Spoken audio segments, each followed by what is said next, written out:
Welcome to Fiction Audiobooks. If you enjoy the content, like and subscribing would be greatly appreciated. If you have any recommendations for novels, comment below.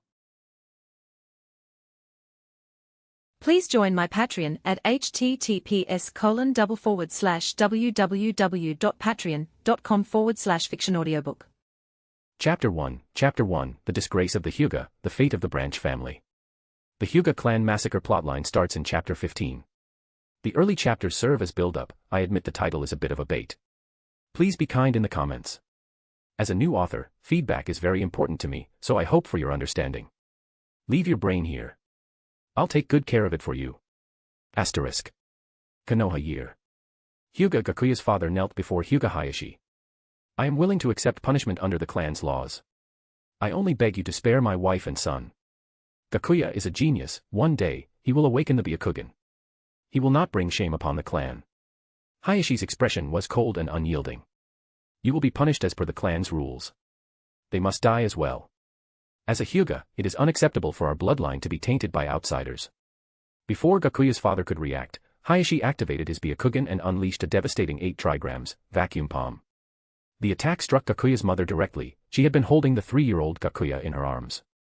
As a civilian, she stood no chance. Gakuya's father was too far away to intervene. The outcome was inevitable. Her body was torn apart, and blood and flesh splattered over the trembling child. The sheer horror overwhelmed Gakuya, and he passed out. At that moment, a foreign soul quietly fused with his own. Enough. A thunderous voice echoed through the hall as an elderly man entered, flanked by a squad of ANBU. It was the third Hokage, Hiruzen Sarutobi. He stepped forward and lifted the shell-shocked Gakuya into his arms.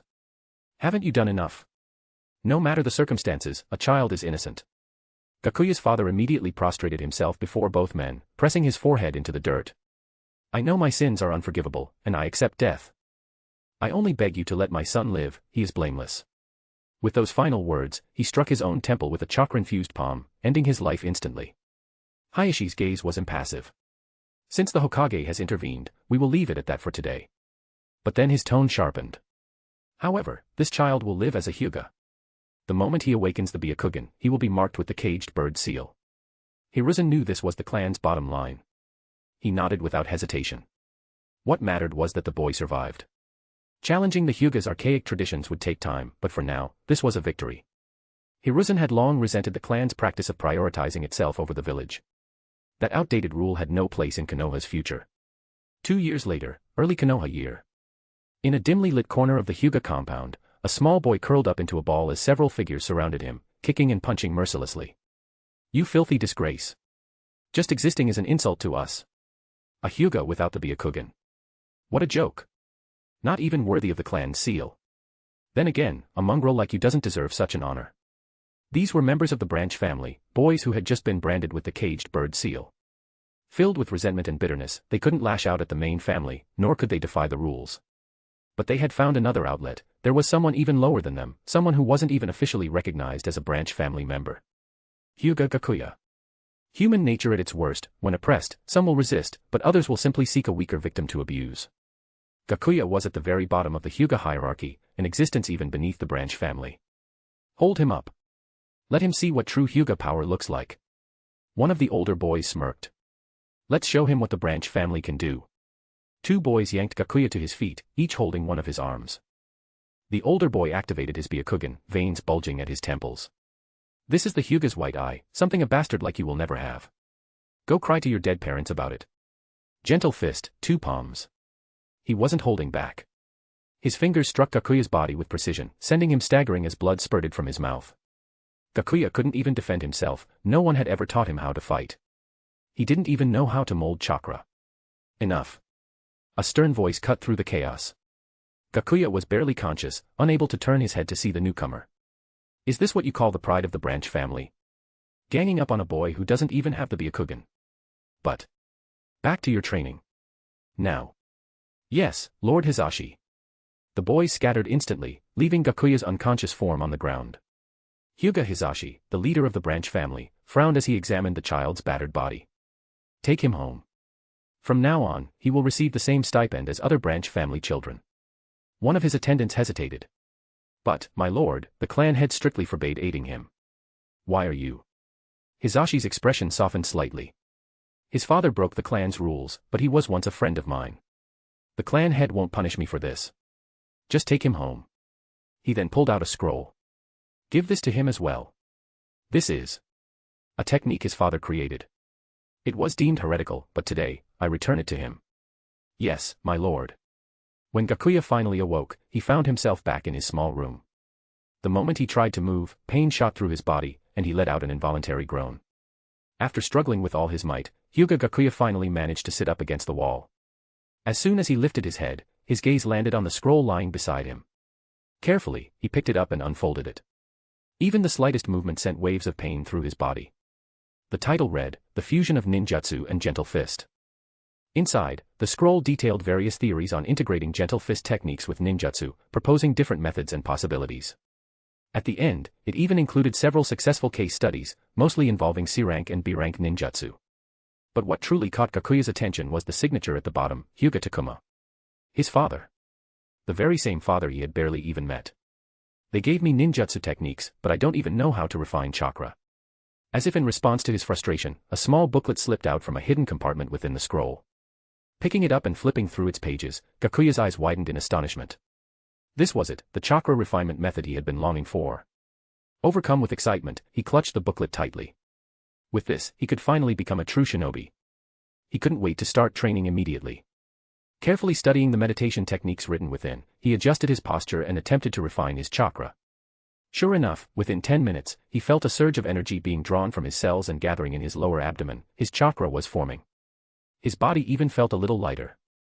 As the chakra circulated through him, the swelling from his injuries gradually subsided. Incredible. So this is the legendary chakra. According to the booklet, the more he trained, the faster he would be able to extract chakra. Enduring the lingering pain, Gakuya gritted his teeth and continued his practice. Hyūga Hisashi. I will repay this debt one day. His mind drifted to the voice that had saved him. If not for Hisashi's intervention, he would already be dead. And if he had died, those little bastards who beat him would probably have walked away without a single consequence. No, worse than that. Their parents might have even patted them on the back and praised them for their actions. The thought made Gakuya's expression twist with rage. Hyūga Clan, just you wait. I'll take my time playing this game with you. Hisashi gently patted his pregnant wife, Hyūga Sayaka, on the back, offering comfort.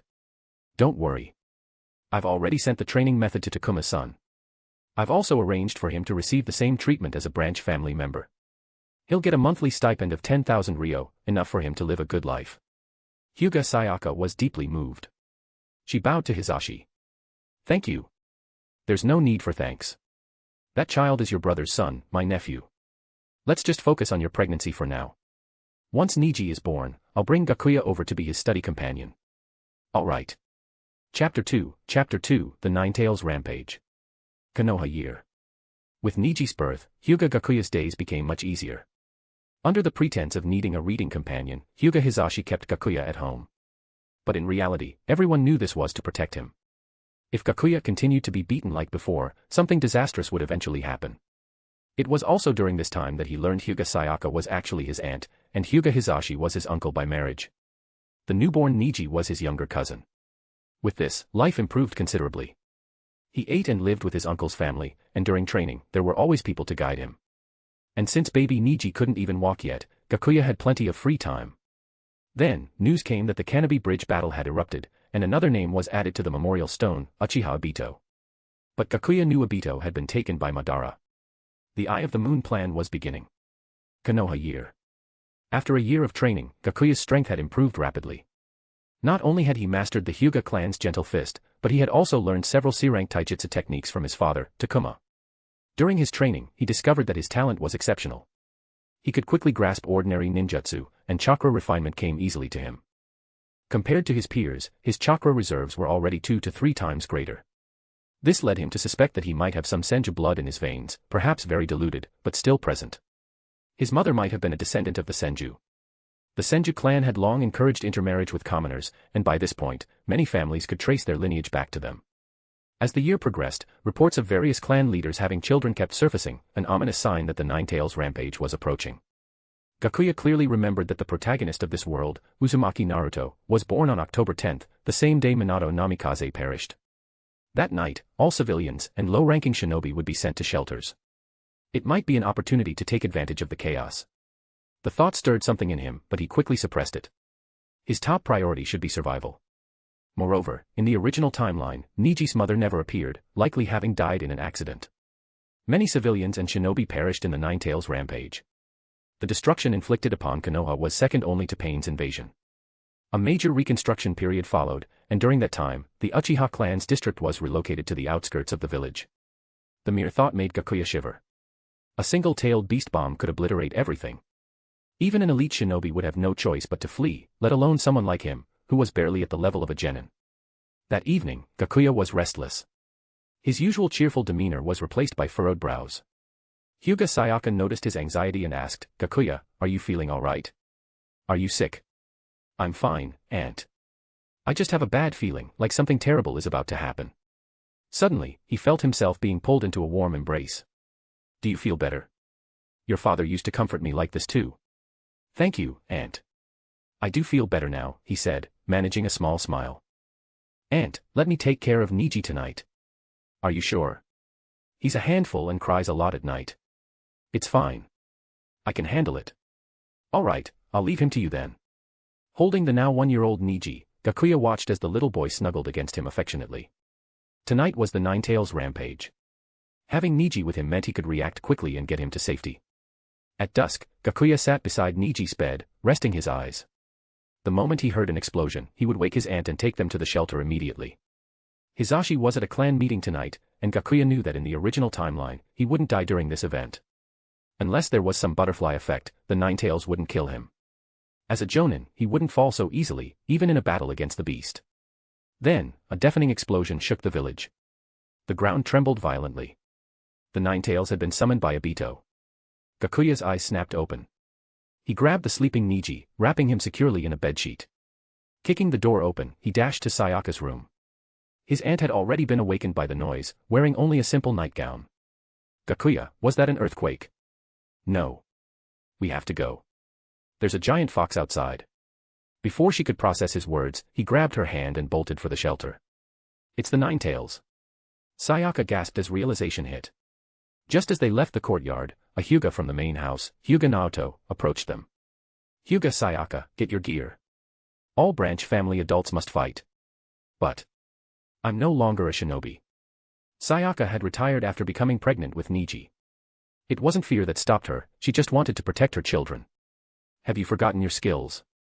The third Hokage ordered the Hyūga clan to serve as the second wave of attackers. "Are you main family members not fighting first?" she shot back. Before she could argue further, agony struck. Naoto had activated the caged bird seal. "This is just a warning. Defy us again, and you die." Gakuya finally understood why Niji became an orphan. Weak as he was, he could do nothing. As Sayaka's pain subsided, she lowered her gaze to the furious Gakuya. "Take care of Niji." Clenching his fists, he nodded. He had no choice but to run. He pushed his speed to the limit.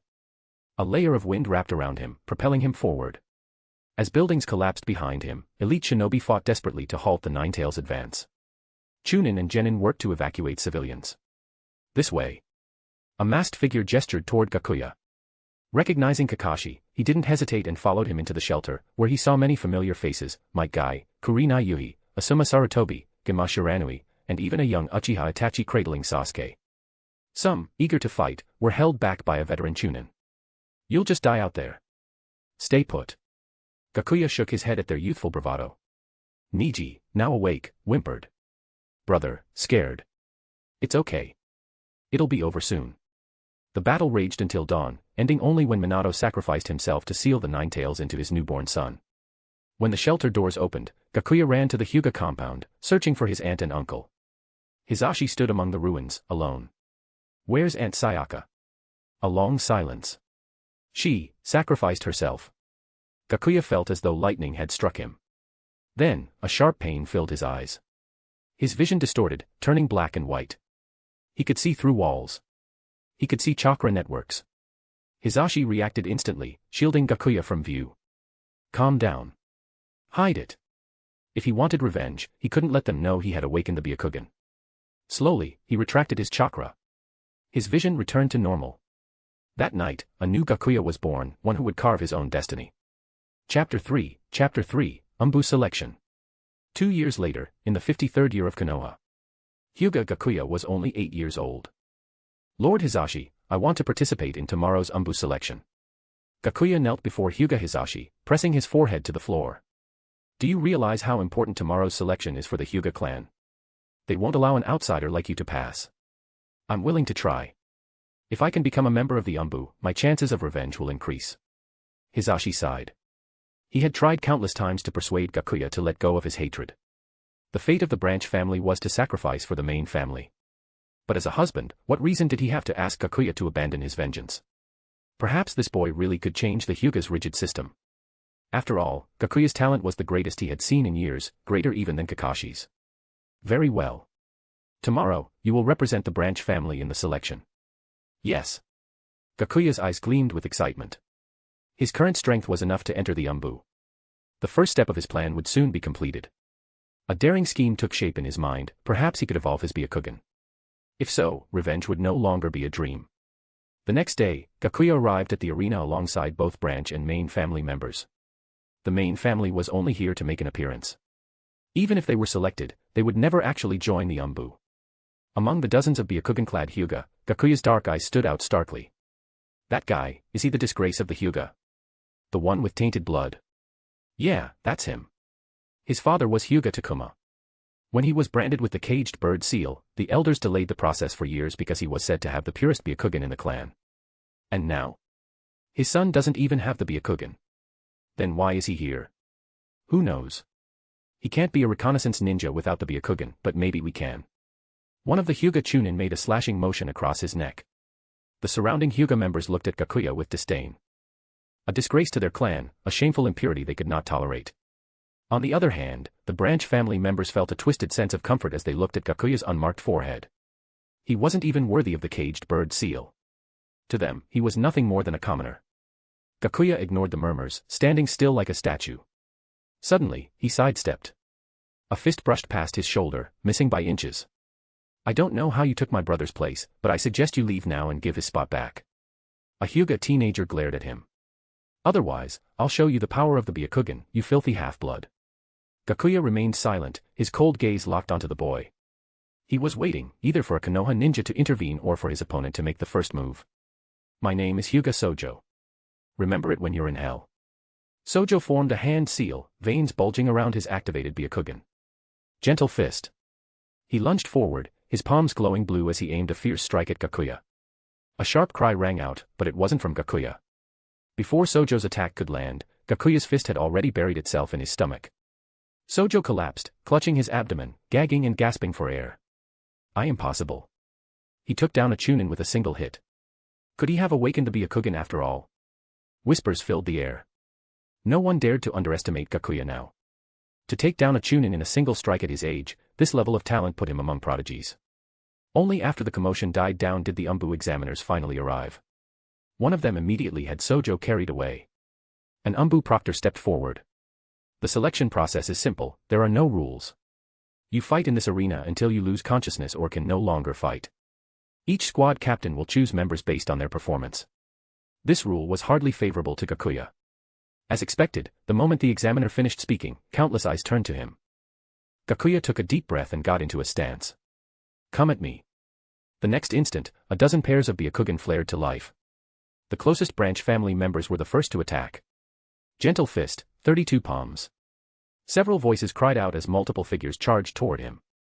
Humph, wind style, gale palm. Gakuya's hands were enveloped in wind chakra. Each palm strike created a burst of cutting wind. Wherever his hands landed, bloody wounds appeared. Each attack incapacitated his opponents with a single hit.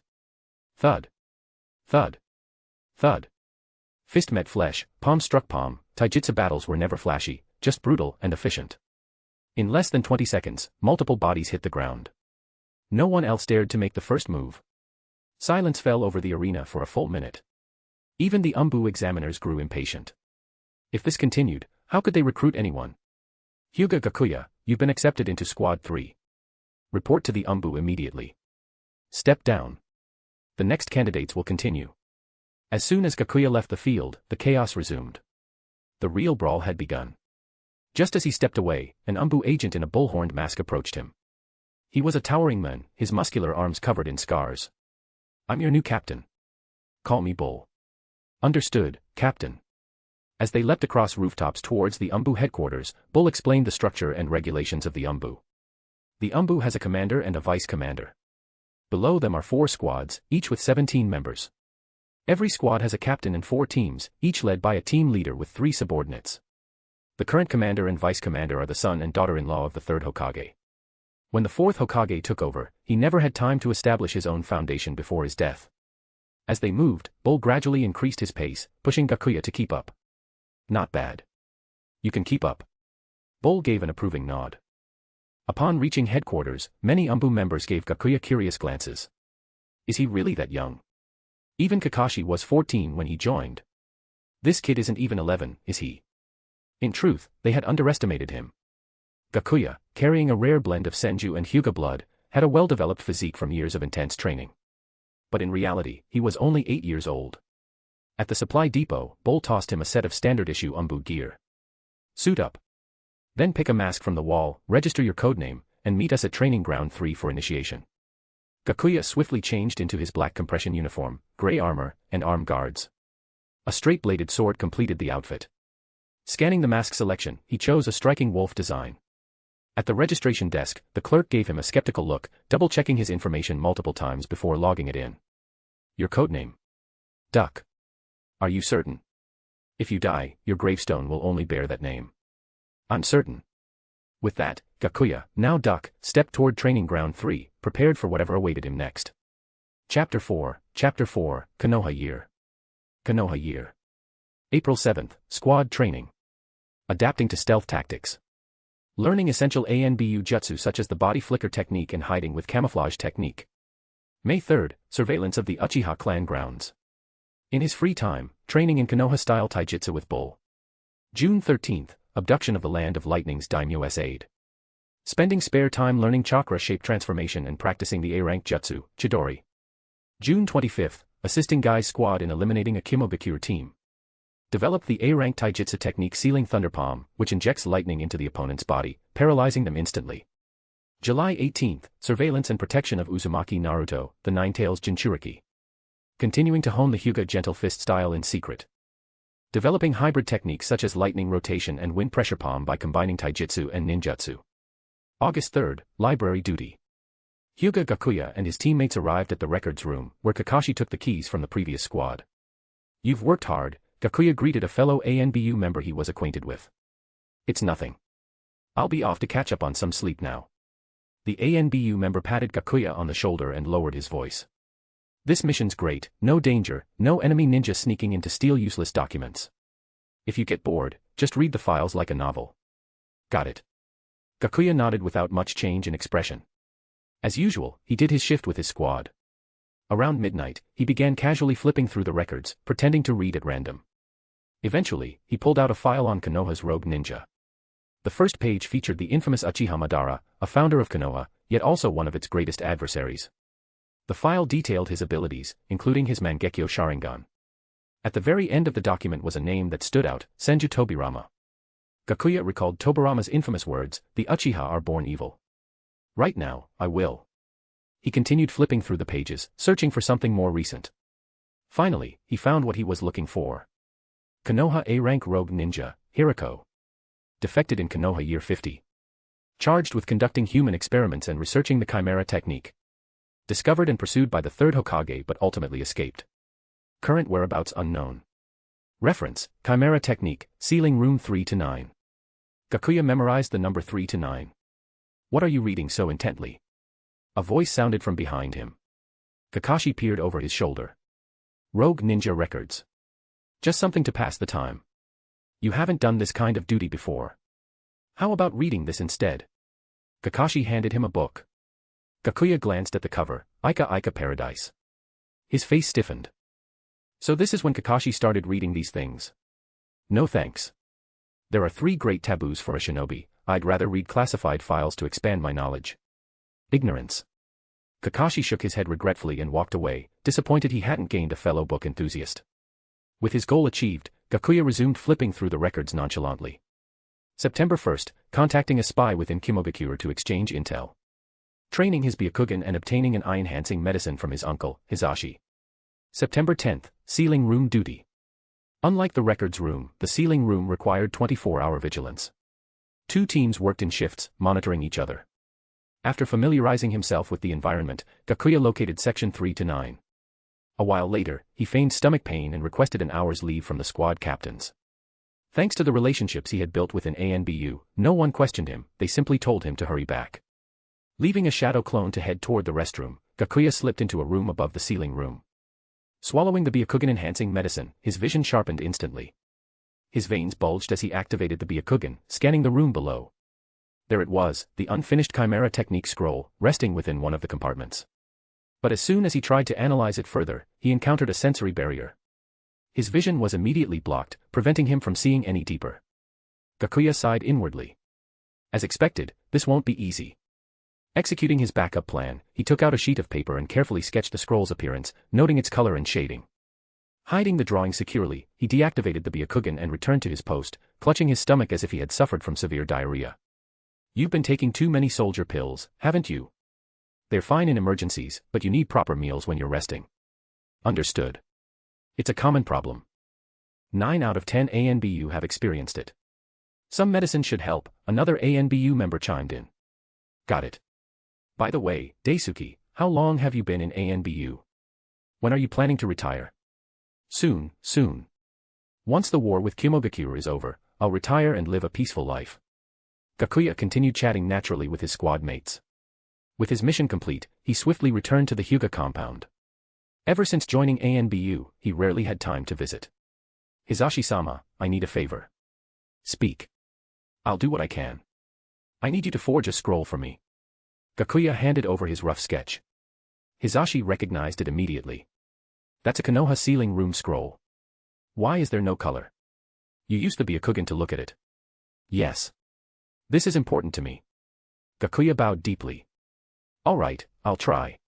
When I was younger, I saw several Konoha sealing scrolls.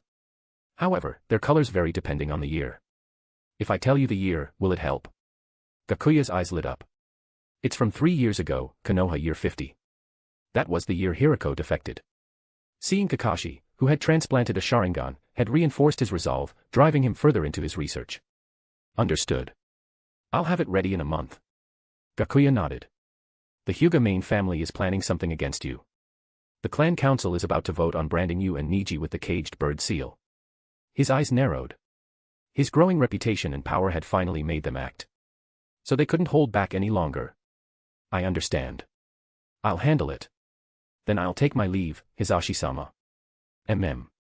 Leaving the room, Gakuya found Niji waiting outside. His cousin was only 3 years old, and soon he would be marked with the caged bird seal. Was there any way to delay it?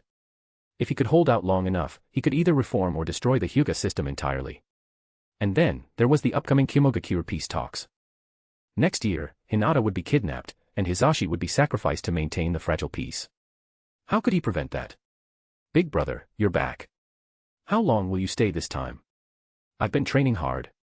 I learned lots of new moves, wanna see? Sorry, Niji.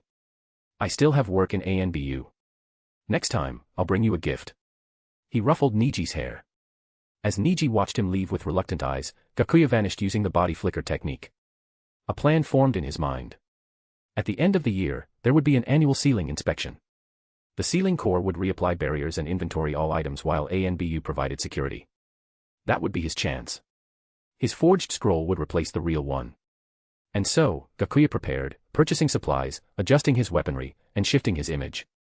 He stopped carrying a straight sword, replacing it with a seal-laden scroll packed with ninja tools. Over time, everyone would get used to him carrying it. And when the time came, the real heist would begin. Chapter 5, Scheming Against the Hyūga. Inside the Hokage's office. Lord Third, Gakuya requests an audience. Hiruzen Sarutobi set down the document in his hand. Let him in. Hyūga Gakuya stepped into the office upon receiving the summons and knelt on one knee. Greetings, Lord Third. Ah, Gakuya. What brings you here? Hiruzen asked, frowning slightly. He didn't recall assigning Gakuya any recent missions. The Hyūga Clan intends to mark me with the caged bird seal. Hiruzen exhaled a slow stream of smoke.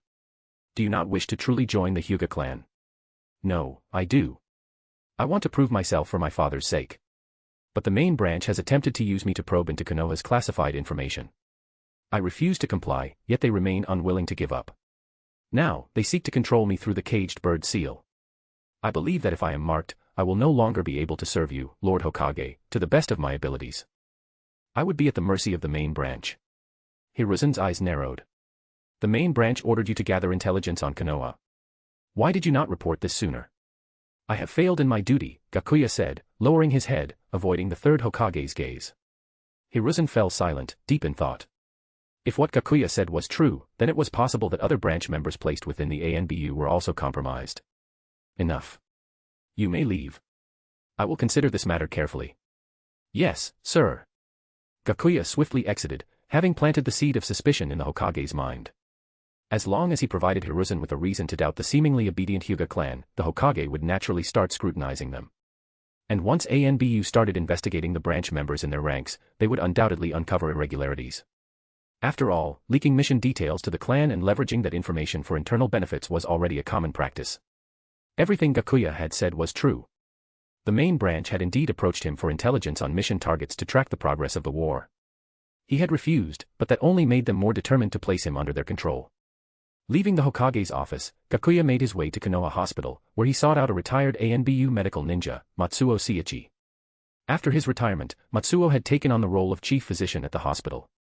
Seiichi, I need a favor. Matsuo, with his perpetually furrowed brows and grim expression, looked up. But when he saw Gakuya, he allowed himself a rare, albeit awkward, smile. You. Asking for a favor. What is it, an admission, a medical referral? Just say the word. I need you to publish a research paper, Gakuya said.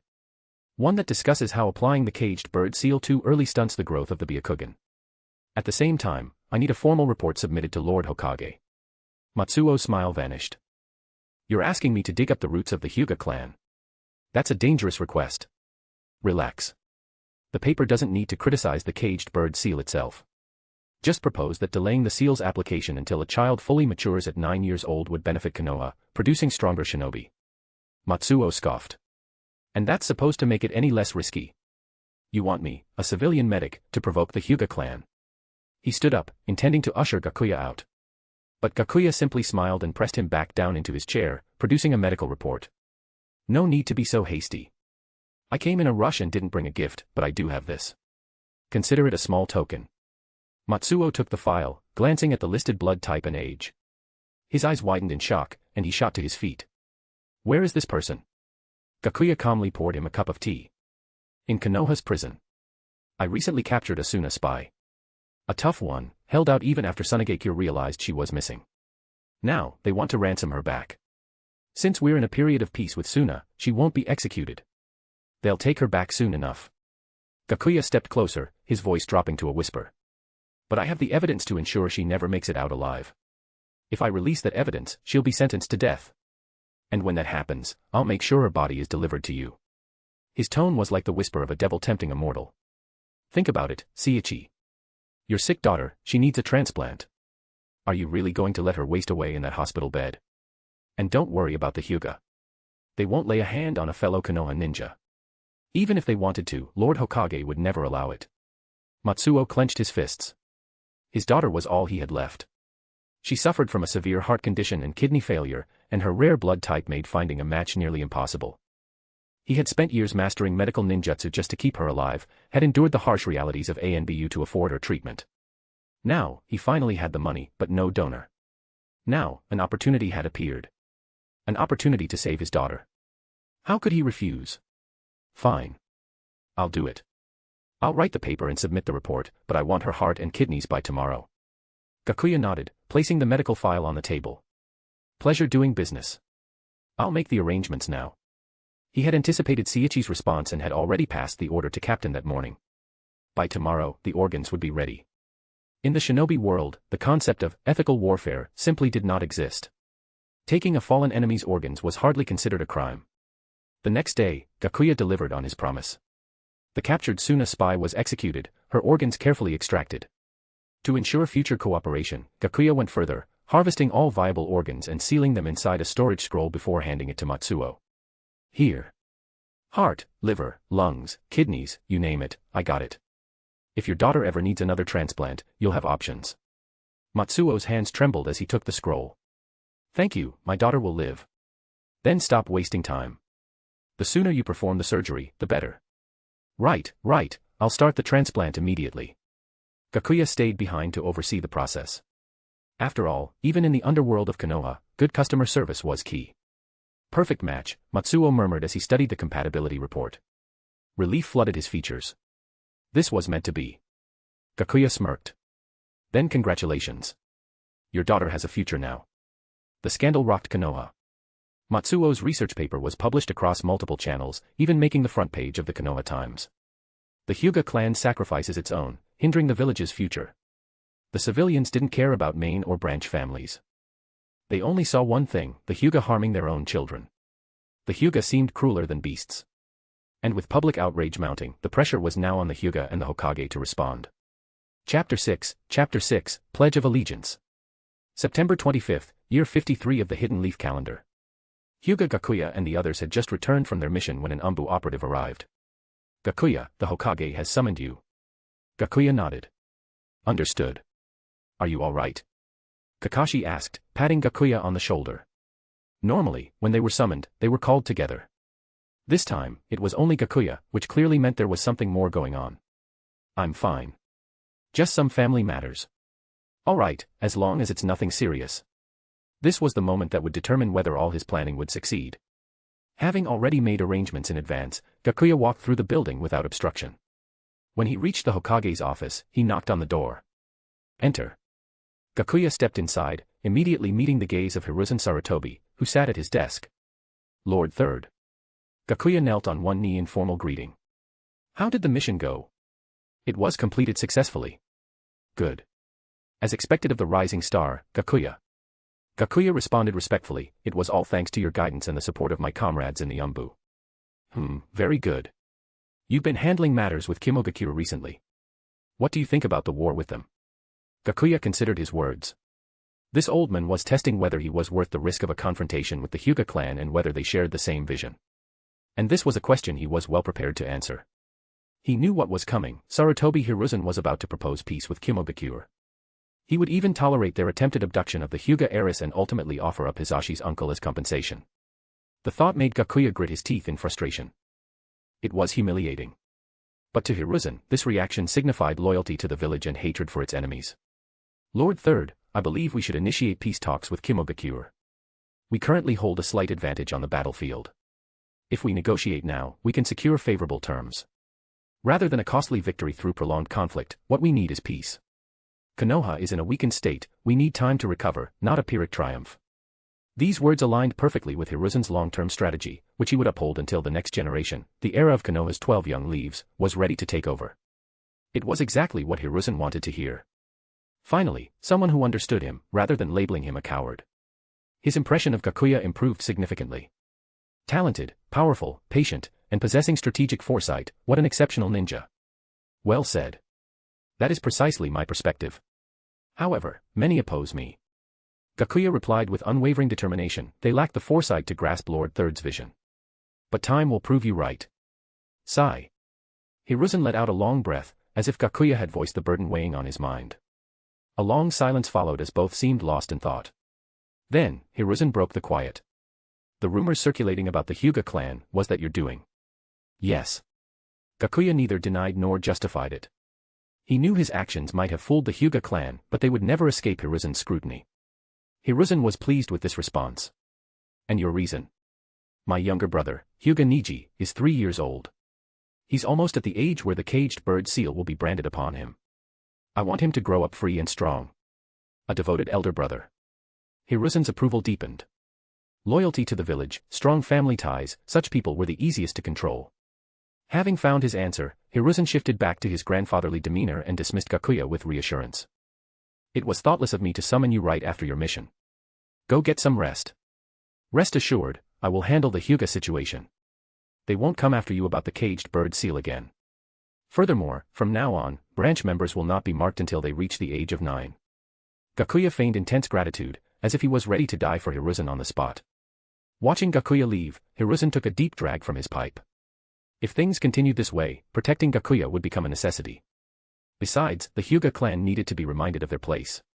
He picked up a report from his desk. 3 Hyūga Umbu had used their positions for personal gain, conducting illegal trades with foreign nations and violently eliminating rival businesses within the Land of Fire.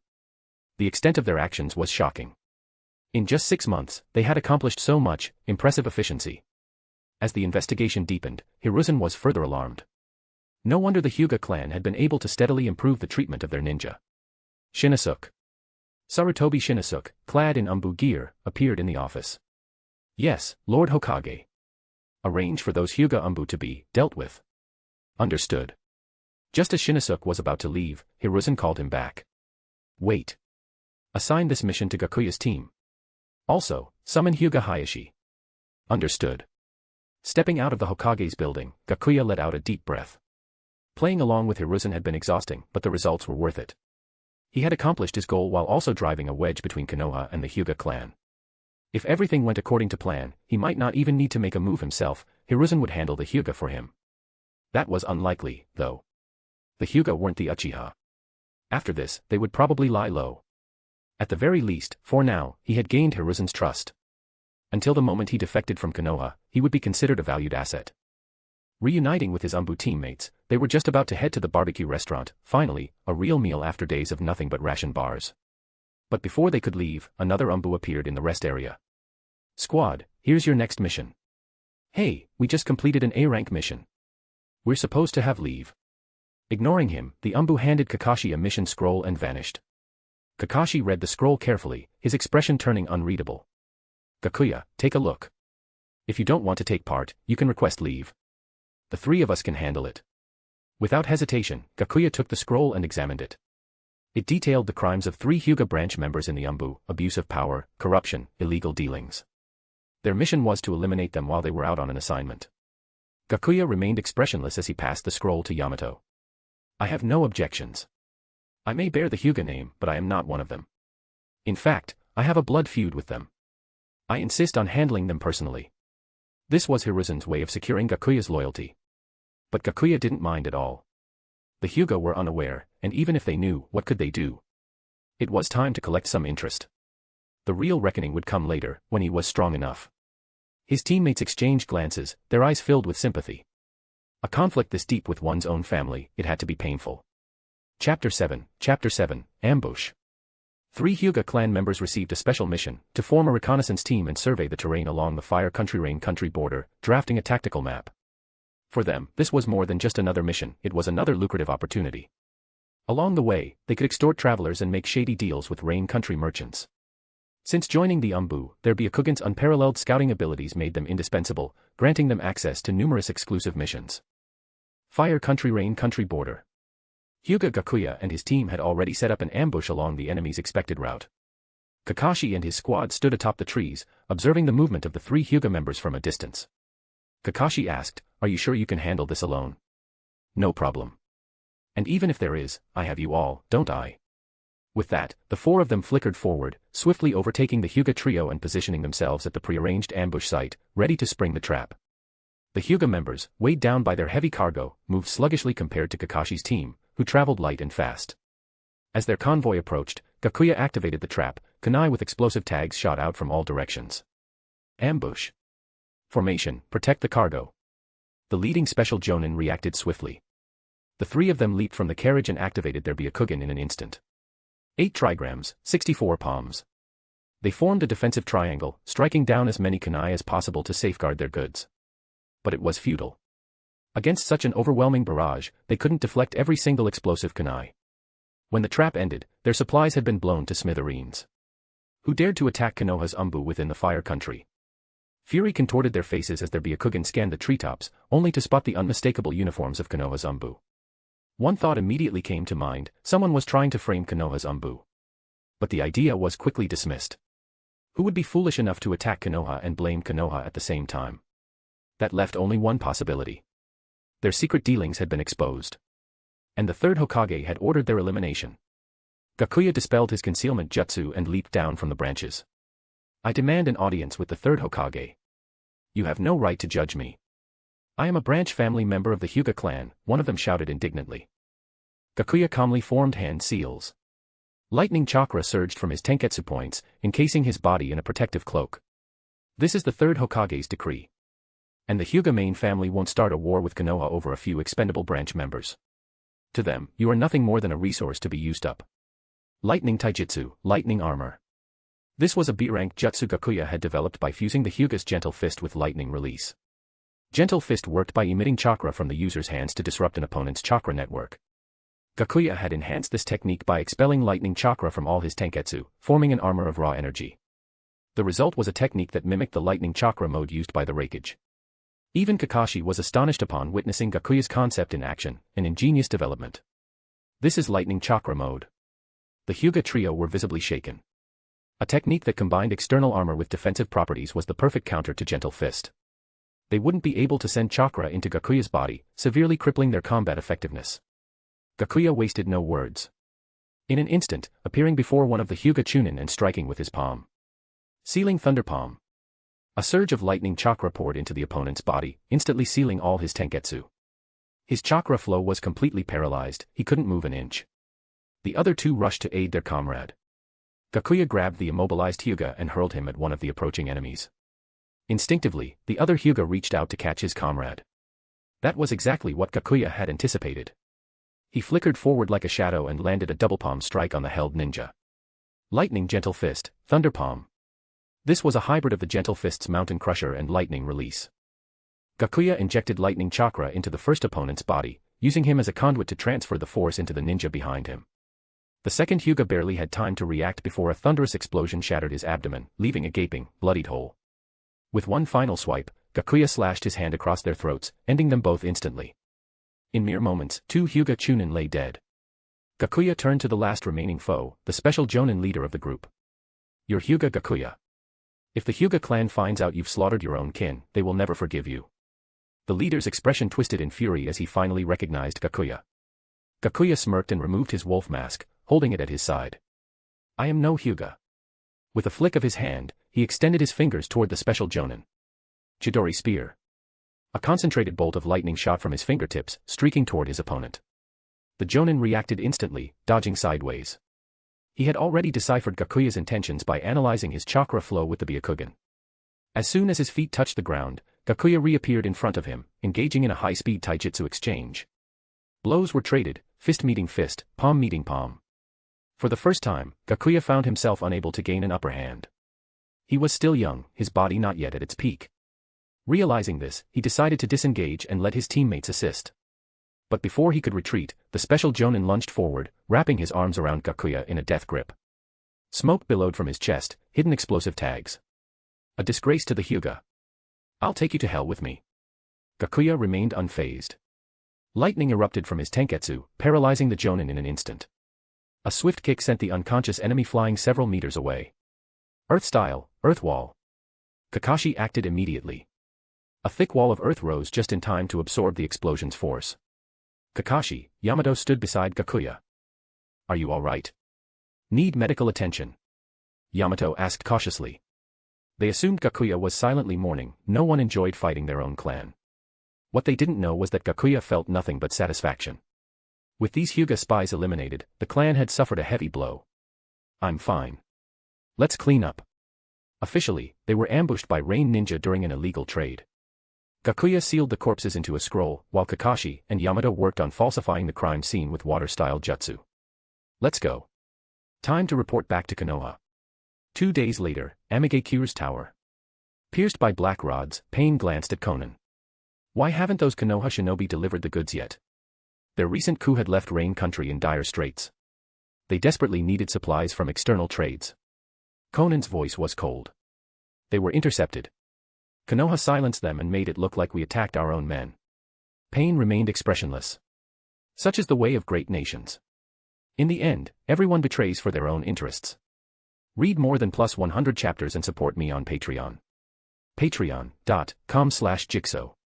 Chapter 8, Researching the Byakugan. Konoha, October 13th, Year Upon returning to Konoha, Hyūga Gakuya immediately heard about the latest developments concerning the Hyūga clan. It had been the biggest headline in the village for days. Under external pressure, the Hyūga clan had agreed to delay the application of the caged bird seal on branch family members until the age of 9. Hearing this, Gakuya's companions turned to look at him. As someone close to him, they could sense that the changes in the clan's policies bore his and the Hokage's influence. A series of unfavorable incidents had been targeting the Hyūga clan, and there was no doubt that someone was orchestrating it all. Gakuya smirked. Why are you all looking at me? Let's go. We need to report our mission to the ANBU, and then we're having yakiniku. My treat. Yamato threw an arm around his shoulder, laughing. Haha. Alright, let's see if I can eat you into bankruptcy. With your appetite. Maybe in the next life. After completing their mission report and submitting it to Captain, the team received a full week of leave. This was perfect timing for Gakuya, as it gave him enough time to prepare for the upcoming inspection and rotation of the sealed archives next month. Being a trusted confidant of the Hokage came with perks. Such sensitive assignments were naturally given to those within his circle, such as Kakashi's team. Having accomplished another short-term goal, Gakuya felt relaxed. He and his friends spent the afternoon at the Akimichi family's barbecue restaurant, feasting and unwinding. As evening approached, Gakuya staggered toward the Hyūga compound, only using chakra to sober himself up just before arriving. Entering the compound, he was met with sharp glares from several clan members. The more outstanding he became, the more humiliating it was for the so-called pure-blooded Hyūga. How could a half-blood be so highly valued by the Hokage and even rise to the ranks of the ANBU? Gakuya scoffed internally. These people's troubles had only just begun. Once news of the Hyūga ANBU member's death reached them, the Hokage faction's suppression of the Hyūga clan would truly commence. As he stepped through the main entrance, he saw his uncle, Hyūga Hisashi, training Niji in the gentle fist. Upon spotting him, Niji's eyes lit up with joy, ready to greet him, but he quickly hesitated, pretending not to notice and focusing on his training. However, his wandering gaze betrayed his true feelings. Hisashi nodded at Gakuya. Niji, keep practicing. I need to discuss something with Gakuya. Yes, father. Gakuya followed Hisashi into a private room, where they sat facing each other. Gakuya poured them both tea. This was your doing, wasn't it? Hisashi asked, though he had already guessed the answer. It was. Thank you. Hisashi gave a slight bow. Gakuya quickly bowed in return. There's no need for that. Niji is my little brother, and before she passed, my aunt entrusted me to look after him. Of course, I'll do everything in my power. Even so, I am grateful. The sealing scroll is under your old bed, just as you requested. It has been aged to look authentic. Gakuya stood up. I'll go retrieve it now. Whatever you're planning, be careful. I understand. Leaving the room, Gakuya found Niji waiting outside, eyes full of expectation. He crouched down and pulled out a small gift box. Here, Niji. For you. Curious, Niji stepped forward and opened the box, revealing a pair of wrist guards inside. Gakuya picked one up and helped Niji put it on. These will protect your wrists while training. Thank you, brother. Gakuya stayed with Niji for a while, guiding him in his training before finally leaving late at night.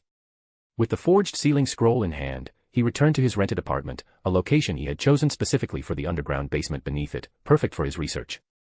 As he left, a shadowy figure watched him from afar before swiftly vanishing into the night. Deep in the Hyūga compound, a kneeling Hyūga clansman reported, Elder, Hyūga Gakuya spoke with Hisashi, then gave Hisashi's son a pair of wrist guards before returning to his old room. That's all. The aged Hyūga elder listened with a sideways glance. Yes, Elder. And how would you describe their relationship? Very close. Hisashi's son seems particularly attached to Gakuya. The elder chuckled ominously. He. The Hokage may have forbidden me from using the caged bird seal on that half-blood, but he doesn't know I have other methods. Back in his apartment, Gakuya locked the door carefully and activated his Byakugan, scanning the surroundings for any signs of surveillance. Once he confirmed he was alone, he entered the basement. The seals on the door remained undisturbed. The basement was fully equipped. Gakuya had spent most of his salary expanding it and acquiring research tools. From a sealing scroll, he extracted 3 corpses of Hyūga branch members. Carefully, he removed their destroyed Byakugan and preserved them in saline solution. 2 of the more damaged bodies were disposed of, while the most intact one was stored in a freezer for future study. A subject this valuable couldn't be wasted so easily. For the next 7 days of his vacation, Gakuya dedicated himself to researching the Byakugan and the Hyūga bloodline, only taking occasional breaks to train with Niji. Thanks to his past life knowledge, he navigated genetic research with relative ease. He even took a blood sample from Niji to compare it against other Hyūga genetic markers. His findings were astounding. The Byakugan's genetic lineage traced back directly to the Otsutsuki clan, contained within a specific genetic chain. However, much of this chain was dormant, centuries of bloodline dilution had sealed away large portions of it. The Hyūga's Byakugan was merely a fraction of this chain. The higher the genetic activity in this sequence, the purer the Byakugan. Gakuya examined his own DNA and found something unusual. Besides the section related to the Byakugan, another part of the Otsutsuki lineage was partially active. That must be the trait linked to the sage body. So I do have Senju blood, but its activation level is extremely low. To awaken his full potential, he needed to use the Chimera technique to absorb Byakugan chakra and bloodline traits, gradually evolving his eyes. The Byakugan was far from inferior to the Sharingan. Kagaya Otsutsuki had demonstrated abilities like mental manipulation, mind reading, and spatial control. Even Momoshiki Otsutsuki had displayed its advanced capabilities. And beyond that, there was the Tenseigan, an evolution of the Byakugan. Mastering it would give him power rivaling even endgame Naruto. But first, he needed the Chimera technique. The forbidden jutsu was stored in Konoha's sealing vault, and next month's archive inspection was his chance to obtain it. To prepare, he had even developed a new D-rank jutsu, ninjutsu, substitution swap, which allowed him to replace a scroll's contents with an identical-sized object while concealing the exchange. With this, his success rate in stealing the technique would increase dramatically. If that failed, he would simply create another opportunity himself. Read more than +100 chapters and support me on Patreon. Patreon.com/Jigsaw. Chapter 9, Stealing the Sealed Scroll. Konoha Year 53, November 3, Hyūga Gakuya, along with Kakashi, Yamato, Akumu, Sho, Koga, Rinkaku, and other trusted subordinates of the Hokage, received a secret mission to inspect and reinforce the security of the sealed chamber in Konoha. It was an enormous undertaking. Every single sealing cabinet had to be unsealed, examined, and then resealed. Delegating such a task to just a few specialized teams would be too slow, giving potential enemies an opportunity to strike. This was where Gakuya and his fellow Umbu came in. The sealing specialists applied unsealing techniques directly onto the Umbu members' hands, allowing them to accelerate the process. Their role was to clear out the old seals, while 4 sealing experts worked to properly reseal the secured items. Many of the objects stored in the chamber were beyond Gakuya's imagination, sealed scrolls containing the claws and fangs of mysterious creatures, as well as records of incomplete forbidden jutsu. Among these, the largest collection belonged to the works of Senju Tobirama. Though he had successfully created many powerful jutsu, his failures were even greater in number. All of his unfinished and discarded forbidden techniques were sealed away here. But what interested Gakuya the most was the forbidden technique of Orochimaru's former subordinate, Hirako, the Chimera technique. On Cabinet March 9, as he reached out to break its seal, a sudden, deafening explosion erupted outside. Immediately, everyone tensed into high alert. Enemy attack. Sho, Koga, Rinkaku, Gyokaku. Follow me to intercept. The Umbu reacted swiftly, vanishing in an instant. Gakuya knew this wasn't part of his own plan. He had stationed a few shadow clones outside, but it was not yet time for the prearranged assault. This meant the attackers were foreign ninja. Still, the chaos was a perfect opportunity. Without hesitation, he unsealed the cabinet, activated his ninjutsu, substitution swap technique, and swapped the real scroll with a forged one bearing Hyūga Hizashi's seal. Not long after the first wave of enemies was repelled, another group of attackers stormed in. Amidst the tension, one of the Umbu suddenly drew his blade and struck down a comrade beside him. Before anyone could react, he flung several smoke bombs across the chamber, instantly filling the room with a burning, eye-stinging mist. KHH. Cough. The smoke forced the remaining Umbu into violent fits of coughing, their eyes stinging shut. Through the thick haze, Gakuya sensed a figure rushing past him. A Yamanaka clan Umbu clenched his jaw against the irritation and shouted, "Don't resist. I'll use mind-body switch to let everyone ride out the storm." Gakuya immediately understood and let go of his mental defenses, allowing the Yamanaka to take control of his body. His awareness shifted, as though he had been seated in the audience of his own actions, watching himself form the necessary hand seals. Boar, rooster, goat. Wind release, gale surge. A powerful gust erupted, clearing the chamber of the suffocating mist. Gakuya rubbed his eyes, forcing them open despite the lingering sting, and his expression darkened. The cabinet before him was now empty. The fake sealed scroll he had placed was gone. Around him, many other storage units had been broken into, their contents stolen. A squad leader swiftly stepped forward. No one moves. No one pursues the traitor. If you leave, you will be considered a rogue shinobi. He suspected that a spy was still among them and refused to let anyone escape before verifying their loyalty. The remaining Umbu exchanged uneasy glances but obeyed the command, staying in place. Before long, the Umbu commander, Sarutobi Shinosuke, finally arrived, accompanied by members of the interrogation and reconnaissance divisions. Everyone whose name is called, report to the next room for questioning. You will not be released until you are cleared. Miyagawa. Here.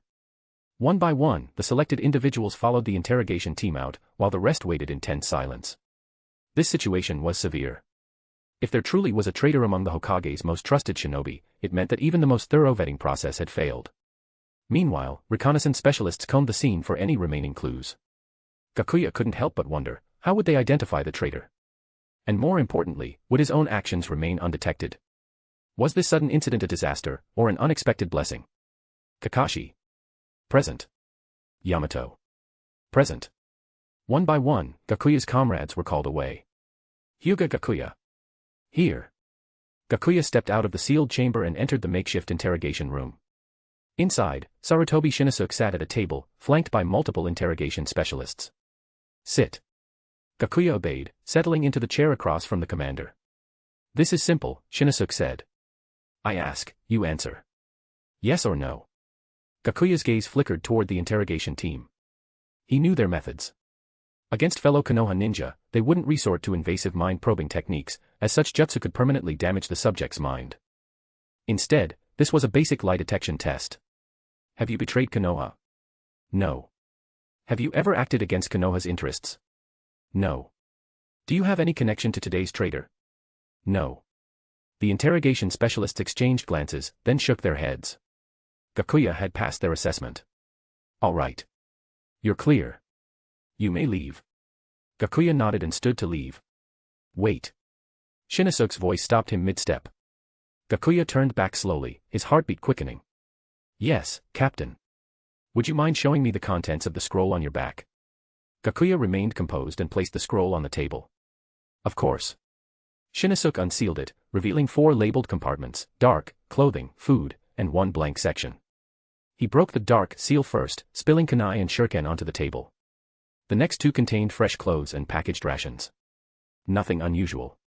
After carefully resealing the items, Shinosuke handed the scroll back with an apologetic nod. My apologies. Gakuya took it back. No problem. Just protocol, right? As he exited the chamber, Gakuya let out a breath. The interrogation had almost tripped him up. But thanks to his understanding of body physiology, and the Hyūga clan's precise chakra control, he had suppressed all physical tells, making his lies undetectable. Most importantly, the true stolen scroll remained hidden inside a secondary seal, buried within his large scroll's layered compartments. Let the world witness true deception. Gakuya smirked. No one outplays me. Read more than +100 chapters and support me on Patreon. Patreon.com/Jigsaw. Chapter 10, A True Betrayal. Before the attack on Hyūga Gakuya's sealing chamber. Outside, 3 shadow clones observed as a group of Konoha shinobi, dressed in standard leaf attire, managed to deceive the outer patrols and discreetly hide nearby. Should we make a move? Technically, aren't they taking our job? Idiot, they're the real attackers. Isn't this disturbance way bigger than the one we created? Fair point. The 3 clones whispered among themselves. Moments later, they leaped forward, unsealing scrolls and launching kunai embedded with explosive tags toward Konoha's sealing chamber. Boom. Boom. Boom. Explosions erupted continuously, but the sealing barrier remained intact, not even budging. TCH, as expected of Konoha's sealing strength, especially after inheriting the Uzumaki clan's techniques. Yeah. Makes you wonder if Konoha had a hand in the fall of the land of whirlpools. Like you don't already know what I think. Right, you are me after all. 2 of the clones exchanged remarks. Enough chatter. This is probably just a feint. Someone should be coming out soon. Stay hidden, the 3rd clone interrupted. Sure enough, not long after, 2 groups of shinobi rushed out. One consisted of Umbu pursuing the other, a rogue Umbu carrying a large collection of sealing scrolls. The traitor sprinted in the direction of the 3 shadow clones, who carefully remained concealed. They watched as the rogue Umbu darted across the branches right above their heads. Exchanging glances, the clones made a decision: pursue. With Konoha's patrols drawn away by the attack, the rogue's escape was unimpeded. Dressed in Umbu attire, he didn't even draw suspicion from those he passed.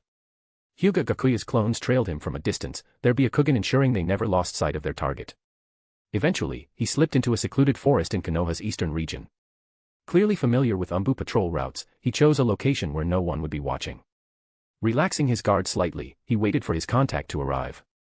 At that moment, the three hidden clones struck simultaneously: lightning taijutsu, sealing thunder palm, lightning taijutsu, roaring thunder palm, and wind taijutsu, wind pressure palm. They appeared around him in an instant, their palms striking his chest, back, and head simultaneously. The rogue Umbu had no time to react, he was dead before he could utter a last word. The clones collected the fallen sealing scrolls before using wind release to shred the body into unidentifiable pieces. One clone took the scrolls and hid them in a secure location, while the other two erased any remaining traces of their actions. Once things in Konoha settled, they would retrieve the stolen knowledge. Back home. Hyūga Gakuya lifted a water jug and downed an entire flask in one go, but even that couldn't suppress the excitement surging within him. This was an incredible haul. Not only did he obtain the Chimera technique and Hiriko's human experimentation data, but he also got his hands on numerous sealing artifacts. These were priceless treasures, fresh research material. Even if he chose to sell them to the other 4 great shinobi villages, he could make a fortune. The study of Chimera had to begin immediately. His memories of the technique described its ability to assimilate Kekkeigenkai, but at the cost of turning the user into a grotesque abomination, an inhuman creature wrapped in bandages.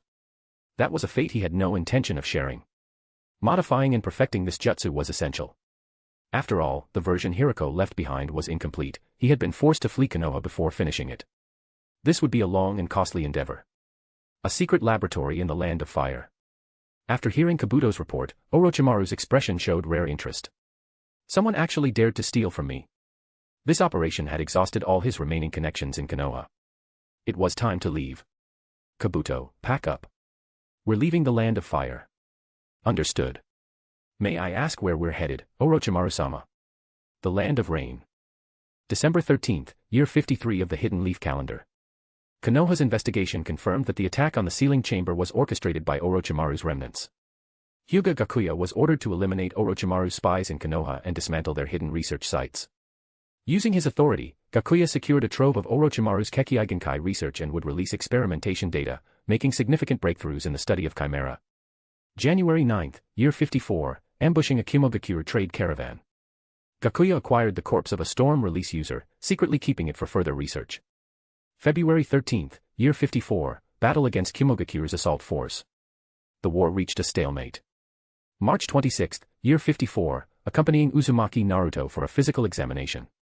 Collected fresh blood samples from an Uzumaki with sage-like vitality. Research on Chimera encountered a bottleneck. Extraction of a complete Kekkeigenkai often altered the user's genetic structure, causing physical mutations. May 17th, year 54, monitoring the Uchiha Clan. Continued research on Chimera. July 3rd, year 54, celebrating Niji's birthday. Altered research direction and studied medical ninjutsu under Matsuo Seiichi, leading to some progress. December 9th, year 54, journey to the Land of Lightning. Tasked with delivering a letter to the Raikage, Gakuya was met with the enthusiastic hospitality of the 4th Raikage, experiencing firsthand his lightning chakra mode. Upon returning to Konoha, he refined his lightning armor taijutsu, increasing both speed and power, and resumed research on Chimera. December 19th, year 54, escorting Kimogakure's negotiation delegation. Leading the delegation were familiar faces, Lava Release Master Dodai and the Raikage Secretary, Mabui, alongside 2 Jonin and 5 Chunin. December 27th, year 54, the night of the treaty signing. All major clans attended, though the Hyūga clan head was absent due to his daughter's birthday. As the treaty was finalized and Konoha celebrated peace, Kakashi's team spotted a Kimogakure ninja sneaking toward the Hyūga compound. The intruder scaled the walls and infiltrated the clan head's residence, carefully avoiding detection. He picked up the sleeping Hinata, but before she could cry out, he covered her mouth. As he tried to escape, beams of light illuminated him. Kakashi, Gakuya, Yamato, and Akumu surrounded him, flashlights trained on his face. Kakashi rested his sword against the intruder's throat. Put the child down. Come with us and confess. Realizing he was caught, the ninja pressed a kunai to Hinata's throat. One move, and she dies. Determined to complete his mission, he turned the blade on himself. But Gakuya was faster. With a single sealing thunder palm, he paralyzed the intruder, catching Hinata as she tumbled from his grasp. As Akumu restrained the captive, Yamato's would clone signaled that everything had been recorded. Good. We have solid evidence. Let's go see the 3rd Hokage. Read more than +100 chapters and support me on Patreon. Patreon.com/Jigsaw. Chapter 11, The Outcome of the Peace Talks. The next day, at the peace conference venue. The higher-ups of Konoha Gakuya and the envoy from Hyūga Gakuya gathered in the meeting hall. Before Konoha could even speak, the moment the Kyumo delegation noticed one of their members was missing, they immediately launched accusations. The hardliner, Dodai, slammed the table. One of our shinobi went missing last night and has yet to be found. I suspect that Konoha has murdered him. Several other pro-war Hyūga Gakuya shinobi grew agitated, completely disregarding the order of the meeting. Even Mabui, who represented the Raikage stance in favor of peace, wore a displeased expression but did not stop their outburst. The Konoha officials, on the other hand, were quick to fire back angrily. Heh. If I had truly made a move against you, do you think you would have lived to stand here today? Danzo retorted.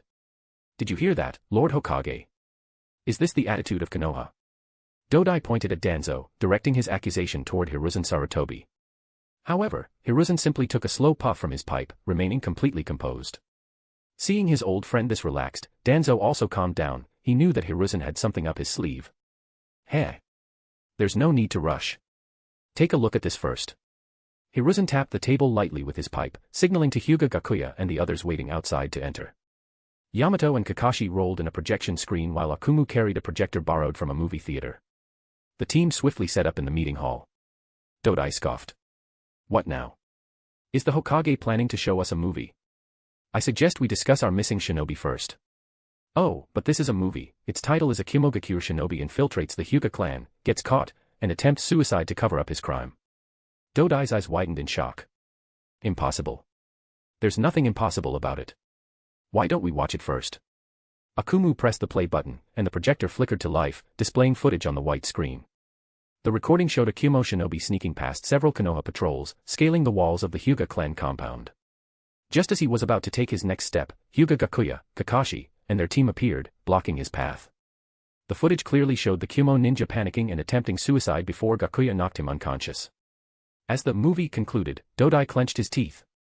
This is fake. It must be a trick using the transformation jutsu. Even Mabui, his ally, began to doubt him. Dodai had been one of the strongest opponents of the peace talks, and she wouldn't put it past him to have orchestrated something like this. Is that so? Hiruzen smirked. Bring him in. Hyūga Gakuya pushed open the doors and dragged in the still unconscious Kyumo shinobi, dumping him onto the floor. Caught red-handed. Do you have anything else to say? Dodai collapsed into his seat. Everything had crumbled. Konoha had anticipated this move from the start and was simply waiting for him to step into their trap. If his plan had succeeded, the Raikage wouldn't have minded. After all, he expected Konoha to endure the humiliation and use it as leverage for negotiations. But now that it had failed, everything was over. Mabui, shocked, turned to Dodai with an expression of frustration. If you're going to do something this reckless, at least make sure you don't get caught. Leaving behind so much evidence, what were you thinking? Guards, take Jonin Dodai into custody. Mabui ordered. She then bowed deeply toward Hiruzen. My sincerest apologies, Lord Hokage. This was not under the Raikage's orders. We are fully committed to resolving matters through diplomacy. This was a personal act by Dodai. Hiruzen chuckled. Of course. I understand. Konoha also values peace, so our terms for negotiation will remain unchanged. Thank you, Lord Hokage. Good. This peace will benefit both nations. With Hiruzen leading the discussions, the negotiations soon reached a conclusion. Outside the hall, Akumu slung an arm around Hyūga Gakuya's shoulder, curiosity written all over his face. So how did you figure out that Kyumo would pull something like this? Political instinct. Every village has its hawks and doves. When we went to deliver the peace agreement, some people tried to obstruct us. For an event this significant, there were bound to be those trying to sabotage it. Oh, I get it now. Actually, never mind, I don't. Akumu laughed. Whatever. Hokage-sama just told us we completed an S-rank mission, and the reward is a solid 2 million ryo. Split 4 ways, that was a hefty sum. Jackpot. Yamato nodded. Yeah, an S-rank mission this easy. It's a first. Gakuya smirked. Then shouldn't you guys be treating your team MVP to some grilled meat? Of course. Kakashi's paying. Oi, why me? Because you're the captain, obviously. Kakashi sighed, pulling out his Ika Paradise novel. Fine, my treat. Kakashi had just completed the necessary merits for his promotion. Starting tomorrow, he would officially take over as an Umbu Division captain, replacing Captain of Squad 3, who had recently retired after losing his right arm in a mission. Captain of Squad 3, now retired, would receive a generous pension and disability compensation. His children would also be guaranteed premium education at Konoha's Ninja Academy. December 28, year 54 of the Hidden Leaf Calendar. Tonight was both Captain's retirement party and Kakashi's promotion celebration, held at the standard Akimichi barbecue restaurant. The grilled meat here was high in calories, perfect for replenishing the energy of Shinobi. You guys look so down. I'm not dying, you know, I'm retiring. Gonna go enjoy life for once. Stop looking like you've lost a comrade in battle. Let me introduce you all to your new Squad 3 captain, Kakashi. You all know him, Konoha's genius, and my most accomplished junior. He'll be leading you from now on. The squad members clapped enthusiastically. No one had any objections, Kakashi's talent was undeniable. The only reason they were sad was that Captain had been a mentor to them all, guiding them through their early days in the Umbu. Alright, enough moping, let's eat. Squad 3 members took turns offering toasts to Captain, who reciprocated with gifts he had prepared for each of them. Late into the night, it was finally Hyūga Gakuya's turn. Gakuya raised his sake cup. Captain, a toast to you. These past 2 years in Umbu, I've learned a lot from you. Captain clinked his cup against Gakuya's and downed his drink. You're the most talented in taijutsu among all my students. He handed Gakuya a scroll. This contains my years of experience in strong fist taijutsu and fire-release chakra nature transformations. I trust you won't let me down. Gakuya hesitated. I can't accept this. You should pass it down to your children. Take it. My wife gave birth to a daughter, and I have no intention of making her a shinobi. I want her to live a normal civilian life. Gakuya finally accepted the scroll with both hands. I will not disgrace your legacy. Read more than +100 chapters and support me on Patreon. Patreon.com/Jigsaw. Chapter 12, Bloodline Seizure. January 13th, year 55 of the Hidden Leaf Calendar. Hyūga Gakuya was promoted to ANBU squad leader, taking Kakashi's place. Due to a shortage of personnel, the squad was temporarily reduced to a 3-man team. February 16th, year 55 of the Hidden Leaf Calendar. In the dimly lit basement, a mutilated corpse of a Hyūga Clan member lay before Hyūga Gakuya. His hands moved swiftly, forming a series of 32 hand seals, rat, dog, rooster, monkey, guiding a surge of chakra through his body. Bloodline Seizure. With a single slap to the ground, an enormous sealing array spread out beneath him, encircling the corpse at its center. Dark, writhing flesh began to rise from the body, consuming it entirely before gradually shrinking until it vanished into thin air. As the secret technique concluded, a faint tremor pulsed through Gakuya's eyes. His Byakugan's power had clearly grown stronger. I did it. He activated his Byakugan, gently tracing his fingers along his eye sockets as if caressing a priceless treasure. I'm on the right track. Now, I just need to refine and simplify the process. That part should be easy. He placed another collected branch family Byakugan on the ground, once again activating the bloodline seizure to further enhance his ocular prowess. March 11th, year 55 of the Hidden Leaf Calendar. The third squad welcomed a new member, Uchiha Itachi. As per tradition, the ANBU held a welcoming event. Gakuya and his fellow squad members gathered at the training ground, chatting and joking as they waited for the newcomer's arrival. I heard the new recruit is only 11. Should we give him the usual initiation package? Did you already forget the lesson from last time? Anyone joining ANBU at that age must be exceptionally skilled. Gakuya smirked mischievously. Oh, we're doing it. This is a squad tradition, no exceptions. Everyone, stay hidden and let's see how well our new recruit can handle this. Exchanging glances, the squad members grinned in anticipation. Kakashi sighed, rubbing his forehead. Just don't go overboard. Of course not. We'll keep it within reason. Gakuya laid out the plan. Alright, here's what we'll do. When Uchiha Itachi stepped into the training ground, he found himself alone. Just as confusion set in, kunai and shuriken rained down on him from all directions. An ambush. No. This must be a test from the senior members. Drawing his sword, Itachi swiftly deflected the incoming projectiles.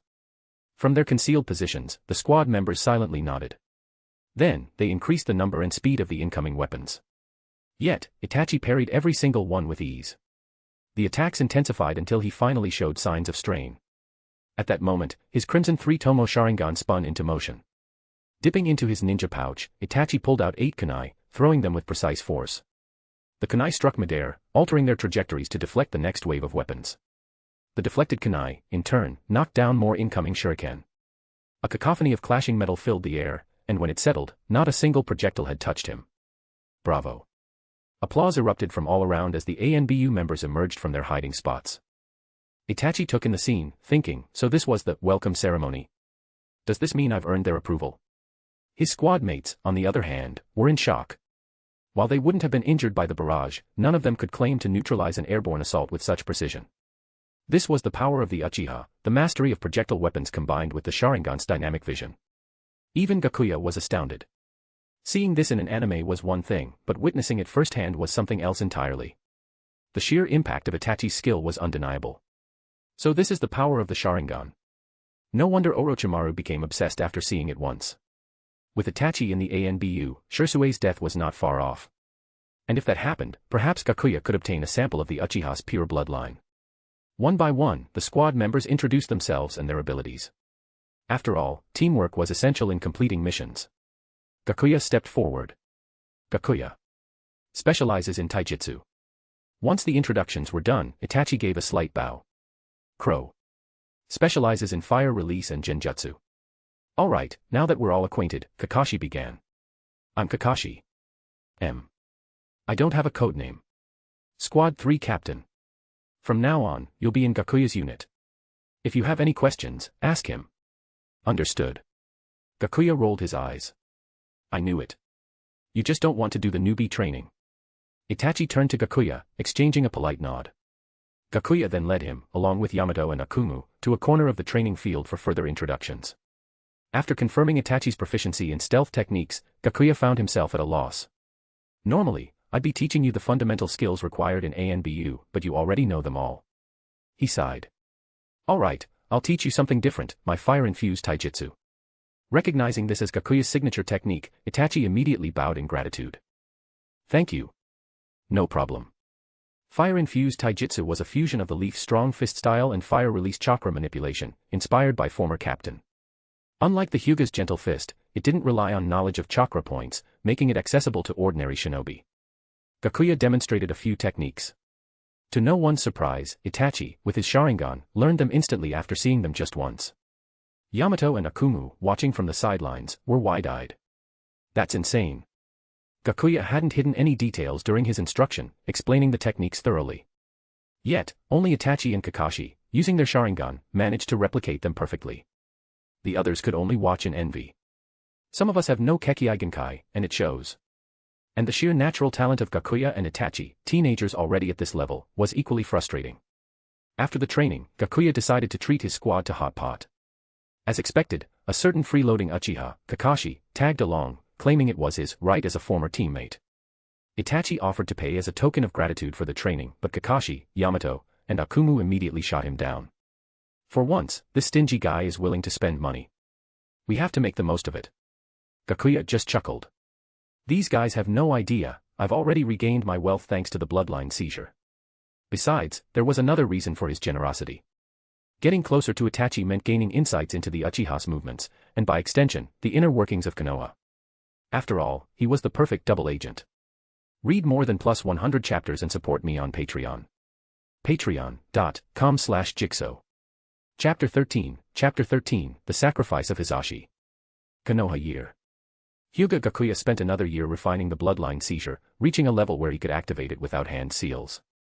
The intricate runic array that once covered his body had now been replaced by chakra flowing naturally from his tenketsu. Now, within a 3-meter radius of himself, Gakuya could instantly unleash the bloodline seizure at will.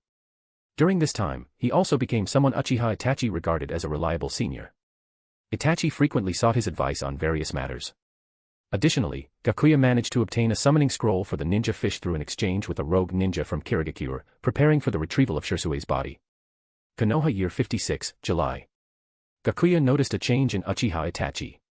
He had grown even more silent and solemn than before. His heart sank. If Shirsue had died the previous night, then he had to act fast before the fish devoured everything. Feigning illness, Gakuya gave his subordinates a few days off and set off alone to search for Shirsue's body beneath the Naka River. Stealthily, he made his way to the river downstream of the Uchiha district, forming hand seals to summon a swarm of small ninja fish. Scattering a handful of bait, he commanded them to search for a corpse. Hours passed, but by nightfall, his patience was rewarded. He finally retrieved Shirsue's body from the water. Gakuya had no intention of studying it further. The bloodline seizure had already drained every trace of Uchiha bloodline from it. As expected, there were no Sharingan present. Of course. The body was useless in that regard, his technique had absorbed it all. The price of awakening the Sharingan wasn't something Gakuya wanted to experience himself. He'd collect Sharingan later when the opportunity arose. Still, there was a gain. The Otsutsuki genetic strand within him had become more complete, though its activity remained low. His thoughts drifted to the scrolls locked away in Konoha's sealing archives, which he had never dared to retrieve. Deciding it was time, he traveled east of the village to reclaim the forbidden sealing scrolls he had hidden long ago. Going through them, Gakuya discovered something that caught his attention, an incomplete jutsu once developed by Senju Tobirama. A technique designed to resurrect the dead. Unlike the impure world reincarnation, this was meant to bring someone back to true life.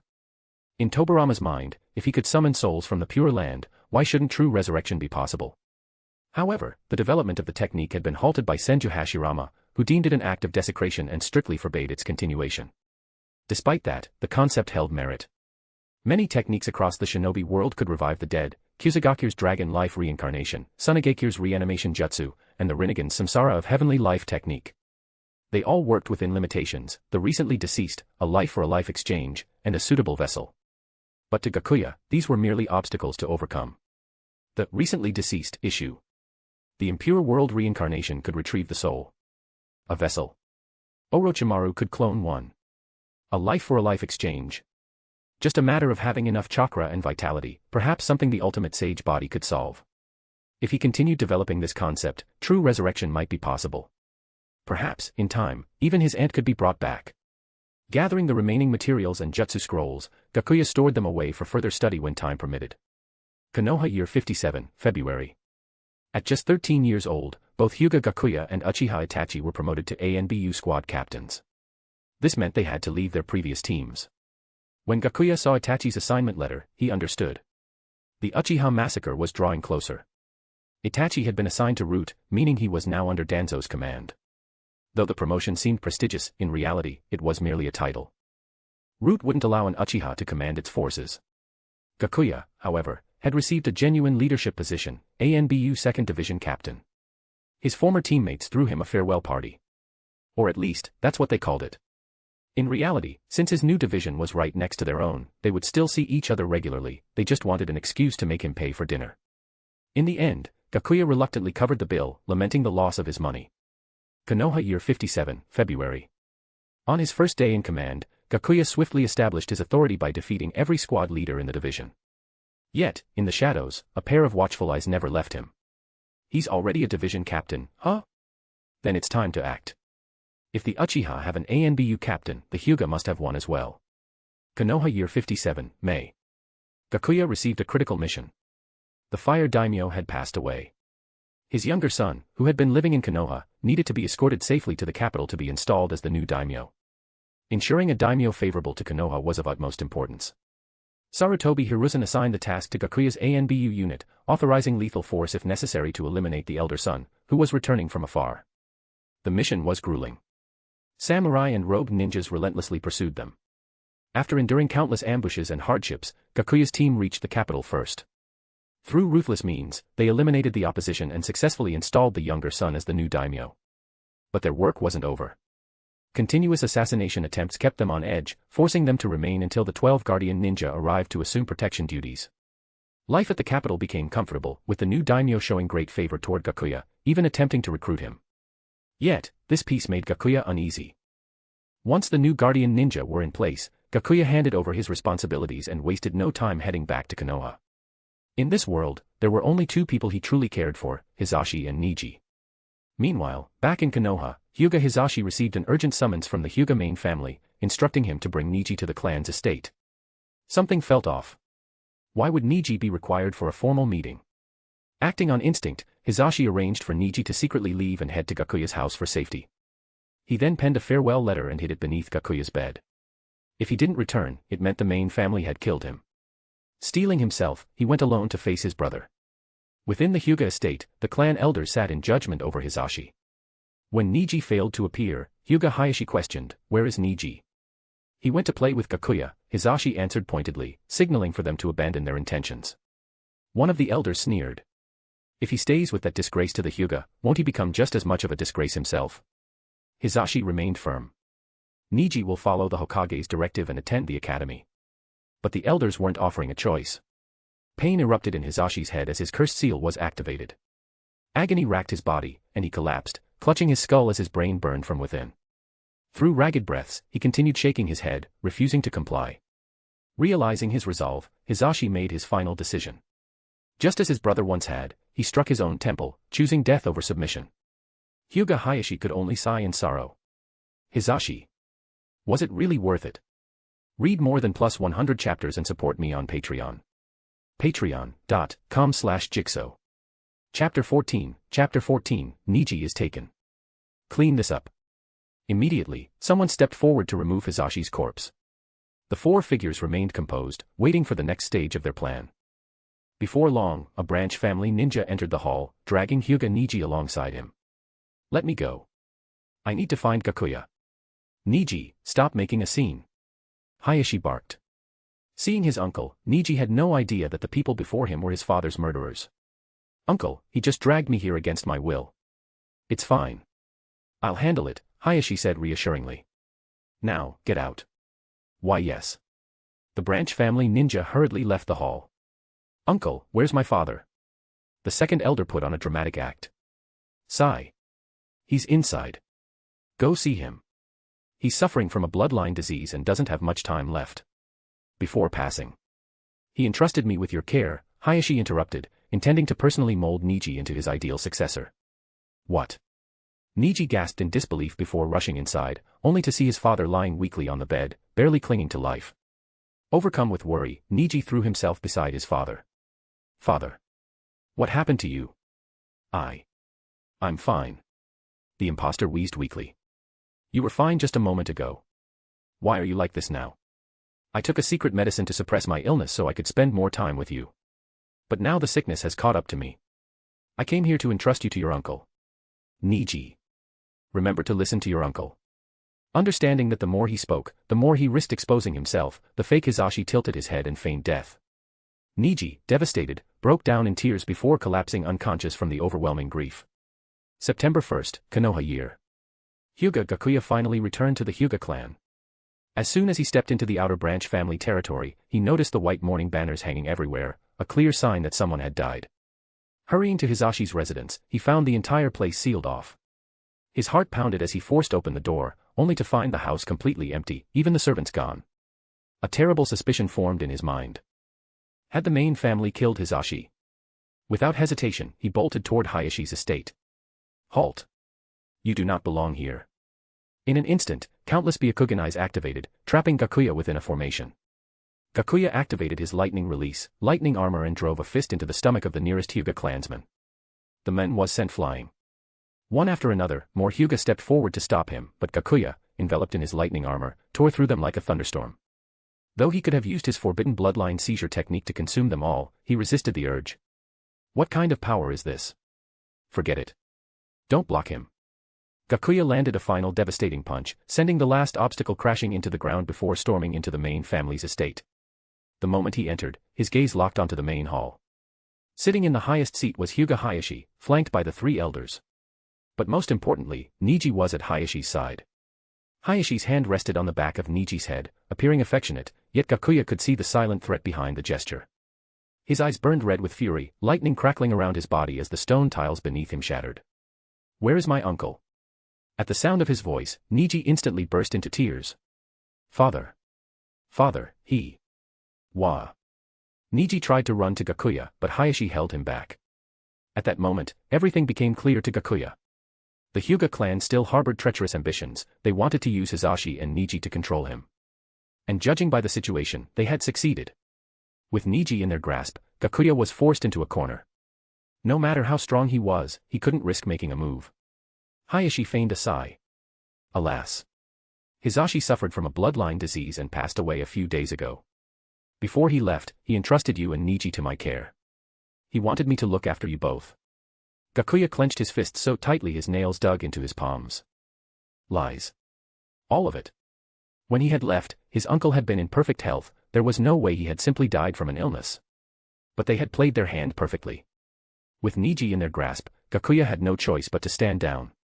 Great Elder, take Niji away. The Great Elder cast Gakuya a smug glance, relishing the pained expression on his face.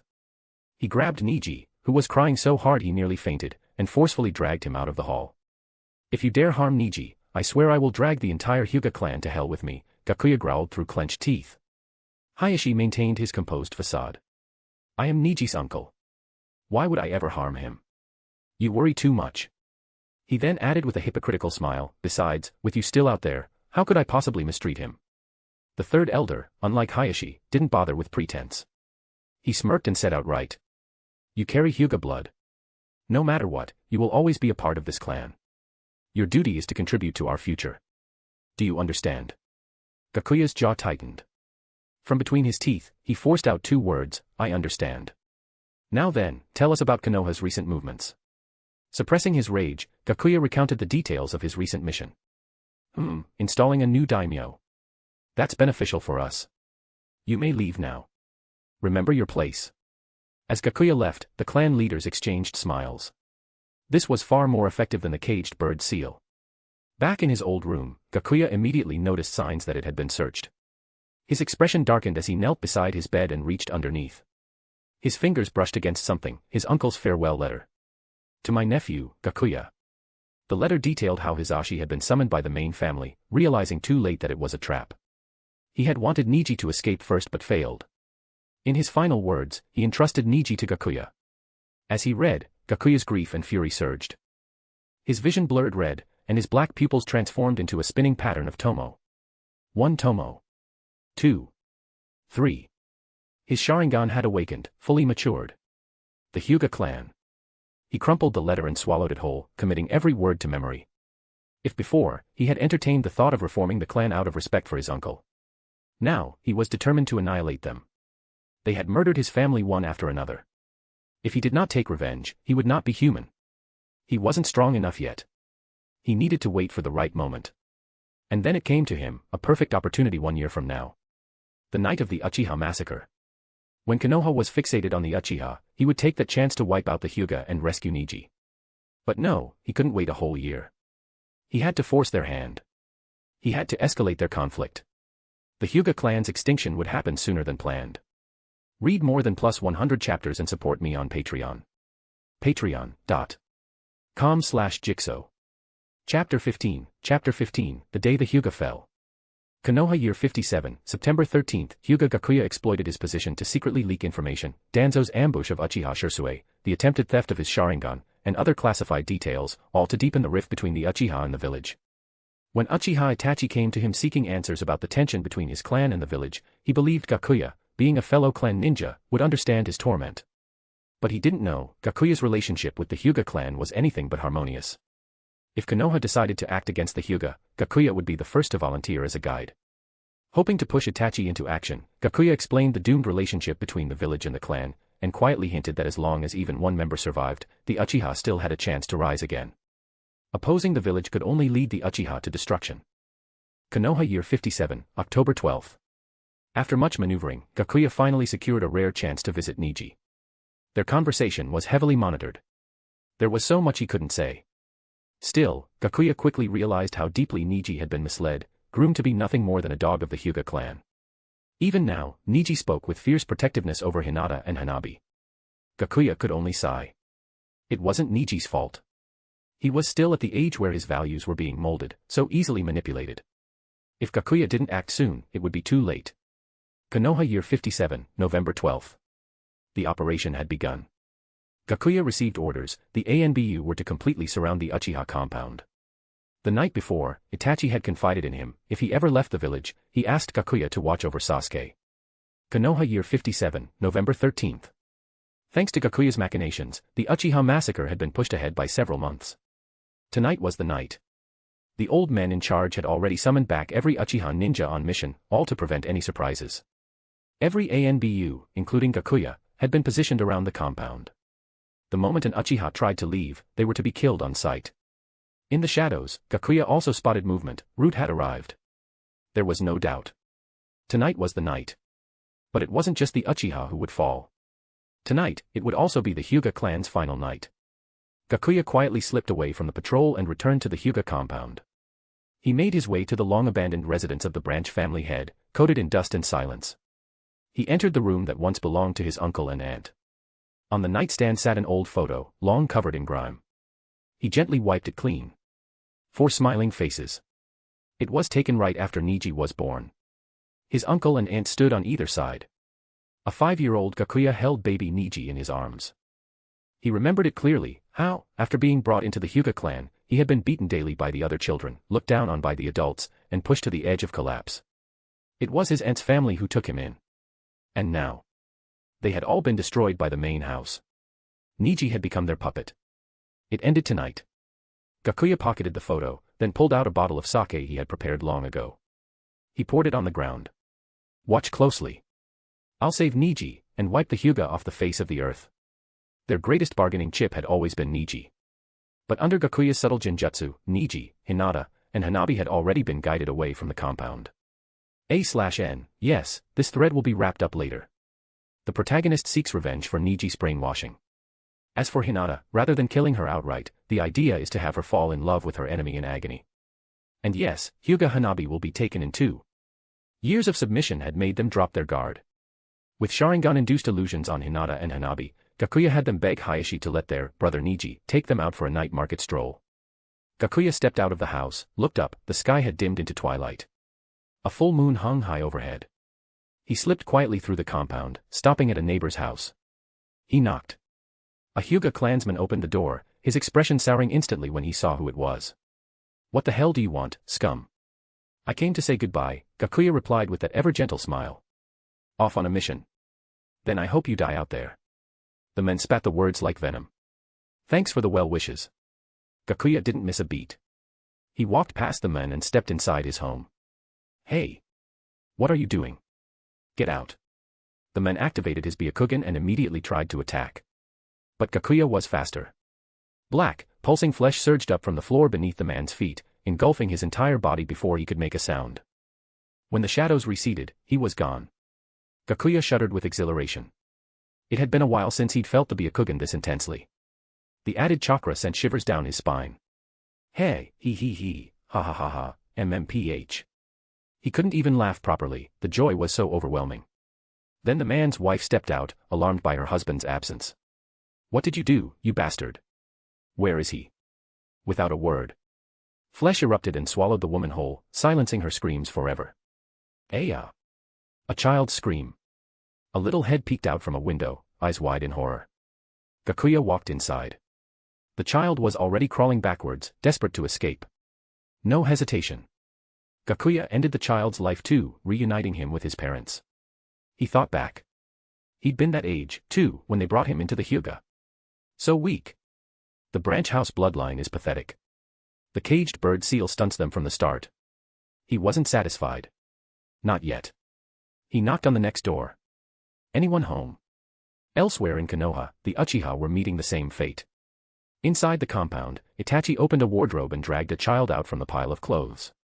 No. Please. A woman appeared, screaming, rushing toward him. One stroke. One slash. Mother and child fell together. Perhaps that was Itachi's last act of mercy. Unlike Itachi's cold execution, Gakuya believed he was being merciful, letting each person die painlessly. One by one, hidden in the shadows, he wiped out nearly the entire Hyūga clan. Only the main house remained. He moved into the third elder's residence first, silently devouring every guard outside. Next came the second elder's house. Gakuya carried his son by the ankle. When he entered, the elder jolted awake, just in time to see his son's limp body tossed onto the floor. What are you doing, Gakuya? Don't forget your place. Oh, I haven't forgotten, Gakuya said with a chilling smile. What you gave me? I've got something better in return. He struck. Sealing thunderpalm exploded from his hand, silencing both father and son. Then he placed a hand on their heads. Bloodline seizure activated. Their souls were drawn out slowly, screaming silently, until Gakuya crushed them with chakra, converting them into pure mental energy. Tobirama really was a genius. He didn't want them going to the Pure Land. That was too kind. He devoured everything, body and soul. Elder after elder. Bloodline after bloodline. At last, he arrived at the main house. The main dish was always saved for last. What are you doing here, Gakuya? You're not supposed to be here. Get out. Gakuya didn't respond. He just kept walking. You dare. The guards attacked with no hesitation. 8 trigrams vacuum palm.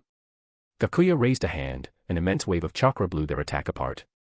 Before they could strike again, he appeared at their sides, both hands landing on their shoulders. Black flesh surged. Gone. Just like that.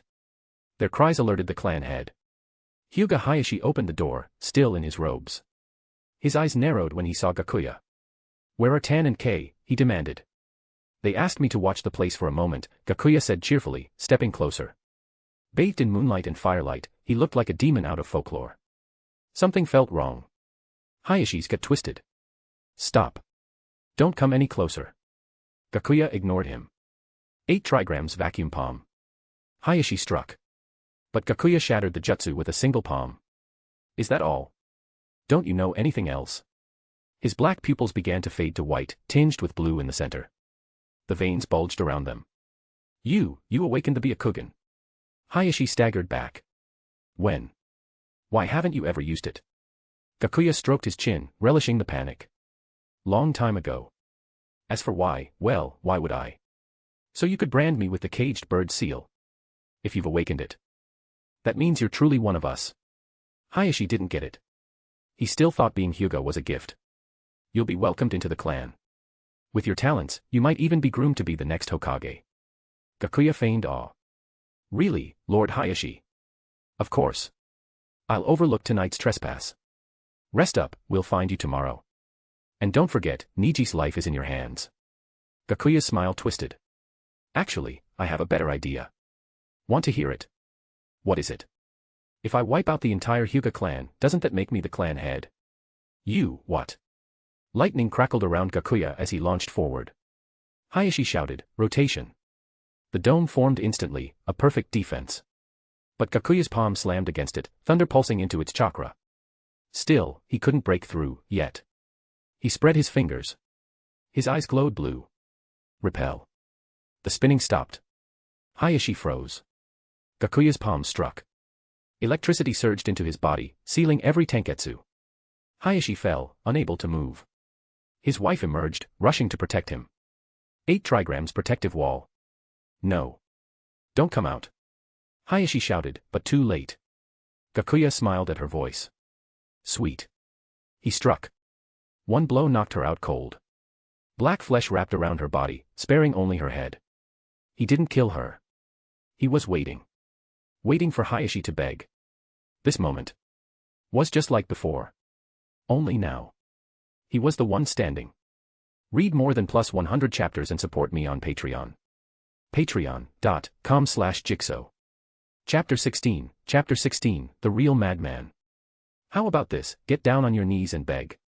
Maybe then I'll spare her," Hyūga Gakuya said with a brilliant, mocking smile as he stared down at Hayashi Hyūga. Hayashi shut his eyes, refusing to look at his wife's broken body. He knew what he had done. And because of that, he understood exactly what kind of fate awaited him. No matter what, Gakuya wasn't going to let his family go. There was no point in groveling, he'd rather die with some dignity intact. Fortunately, his wife had persuaded him to send Niji, Hinata, and Hanabi out for the day. Hopefully, when Konoha and the Hyūga clan find his body tomorrow, they'll kill this lunatic in revenge. "So you're not going to beg me after all," Gakuya mused. "Unlike you, I'm not heartless. If you had begged, maybe I would have given you a quick death like the rest of your clan." It was like he could read Hayashi's thoughts, deliberately striking at the last fragment of hope in his heart. "Oh. Did I say that out loud?" "Whoops," he said with feigned innocence. "Come to think of it, your family's the only ones left. The Elder Council.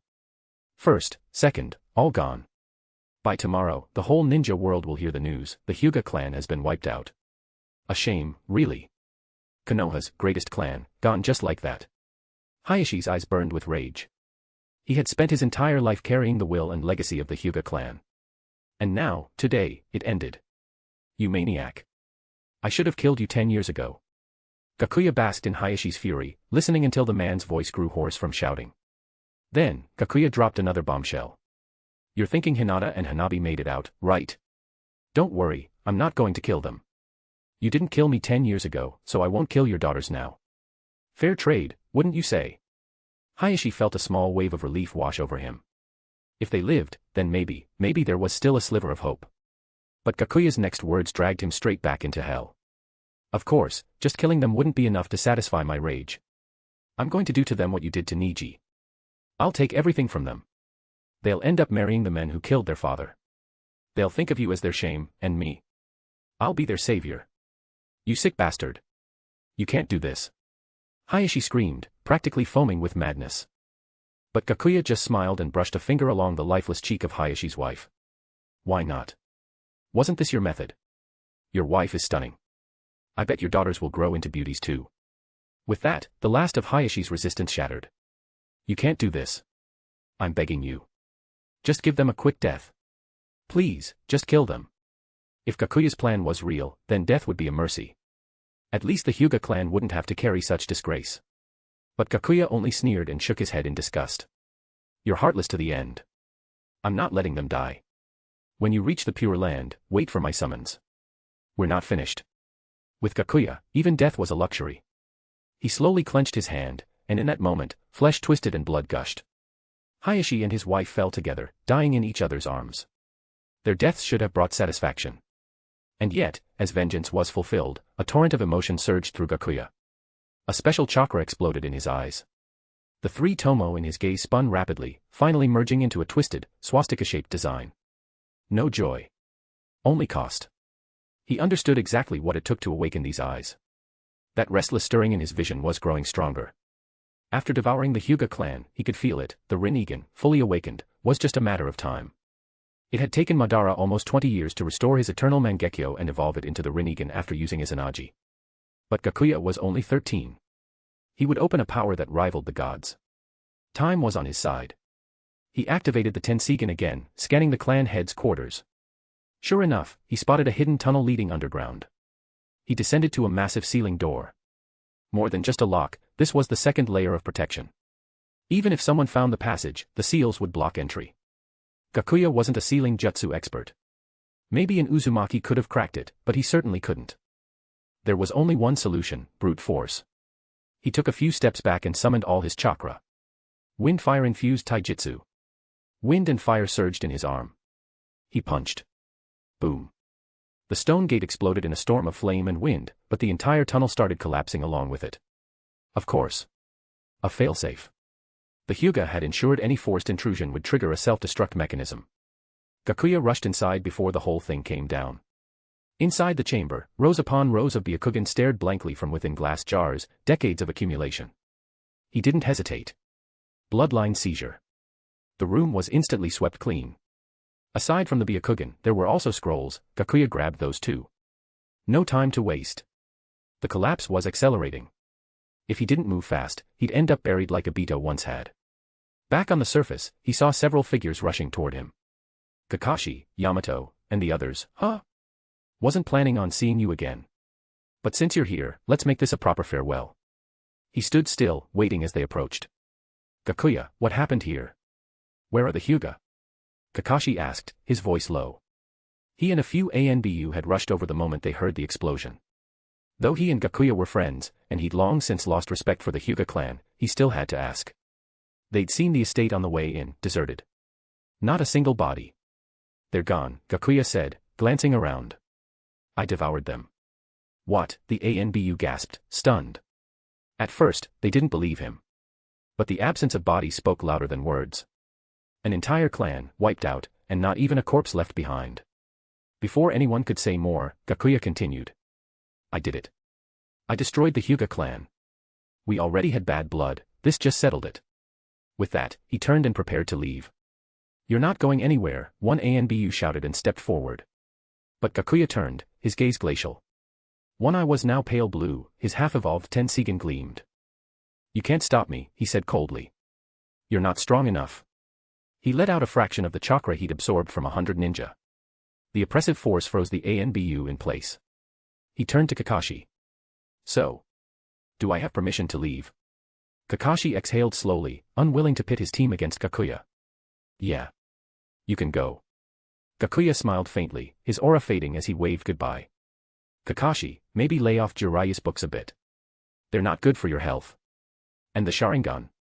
Might be time to seal it. It's not doing you any favors. Tsukumo reached Kuga level with just his blade. Don't throw that away. Yamato, honestly, I don't think you're cut out for ninja work.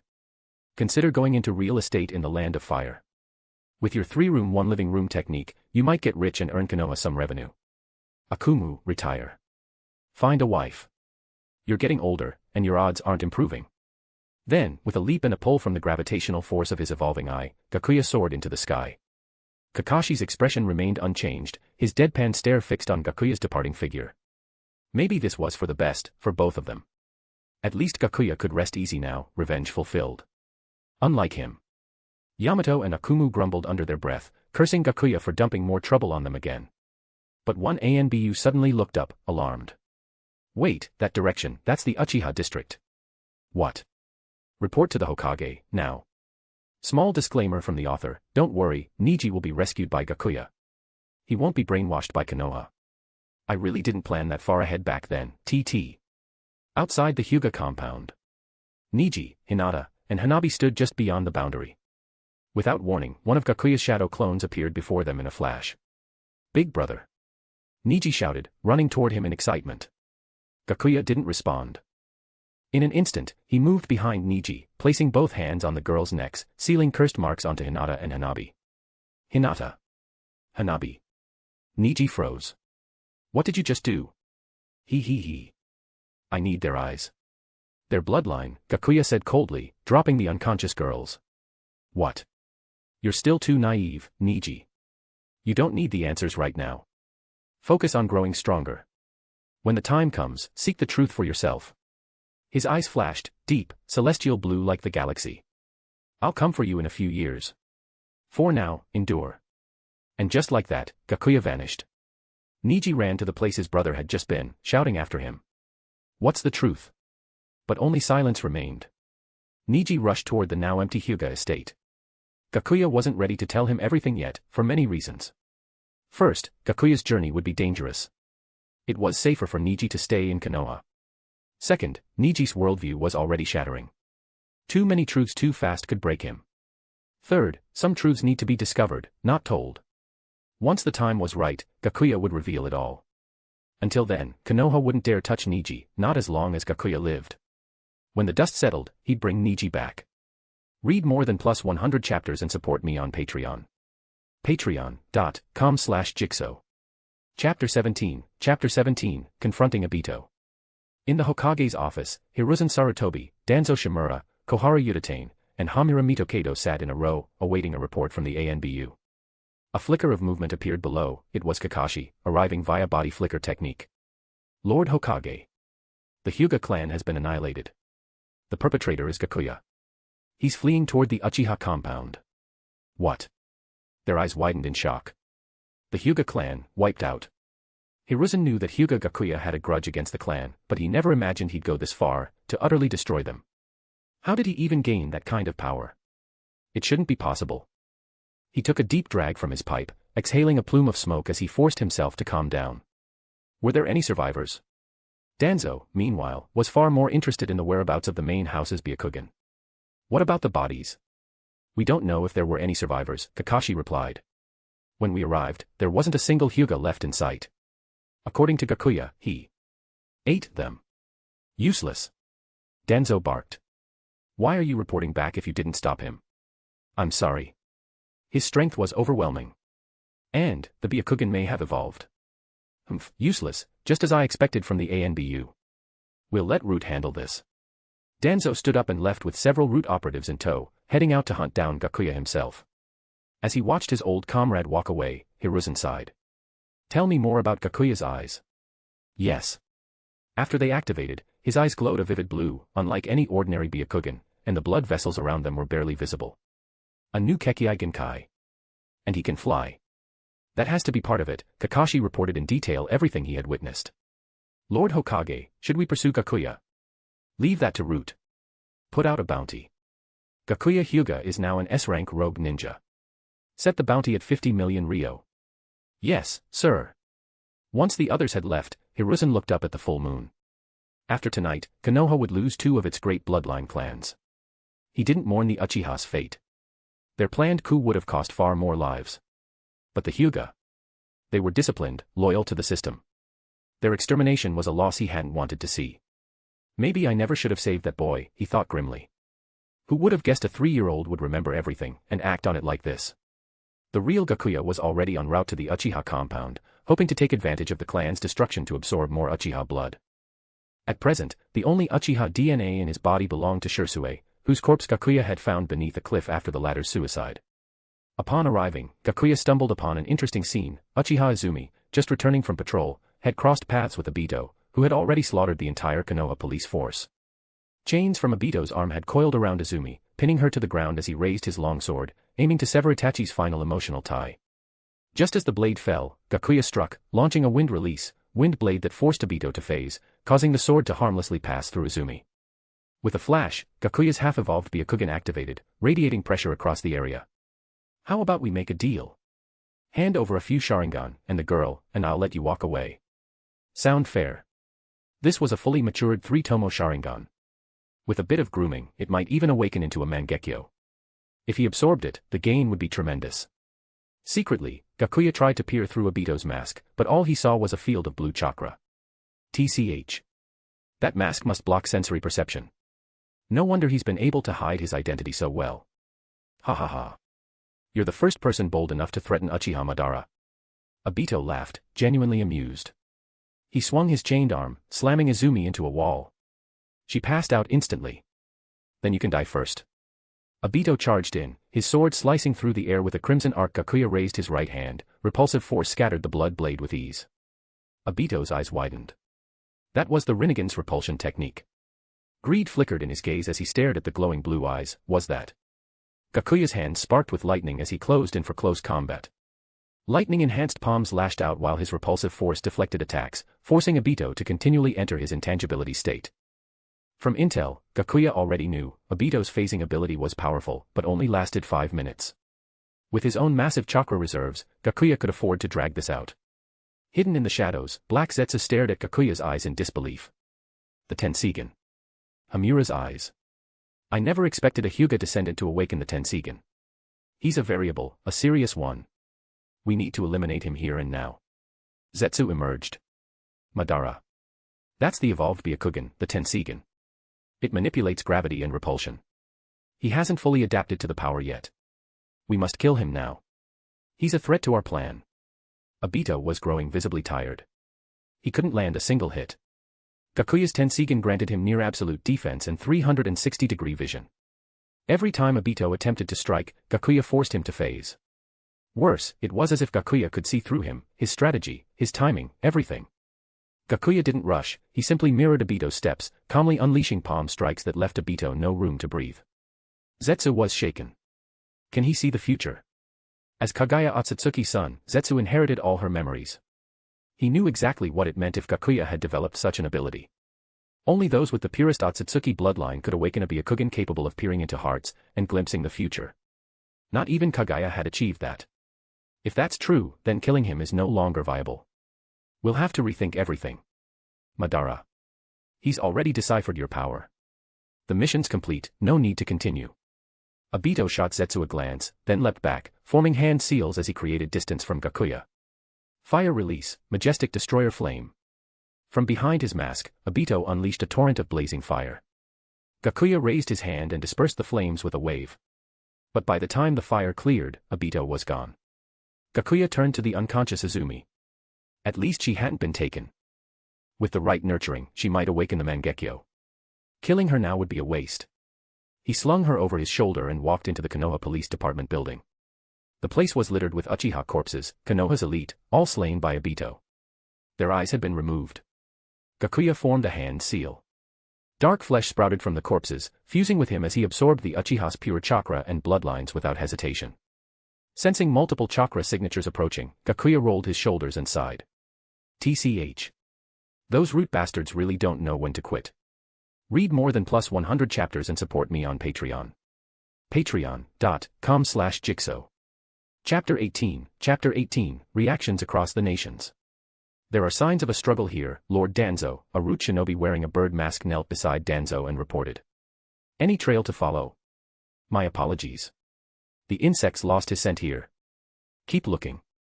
I want Hyūga Gakuya found, no matter what. A greedy glint flickered in Danzo's eyes. The evolved Byakugan, if he could obtain those eyes and combine them with Shursue's Mangekyo, becoming Hokage would be child's play. You don't have to look. I'm right here. A calm voice echoed from above. Everyone instinctively looked up, and there stood Hyūga Gakuya, perched casually atop the railing of the Konoha police force headquarters. Kill him, Danzo ordered without hesitation. In an instant, several root operatives leapt to the rooftop and launched their assault. Gakuya remained calm. His Tenseigan flared to life, and a glowing, ethereal 8-trigram seal expanded beneath his feet, capturing the root ninja in its radius. Gentle fist art, 8 trigrams 128 palms. Gakuya vanished from sight. When he reappeared, there was a version of him in front of each root ninja. He struck with precision, targeting their chakra points one after another. In a blink, every one of them collapsed in a heap, coughing blood and losing consciousness. Only Gakuya remained standing atop the rooftop. He walked back to the railing and opened his arms toward Shimura Danzo. If you so much as lay a finger on Niji, then Konoha better be prepared to burn. The words had barely left his lips when Danzo felt a crushing force slam into him, launching him into the air. Fortunately, a few root shinobi caught him mid-flight and broke his fall. Gakuya didn't wait. He hoisted Uchiha Izumi over his shoulder and disappeared in a flash of body flicker, vanishing from Konoha. Meanwhile, inside the Hokage's office, Kakashi was mid-report. Lord Hokage, we found 3 surviving members of the Hyūga Clan. They happened to be at the night market when the attack began and narrowly escaped. They returned just in time to witness Gakuya leaving the compound. According to them, there was a brief exchange of words. Gakuya didn't harm them. No. One is his younger brother, Hyūga Niji. The other 2 are Hinata and Hanabi, daughters of Hyūga Hayashi. Hiruzen Sarutobi inhaled deeply. Good work. Post elite guards. We must protect them at all costs. Gakuya might return to finish what he started. Yes, sir. Though Gakuya had left Konoha, no one could predict how far he'd go for revenge. In a sealed chamber deep within the village, the last 3 members of the Hyūga clan stood, bewildered and uncertain. Niji's mind was in turmoil. Why would his brother annihilate their entire clan? Power? No. Gakuya was never obsessed with power. It had to be revenge. Niji had seen firsthand how the clan had shunned Gakuya. But the innocent ones, they didn't deserve this. He had to uncover the truth, and bring his brother back. Hinata and Hanabi, on the other hand, were trapped in a fog of pain and confusion. Gakuya had kept his promise to Hayashi, he'd used the Sharingan to rewrite their memories. In their minds, he was the gentle, kind brother who'd always protected them. Especially Hinata. Gakuya was her savior, the one who'd rescued her from Kimogakure 3 years ago. She'd looked up to him, even idolized him. To suddenly see that person as their enemy was unbearable. The sisters couldn't make sense of his actions, and the pain was overwhelming. Niji cut through the silence. Believe me or not, but Gakuya must have had a reason. Otherwise, he would have killed us too. Fortunately for Niji, Hayashi hadn't raised him for long. He'd only been instilled with one principle, protect Hinata and Hanabi. His sense of loyalty to the clan itself was shallow. Hinata, eyes red from crying, gave a shaky nod, first denying, then accepting, all at once. I don't care what you say. No matter his reasons, my sister and I will kill that man. For our parents, Hanabi declared, gripping Hinata's hand tightly. I'll stop you, Niji responded, gaze firm. There's a reason for what he did. I'll find out the truth. The 3 stood in an awkward harmony, united in love, divided in hate, all centered around Hyūga Gakuya. Elsewhere, a swirling vortex appeared in the forest beside the Naka shrine. Uchiha Obito stepped out. From the earth, Black Zetsu emerged. You all right, Madara? I'm fine. Obito narrowed his eyes. Black Zetsu had known intel that even he didn't. He was supposed to be Madara Uchiha's chosen successor, and Madara had told him clearly, the Byakugan could not evolve. So how did Zetsu, supposedly the manifestation of Madara's will, know what Madara didn't? Something wasn't right. Black Zetsu was always slippery, and now that suspicion had taken root, it would only grow. Nearby, Uchiha Itachi spoke his most iconic line. You're not even worth killing. Foolish little brother, if you want to kill me, hate me. Curse me. Run. Cling to life. And one day, when you have eyes like mine, come and find me. With that, Itachi bid farewell to Sasuke. The boy's trauma triggered the awakening of his Sharingan, just one tomo. From a distance, Hyūga Gakuya watched with his Tenseigan, clicking his tongue in disbelief. So this is the reincarnation of Indra. And that was enough to trigger one tomo. Man, that's underwhelming. Beside him, Izumi groaned softly, starting to wake. Not yet, Gakuya said flatly, and knocked her out again. Itachi, having fulfilled his purpose, turned toward the Naka shrine and disappeared into the shadows. Down below, Root Shinobi began cleaning up the battlefield. Gakuya frowned. They're not even gonna let me eat anyone. He sighed. But then, two immense chakra signatures approached fast. It was Hiruzen and Danzo. Not the time to make a move, Gakuya muttered. I'm not Orochimaru, I don't have the protection of being Sarutobi's student. Against legendary Kage-level shinobi and a team of elite ANBU. Not worth the risk. With that, he slung Izumi over his shoulder once more and vanished from the outskirts of the village. Back at the edge of the forest near the Naka shrine, Itachi arrived. Obito was already waiting. It's done. Itachi gave a cold nod. Then it's time I introduced you to the Akatsuki. As they walked, Obito suddenly asked, do you know Hyūga Gakuya? Who? Itachi blinked, confused why he of all people was being asked about someone so random. Hyūga Gakuya, Obito repeated. He'd just learned the name from White Zetsu, who monitored the 5 great nations. Even he couldn't know everything at once. Itachi frowned, trying to figure out where this was going. He came to Konoha about 10 years ago. He gave a brief account. Gakuya had been a fellow ANBU member and had even mentored him at times. Wait, you said he never awakened the Byakugan? Correct. Despite that, his talent in taijutsu was remarkable. He even created a unique hybrid of ninjutsu and taijutsu. Hey, that's outdated intel, Black Zetsu said, emerging from a plant-like pod. He not only awakened the Byakugan, he evolved it and wiped out the entire Hyūga clan. Obito's eyes narrowed. Where is he now? Can he be used? White Zetsu answered first. He fled Konoha with Uchiha Izumi. They're headed toward the land of grass. At the mention of Izumi's name, Itachi's expression hardened. He turned sharply toward Black Zetsu. Sensing his reaction, Zetsu added, Gakuya used a technique that lets him steal the bloodline limits of the dead. He absorbed the Byakugan from the Hyūga clan, and the Sharingan from the Uchiha in the police force. What a terrifying jutsu. Itachi's brows furrowed, a shadow of concern flickering in his eyes. Izumi might be in serious danger. But after a moment, he relaxed. All his love had been given to Sasuke. Izumi, she was just a friend. Just keep an eye on him. No worries. He'll never spot us. We are nature itself. Read more than +100 chapters and support me on Patreon. Patreon.com/Jigsaw. Chapter 19, Rewriting Uchiha Izumi's Memories. Overnight, Hyūga Gakuya sprinted through the night, carrying the unconscious Izumi on his back. He didn't dare stop until they reached the border between the two nations. Along the way, Izumi woke up several times, only to be knocked out again just as quickly. By the crackling campfire, Uchiha Izumi slowly came to. The first thing she said after regaining consciousness was, "Please don't knock me out again. I won't scream." "I didn't even plan on it this time," Gakuya replied with a shrug, handing her a freshly roasted skewer of meat. "Here, eat something. Once you're done, I'll tell you the truth." Izumi accepted the skewer warily, nibbling at it as if it might explode in her hands. Outwardly, she looked calm. Inwardly, though, her thoughts were in chaos. The man sitting across from her had saved her life last night. She remembered that much. He even wore a Konoha forehead protector. So why were they in the middle of nowhere instead of the village? "Want another?" Gakuya asked, already holding out a second skewer with a friendly smile. He was being unusually considerate. After all, she was the key to awakening the Mangekyo Sharingan, and he needed to take good care of her. "I'm fine," Izumi said softly. "Can you tell me what happened now?" Gakuya let out a long sigh and tilted his head back, eyes gazing up at the sky like a war-weary sage. Konoha has issued an extermination order against the Uchiha. The executioner was Uchiha Itachi. As of yesterday, the clan has been wiped out. Izumi's eyes went wide, just as Gakuya expected. She opened her mouth to protest, but then faltered. She knew the Uchiha had clashed with the village leadership for years. Could what he said actually be true? Seeing her shock, Gakuya felt a flicker of satisfaction. The more emotional turmoil she experienced, the better. Don't be too surprised just yet. Let me explain everything properly. This story starts a long time ago. Konoha Year 1. Uchiha Madara and Senju Hashirama. Gakuya launched into the tale of Konoha's founding, carefully building tension and emotion like a master storyteller.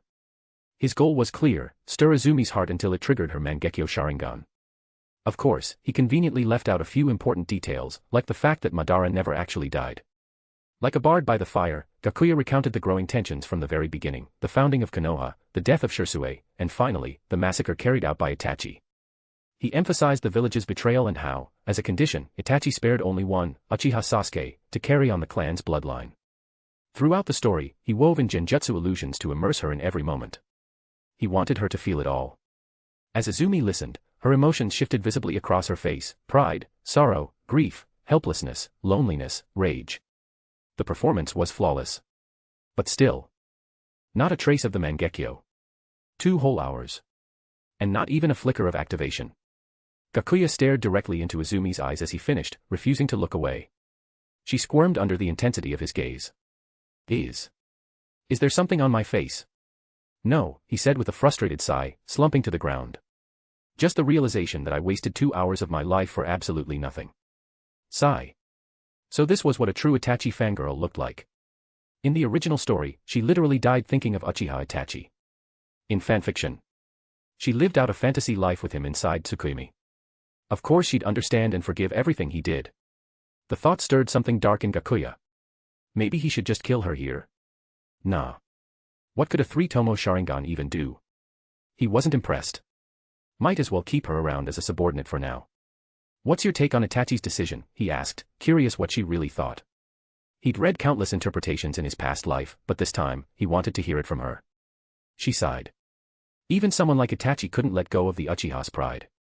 If the clan had defected to any of the other 5 great nations, they would have been welcomed with open arms. There was no need to die fighting Konoha. Gakuya nodded. Yeah. That kind of pride runs deep in the Uchiha. But, you sure you're okay talking about your own clan like that? Izumi blushed. Just, some thoughts after hearing your story. Right. Anyway, thanks for saving me. Can I leave now? Leave. I just risked my life saving you from Madara, and you want to walk away. Gakuya's eyes flared red as his Sharingan morphed into the Mangekyo form, the 3-tomo twisting into a more intricate pattern. The Mangekyo Sharingan. Izumi gasped, covering her mouth in shock. She never imagined a non-Uchiha could awaken the clan's most powerful eye. Joka, Gakuya murmured, activating the unique ability of his left eye. A pulse of power surged out. Izumi's eyes lost their light. When she opened them again, pieces of her past had been wiped clean. Gakuya didn't dare alter too much. He didn't rewrite her entire life, just erased any memory of Uchiha Itachi and implanted the idea that she had willingly chosen to follow him in gratitude. He couldn't risk her remembering Itachi. She might betray him the moment she got the chance. Gakuya-sama, Izumi said calmly. Where are we headed next? Takigakure. Gakuya already had a plan in mind. To perfect his sage body, his ideal targets were the Uzumaki mother and daughter, Karen and her mother. Unfortunately, the last living Kagaya heir, Kimimaro, was currently on the run with Orochimaru after leaving the Akatsuki. For now, Gakuya would have to focus on developing his sage body through other bloodlines. Without another word, he took out the scroll he'd stolen from the Hyūga clan's hidden vault and began reading. It detailed the origins of the Hyūga bloodline and mentioned an offshoot clan that lived on the moon, still possessing the Byakugan. Somewhere in the ninja world, it said, there was a nameless lake, one that hid a portal connecting Earth to the moon. Sadly, the scroll didn't give the lake's exact location. But Gakuya wasn't discouraged.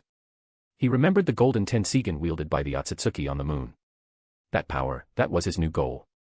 At the end of the scroll, there was a record of nearly every Byakugan technique ever developed by the Hyūga clan, many of which had been lost over time due to the decline in Byakugan purity. Among them, Gakuya discovered a taijutsu technique called Heavenly Void Strike.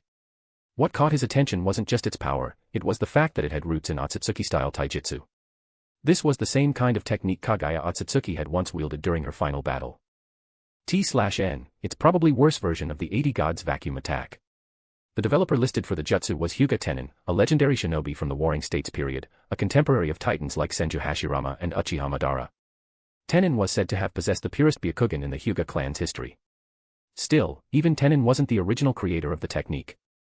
At most, he had inherited and simplified it, stripping it down just enough to make it usable for others.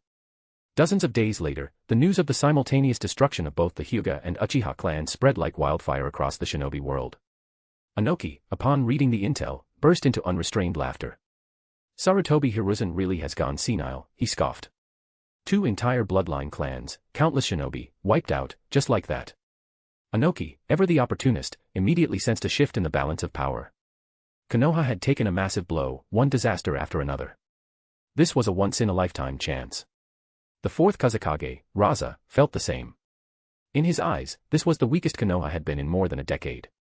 As for the fourth Raikage, though bound by the Peace and Mutual Cooperation Treaty, he too was itching to act.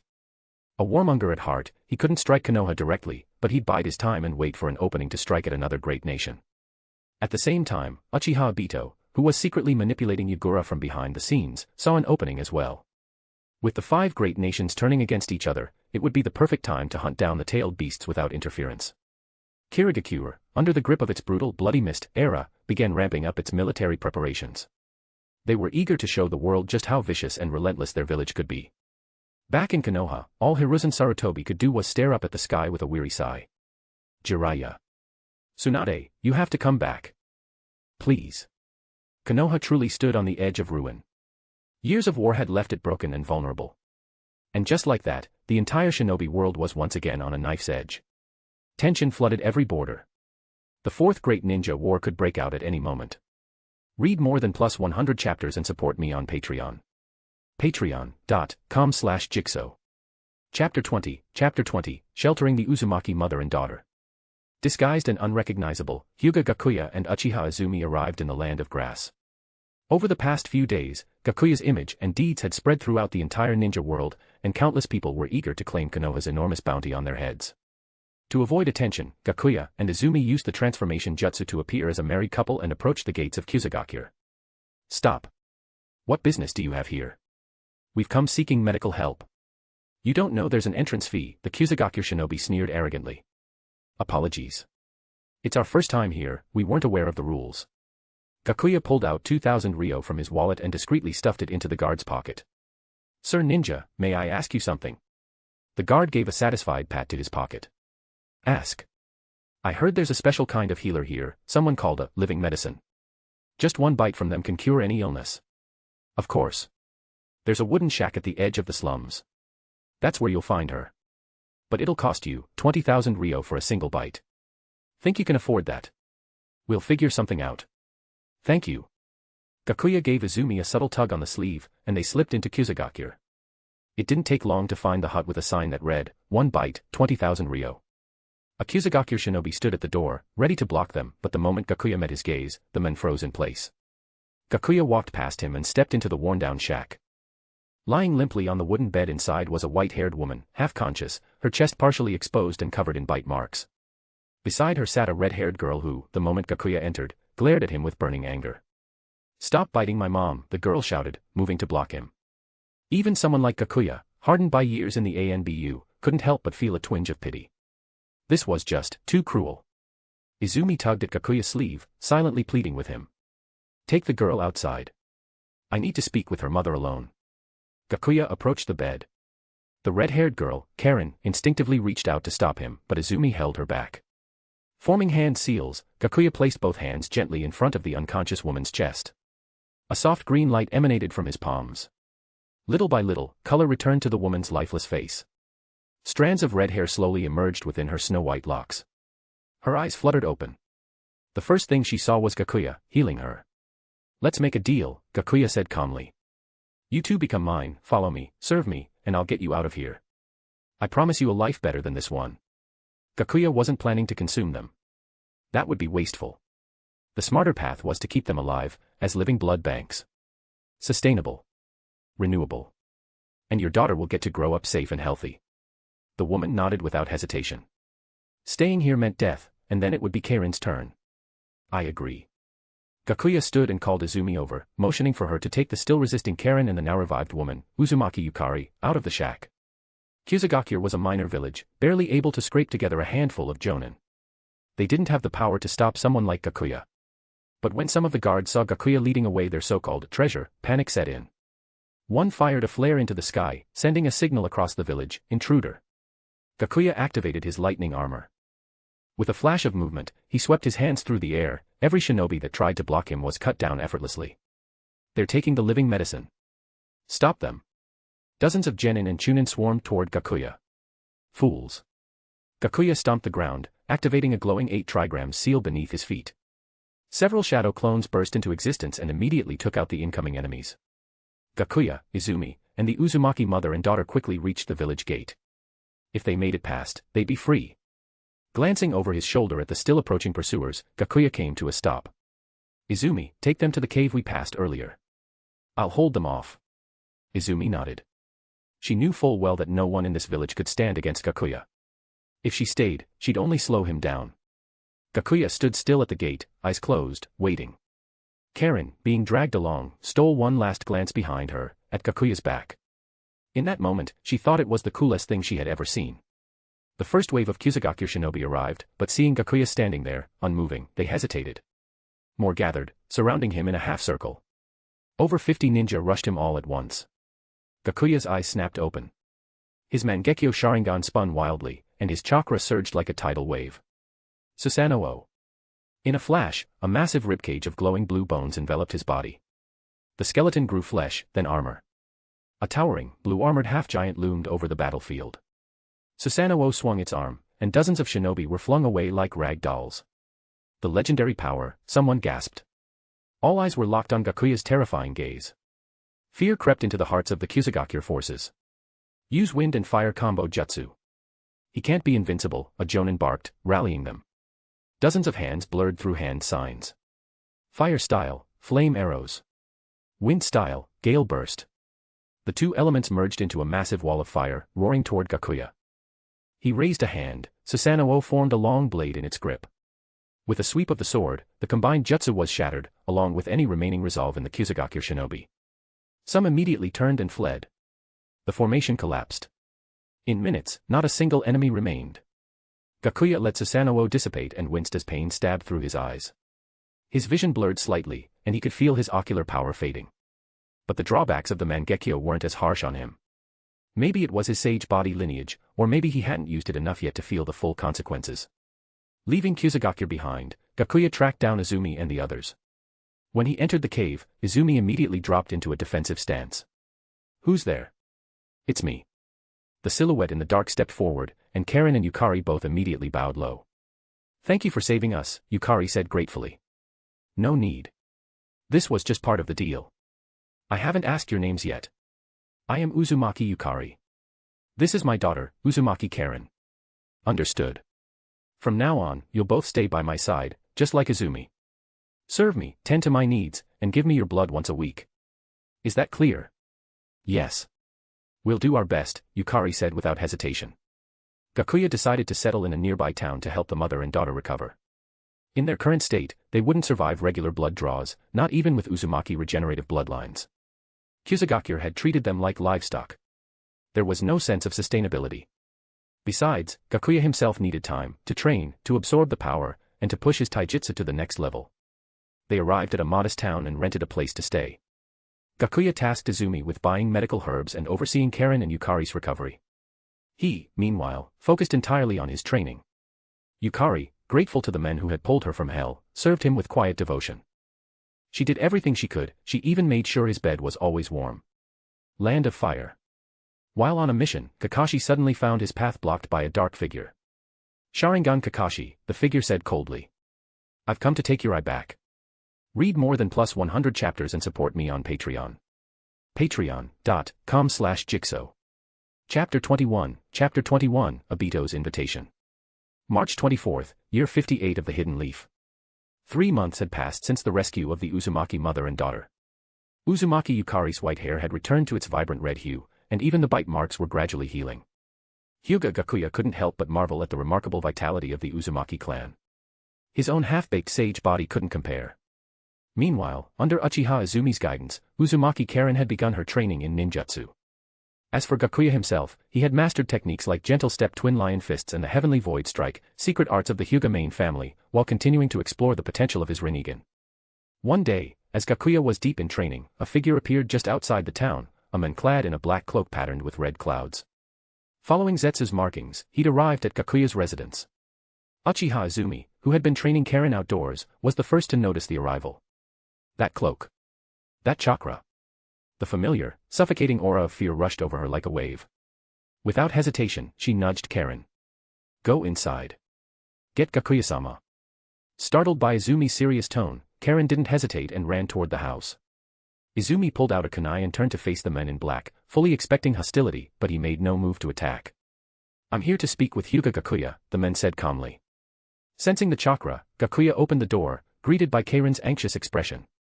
He ruffled her red hair gently. "So, Madara. What brings you here?" Gakuya asked, already having a hunch, especially after noticing the two eyes exposed behind the mask. He had taken back his other Sharingan eye. That explained it.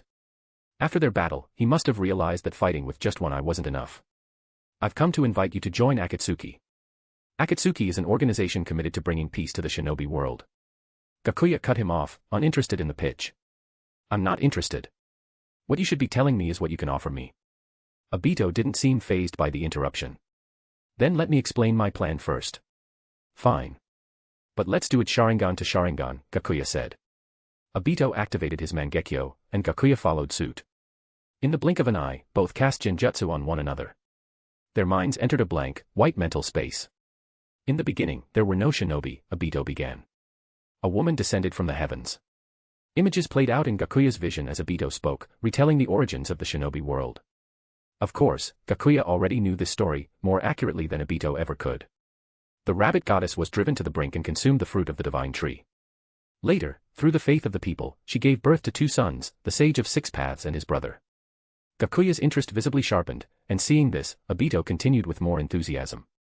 The Sage of Six Paths and his brother sealed away their mother. The divine tree transformed into the Ten Tails, which the sage then sealed within himself. When he died, the sage split the Ten Tails' power into nine-tailed beasts. The husk of the Ten Tails was sealed in the heavens. "And my plan," Obito said, "is to reunite all nine-tailed beasts and become the new Sage of Six Paths. I'll cast a Genjutsu from the moon, a technique called the Infinite Tsukuyomi. In that world, everyone will live in a perfect dream." After hearing this highly embellished tale, where the sage had turned into a power-hungry usurper, Gakuya gave a small smirk. "Seems like we might have something to collaborate on." "Oh." Obito raised a brow. "Do tell." "I want the fruit of the divine tree. Help you with your Eye of the Moon plan." "Sure. But you have to make the tree bear a second fruit." Of course, Gakuya had no intention of waiting around for that. What he really wanted was Kagaya's body. He intended to surpass the sage himself. Obito, seeing the spark of ambition in Gakuya's eyes, couldn't detect any falsehood. "Of course. Once I become the second Sage of Six Paths, something like that is just a thought away." Gakuya extended a hand. "Then I guess we'll be good allies." Their hands clasped. "We share common interests," Obito said. Feigning ignorance, Gakuya asked, "One more thing, Madara. What about the Rinnegan? Without it, isn't this all just talk?" "I gave it to the leader of Akatsuki. He's a valuable pawn." "I see." Outside, Izumi, Karen, and Yukari could only stare, bewildered, as the two men stood frozen in place. Then Gakuya opened his eyes, a smile on his lips. "Izumi, Yukari, Karen, pack up. We're leaving." Izumi and Yukari nodded, immediately moving to gather their things. Karen hesitated, a trace of reluctance in her eyes. For the first time in her life, she'd felt the warmth of a real home. Leaving it behind stung. "Gakuya-sama, are we leaving this home forever?" He tousled her hair again. "Of course not. Wherever I go, that's your home." "I understand." Obito turned away, fading into a swirling vortex of spacetime. "The organization is in Omega-Kure.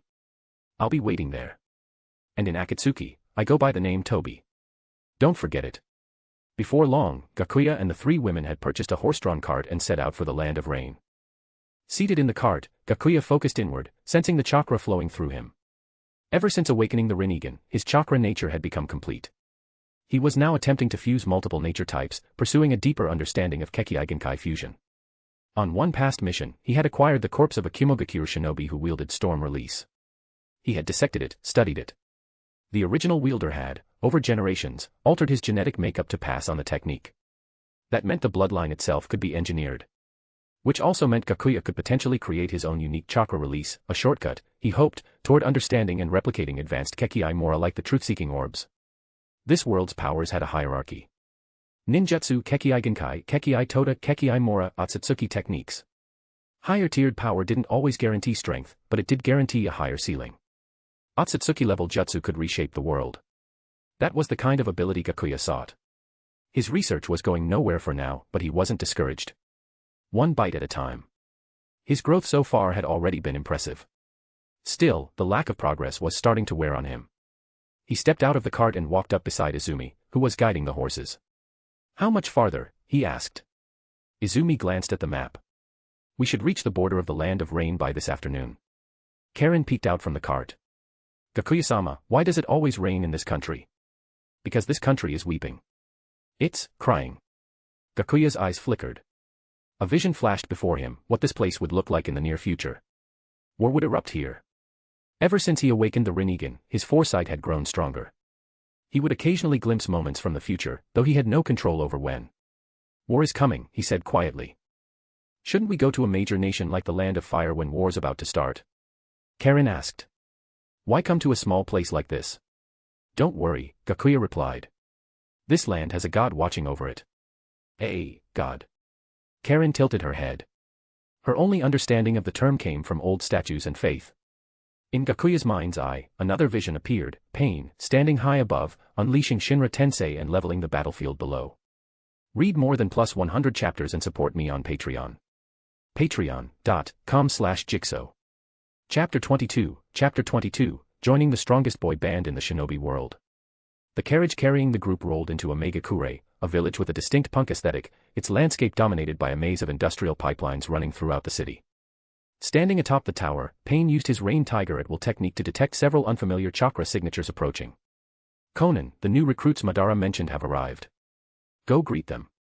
In front of the carriage, a flurry of paper danced through the air, forming the shape of a woman. As she descended, countless villagers of Omegakure dropped to their knees in reverence, unfazed by the rain-soaked ground beneath them. At the front of the carriage, Uchiha Izumi was visibly shaken by the sight. Hyūga Gakuya stepped out, immediately recognizing the woman with her short bluish-purple hair and signature paper flower. I was introduced by Tobi to join Akatsuki. I know. Come with me. They arrived at the base of the tallest tower in the village, the very heart of Omegakure. Conan led the four of them inside and brought them to their dorms. This will be your residence. You'll be staying here. I'll get you your uniforms and gear. In the meantime, clean up and settle in. As she walked away, Gakuya gave a slight shake of his head. No matter how much she changed, that quiet gentleness inside her hadn't faded.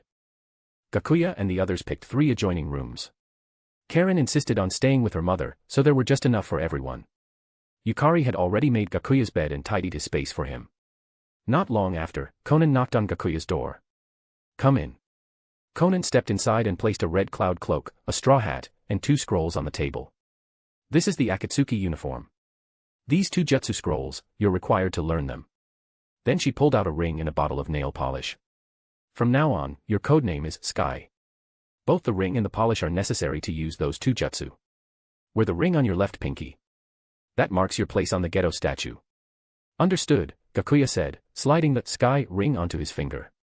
That ring had originally belonged to Orochimaru, but after his defection, especially following Uchiha Itachi's recruitment, it had been left unclaimed. Now, it had found a new owner in Gakuya. Gakuya recalled that the ring was never recovered in the original timeline. Had Nagato forged a new one? There's a meeting tomorrow. You'll be introduced to the rest of the members. I'm Conan. Codename, White. With that, Conan turned to leave.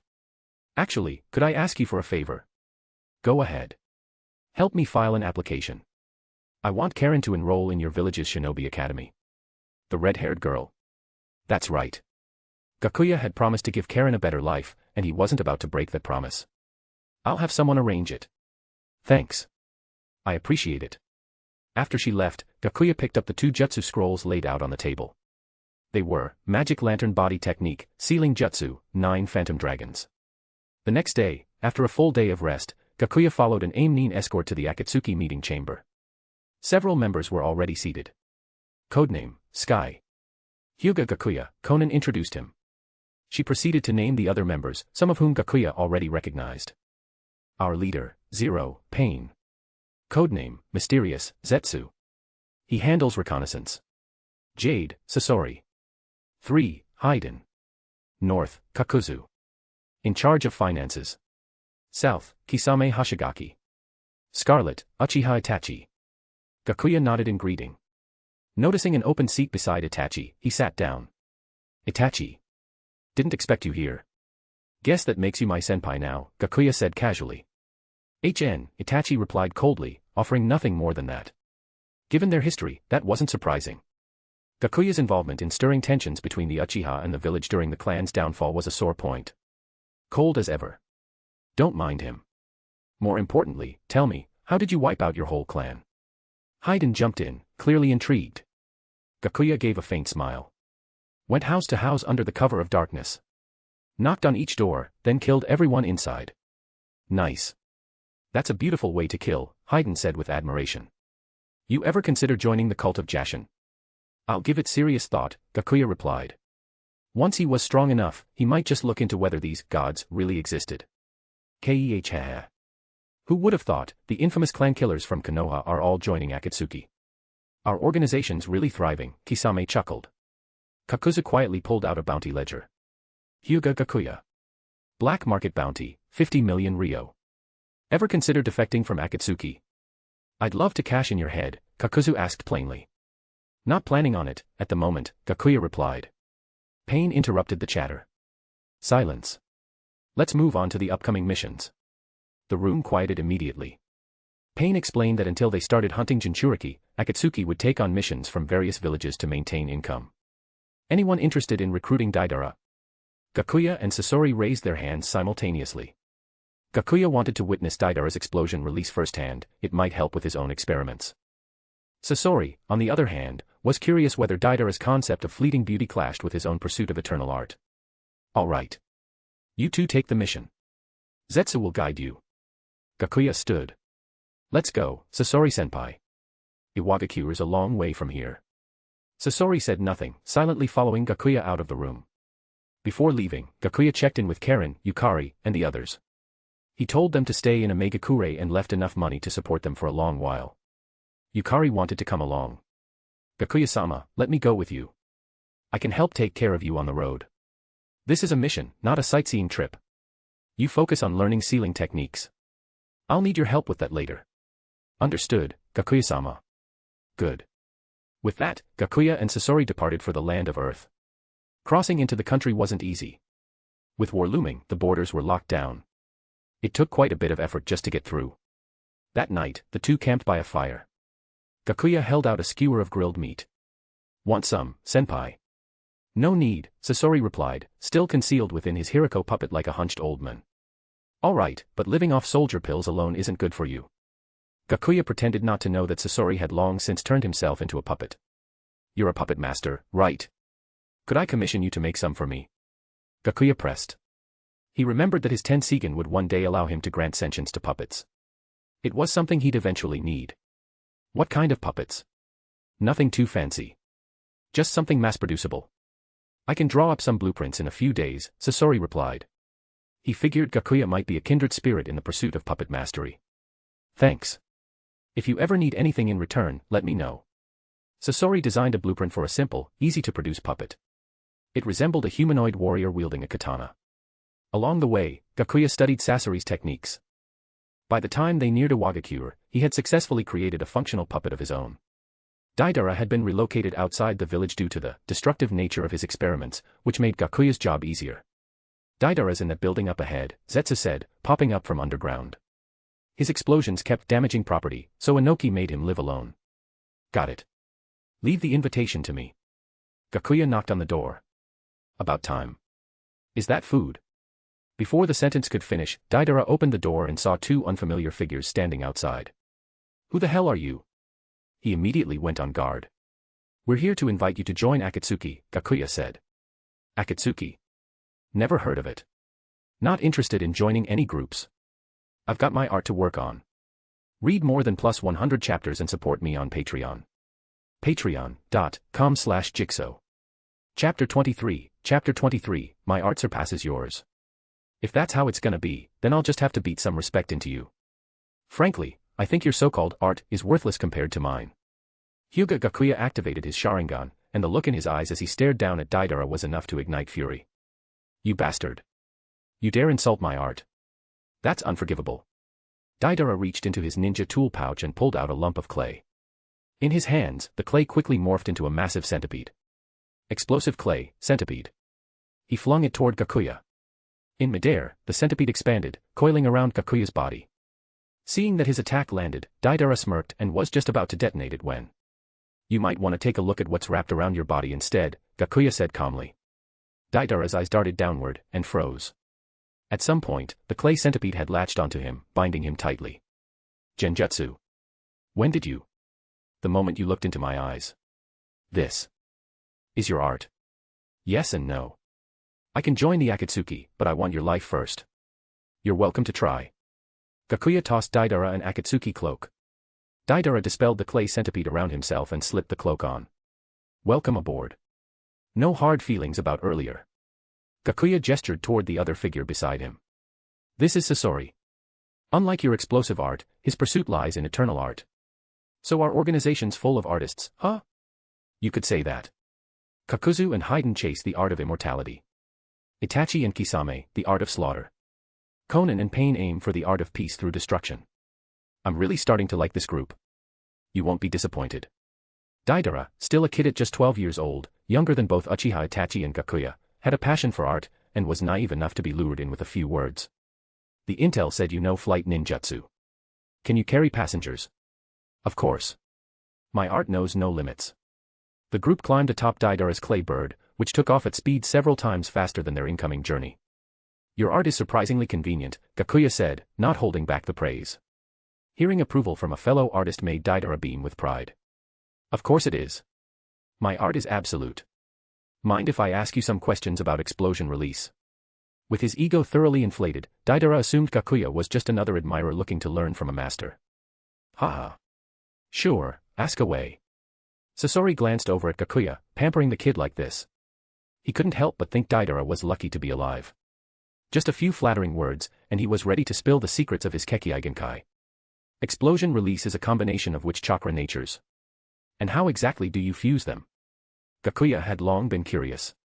His personal experiments with bloodline fusion had all failed. Now, he finally had a live tutor. It's an earth and fire style fusion. You have to. Deidara began to explain, sparing no detail. After the thorough explanation, Gakuya found his understanding of Kekkei Genkai elevated to a new level. Explosion release was indeed a fusion of earth and fire styles, similar to lava release, but manifested in a different form. Gakuya nodded, signaling his comprehension, and immediately began trying to merge the two chakra types.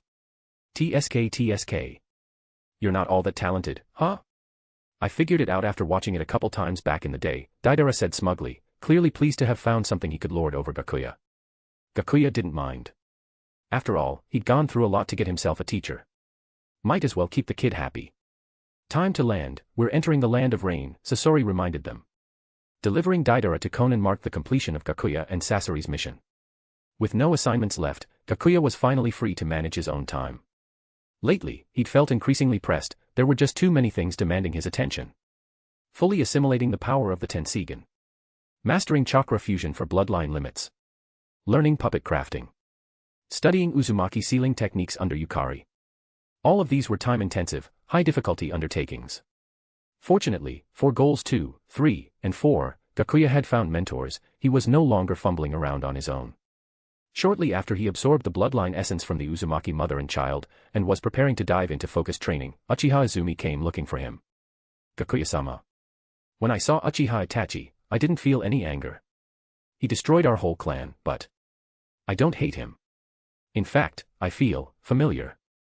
Gakuya's Mangekyo ability had rewritten her memories, but not her emotions. You're just too kind, Izumi. You understand the truth now. You understand why he made that choice. I see. That makes sense. Just treat him like a stranger. That's all you need to do. Yes, Gakuya-sama. No sooner had Izumi left than Uchiha Itachi arrived. What did you do to Izumi? He asked coldly, wasting no time. Gakuya narrowed his eyes. Is that how you speak to your ANBU senior? Itachi activated his Sharingan, staring Gakuya down without blinking. He had spent the past few days digging into everything he could about Gakuya.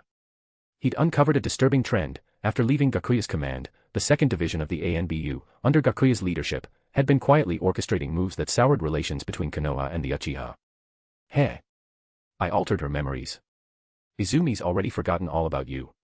You abandoned her, didn't you? Now, under my care, she finally has a reason to keep living. Itachi's fists clenched. For once, a flicker of anger crossed his usually unreadable face. So you absorbed Uchiha Shirsue's body too, didn't you? He'd pieced it together from Izumi's strange behavior, likely due to Koto Emitsukami, and the rumors out of Konoha that Gakuya could absorb Kekkei Genkai from corpses. Back then in Konoha, when Gakuya had suddenly stopped taking missions. It hadn't been concerned for Itachi's state of mind. He must have discovered the location of Shirsue's body. The timing matched exactly with the day of Shirsue's death. If Gakuya could hear Itachi's deductions now, he'd probably applaud him. Not bad for a Uchiha genius. And what if I did? Still better than murdering your entire clan. Silence lingered. Finally, Itachi loosened his fists and returned to his usual calm expression. We're not so different, you and I. No, we are different, Gakuya said coldly. The Hyūga murdered my parents and kin. I wiped them out. That's justice. But you. He didn't finish, but his meaning was crystal clear. I had a reason. You slaughtered your own blood without one. That makes you worse. Itachi said nothing. He'd gotten the answer he came for. I'm warning you, stay away from Sasuke. If you touch him. Gakuya scoffed. Why tell me this? Shouldn't you be watching Orochimaru? He's the one who might go after your brother if he can't beat you. Itachi's steps froze mid-turn. That was a valid point. He made a mental note to visit Konoha soon, to place a few Amaterasu and Tsukimi-encoded traps inside Sasuke's Sharingan. Read more than +100 chapters and support me on Patreon. Patreon.com/Jigsaw. Chapter 24, The War Ignites. April 23, Year 58 of the Hidden Leaf Calendar. While Uchiha Sasuke and Uzumaki Naruto were still training at the Ninja Academy, war broke out once again.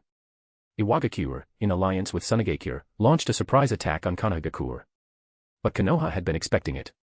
On the Iwagakure front, Shimura Danzo took command personally, clashing head-on with the IWA forces led by Kitsuchi. At this point, Danzo had no time for schemes or politics, the village faced an unprecedented crisis. On the Tsunagakure front, Jiraiya had rushed back to take command, standing against the Kazekage and the Tsunagakure army. By the second month of war, Kumogakure entered the fray. As Konoha's ally, they deployed their forces to the Leaf's borders, bolstering Konoha's efforts on the IWA front and significantly easing their pressure. There was deep-seated enmity between IWA and Kumo. The third Raikage, the current Raikage's father, had died in an Iwagakure ambush. Now, the fourth Raikage saw this as a chance to avenge him. Just as the four great nations were locked in fierce combat, Kirigakure, manipulated from the shadows by Obito, made its move. They struck from behind, launching a sneak attack on Konoha's rear lines. Within a single month, the balance of the war had once again become unpredictable. In terms of raw power, it was now the two strongest villages against the three weaker ones. Konoha remained the most powerful, even in decline. Backed by the vast and resource-rich land of fire, they still had reserves to draw on. Kumogakure ranked second. The fourth Raikage was in his prime, flanked by two perfect Jinchuriki. They were quickly catching up to Konoha. Iwagakure held third place. Anoki's dust release was feared across the shinobi world, and with Kitsuchi and other powerful shinobi like explosion release user Scorch on his side, they remained formidable, even though Deidara's recent defection had cost them a key asset. Tsunagakure was in the worst shape. Struggling with the desert's harsh environment and lack of resources, their new generation had only the Kazekage Raza to rely on. Their internal political strife had even led to the death of Pakura, their powerful Scorch release user. Now, only the aging Chiyo remained to hold things together. Kirigakure came in fifth. Though the blood mist policies had led to severe internal damage, they still had slightly better high-end combat power than Suna. Under Obito's control, they had the perfect Jinchuriki, dual Kekkei-genkai user Mei Terumi, the prodigious sword-wielder Hozuki Mangetsu, and Ringo Amuri of the Lightning Blades. The two strongest villages were now locked in combat against the other three. The Land of Rain, caught between the lands of Wind, Fire, and Earth, had yet to be drawn into the conflict, but at this pace, it was only a matter of time before the war came to them too. That morning, Hyūga Gakuya received a message from Pain. Several members of the Akatsuki were out on missions, so the meeting would be held via the illusionary projection technique to discuss the war and other matters. After painting his nails with black polish, Gakuya quickly formed the seals, activating the technique. His image flickered and appeared atop one of the fingers of the demonic statue of the Outer Path. One by one, the other Akatsuki members materialized in the same way, each standing on one of the statue's 10 fingers. Deidara, who hadn't seen Gakuya in days, spoke up. So, how's your explosion release training coming along? Don't tell me my art blew your mind again. Gakuya nodded. Almost there. Explosion release really packs a punch. I owe it to your guidance. Ha. Hear that, Sasori. Gakuya's finally seen the light. You should join my art troupe next. Sasori's voice was cold and quiet. Heh. I'm considering turning you into a puppet. Gakuya, how's your puppet technique coming? Have you started to feel the eternal beauty of it? I've started making puppets already. Your craft really is exquisite, Sasori-senpai. Not bad. The other Akatsuki members looked on in disbelief. After just one mission with these two, Gakuya had somehow learned both of their signature techniques. Was this guy some kind of succubus? And these two, are they stupid? Just handing over their best techniques? If Gakuya knew what they were thinking, he'd definitely have something to say about it. After all, how could they understand that art knows no boundaries? Pain interrupted their banter. The 5 great nations are at war. Konoha and Shimobukuro have joined forces against the other 3. We're situated right between them, we must act, or we'll become the next battlefield. We have to decide, do we join the war, or stay in the shadows? Speak your minds. Hyūga immediately shouted, obviously we kill everyone and offer them to Lord Jashin. War makes the best sacrifices. Kakuzu, ever practical, added, we can act as mercenaries for the 5 great nations and make a killing. I'm in. Deidara chimed in. I want the world to see my art. Just as the discussion began to lean one way, the more strategic thinkers, Sasori and Gakuya, spoke up. Sasori's low voice echoed out. I don't recommend getting involved in this war. If we show our hand now, the 5 great nations will target us before we've even started collecting the tailed beasts. Our greatest strength is working from the shadows. I agree, Gakuya said. If we expose our intel too soon, our entire plan could be compromised. Pain, as the leader, asked the critical question. What if the war reaches the land of rain? Are we still going to stay out of it? We fight, of course, Gakuya replied. But not as the Akatsuki, under Hanzo's name. We leak the message, anyone who dares turn the land of rain into a battlefield will be making an enemy of the demigod. And if any village thinks Hanzo's old age makes him easy prey, we crush them with overwhelming force. When they all fear the demigod's name, no one will dare touch the land of rain. Everyone knew Hanzo was long dead, but the outside world didn't. Since Pain took over, he had completely sealed off the country. With the continued use of disguises and isolation, no one had suspected that the famed demigod of the rain was already gone. Gakuya looked around at the others. This way, the 4th great ninja war becomes internal strife among the 5 great villages, perfect for our plans. Everyone turned to Pain. As the leader, the final decision rested with him. Gakuya's plan is sound. If any shinobi from the great nations enters the land of rain, kill them. Gakuya, you'll be in charge. Who do you need to assist you? I'd like Sasori-senpai and Hoshigaki-kisame. One's a master of poisons, the other an expert in water release. I'll also need the salamander summoning scroll and full command of the rain ninja. Granted. I hereby appoint you as the commander of the rain forces. You'll have full authority over wartime operations. The salamander scroll will be delivered to you shortly. Sasori of the red sand, Hoshigaki-kisame, assist Gakuya as needed. Understood. Sasori, having worked with Gakuya before, had no objections. Kisame, ever loyal, followed orders without complaint. Gakuya smiled. I won't let you down. All Akatsuki members currently on missions, return to Omegakure once your tasks are complete. Understood. Zetsu, monitor the 5 great nations and report directly to me and Gakuya. Yes. This meeting is over. Proceed with the operation. As soon as Pain finished speaking, the members began disappearing. Kakuzu rushed off to profit from the chaos of war. Hyūga went in search of lone ninja to sacrifice. Uchiha Itachi was likely worrying about Sasuke and Konoha. Gakuya nodded to the others.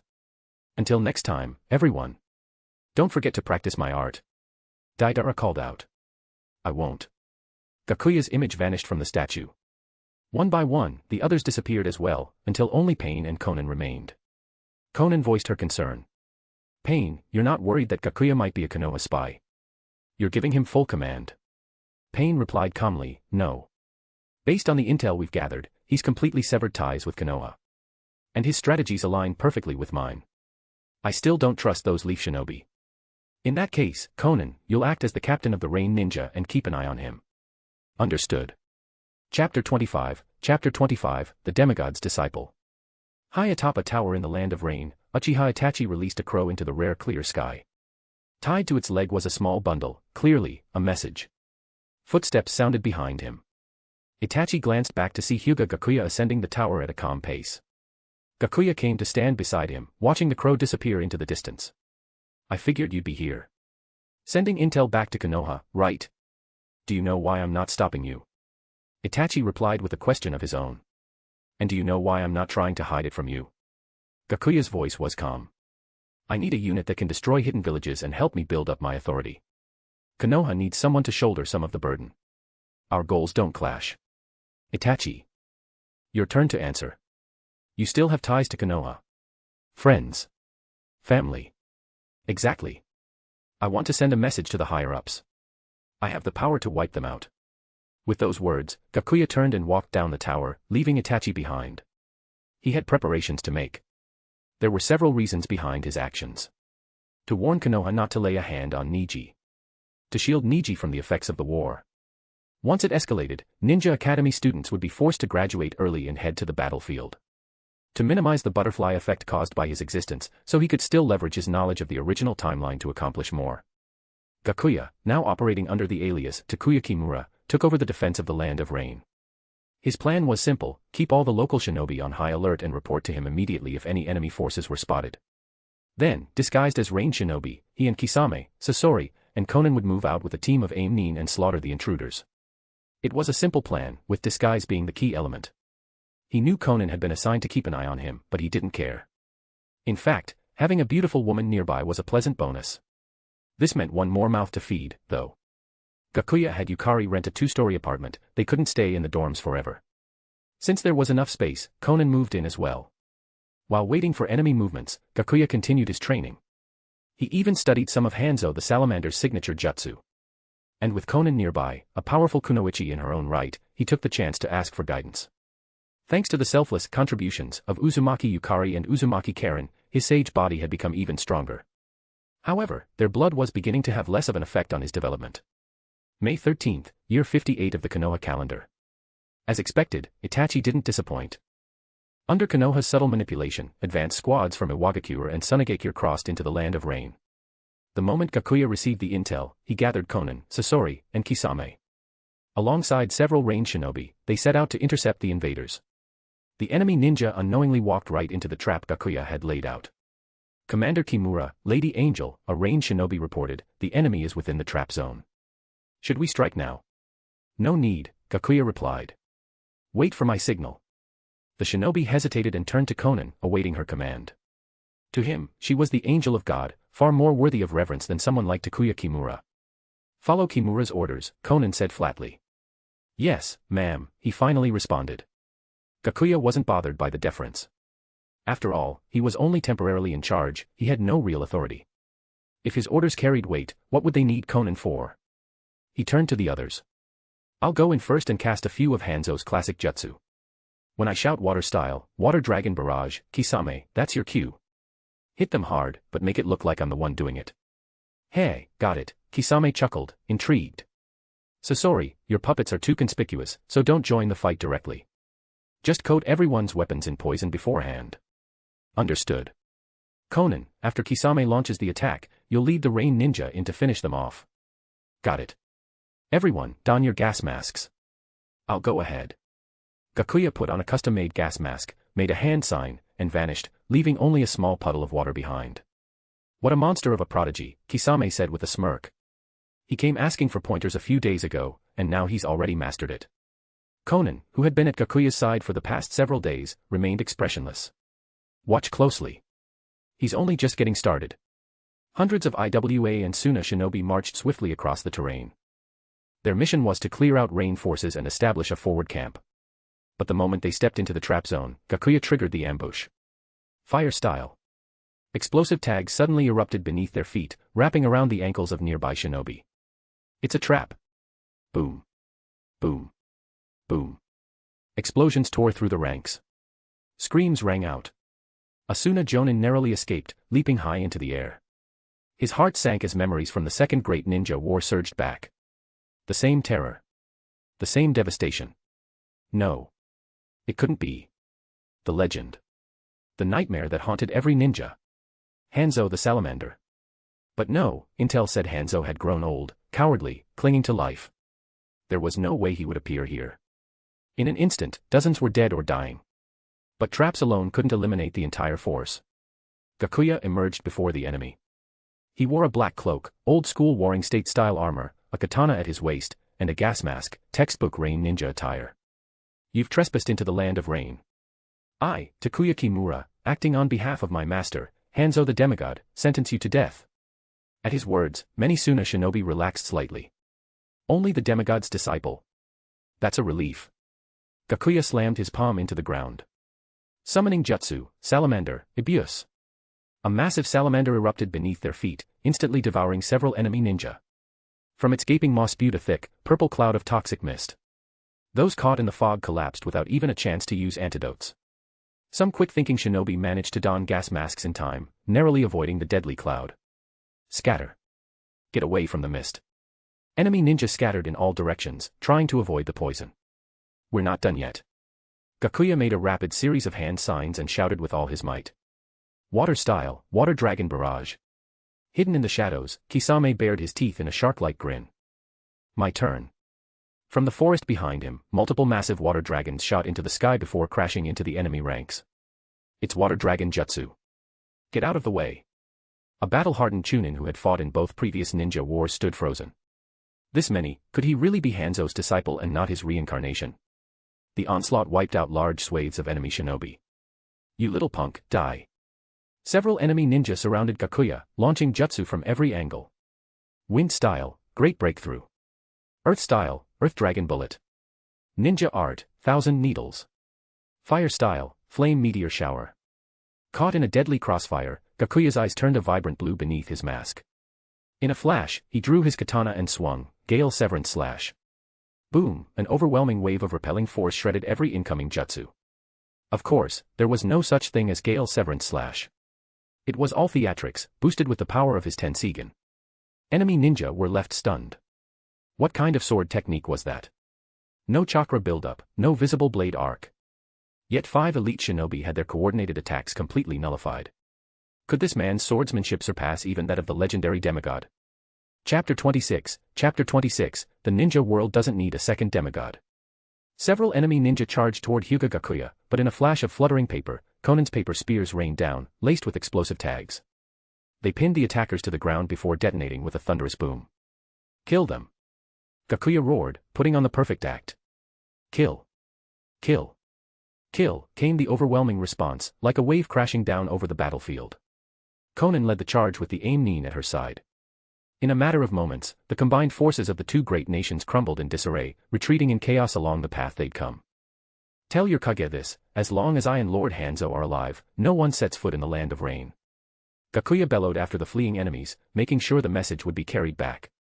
After that, cleanup began, wounded gathered, the battlefield swept. But that wasn't Gakuya's job.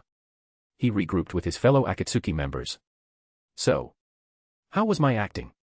Kisame grinned. Honestly. You really sold it, looked like Hanzo's loyal disciple to me. Sasori gave a chilly smirk. Why not let me handle it next time?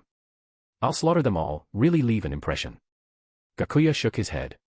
That would only stir curiosity in the 5 great nations. Hanzo's name still carries more weight. He turned to Conan. Thanks for stepping in back there, Conan. That had been way too close. If she hadn't acted when she did, his cover might have been blown. It's nothing. Gakuya straightened up.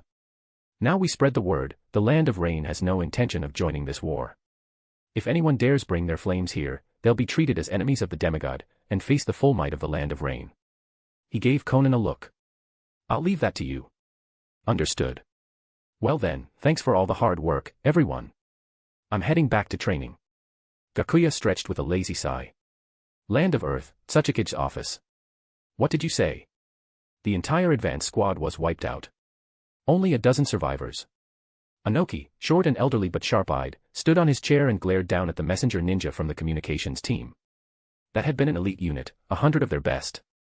How could they fall so easily? Yes, Lord Tsuchikage. The man leading them called himself Kimura Takuya, a disciple of Hanzo. He used many of Hanzo's famous jutsu. He left a message, as long as I and Lord Hanzo are alive, no one steps into the land of rain. You're dismissed. Yes, sir. The Kamnin let out a deep breath, relieved to escape the suffocating tension in the room. Anoki narrowed his eyes. Instant movement, salamander, kenjutsu. All this intel pointed to one terrifying conclusion. Whether he wanted to believe it or not, it was right in front of him. That old bastard. So he's still pulling strings from the shadows. After all these years without a trace, he actually trained a successor. His eyes burned with killing intent. A small country like Rain doesn't need another demigod, and I won't allow one to rise again. Still, he couldn't act rashly. Put the third front on hold for now. If the land of Rain sides with Konoha, the cost would be too high. Sunagakure camp. Raza stared at the intelligence scroll in his hands. That old man's trying to raise another demigod, is he? His thoughts drifted back to the Second Great Ninja War, to the battlefield dominated by that overwhelming force. I won't let that happen again. But we'll deal with it after the war ends. Why did so many small nations produce these freakish talents, while Sunagakure could barely scrounge up a handful of decent shinobi? They'd have to wait until the war concluded before making a move on Kimura Takuya. For now, if the land of Rain was forced to ally with Konoha, it'd only spell disaster. Once the war was over, Raza had 1,000 ways to kill him. If Hanzo loved peace so much, fine. He'd just start a localized war. In the negotiations that followed, killing his own disciple would be the price of peace. As long as Hanzo was alive, as long as he wasn't officially the leader of the Land of Rain, then Kimura Takuya was just another disposable pawn. Land of Fire, Konoha Gakuya. In the Hokage's office, Hiruzen Sarutobi stared down at the intel spread across his desk. Following Uchiha Itachi's lead, he'd quietly encouraged Iwagakure and Sunagakure to open new fronts in the war. The result? Nearly 100 elite shinobi dead on both sides. It had tipped the balance slightly back in Konoha and Kimogakure's favor. But now, this Kimura Takuya. Where had he come from? If the Land of Rain stayed neutral, were they just trying to fish for gains while everyone else bled? Should he force them into the war? No. Even Hanzo had never managed to elevate the Land of Rain into a true power. He'd only protected it. And if Hanzo couldn't, there was no way his disciple would. This was the unspoken rule between the 5 great nations: never allow another power to rise. No matter the battlefield, only the great nations were allowed to win. Back in the Land of Rain, Hyūga Gakuya had no time to worry about the 5 great nations' schemes. Kimura Takuya was just a cover. Hanzo. That man had been dead for years. His body was cold in the ground. Right now, all Gakuya cared about was training. He slammed a palm into a massive boulder. Nothing happened. But then, he leapt back, far back, and triggered the chakra he'd implanted within the stone. Boom. The rock exploded violently, sending shards flying in every direction. I did it. Watching nearby, Uchiha Izumi and Karen both cheered. Daidara, standing beside Gakuya, gave a sage-like nod. Not bad. Still rough, but there's potential in your art. Gakuya had finally developed a new Kekkei Genkai. One step closer to his ultimate goal, the truth-seeking orbs. He also now understood how Daidara's explosive clay worked, by infusing explosion-release chakra into clay, shaping it, transforming it. He didn't need to rely on taijutsu alone. Maybe his puppets could become self-destructing suicide bombs. Now that was an idea worth testing. Without hesitation, he unfurled a scroll and summoned a humanoid puppet. Then, Gakuya closed his eyes, and when he opened them again, his pupils had transformed into glowing Tenseigan blue orbs, sparkling like galaxies. So beautiful. Karen stared at Gakuya's eyes, completely entranced. No matter how many times she saw them, they always left her breathless. Even Izumi's gaze softened, her heart momentarily lost in those starry eyes. Behold. Gakuya's true art. Daidara exclaimed, genuinely impressed by the visual spectacle. But Gakuya ignored their reactions. He was used to this by now. In his hand, he formed a sphere of pure willpower, a spirit orb, infusing it with both his resolve and the power of his eyes. He drove his hand into the puppet's chest, phasing through its inner cavity and embedding the orb within. Then he withdrew. In an instant, he felt the puppet's mind click into sync with his. It was intelligent. Obedient. A simple command would be enough. He channeled explosion-release chakra into the puppet's core and gave the order. The puppet charged into the nearby forest, and then boom. Trees toppled. Dirt flew. And from the wreckage, a figure approached. Conan. What brings you here? Gakuya asked. I heard explosions. Just came to check. Ah, sorry. I'll run my tests farther from base next time. Good. Wanna stay for dinner? I'm cooking. Then I graciously accept. Karen, meanwhile, glanced at Conan's figure, her raincoat barely concealing those assets. Then she turned to Izumi's striking beauty. Then down at her own chest. Her jaw clenched. Damn it, another powerful rival. Before long, Gakuya had everyone gathered: Izumi, Yukari, Karen, Conan, Daidara. They all sat together while he set up a grill he'd prepared in advance, complete with skewers and a fire pit. The rare clear skies over the land of rain offered the perfect chance to enjoy a sunny day, and the crew dug into a well-earned outdoor barbecue. Chapter 27, The Sealing History of the Warring States Era. September 13th, year 58 of the Hidden Leaf Calendar. Hyūga Gakuya had hit yet another major bottleneck in his training. Though his Tenseigan was still steadily refining its chakra, there was no telling when it would evolve to the next level. The fusion of the 7 chakra natures to form truth-seeking orbs still seemed like a far-off dream, and his research into resurrection techniques had hit a complete dead end. At least he'd solved some chakra nature compatibility issues and developed a few decent taijutsu techniques. Feeling a bit irritable, Gakuya sat there blankly, staring out at the steady downpour in the distance. Yukari, who was tidying up the room, picked up a scroll and walked over to him. "Lord Gakuya, may I take a look at this?" He turned toward her. The scroll was one he'd brought back from Konoha's sealing archives, a dusty volume titled A Historical Record of Warring States Era Sealing Techniques. The name alone had been enough to kill his interest. With a title that sounded more like some cheap fantasy novel, he figured it was just another boring piece of fiction. "Go ahead," Gakuya replied casually. As a descendant of the Uzumaki clan, it made sense she'd be interested in anything related to sealing techniques. "Thank you." As he continued zoning out at the rain, a thought surfaced. He suddenly remembered a character from that new Naruto game that had come out right before he was reincarnated here. The memory was a bit fuzzy, but he still vaguely recalled the character's background and story. Not clearly, though, not enough. Gakuya formed a seal and activated a ninjutsu, Soul Sight. This jutsu allowed him to view soulbound memories. What he wanted now was to dig into his own past, back when he was still in his original world. The familiar image of his old bedroom reappeared. Gakuya sat there, phone in hand, mindlessly scrolling through videos. Hey everyone! Today we're diving into the story of Uchiha Hikari. Don't forget to like and subscribe, it really helps. So Uchiha Hikari, also known as No Name, was a shinobi from the Warring States era. As the narration played out, Gakuya revisited the entire tale of Uchiha Hikari. And in the end, he could only summarize the character in one way: naive and self-righteous. In the Warring States era, she had her consciousness nearly erased by the Uchiha Clan, becoming a nameless weapon of war. After being unsealed, she was brainwashed by Mers, the leader of the Zero Organization, a group that inherited Pain's ideology of wiping out shinobi altogether. Hikari had spent most of her life being used by others. It wasn't until she met Boruto that she finally began to live for herself. Still, that outcome fit Gakuya's philosophy perfectly. If you're going to be used by someone, why not be used by me? He snapped back to the present and walked over to Yukari, who was sitting at a table flipping through the scroll. "Have you come across the name Uchiha Hikari? Was she ever sealed away?" Yukari blinked, confused by his sudden intensity. "I haven't seen anything about her yet. Look for any mention of an Uchiha clan member who was sealed by the combined efforts of the Senju and Sarutobi clans." "Yes, my lord." Yukari quickly got to work, flipping through the scroll. Gakuya leaned in behind her, activating his Sharingan for dynamic vision to scan the text alongside her. "I'm home." Karen shouted as she returned from school, only to see her mother and Gakuya leaning closely over a book, in what looked to her like a very compromising position. Karen nearly broke down in tears. Biting her sleeve, she thought. "I already had to compete with the elegant Uchiha Izumi and the icy Konan, now even my mother's in the mix. If my own mother is my rival, what am I supposed to do? And if Gakuya marries her, wouldn't that make him my father?" Yukari turned around when she heard her daughter come in. "Welcome home." Karen bolted upstairs, throwing out a single sentence as she went, "I wish you two happiness." "What was that about?" Yukari asked, utterly bewildered. "Keep reading," Gakuya said, completely unfazed.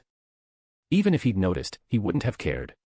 Right now, he was fixated on just one thing: finding where Uchiha Hikari was sealed. Of course. The two of them continued combing through the scroll. Finally, they found a record that matched, a tale of a sealed Uchiha weapon. It lined up pretty closely with what Gakuya remembered from the game. History hadn't been rewritten, not by Boruto, anyway. The text, however, was clearly written from the perspective of the Uchiha's enemies. Loaded with words like evil and monster, the bias was obvious. Finally, near the end of the scroll, they found both the location where Uchiha Hikari had been sealed and the sealing techniques used. Time lock seal: the target is trapped in a suspended space where both time and movement are frozen. The person remains conscious but cannot act. Blood match seal: the seal can only be broken by someone with similar blood to the caster. No wonder Hikari survived into the Boruto timeline. This time lock seal didn't kill her, it merely imprisoned her. Clearly, the Senju and Sarutobi clans hadn't sealed her out of mercy. They'd wanted to keep him around for future use. As for the blood match seal, it was designed to prevent other Uchiha or rogue shinobi from unsealing her. But that also meant Gakuya couldn't break it either. While the scroll listed a counterseal for the time lock technique, the blood match one would require blood from a direct descendant of the Senju or Sarutobi clans. Of the Senju, only Tsunade remained. But there were plenty of Sarutobi descendants, Asuma, who was currently guarding the daimyo of the Land of Fire, and Konohamaru, who was still in Konoha. Naturally, Gakuya chose Asuma. The daimyo's estate was far safer than Konoha. He'd also already scouted the 12 Guardian Ninja. The only real threat among them was their collaborative lightning-style technique, Limelight Jutsu, a jutsu powerful enough to destroy an entire village in one blow, according to the original series. The only other notable guardian was Kazuma, who had once used a technique similar to Edo Tensei. Earth-style ultimate revival jutsu, soil bodies. By using a corpse as a medium, Earth release reshapes the body of the deceased exactly as it was in life. The revived puppet retains its chakra, abilities, and full physical strength. But for now, Gakuya wasn't concerned about that. What he was interested in was extracting Hikari's soul and studying it personally. And there was no time to waste. 3 days later, at the Akatsuki's routine mission meeting, Gakuya was still his usual indifferent self. Unless he was specifically assigned a task, he never volunteered. Why? Because solo missions were dangerous and he had 0 teammates. He'd just tell them he was still young and needed time to train. Once the task assignments wrapped up, he finally spoke. Zetsu, I want to know where Tsunade is right now. White Zetsu piped up instantly. You mean Tsunade, the last descendant of the Senju clan? Gakuya nodded. That's the one. I'll gather the intel and send it your way in a few days. Appreciate it. Black Zetsu took the opportunity to pry. No problem. Just out of curiosity, what do you need her blood for? Research, Gakuya replied bluntly. Understood. It wasn't even a lie. Senju blood was extremely valuable for study. Tsunade's DNA probably still held traces of wood release. If he could turn her into a walking blood bank, perfection. You're not actually planning to kill Tsunade, are you? Deidara blurted out. Weren't you the one always talking about how scared you are of dying? Now you're picking a fight with one of the legendary Sannin. You're my art partner. Don't go getting yourself killed, Want us to tag along? Sasori's voice came low and amused. Heh. If we run into Tsunade, I wouldn't mind testing whether her medical ninjutsu can counter my poisons. Ever since witnessing Gakuya's ability to imbue puppets with souls through the Tenseigan, Sasori had started seeing him as more than just a comrade, as something closer to a friend. Thanks, but I can handle it on my own. Chapter 28, Tsunade. Land of Fire. Hyūga Gakuya moved alone through the dense forest when Zetsu emerged from the shadows. Tsunade is in the town up ahead. She should be in the casino there, Zetsu said, appearing beside him. There's intel saying she has hemophobia now. She completely loses her ability to fight the moment she sees blood. Gakuya frowned. That complicates things. He was already aware of Tsunade's condition. Without her fear of blood, he wouldn't have stood a chance against her in her prime. As a taijutsu specialist, capturing Tsunade would be nearly impossible without some leverage. Coercion and negotiation would be his best bet. Dressed in a white cloak, Gakuya slowly entered the town. The Akatsuki needed to remain in the shadows for as long as possible. After asking around, he found the location of the casino. Even from outside, he could hear the chaos within. Once he stepped inside, his eyes landed immediately on Tsunade, who was loudly shouting at a gambling table. Her unmistakable figure was hard to miss. Big, big, big, she yelled, slamming her hand on the table. When the result came up, Tsunade groaned in frustration. Shizun, give me another 10,000 ryo. Shizun, clutching a small pig in her arms, looked worried. But, Lady Tsunade, we still need that money for food. I'll cover it, Gakuya said, stepping forward and slamming a kunai onto the table. He pointed at the gamblers around them. I'm betting on everyone here losing their lives. If you don't leave right now, I'll kill every last one of you. A suffocating aura filled the casino like a wave, freezing the crowd. Even the bouncers and the owner, who were about to intervene, cowered in fear, choosing to watch from afar and silently pray this walking calamity would leave soon. Other than Tsunade and Shizun, the entire casino cleared out in seconds. Both women turned to face Gakuya. Who the hell are you? Tsunade asked. Name's Gakuya. A new ANBU sent by the old man. Forget it. I'm not going back. Tsunade crossed her arms and jabbed a thumb at the casino owner cowering in the corner. If you're here on his behalf, pay off my debts first. Then tell him to reimburse you. I used to be ANBU, Gakuya replied as he pulled out a suitcase and popped it open, revealing stacks of cash. But not anymore. I'm here to gamble with you. Tsunade's eyes lit up, her mind quickly estimating at least 10 million ryo inside. Alright, what are we betting? Fair warning, though, I'm broke. She snatched the pig from Shizen's arms. But I can wager this little piggy. Lady Tsunade. Shizen gasped. Gakuya chuckled. Cute as it is, I'm not interested in your pet. I want you. Tsunade slammed her fist down on the table, shattering it with a single blow. I already told you, I'm not going back to Konoha. No rush. I haven't even finished, Gakuya said. I want your blood. Tsunade narrowed her eyes. You're with Danzo, aren't you? Only someone working for Danzo would be after Senju blood. I'm not affiliated with Konoha. You can relax. Gakuya nudged the suitcase forward. This should be enough to keep you living comfortably for a while. Not happening. Tsunade's voice wavered slightly, the offer clearly tempting her. But she gritted her teeth, grabbed Shizen, and turned to leave. That's when 4 puppets wrapped in white bandages appeared at the entrance, blocking their way. Without hesitation, Tsunade raised her fist to smash them, but the puppets moved faster. One crushed a blood pack in its hand, sending a spray of crimson across the floor. At the sight of it, Tsunade's body tensed, her legs buckled, and she collapsed to the ground, trembling uncontrollably. Shizen rushed to her, propping her up and trying to push past the puppets. But they quickly disabled her and rescued the now unconscious Tsunade. Gakuya walked over, took out 2 preserved blood packs, and began extracting Tsunade's blood. Let her go. Shizen shouted angrily. Tsunade grit her teeth but had no strength left. You bastard. The deal still stands, Gakuya said, sealing the blood. The money's all yours. Just as he finished, someone finally arrived, late but not too late. Step away from Tsunade, roared a white-haired ninja, tearing through the puppets and rescuing both Tsunade and Shizen. Tsunade blinked in disbelief. Jiraiya. Gakuya sealed the blood into a scroll and stood, facing the new arrival. Just as he suspected, it was the ninja from his memories. Jiraiya. Shouldn't you be overseeing the war with Iwagakure? What brings you here? Jiraiya's eyes narrowed, full of killing intent. Who are you?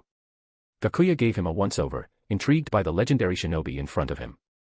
Hyūga Gakuya, he said with a smirk. So it's really you. The one who wiped out the Hyūga clan. Ruthless bastard. Gakuya chuckled. You flatter me. I'm still a far cry from the cruelty of Konoha.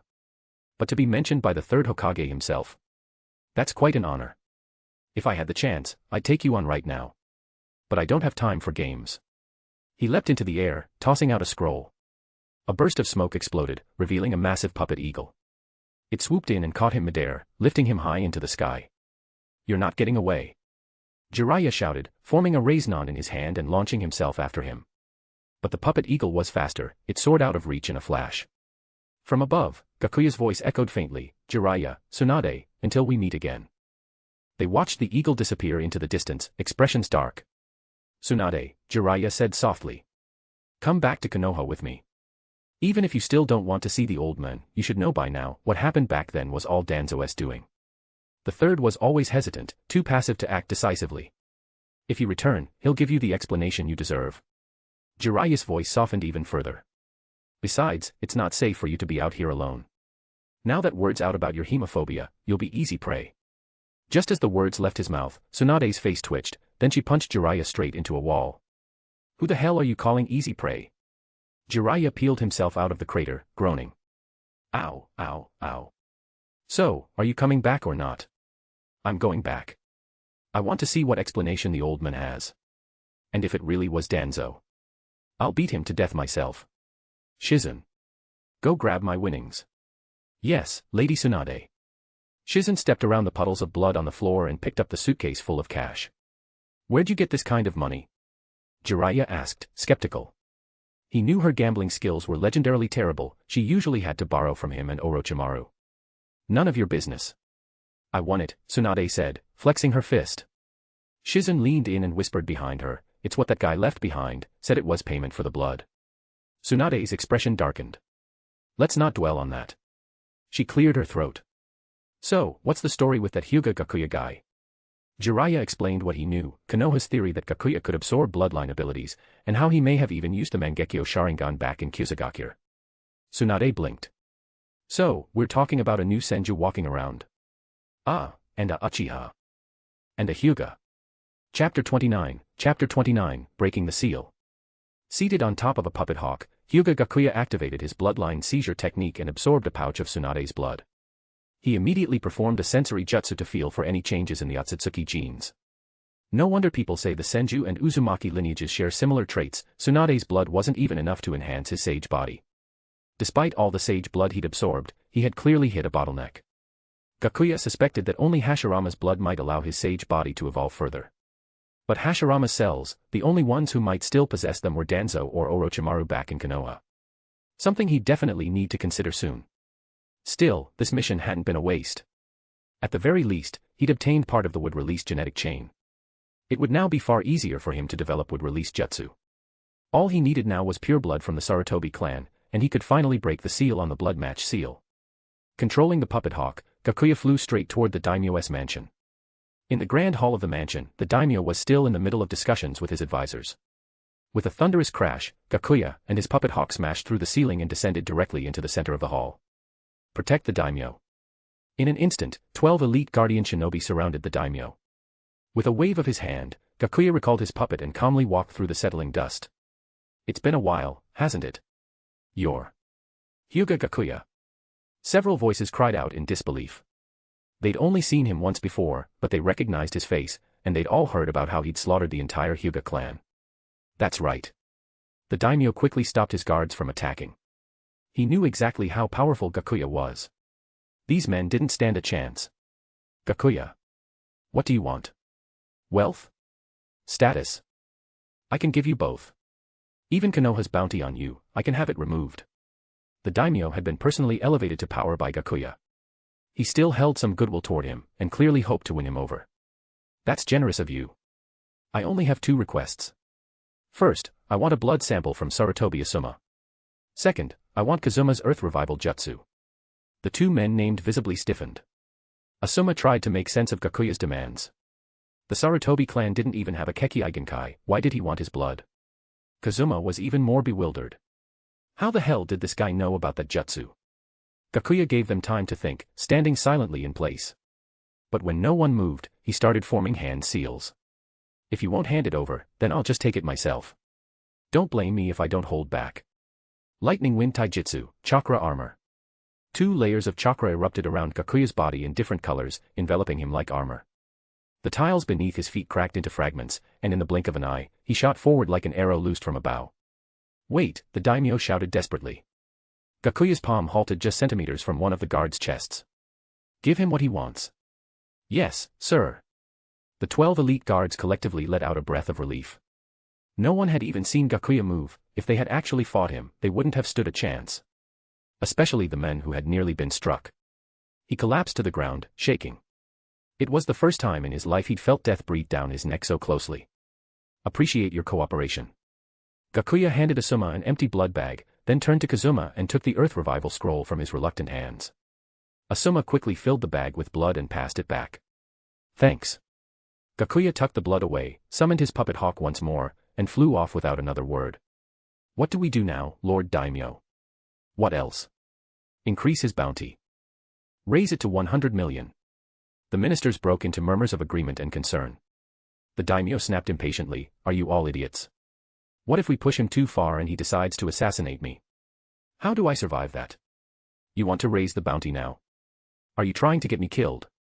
Here's what we'll do, issue a recruitment order. Any ninja from any land may join the Fire Nation's elite guard. Those who are accepted can become my personal bodyguards, with full benefits. The ministers quickly obeyed. The daimyo had always respected ninja, especially after seeing Gakuya's power in the past. But he hadn't realized just how little protection he truly had until now. Gakuya could have killed him in seconds, and made his elite guards look like nothing. That terrifying vulnerability lingered in his chest, like a storm cloud that wouldn't pass. Konoha's years of obedience had lulled him into complacency. But now, he needed his own ninja. Gakuya didn't care about any of that. He flew straight back to the land of rain. He needed to bring along Uzumaki Yukari and Uchiha Izumi. Both of them would be crucial in unsealing Uchiha Hikari. After picking them up, the trio set out for their destination. According to his records, Hikari was sealed inside a cliffside chamber in the northern region of the Fire Nation. With the map's guidance and Gakuya's Tenseigan scouting ahead, they made it there without trouble. Their goal was a cave embedded in the cliff wall. Torches in hand, the three made their way deeper into the cave, startling countless bats that took flight and swarmed toward the exit. Eventually, they came upon a massive stone door, glowing with the marks of a sealing jutsu. Gakuya turned to Yukari. This is the blood match seal. Yes. So where do I put the blood? I don't see any slot or offering bowl. You just need to smear the blood of her bloodkin directly onto the surface, Yukari replied. Gakuya pulled out the blood bags from Tsunade and Asuma, opened them, and smeared the blood onto the stone. As expected, the sealing runes shattered with a burst of chakra, and the stone door began to rumble open. Uchiha Izumi leaned forward, curiosity in her eyes. But there was no lavish tomb waiting for them inside. A powerful gust surged past their backs as the sealed room inhaled fresh air for the first time in years. Gakuya didn't immediately enter. Instead, he activated his Sharingan and pulled Yukari and Izumi into a genjutsu world, one crafted from his own first-person perspective. He would let them experience Uchiha Hikari's story for themselves, ending right at the moment she was sealed. In the vision, a newborn baby was cradled in her parents' arms. Our daughter. Let's name her Hikari. The shinobi world is still shrouded in darkness. I want her to grow up in the light. Yukari's eyes welled with sadness. She couldn't help but imagine herself in the mother's place. If she and Karen hadn't met Gakuya, they too would have been turned into tools for the grass village. She had read Hikari's file before, but no written report could compare to experiencing it through Gakuya's genjutsu, through Hikari's eyes. Izumi, on the other hand, wasn't conflicted at all. Despite being an Uchiha herself, she saw the girl in the memory clearly and condemned the Warring States era for what it was. She was just a child. Once we meet her, let's try to convince her to join us. If that doesn't work, we wait until she's weak, then knock her out. Got it. That was why Gakuya had shown them this story, because sometimes a woman's intuition and empathy could go further than brute force. He would step in with his own persuasion if needed. And if that still didn't work, he'd use the Tenseigan to convert her into a mechanical puppet. He couldn't risk using his Sharingan's Joka technique. Hikari also had a Mangekyo, which meant his genjutsu likely wouldn't work. Understood. Yukari and Izumi nodded firmly. They might feel sorry for her, but they weren't about to jeopardize Gakuya's mission. Chapter 30, Uchiha Hikari. Following Gakuya's lead, the group came to a stop before a stone coffin. Gakuya gave a calm command. Yukari, undo the seal. And once it's open, follow my lead. All right. Uzumaki Yukari knelt before the coffin, studying the sealing formula etched on the lid. She began channeling chakra, carefully dismantling the seal layer by layer. The others silently watched as she worked. It didn't take long before Yukari stood back up. That's it. Now all that's left is to push open the lid. The seal's officially released. You did well, Gakuya praised. Yukari gave a slight bow. It's what I'm here for. Stepping forward, Gakuya placed his hands on the stone and slowly pushed the lid aside. Inside, a beautiful figure lay in perfect stillness. Even Gakuya couldn't help but admire her appearance. So this is the female version of Madara. As he stood there taking it in, Uchiha Hikari's eyes snapped open. In a blur, she flipped upright and drove a punch straight into Gakuya's chest. He didn't dodge. The blow landed with a thud, blood trickling from the corner of his mouth. The others stared, wide-eyed, but Gakuya calmly raised his arms and pulled her into a firm embrace. Hikari. We understand your pain. We're like you. We came to save you. You don't have to be afraid anymore. His voice was soft, but steady. Hikari froze, stunned by his unexpected reaction. For a moment, she didn't know how to respond. All she knew was that she'd been pulled into a warm, secure embrace. Large hands gently brushed over her hair, and for the first time in her life, she felt safe. She didn't understand why, but the urge to cry welled up uncontrollably inside her. Her thoughts spun in chaos. Why? Why do I feel like crying? Ever since she'd been turned into a weapon by the Uchiha, she'd learned that tears meant nothing. No one would pity her. Crying didn't change anything. So why now? Why did she feel like breaking down? I'm sorry, Gakuya whispered in her ear. We should have come for you sooner. That did it. The last wall holding her together crumbled, and Uchiha Hikari finally let herself cry. Why are you doing this to me? She sobbed, biting down on Gakuya's shoulder. It's okay. Let it out. Yukari and Uchiha Izumi watched from the side, completely stunned. Weren't we supposed to slowly win her over? Izumi muttered. Why does it feel like she just got completely emotionally hijacked? Yukari whispered back. When Hikari had cried herself out, Gakuya quietly activated his Sharingan and caught her in a genjutsu. Don't resist. Okay. My eyes can show the past. Let me take you back to the day you were born.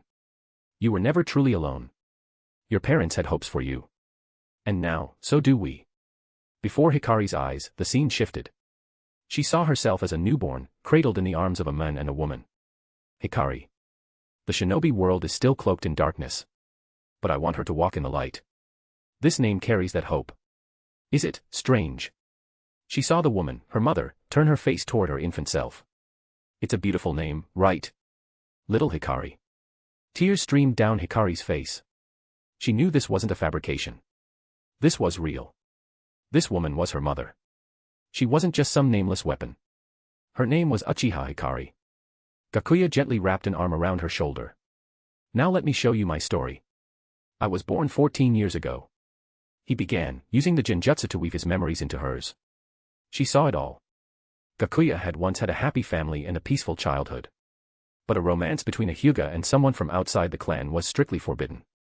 His family had spent years on the run, evading the Hyūga clan's pursuit, but they were eventually caught. His parents had pleaded with the clan to spare him. They were ultimately saved by Sarutobi Hiruzen. And then, the story reached its brutal conclusion, Gakuya destroying the Hyūga clan. Next came the story of Uzumaki Yukari and her daughter, Karen. After their homeland fell, they were sold off as disposable tools in the land of grass, until Gakuya had rescued them. By the time the genjutsu ended, Hikari was emotionally drained. Is this world made of nothing but pain? We're all the same, Gakuya said softly. Crushed by this world. And that's why we've banded together, to survive, and to change it. He extended a hand. Join us. We'll use our own power to reshape the shinobi world. Hikari hesitated, then reached out and placed her hand in his. Gakuya smiled and pulled her into a hug. Don't worry. From now on, I'll protect you. No one's going to hurt you again. Okay. Back in the real world, Gakuya was still holding her close. He took her hand, leading her toward the exit. Hikari was still unsteady on her feet, each step a slight stumble. She'd only just awakened, after all. Let's go. We're going home. Under Yukari and Izumi's astonished stares, the group climbed onto the puppet falcon that would take them back to the land of rain. Gakuya removed his red and black cloud cloak and draped it around Hikari's shoulders. He was determined to make her feel the warmth of home. Watching her sit proudly, but with just a touch of shy happiness, aboard the puppet, Gakuya couldn't help but smile. Perfect. I've got her completely wrapped around my finger. Everything had gone according to plan. That punch she landed earlier. It hadn't even been hard enough to draw blood. Gakuya had used chakra control to force the blood out himself. Step 1, make her feel guilty. That warm hug. It wasn't just acting. He'd spread fire nature chakra through all his tenketsu, making his body literally radiate warmth. Step 2, show a girl starved for love what affection feels like. And finally, step 3, use genjutsu to create emotional resonance, drown her in feelings, and bypass her critical thinking. Why go through all this trouble? Because Yachihoko was worth it. That ultimate ocular technique could place a spiritual mark on anyone. It allowed for complete mental and chakra control, even across great distances. You could transmit chakra at will, whether to yourself or someone else. Even peak-level Naruto in the Boruto era had fallen victim to it. It was an overpowered, almost divine ability, an enhanced version of Gakuya's soul-cleansing Jujutsu. No other ocular power could compare. And Uchiha Hikari's Sharingan didn't stop there. Tsukuyami. Amaterasu. Kagetsuchi. She'd awakened her Mangekyo at barely more than 10 years old. With proper guidance, she could become the next Madara, or at the very least, the next Itachi. If he had stolen her eye with a bloodline plundering jutsu, all he would have gotten was a single pair of Mangekyo. But now, with some sweet talk and careful manipulation, he'd gained a loyal, Kage-level follower. One day later, they returned to their apartment in the land of rain. Gakuya brought Hikari upstairs and showed her to the room next to his own. This is yours from now on, he said. Yukari will bring you bedding and other stuff in a bit. Thank you, she stammered. Her voice still lacked confidence, she wasn't used to expressing herself. Gakuya reached out and ruffled her hair. It's all right. If you ever need anything, just let us know. We're here for you. Downstairs, Yukari had pulled Karen aside for a serious talk. We have a new housemate. You'd better get along with her. No fighting. Really? Is it a boy or a girl? How old is she? Karen practically lit up with excitement. Finally, someone her age had joined the household. Technically though, if we're talking real age, Uchiha Hikari had lived longer than anyone in the house. Even if Madara himself were resurrected, he'd have to call her ancestor. Elsewhere, deep in the shadows, Black Zetsu watched the scene unfold, and was utterly shocked. That's Uchiha Hikari. Of course it recognized her. She possessed the Uchiha's most terrifying ocular technique, Yachihoko. How did Gakuya find her? This child of the Hyūga had already shown monstrous potential. He could very well be the greatest threat to Kagaya's revival. Black Zetsu was about to plan how to eliminate him, but a new idea came to mind. No. He could be the key. If Gakuya wanted power, what could be greater than becoming the Ten-Tails Jinchuriki? Maybe he could even replace Obito, as the true executor of the Eye of the Moon plan. After all, Obito had been growing more and more unreliable. Chapter 31, Edo Tensei. October 3, year 58 of the Hidden Leaf. Kirigakure officially announced the fourth Mizuki's death from illness and submitted a formal surrender, withdrawing from the war against Konoha and Kymogakure.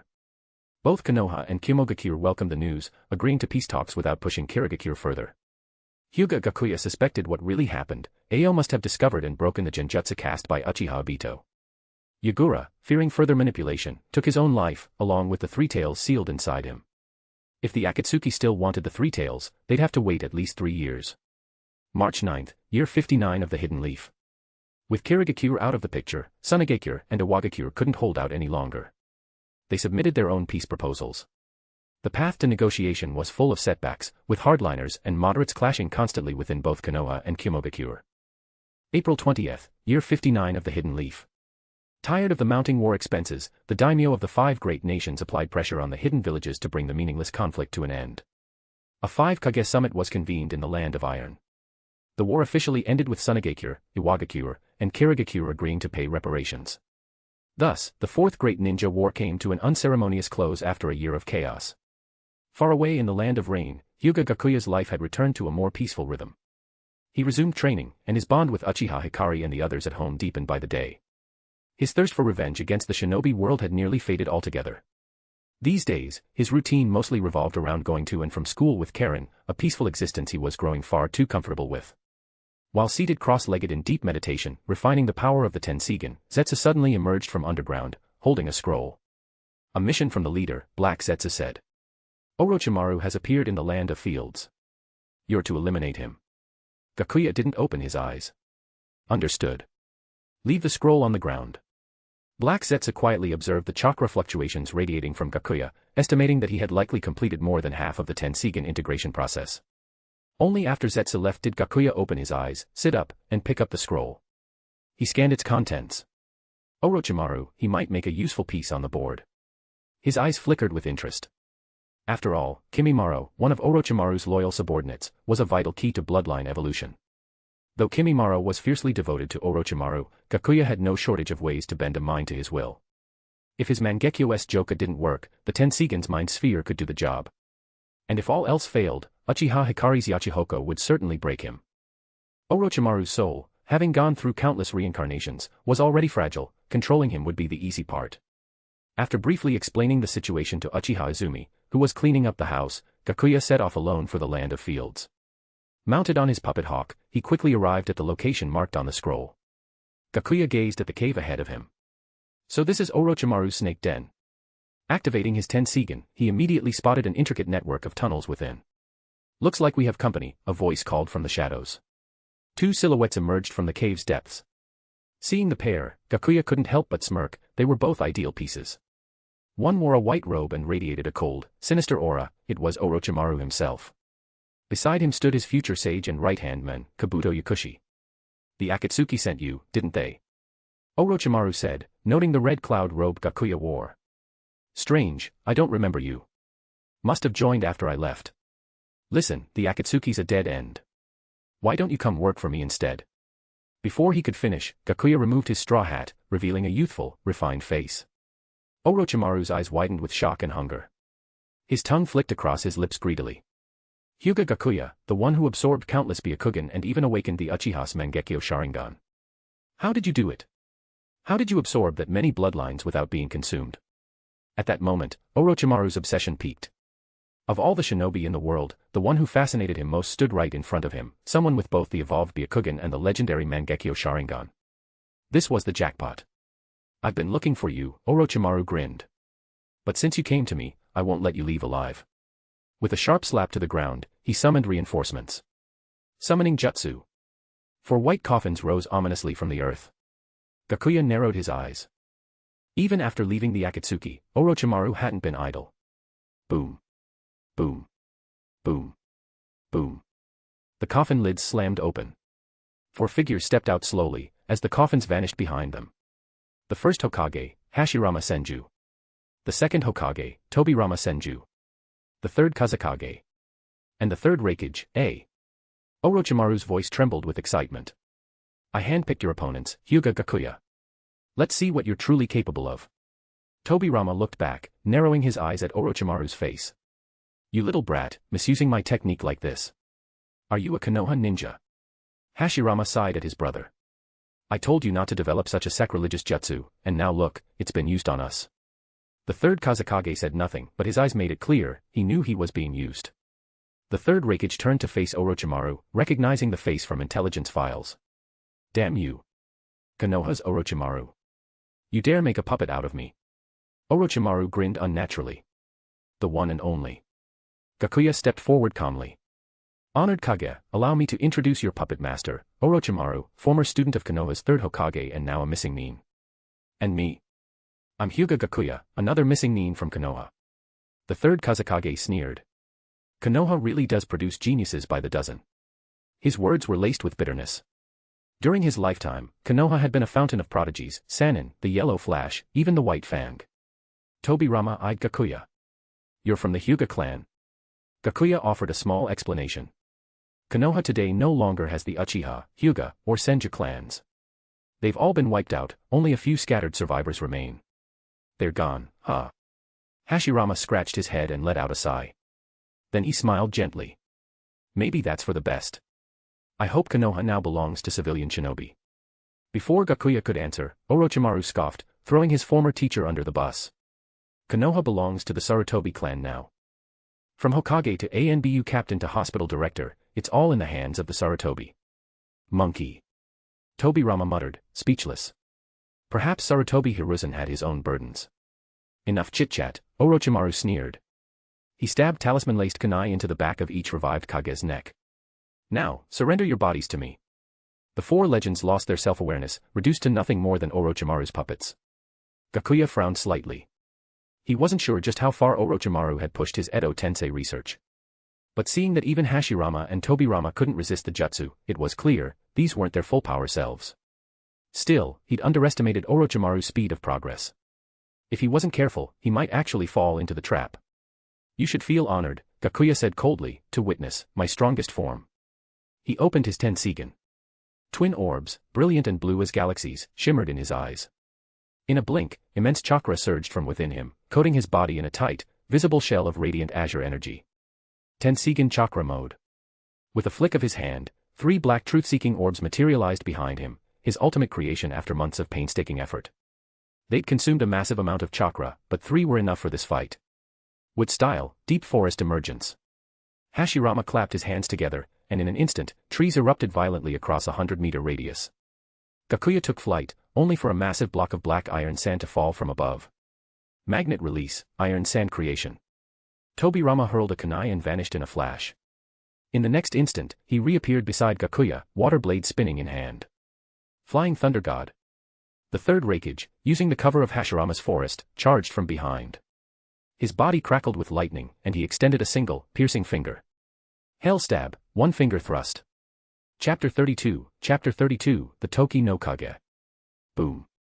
The combined assault from the 3 Kage landed with an earth-shaking impact, a deafening explosion tearing through the air as a thick cloud of dust erupted from the center of the battlefield. Is it over?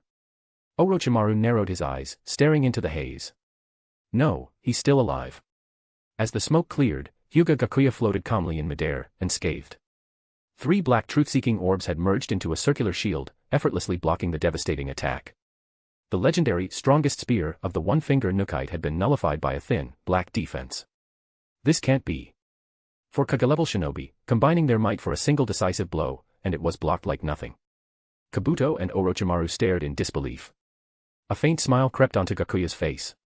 His hard work had paid off, these truth-seeking orbs could nullify any ninjutsu. At this moment, he stood truly invincible. Very few in the ninja world could even use Sage mode, and fewer still could threaten Gakuya's defense now. Only two came to mind, Yugo of the Scales, and Jiraiya. Aside from them, perhaps the powerful summoned beasts from the three great sage lands might stand a chance. With a wave of his hand, Gakuya sent the circular truth-seeking orb shield flying, blasting two enemies away. Wind style, truth-seeking shuriken. Three of the orbs twisted into shuriken form, their edges wrapped in wild, cutting wind release chakra. Gakuya hurled one with a powerful swing, and it became a greenish blur in the air, hurtling straight toward Orochimaru with devastating force. Beads of cold sweat rolled down Orochimaru's forehead. That chakra, if it hit, he'd be done for. But then, the third raikage appeared in a blur, intercepting the truth-seeking shuriken head-on with a hell stab, one finger nukite. There was only a brief pause before his body disintegrated into dust, scattering across the battlefield. His soul rose gently, returning to the Pure Land. Such potential in the younger generation. I never imagined a force like this would appear in the time I was gone. Kabuto was stunned. That black sphere could destroy a body reconstructed by Edo Tensei. Summoning Jutsu, Triple Rashomon. Orochimaru and the reanimated Hashirama Senju slammed their hands into the ground simultaneously, summoning 6 massive, uniquely designed gates from the earth. Hashirama's reanimated body wasn't at full power, so the five-fold Rashomon was out of the question.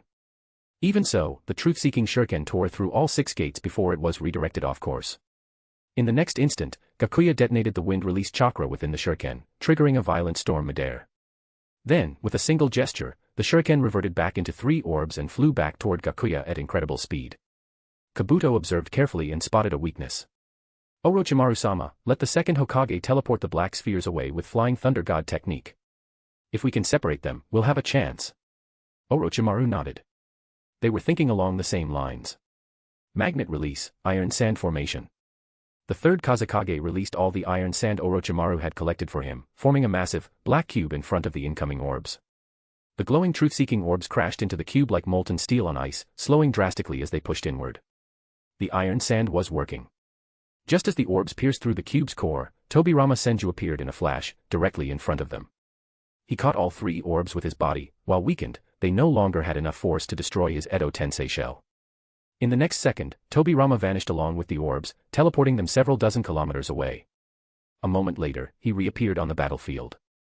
Note, the truth-seeking orbs destroy jutsu, not instantly kill on contact, as shown in the original story where Minato intercepts one. Gakuya sensed the orbs speeding back toward him, tearing through the sky and leaving sonic booms in their wake. 5 minutes. They'll be back in 5 minutes, Gakuya thought. Magnet release, iron sand world method. Countless spikes of iron sand formed above him, shaping into cone-like missiles that rained down from the heavens. Gakuya darted through the storm, avoiding every needlepoint cone. He couldn't afford even a scratch, these weapons were laced with poison. Finally escaping the barrage, he reached the edge of the magnet release zone. But Orochimaru wasn't about to give him a break. Wood style, wood dragon jutsu. A massive wooden dragon lunged at Gakuya, coiling tightly around him. He felt his chakra being sucked away rapidly. Without hesitation, he deactivated the Tenseigan chakra mode, cutting off the dragon's absorption. Once you're caught by the wood dragon, your chakra will keep draining. You don't have the strength to escape now, Orochimaru said, flashing into view right in front of Gakuya, ready to seize his body. He was cautious, keeping Hashirama and Tobirama by his side even now. You really had the nerve to appear before me. Gakuya tilted his head slightly, and a powerful aura erupted from his body. His eye revealed the curved swastika pattern of the Mangekyo Sharingan. Let me show you my new dojutsu, Toki no Kage. His right eye had awakened this power long ago, but he'd never had a chance to use it, until now. In an instant, Orochimaru attempted to signal Tobirama to teleport him away, but before Tobirama could even lay a hand on him, everything froze. Time was locked in that very second. Gakuya didn't waste a moment. Every passing instant was a heavy burden on his eye. Breaking free of the wood dragon's grip, he appeared before the 3 of them. Using the Joka, he ripped the souls out of Hashirama and Tobirama's bodies, sending them back to the Pure Land. Now only one Edo Tensei remained, the 3rd Kazekage standing by Kabuto's side. Gakuya deactivated the Mangekyo Dojutsu, and time instantly resumed. To Orochimaru, it felt like Gakuya had suddenly broken free and teleported right in front of him. The Edo Tensei seals binding Hashirama and Tobirama crumbled instantly.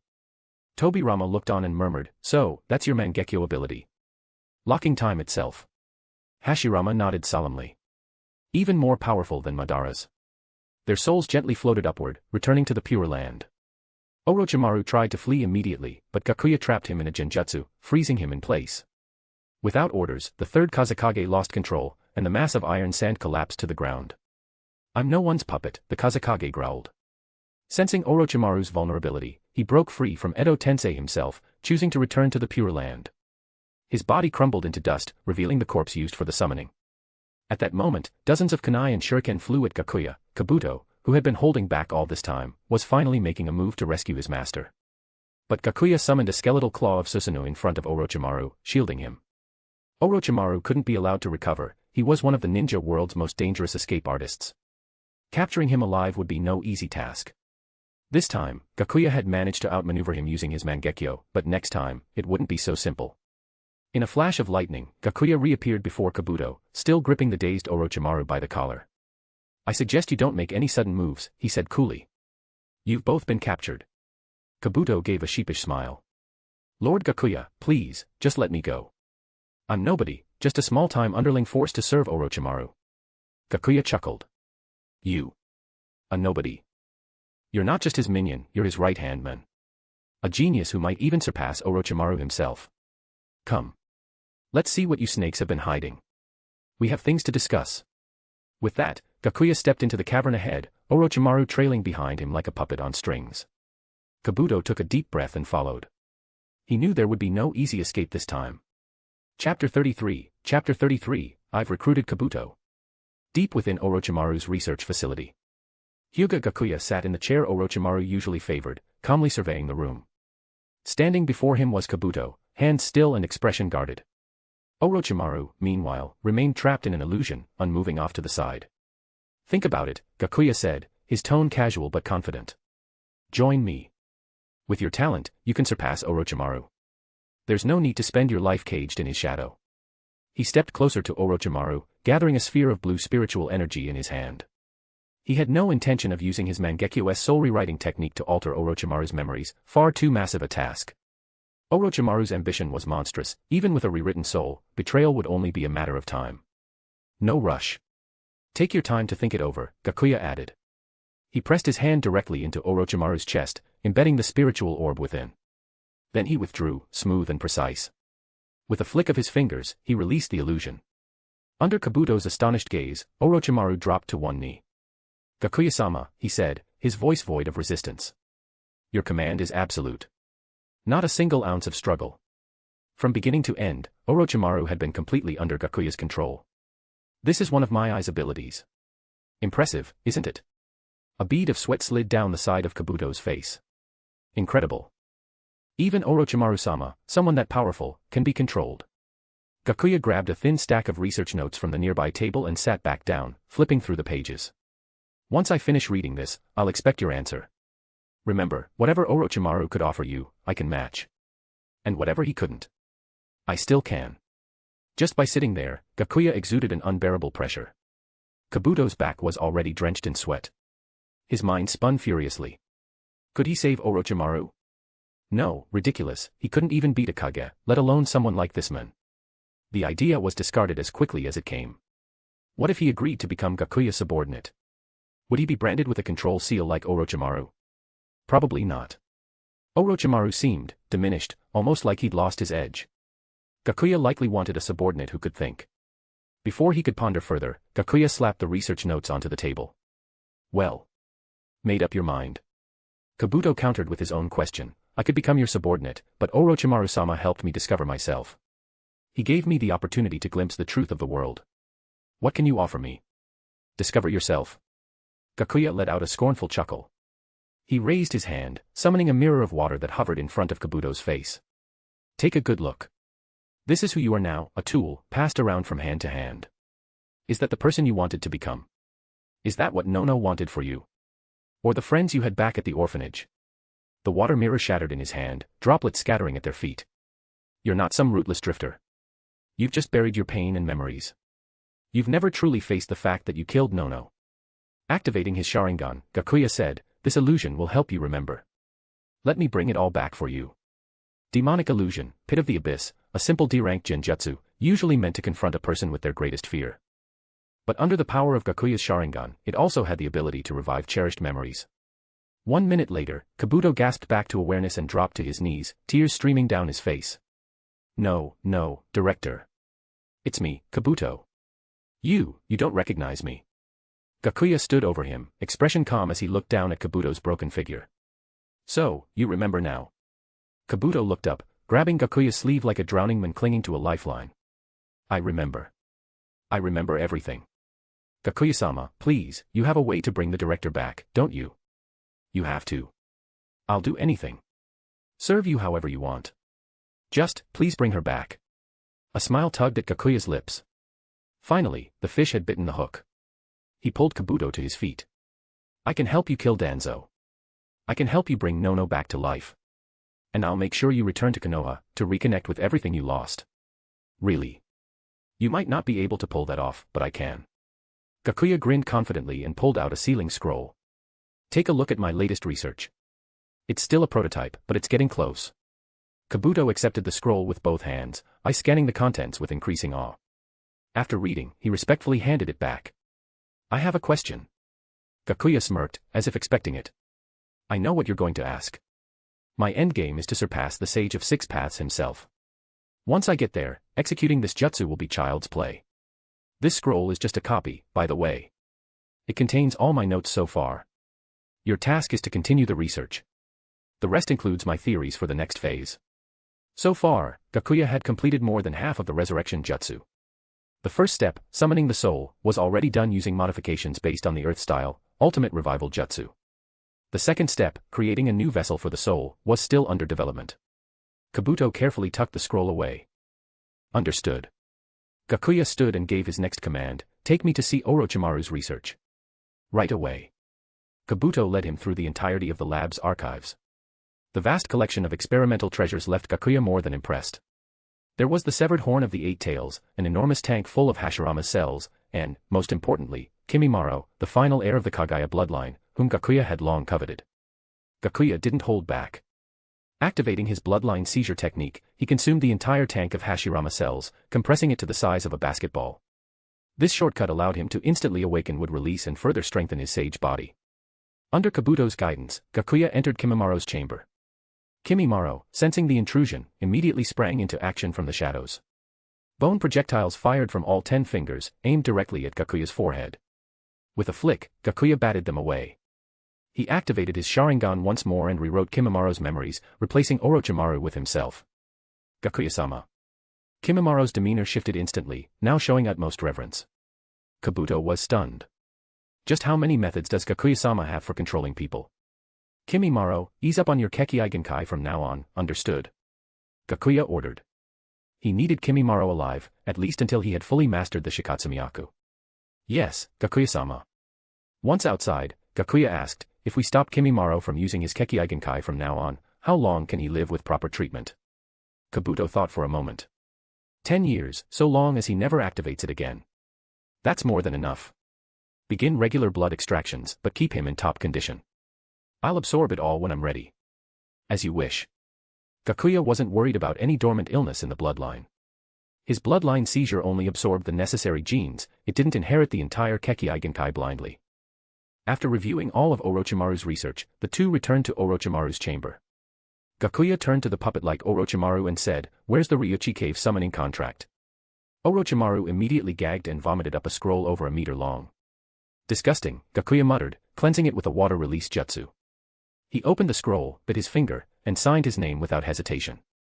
The moment the ink dried, he felt it, an icy, serpentine presence watching him. White Snake Sage, huh? Gakuya thought, eyes narrowing. He tossed the scroll to Kabuto. Hold on to it. Study Yugo's sage body if you can, maybe you'll become a sage too. This wasn't just an empty gesture. In the original timeline, Kabuto had become the first human sage of Ryuchi Cave. Gakuya had every intention of letting him reach that level again. You've got your orders, start building the Sound Village.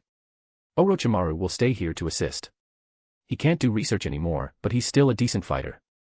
Then Gakuya gave his final instructions, don't obsess over resurrection. Focus your efforts on the reanimation jutsu. Secretly collect the remains of powerful shinobi. Grow the Sound Village.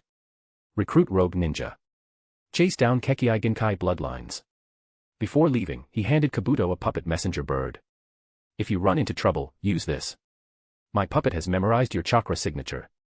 Be ready to receive orders. Understood. Gakuya had handed down a flurry of commands. After all, he wasn't about to waste a true all-rounder like Kabuto. And in this timeline, with a broader stage to perform on, Gakuya was sure, Kabuto would shine just as bright as before, if not brighter. Chapter 34, Ryuchi. After taking control of everything Orochimaru left behind, Hyūga Gakuya returned to the Land of Rain to hand over the second sky ring to Pain. He also informed him that Orochimaru had escaped. As soon as Gakuya got home, he was greeted by a group he hadn't seen in a while. Among them was Uchiha Hikari, who clearly missed him and clung to him the moment he walked through the door. Seeing that, Karen pouted with jealousy and hugged him tightly from behind. Gakuya felt like he was caught in a lowly sandwich. Not exactly his ideal welcome home. Thankfully, it was Izumi and Yukari who stepped in to pull the two girls off him, finally freeing him from their overly enthusiastic greetings. After urging Hikari and Karen to go upstairs and focus on their homework, Gakuya sat down and asked the two older girls if anything important had happened at home lately. Apparently, Uchiha Izumi had officially recognized Hikari as her little sister, stepping into the role of her guardian. And just earlier, Hikari and Karen had made a bet to see who could win Gakuya's heart first. Hearing this, Gakuya broke into a cold sweat. Do they think I'm into little girls or something? He sighed. Even if I were going to entertain that kind of idea, at least wait until you're all grown up, okay? Besides, he had more important things to worry about, his training wasn't finished, and his plans were still in motion. He decided not to get involved and just let things play out naturally. Once again, he reminded them to train seriously. He would be leaving home for a while, so they needed to take care of each other. Under the reluctant gazes of Izumi and Karen, Gakuya performed a reverse summoning. Poof. A cloud of smoke enveloped him, and when it cleared, he was gone. The world spun as he teleported, and when he opened his eyes, he found himself standing in a different place altogether. In front of him was a dazzling palace gleaming with gold. Above its entrance hung a plaque inscribed with 3 large gilded characters, Ryuchi. An illusion. Gakuya activated his Tenseigan without hesitation. The illusion shattered in an instant. The magnificent palace vanished, revealing a field littered with bones and rotting remains. Still calm, Gakuya walked up to the palace and knocked on its door. It opened with a creak. Standing there was an impossibly beautiful woman wearing a golden crown and dressed in a white shrine maiden outfit. She bowed gracefully to him. Her voice was like the ringing of silver bells, sweet and melodic. You must be the new contract holder of Ryuchi. We've been expecting you. My name is Taguriheim. The white snake sage is currently inside the sanctum. Please, rest here for a while and have something to eat. I'll take you to meet her shortly. She gestured to a lavish table full of food.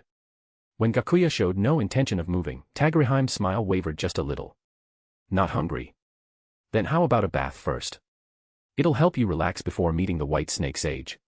She slowly reached for her sash and began to undo her clothing, revealing smooth, porcelain-like shoulders. Her eyes sparkled mischievously. Allow me to help you with the bath. What she didn't know was that her illusions had long since been seen through. To Gakuya, the feast was nothing but rotting meat and moldy vegetables. The bath. A bubbling pool of blood. No need, Gakuya said coldly, shaking his head. This is the test, right? I've already passed. Taguriheim's expression barely changed, but inwardly, she was rattled. He saw through my illusions that quickly. How interesting. She tilted her head, voice coy again. Oh no, it's not that simple.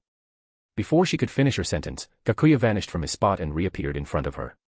He grabbed her by the throat and slammed her into the ground. Boom. The ground cracked beneath her, and the illusion shattered entirely. They were now in a stone cavern, thick mist swirling all around. Gakuya crouched beside her.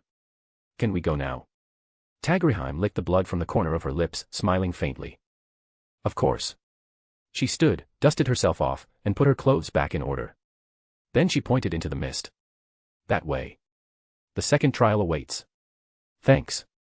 Gakuya nodded and walked in that direction. Taguriheim watched him go, eyes glowing with a dangerous light. What a man. It's been so long since I met someone this fun. I want to pin him beneath me and break him, slowly. She bit her lip, clearly getting excited. Or maybe I should be the one getting broken. Fortunately, the thick mist obscured her twisted expression. If Gakuya had seen it, he might have gotten chills. The path ahead was filled with countless stalactites and stalagmites, creating a natural maze. A single wrong turn could lead one astray. Just as Gakuya was considering how to navigate, a white figure floated through the mist ahead. Without hesitation, he picked up his pace and chased after it.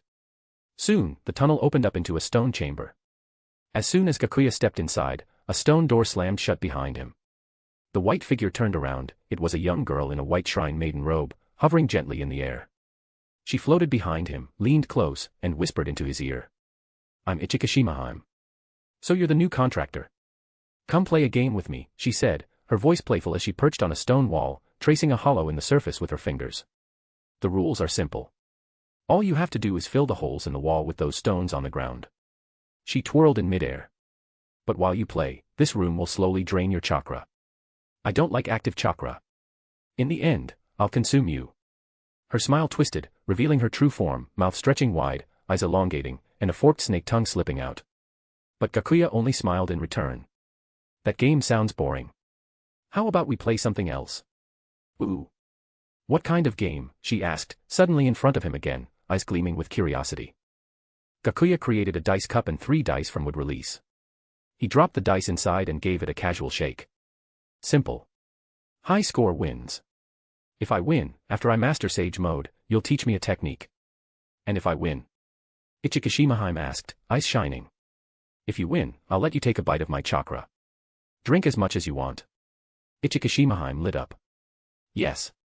Yes. Let's play that." Hook, line, and sinker, Gakuya thought. No matter how long they live, they're still kids who haven't seen the real world. She took the dice and shook the cup energetically, then threw it open. 4, 5, 6. Gakuya raised a brow. Uchiha Shimahime cheered. "Looks like I'm going to win. Your turn." Gakuya took the cup, gave it a casual shake, and rolled the dice. She leaned in excitedly. 1, 3, 6. "I win. You have to let me taste your chakra. You came up with this game, no backing out," she said, eyes gleaming. "Of course not," Gakuya replied calmly, arms spread. She floated closer, pulled his shirt aside, and bit into his shoulder without hesitation. He felt his chakra being drained rapidly, but didn't resist. She finally pulled away, licking her lips in satisfaction. "Wanna keep going?" she asked. Gakuya checked his reserves. She'd taken about a chunin's worth of chakra. But with his sage body, that was nothing, he could recover it in no time. "Of course. Let's keep playing," he said with a smile. "Gotta let her taste a little sweetness first, only then will she take the bait willingly. Time to show her what real manipulation looks like, what a proper con job feels like." Chapter 35, Perfect Sage Mode. From that point on, Gakuya kept the pace steady, not letting Uchiha Shimahime lose every round, but also making sure he didn't win too many. When she lost yet again, Uchiha Shimahime tossed the dice cup on the ground in frustration. "That's it. I'm done. This round counts, you pass." The stone gate opened once more, and Gakuya calmly put his clothes back on. "You've lost 12 times in total. Once I learn sage arts, be sure to teach me 12 techniques in return." Uchiha Shimahime waved her hand impatiently. Yeah, fine, if you live long enough to master Sage Mode, we'll talk." She carefully picked up the dice and cup she had thrown over, already planning to find the other goddesses, Tagriheim and Tajitsuheim, to play with them next. "Well then, see you around," Gakuya said with a wave as he continued deeper into the mist. Uchiha Shimahime watched him go, her expression a little complex. That guy's chakra is as vast as the ocean, what a terrifying person. Looks like Ryuchi is about to welcome someone powerful and interesting. She shook the dice cup in her hand again. Was there some kind of trick to the way he rolled these? I'll definitely ask him next time. Gakuya stepped into the thick fog, heading toward the third trial, when he suddenly felt a chill run down his spine. He quickly turned around, just in time to see a woman lunging at him, mouth open, aiming for his neck. He didn't resist. After all, this was part of the trial. The woman bit into his neck and then gracefully retreated. She looked like a gentle, soft-spoken older sister, long bangs, flowing hair, and a tender voice that fit her appearance. "My name is Tajitsuheim.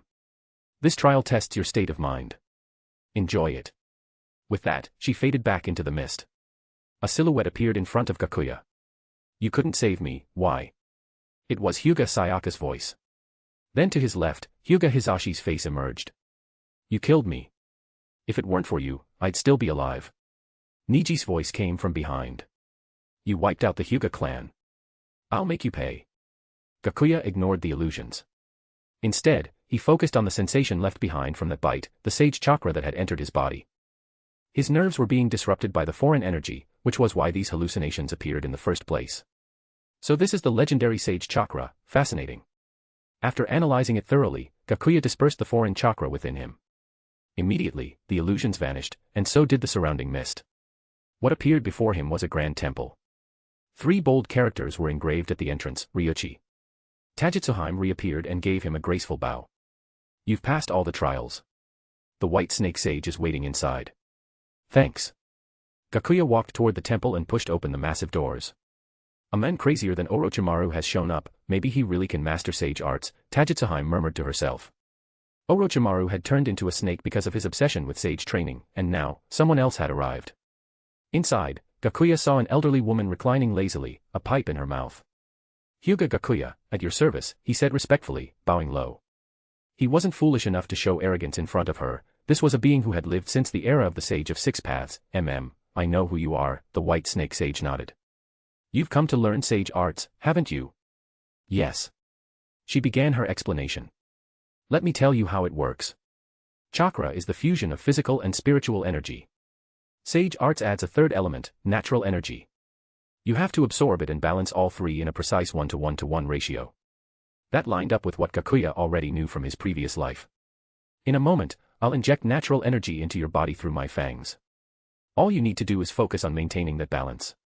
Understand? I understand. You only get 1 shot. Fail, and you'll turn into a snake. Or you might die. Gakuya nodded and sat down cross-legged. He was confident. With the chakra control of his sage body, plus the suppressive power of both his Tenseigan and Sharingan, even someone like Hashirama wouldn't have an edge here. The white snake sage revealed her true form, a massive white serpent adorned with ornate jewelry. She opened her maw and bit into Gakuya's neck. Immediately, a rush of natural energy flooded into his body. Gakuya quickly focused on merging it with his chakra. Outside, the 3 sisters, Tagurihime, Ichikishimahime, and Tajitsuhime, watched him in silence. Snake-like features were already beginning to appear on Gakuya's body. Scales were forming.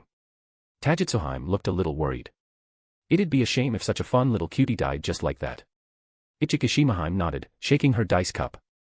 Yeah. I still haven't gotten him to teach me how he rolls so well. Tajitsuhime glanced at them.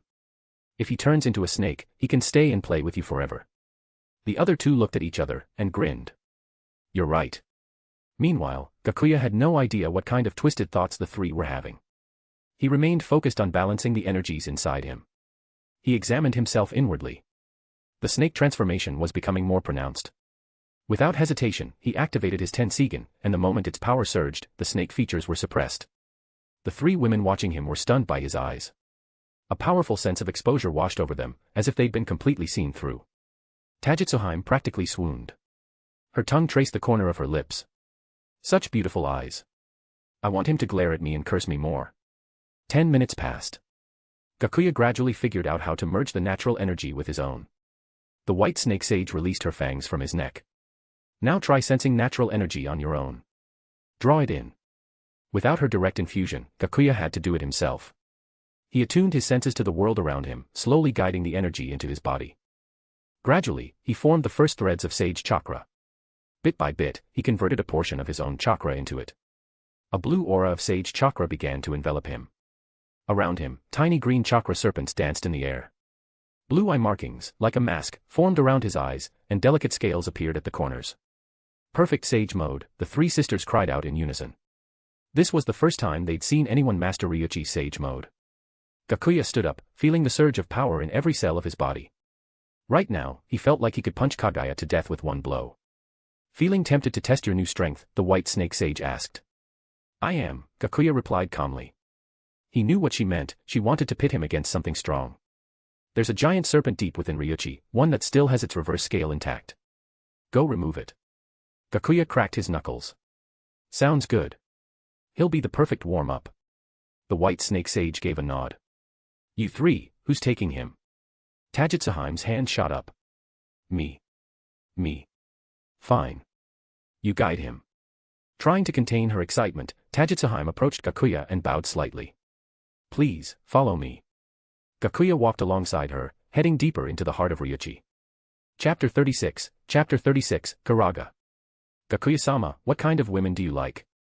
Tajitsuhime leaned in close, bombarding Hyūga Gakuya with questions, practically glued to his side. It was starting to wear on his patience.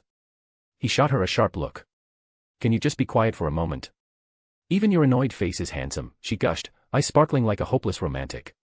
Gakuya had already picked up on her odd tendencies. This woman was a full-blown masochistic snake spirit. The more he scolded her, the more she seemed to enjoy it. Even someone like Gakuya, a transmigrator with memories of another life, wasn't sure how to deal with her.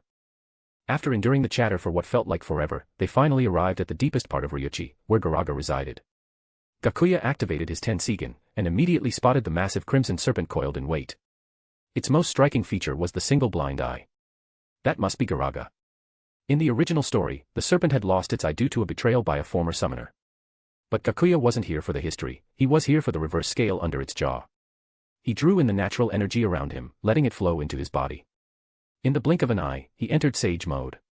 Garaga sensed the unfamiliar chakra invading its territory and began slithering toward them. Gakuya stepped forward to meet it head-on, staring at the serpent. Garaga, I've come for the reverse scale beneath your jaw. No one's guarding Ryuchi anymore, huh?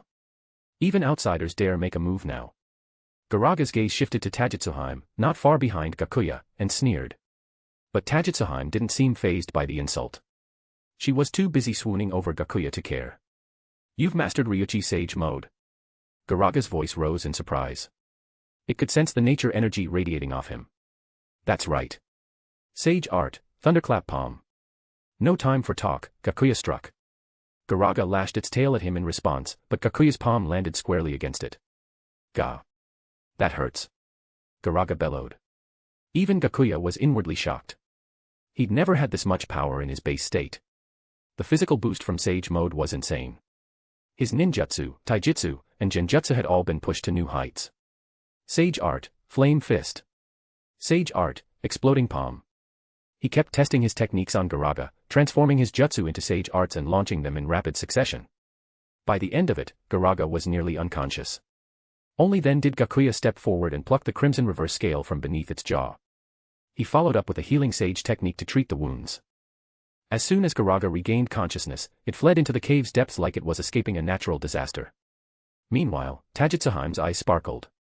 Gakuya-sama is still so cool, even when he's fighting. The two returned to the White Snake Sage's temple. Gakuya handed over the red reverse scale. Well done. You've adapted to Sage mode much faster than expected. Nothing in Ryuchi escaped the White Snake Sage's perception. Everything Gakuya had done had been seen. Next, let Tagriheim, Ichikishimaheim, and Tajitsuheim train you further in Ryuchi Sage arts. Thank you, White Snake Sage. Go on, then. Gakuya stepped out of the temple and saw the three women waiting outside. He looked at Ichikishimaheim. It's time to fulfill your promise. 12 Sage techniques. The petite Ichikishimaheim pouted. TCH. It's just 12 Sage arts. I'll teach you, whatever. I want to help too. Tajitsuheim chimed in with a raised hand. Then I'll be counting on you both. As long as Gakuya-sama's happy, I'm happy. Tajitsuheim nodded eagerly. Tajitsuheim, the eldest of the trio, watched the scene silently. These two had lived for centuries and still hadn't matured a bit. From that point on, Gakuya dove headfirst into training again, constantly shuttling back and forth between Ryuchi and the Land of Rain. Most of his time was spent practicing sage arts with the three women. Occasionally, he returned to the Rain to handle affairs and relay orders to Kabuto. Kabuto had written to propose a new way to control Orochimaru. In his current state, Orochimaru was essentially a puppet, inefficient for many operations. Gakuya approved without hesitation. If you can make it work, go for it. He wasn't worried about Kabuto betraying him.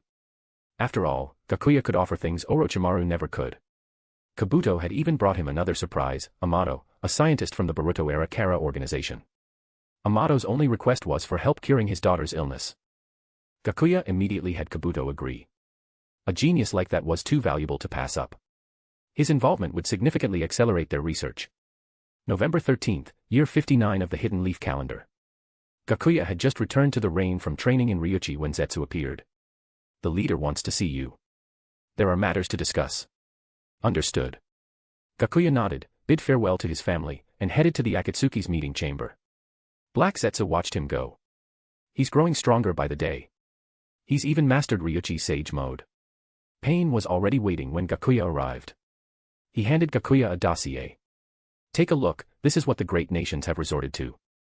While Gakuya had been away, Iwagakure and Sunagakure had joined forces to pressure the Rain, demanding they hand over Takuya Kimura, the so-called murderer. Otherwise, they threatened to launch a full-scale war to destroy the Land of Rain. Of course, the Rain had neither Hanzo the Salamander nor Takuya Kimura. What's your plan, leader? Only through pain will they understand the value of peace.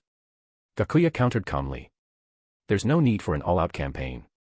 They're still recovering from their last defeat. If we show strength and the ability to bite back, they'll back off.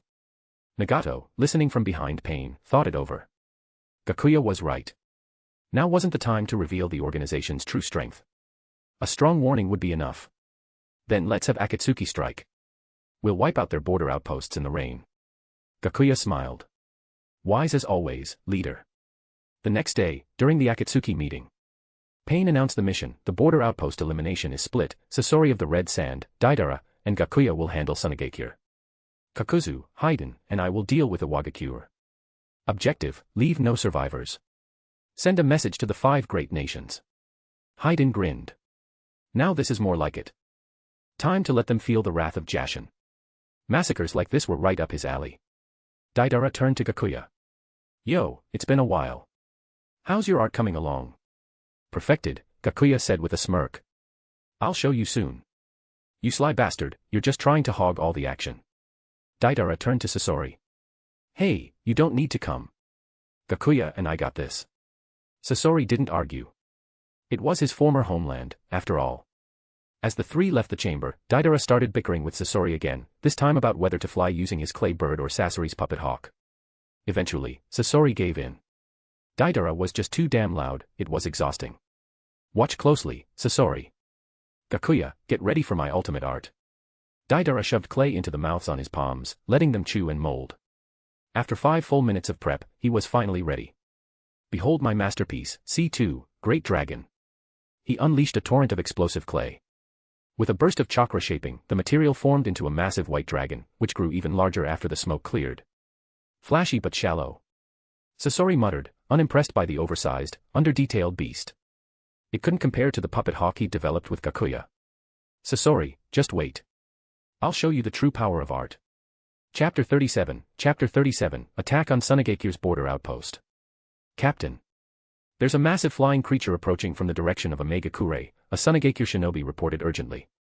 The Jonin commander grabbed the binoculars and took a look at the enormous white beast in the sky. Prepare for battle. Yes, sir. The small border outpost burst into action. Shinobi scrambled up and down the watchtowers, taking positions and readying for an assault. A messenger hawk was released into the sky, soaring back towards Sunagakure to deliver the intel. In the blink of an eye, the dragon reached the outpost. It opened its massive jaws and unleashed a swarm of strange, clay-crafted birds. Moments later, the entire outpost was engulfed in explosions. The detonation tore through every inch of the small stronghold. Hyūga Gakuya activated his Tenseigan, locking onto the remaining survivors with pinpoint precision. Water-style, water arrows. Jets of water coalesced before him, sharp and fast, piercing through walls and striking down every last survivor without mercy. Gakuya turned to his companions. Let's move. Next outpost. Deidara was giddy with excitement, proudly showing off his work. So. How was it? My art, C2, style explosives, total air dominance. Before they even saw us, they were already dust. Impressive, Gakuya said with a nod. A truly ingenious approach. Haha. Of course it is. Using the same method, the 3-man team took out outpost after outpost. With Deidara's relentless bombardments and Gakuya's precise cleanup, not a single survivor remained in their wake. That is, until they encountered someone they'd rather not see. Deidara was still joyfully bombing targets when, without warning, a cloud of shimmering gold appeared beneath the clay dragon. The particles scattered evenly through the air, until they suddenly surged together and formed a massive golden hand that reached up and grabbed the dragon's underbelly. Almost immediately after, a volley of arrows, each affixed with explosive tags, rained upward toward the clay dragon. Gakuya quickly weaved hand signs. Wind style. A gust of wind burst from him, redirecting the arrows back to the ground. Bastard. Deidara shouted. You want to see real art? I'll show you. C2 Dragon, full power. The dragon released its final payload, targeted clay bombs, raining destruction down on the sand shinobi below. But on the ground, a massive dome of golden sand rose up, shielding the Sunagakure forces beneath it. Boom. Boom. Boom. Explosions tore through the battlefield, but all they did was slowly chip away at the golden sand defense. The shinobi inside remained unharmed. Gakuya, get the puppet ready, we're switching mounts. Deidara detached the part of the clay dragon trapped by the golden hand and left behind a clay clone. The three of them leapt onto Gakuya's puppet falcon and soared into the sky, while the clone and the remaining clay dragon descended toward the Sunagakure troops. Die, the clay clone screamed. Gakuya glanced down as the dragon collided. A miniature mushroom cloud bloomed beneath them, followed by a deafening explosion. Shockwaves rocked the earth and sky alike. Even from this high up, the three of them felt their ears ringing. They clutched at their heads, grimacing from the pressure. You couldn't have warned us. Gakuya shouted, though to be fair, if he hadn't yelled, Deidara probably wouldn't have heard him anyway. Ha ha ha. That's art. Deidara yelled back, completely misreading Gakuya's tone as praise. Gakuya sighed. Whatever. Let's go clean up. The puppet falcon began its descent. As they got closer, Gakuya scanned the ground. Corpses of shinobi, charred, mangled, unrecognizable, littered the area, surrounded by molten golden sand. Even with the fourth Kazekage's protective techniques, it had turned into a graveyard. Deidara's explosion release was an undeniable force of war. The ground sizzled with lingering heat, and the golden sand fused beneath their feet. Anyone see Raza? Sasori asked, glancing around. He was clearly invested in turning the fourth Kazekage into one of his puppets. If he could combine that magnet release with his third Kazekage puppet, it might unlock entirely new possibilities. Gakuya activated the Tenseigan once more, scanning the area. He dug a tunnel underground just before the blast. He's probably headed back to Sunagakure. Sasori clicked his tongue in disappointment. TCH. What a waste. Would have made a fine addition to the collection. No worries. I'll just make another C2 dragon, track him down, and bring his head back for you. Deidara said cheerfully, but as soon as he took a step, his legs gave out. Gakuya caught him before he hit the ground. He wasn't at full capacity yet, his chakra reserves and efficiency still had a ways to go before reaching the level he'd have in the future. Still, lasting this long with a C2 dragon was impressive enough. No need, Sasori said, waving off the idea. The mission's complete. We're done here. The three of them climbed back onto the puppet falcon and headed toward the land of rain. When they returned to the Akatsuki base, the other members, led by Pain, were already waiting. Because of their encounter with the fourth Kazekage, they'd fallen behind schedule.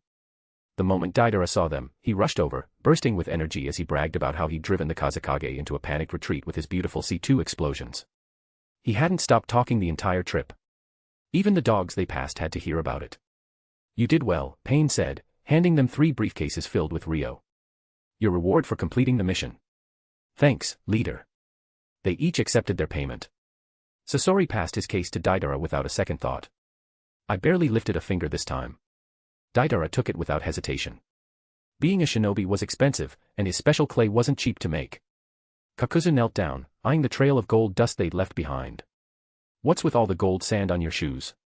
Oi, Kakuzu, were you even listening to my story? Deidara launched into the tale all over again, how he forced the fourth Kazekage to flee in disgrace with the overwhelming power of his art. But Kakuzu wasn't interested in the story. His attention was laser-focused on one thing, the golden sand. Raza could produce it. And judging by the aftermath, the battlefield had been littered with the stuff. Where did the battle take place? Kakuzu asked, pulling out a map. Gakuya pointed to the spot. Thanks. Sasori, if I retrieve the fourth Kazekage's corpse, can you turn him into a puppet that mass-produces gold sand? Sasori smirked. Of course. Chakra-based gold sand won't last forever, but if we dig up the gold deposits with puppets, it's practically free labor. Most of Sunagakure's income comes from his gold anyway. Kakuzu's eyes narrowed. Raza had just made his personal hit list. Leader, since the mission's done, I'm heading out for a break, Gakuya said, already turning to leave. He wasn't going to let his rare vacation time go to waste, especially not after it had already been interrupted. Fine. Hey, Gakuya, don't go yet. I haven't seen the art you've been working on. Deidara called out, trying to stop him. Next time. I'll show you eventually. Chapter 38, False Intelligence. Hyūga Gakuya yawned as he stepped through the front door of his home, only to find Uzumaki Yukari kneeling at the entrance, waiting for him. Welcome home, Gakuya-sama, she said, bowing slightly as she placed his slippers neatly before him. Gakuya changed into the slippers with Yukari's help. You've been waiting here the whole time. He reached down to help her up, her legs had clearly gone numb from kneeling for so long. It's nothing. You're the head of this household, Gakuya-sama. This is what I should do. Gakuya didn't know how to respond. He wasn't a fan of this kind of rigid, old-school male-dominant stuff, but a few words weren't going to change someone's deeply rooted beliefs. He'd already turned her down on this kind of behavior multiple times, but Yukari would still wait at the door every time she had an idea of when he'd return. Forget it, he sighed. From now on, just use your Kagura mind's eye to sense when I'm close. No need to sit around waiting. It's fine, really. It doesn't get in the way of my chores. Seeing that she was completely unmoved by his reasoning, Gakuya decided not to push it further. He collapsed onto the couch, letting himself sink into the soft cushions like falling into a cloud. Ah, that's the stuff. He let out a satisfied sigh and reached for the juice waiting for him on the table, downing it in one go. Training in Ryuchi had been effective, sure, but the quality of life there was absolute trash. He had to go out and hunt his own food every day, grill it himself, and he couldn't even eat in peace. Those 3 gluttonous pests kept showing up to mooch off him. By the way, where's Izumi? She took Hikari and Karen out to play. They should be back around dinner time. I see. Gakuya wasn't just thinking about his subordinates' health, he was also trying to help them reclaim the childhoods they never had. Yukari approached the couch. Gakuya-sama, this is the blood I preserved with Karen while you were away. Still lying on the couch in a daze, Gakuya waved his hand lazily. Don't bother saving blood anymore. I won't be needing it. Yukari froze as if struck by lightning. He doesn't need us anymore. If the deal was off, what did that mean for her and her daughter? Everything she had now was given to her by this man. If she no longer held any value, would they be cast aside? How could a mother and daughter survive in the ruthless shinobi world without protection? With a loud thud, Yukari dropped to her knees beside the couch, bowing her head against the wooden floor. Bang. Bang. Her forehead hit the floor again and again. Her voice trembled with tears. Please, Gakuya-sama, don't abandon us. I'll do anything, just let Karen grow up safely. Gakuya, who'd been half asleep, was jolted fully awake. What are you doing? I never said I didn't want you to. You and Izumi still take care of me in my daily life. Then why have you never chosen me? Yukari's voice was low, almost ashamed. Is it because I'm getting old? Because my body's impure? I know I'm not as clean as Izumi, but please don't worry, I would never interfere in your future relationships.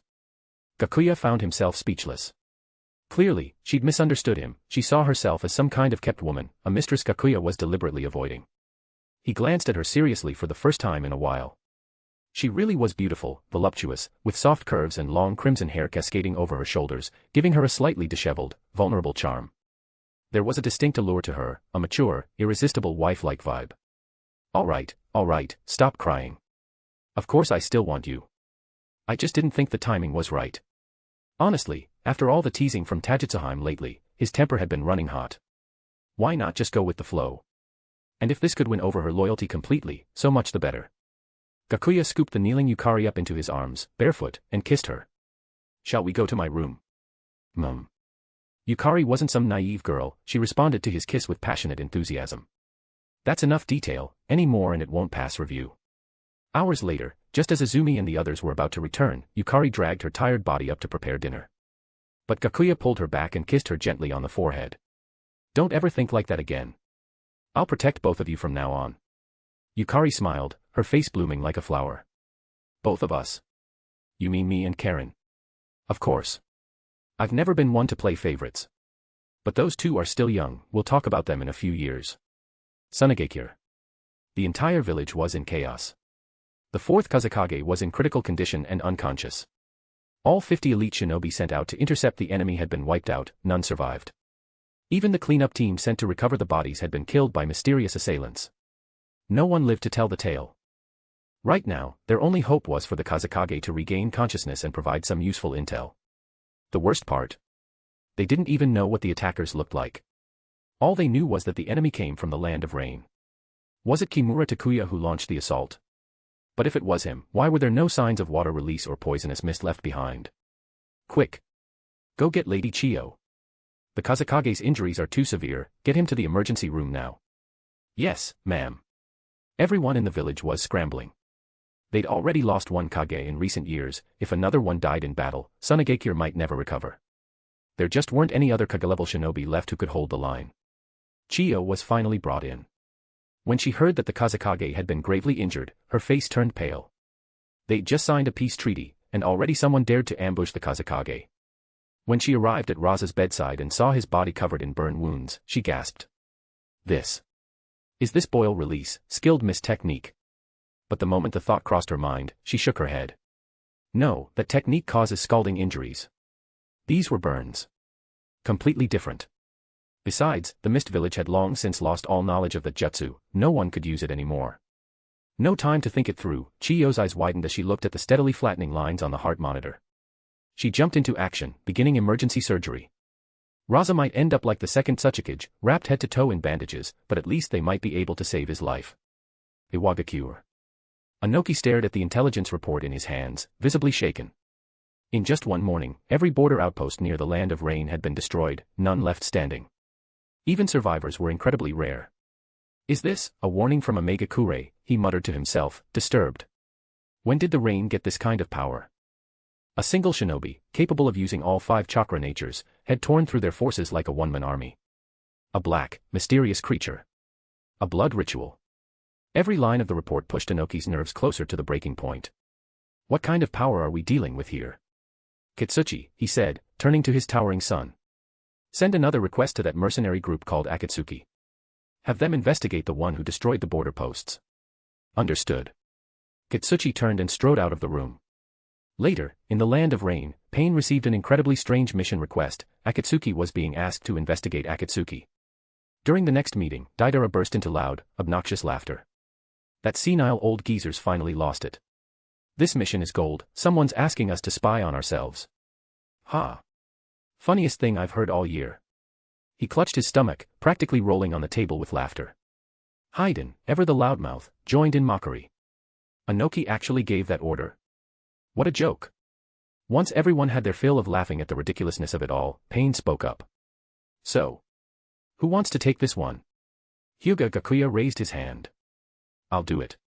This mission sounds very interesting. Good, Pain replied. We'll give them false intel. I can't wait to see the look on their faces when they fall for it.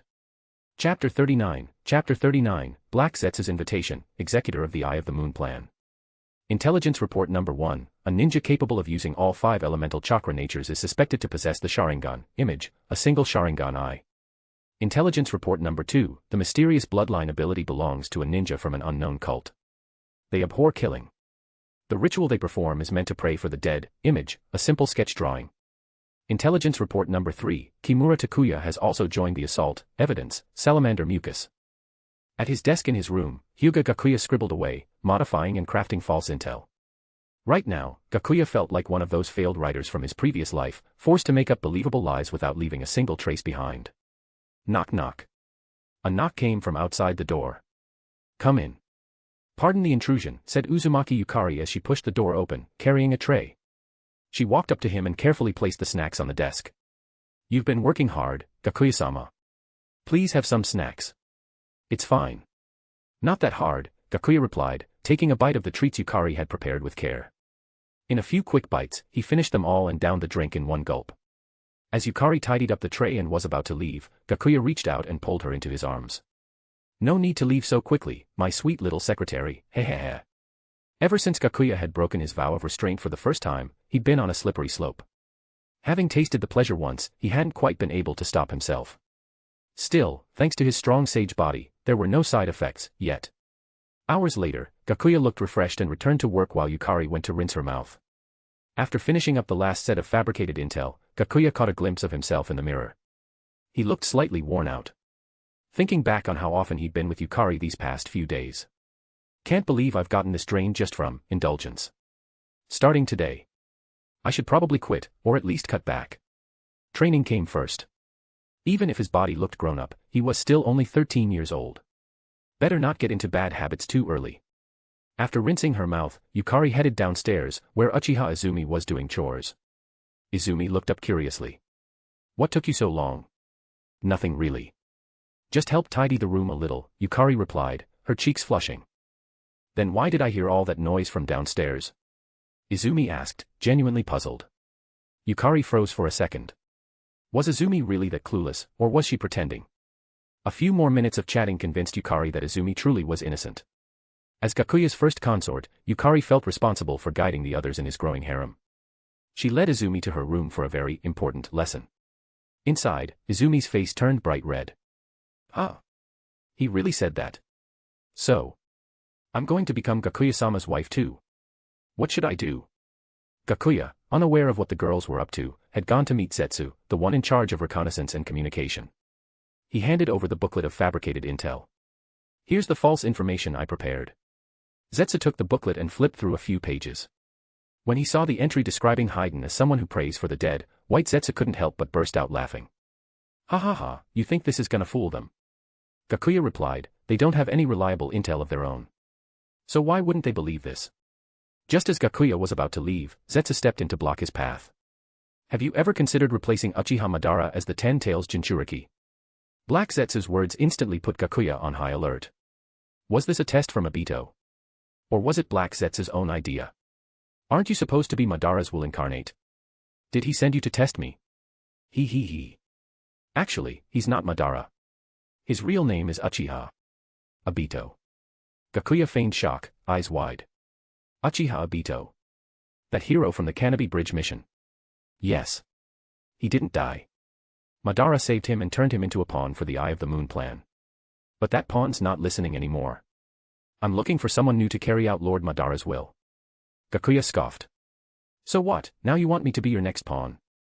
Black Zetsu explained, not a pawn. A player. You're stronger than Obito. You desire power more deeply. You can lead the game. Gakuya paused, pretending to be swayed. And what do I need to do? Nothing, for now. Just wait. Wait for the chance to kill Uchiha Obito, and take his place as the 10 Tails Jinchuriki. Fine. As he walked away, Gakuya chuckled darkly to himself.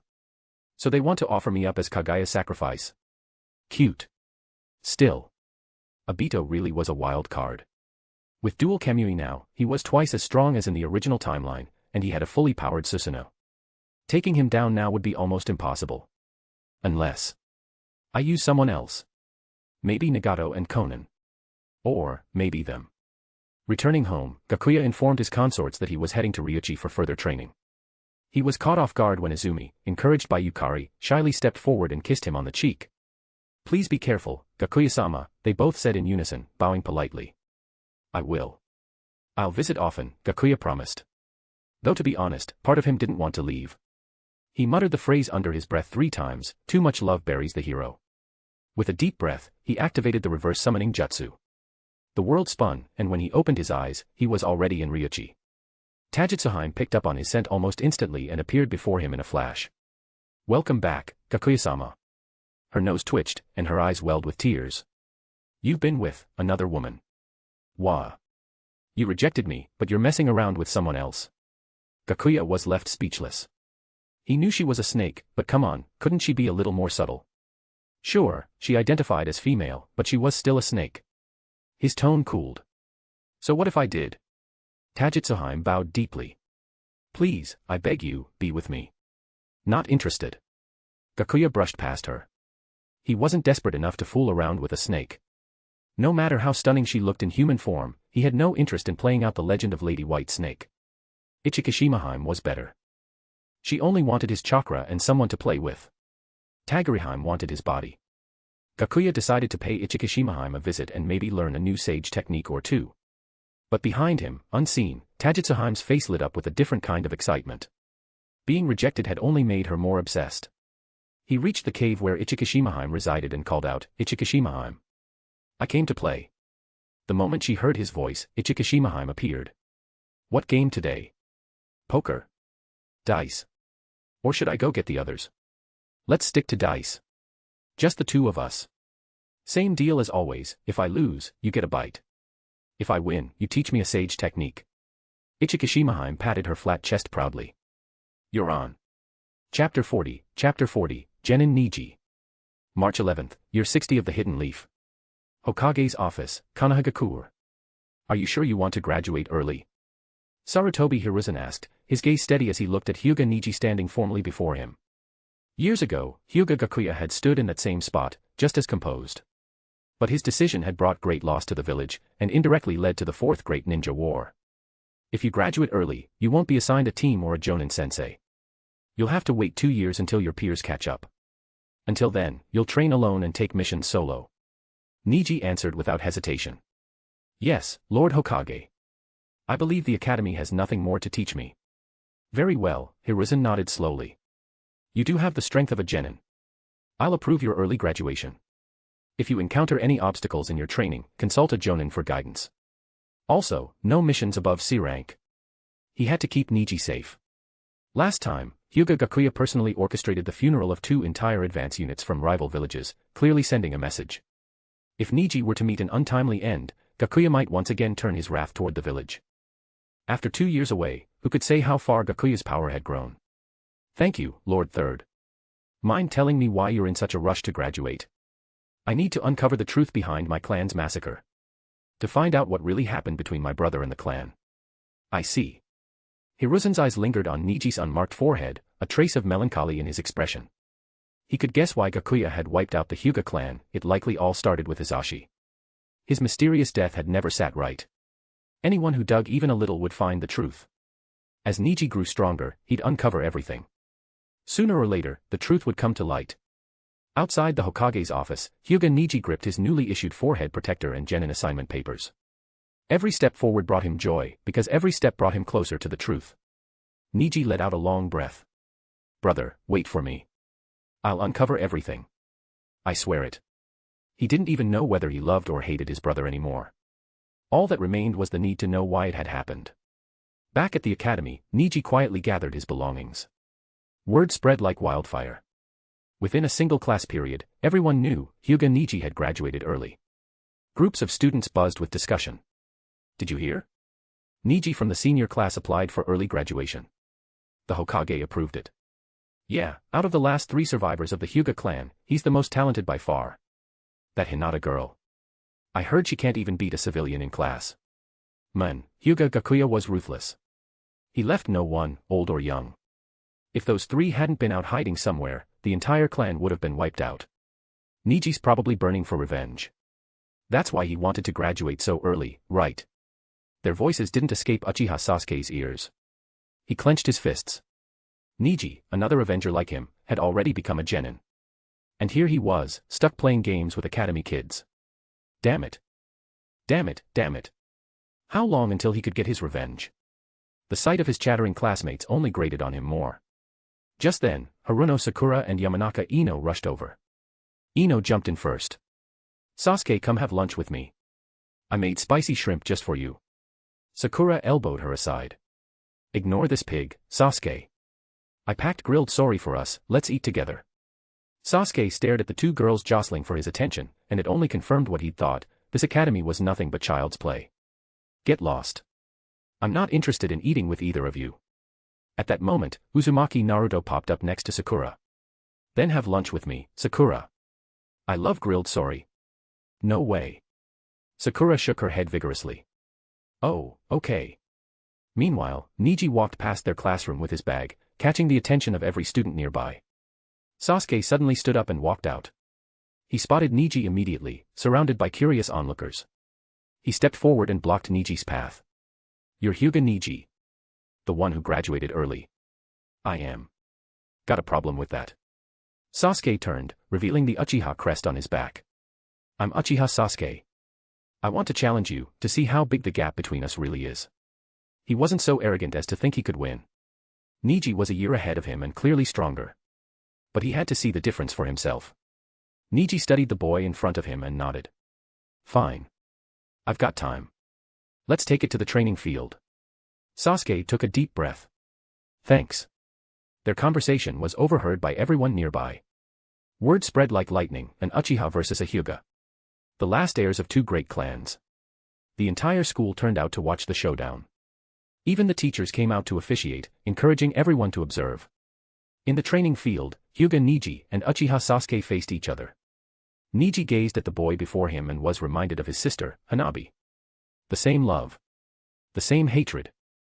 I see endless hatred in your eyes. I'll kill that man, Sasuke said without hesitation. Isn't that why you're in such a rush to get stronger? For revenge. No. I want the truth, not vengeance. People don't change overnight. I believe my brother had a reason for what he did. He wasn't someone obsessed with power. His words rang loud and clear. Sasuke blinked, thrown back to memories of Itachi, his kindness, his words, and the night of blood. No. He thought, shaking his head. I have to kill him. He clenched his fists. Forget what I said. I don't know your story. Let's just fight. Niji raised his hands and formed the seal of opposition. Sasuke mirrored the gesture, forcing down the storm in his chest. Begin, the teacher called. Byakugan. Sharingan. Both activated their bloodline powers and charged. They clashed with fists and palms, trading blows. Within seconds, Sasuke was overwhelmed. Niji outmatched him in both strength and technique. Even with the Sharingan, Sasuke couldn't keep up. He could see Niji's moves, but not react in time. It wasn't about talent. Sasuke lacked proper guidance. Niji had been training with the scrolls Gakuya left behind, accelerating his growth exponentially. Watch out. Niji's attacks intensified. His strikes pierced Sasuke's guard, injecting chakra into his tenketsu with each blow. Realizing he couldn't win in close quarters, Sasuke leapt back and hurled kunai. Niji countered with his own, knocking them all out of the air. Fire style, great fireball jutsu. Sasuke finished his hand signs and spat out a roaring fireball. Niji didn't flinch. He spread his arms and spun, chakra pouring from his tenketsu to form a swirling blue dome.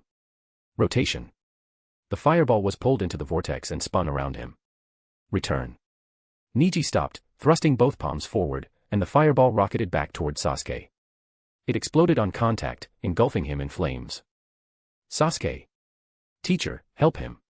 Even Naruto cried out, Sasuke. When the fire cleared, there was no charred body, just a burning log. A body replacement technique. Of course, it's him. Sasuke reappeared behind Niji, kunai aimed at his neck. The teachers tensed, ready to intervene. But Niji had seen everything with his Byakugan. He spun, striking Sasuke's body faster than the eye could follow. His chakra burst through Sasuke's tenketsu, locking his muscles in place. The boy collapsed in agony. Hyūga Niji wins. Make the seal of reconciliation, the referee announced. Niji knelt beside Sasuke and released the chakra block. Then, softly, he whispered, I believe Itachi's love for you was real. My brother once led a team with Uchiha Itachi. He told me. Itachi's love for you was greater than his love for the clan or the village. There may be more to this than you know. Look into the Uchiha Clan's history. He said history holds the keys to truth. Start there. That's all I'll say. Niji extended a hand and helped Sasuke to his feet. Together, they made the seal of reconciliation. Chapter 41, 3 years later, the story begins. 3 years later, year 63 of the Hidden Leaf. Somewhere in the valleys of the Land of Wind. A disguised Hyūga Gakuya and Kabuto Yakushi stood behind Orochimaru. In front of them were three figures, the fourth Kazekage, Raza, flanked by two elite Umbu guards. Wrapped head to toe in bandages, Raza spoke with irritation. Orochimaru, didn't we already finalize our agreement, including the distribution of spoils? Why did you summon me here all of a sudden? Don't tell me you're planning to back out. Of course not. The Southern Fire Country territories you help conquer will be yours. If Konoha isn't completely destroyed, you'll still get 80% of the reparations. Good. Raza's tone eased slightly. Just make sure you keep your word. Orochimaru's voice remained as sinister as ever. Naturally. To a smooth partnership, but before we begin, there's one more thing I need from you. You want something? Is it Gaara? Oh, no. What I want is your head.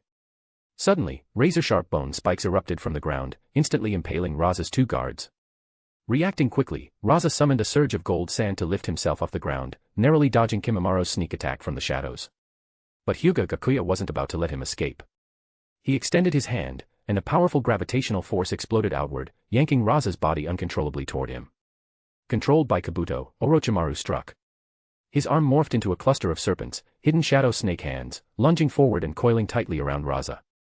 Fangs bit through bandages and his sand armor alike, injecting venom directly into his veins. The poison spread instantly. Raza's body seized up and crashed to the ground. He tried to summon chakra to fight back, but found he couldn't muster even a trickle. Raza had always specialized in long-range combat with his magnet release. But with his enemy so close and the attack so sudden, he never had a chance. Orochimaru, you liar. Raza croaked, glaring at them as if trying to burn their images into memory. But Orochimaru didn't respond. His face was blank, devoid of the usual sneering malice, like a puppet with its strings cut. Gakuya knelt and delivered the final blow. Arg. He stood up, brushing off his hands with casual disdain. Short-sighted fool. Did he really think it would be that easy to destroy Konoha? He should have known better, Gakuya continued. Tsunagekyu's 3 generations of Kage combined still don't compare to the strength of Konoha's first generation. Kabuto nodded in agreement.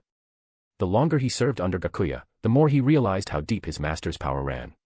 You're absolutely right, Gakuya-sama. What's our next move? Stick to the plan.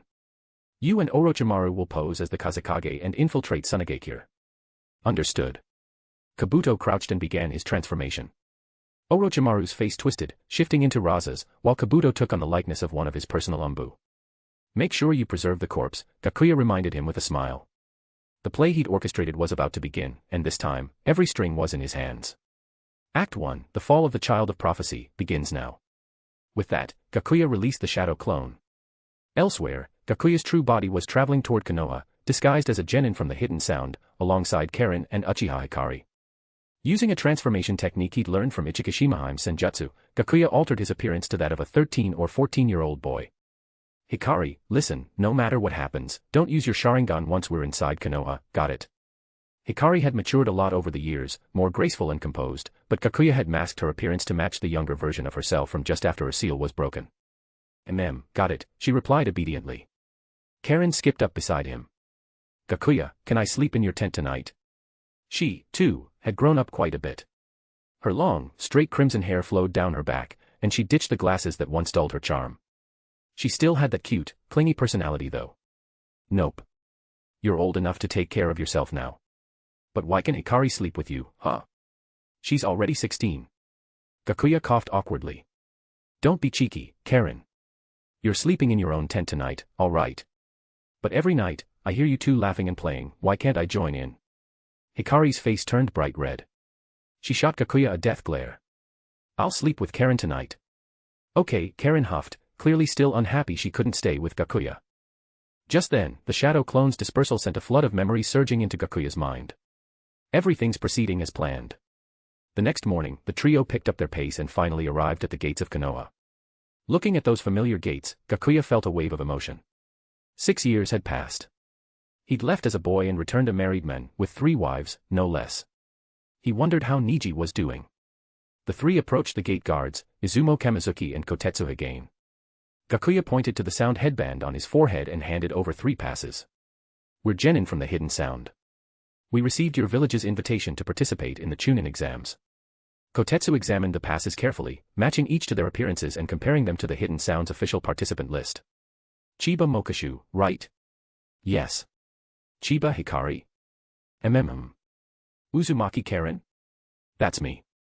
At the sound of the last name, both guards looked up sharply, their eyes locking on Karen's vivid red hair. That unmistakable shade, just like Lady Kushina's. This would need to be reported to the Hokage. Gakuya and Hikari were using aliases, and their disguises were flawless. But Karen's red hair was a dead giveaway to anyone who knew the Uzumaki clan. All your paperwork's in order. You may enter. Kotetsu handed the passes back. The exam's still half a month away. Mind telling us why you're here so early? He asked curiously. Gakuya smiled. We wanted to do a little sightseeing in the Leaf, the greatest shinobi village in the world. Flattered, both gate guards beamed. Well then, enjoy your stay. Thanks. As they stepped into Konoha, Gakuya immediately sensed the presence of several hidden observers. Among them was someone familiar, an old teammate, the would-release user Yamato, once known as Tenzo, now a future jonin of the Leaf. Kakashi had probably retired from the Umbu by now. As for Akumu, he was probably off getting married and settling down. But Gakuya couldn't risk being recognized. He had to act like he hadn't noticed a thing. Karen sidled up beside him, squeezing his hand twice. It was a signal, her clan's secret technique for silent communication. We're being followed, she whispered. Gakuya squeezed her hand back, twice in return, I know. Let's go. First, we find a place to stay. Hokage's office. A masked Umbu kneeled before the desk. Lord Hokage, the 3 genin from the Hidden Sound have arrived. Hiruzen Sarutobi looked up from his documents. That early? The exam's still half a month away. They said they wanted to sightsee. I see. No need to keep watching them. 3 genin won't make any waves. The Umbu hesitated. There's one more thing to report. One of them is an Uzumaki. Sarutobi's expression darkened. Are you certain? Yes, sir. She has the red hair and an unusually strong chakra signature. Understood. You're dismissed. Yes, Lord Hokage. As the Umbu left, Hiruzen took a slow puff from his pipe.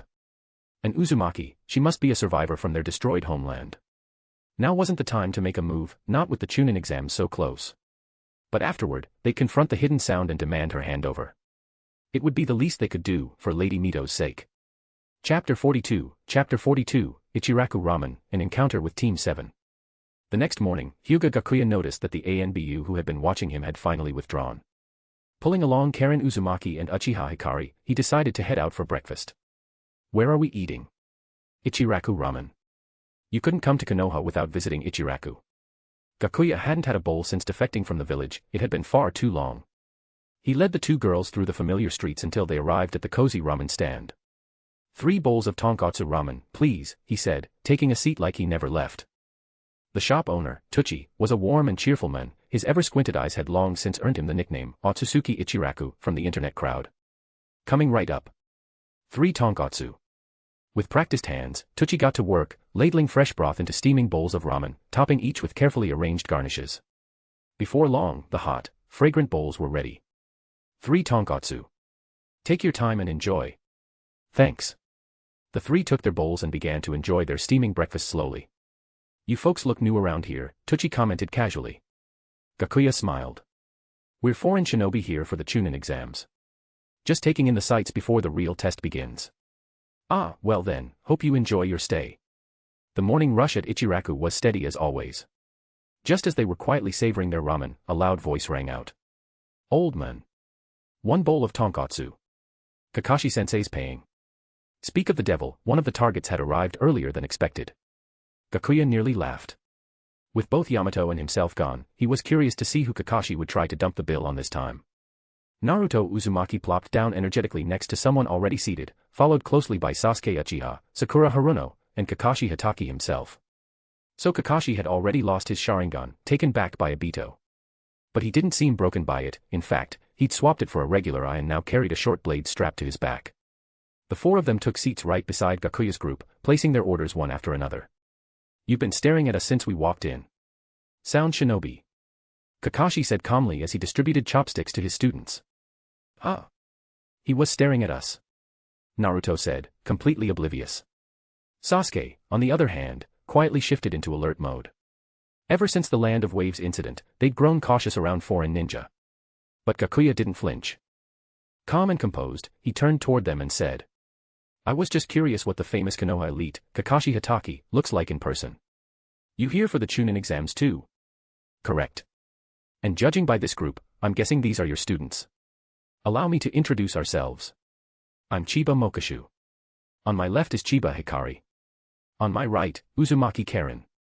Kakashi's gaze lingered on the red-haired girl. A member of the Uzumaki clan. Nice to meet you. Naruto enthusiastically shook Gakuya's hand. I'm Uzumaki Naruto. I'm Haruno Sakura. Sasuke Uchiha, Sasuke said with his usual cold tone. Hikari's eyes narrowed with curiosity. So this was the last of the Uchiha. But the hatred she once carried in her heart had long since burned out. The ones who hurt her were already dust in the wind. Gakuya had been right, it was the shinobi world itself that was broken. Pain came from its flaws. Everyone here, they were just drifting bubbles in the current. That's why they had to follow Gakuya, to change it all.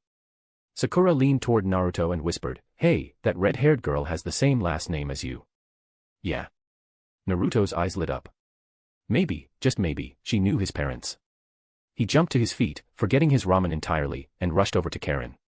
You've got the same surname. Do you know who my parents are? Karen shook her head. Sorry, I don't. I've never lived in Uchiha Gakuya, I don't even remember it. Naruto scratched the back of his head. Yuzu, Shio, where is that?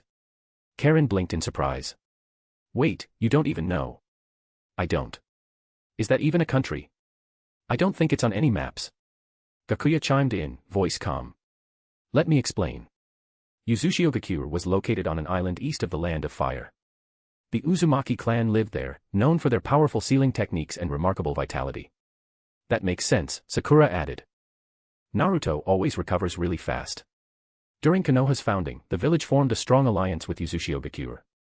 That's why our flak jackets have a red swirl on the back, it's the Uzumaki clan symbol. Naruto, it's on your jacket too. Everyone turned to look at Naruto's sleeve. His eyes widened. So that's what it meant. The Hokage gave me this jacket on purpose. Unfortunately, Gakuya continued, their sealing arts drew the attention of other nations. Kirigakure, from the land of water, launched an invasion and destroyed the village. That's why you won't find it on maps anymore. The Uzumaki clan was nearly wiped out. Only a few survived, scattered across the world in hiding. Your parents, Naruto, were likely among those refugees. Naruto's eyes went wide. It was the mist again. How could they do something so cruel? Eat your ramen before it gets soggy, Kakashi said, trying to steer Naruto away from his rising emotions. You hate soggy noodles, don't you? But Gakuya wasn't done. I've noticed a few things about you. You remind me of a couple I once read about in an old mission record. Who? Naruto's head snapped toward him, his voice trembling with hope.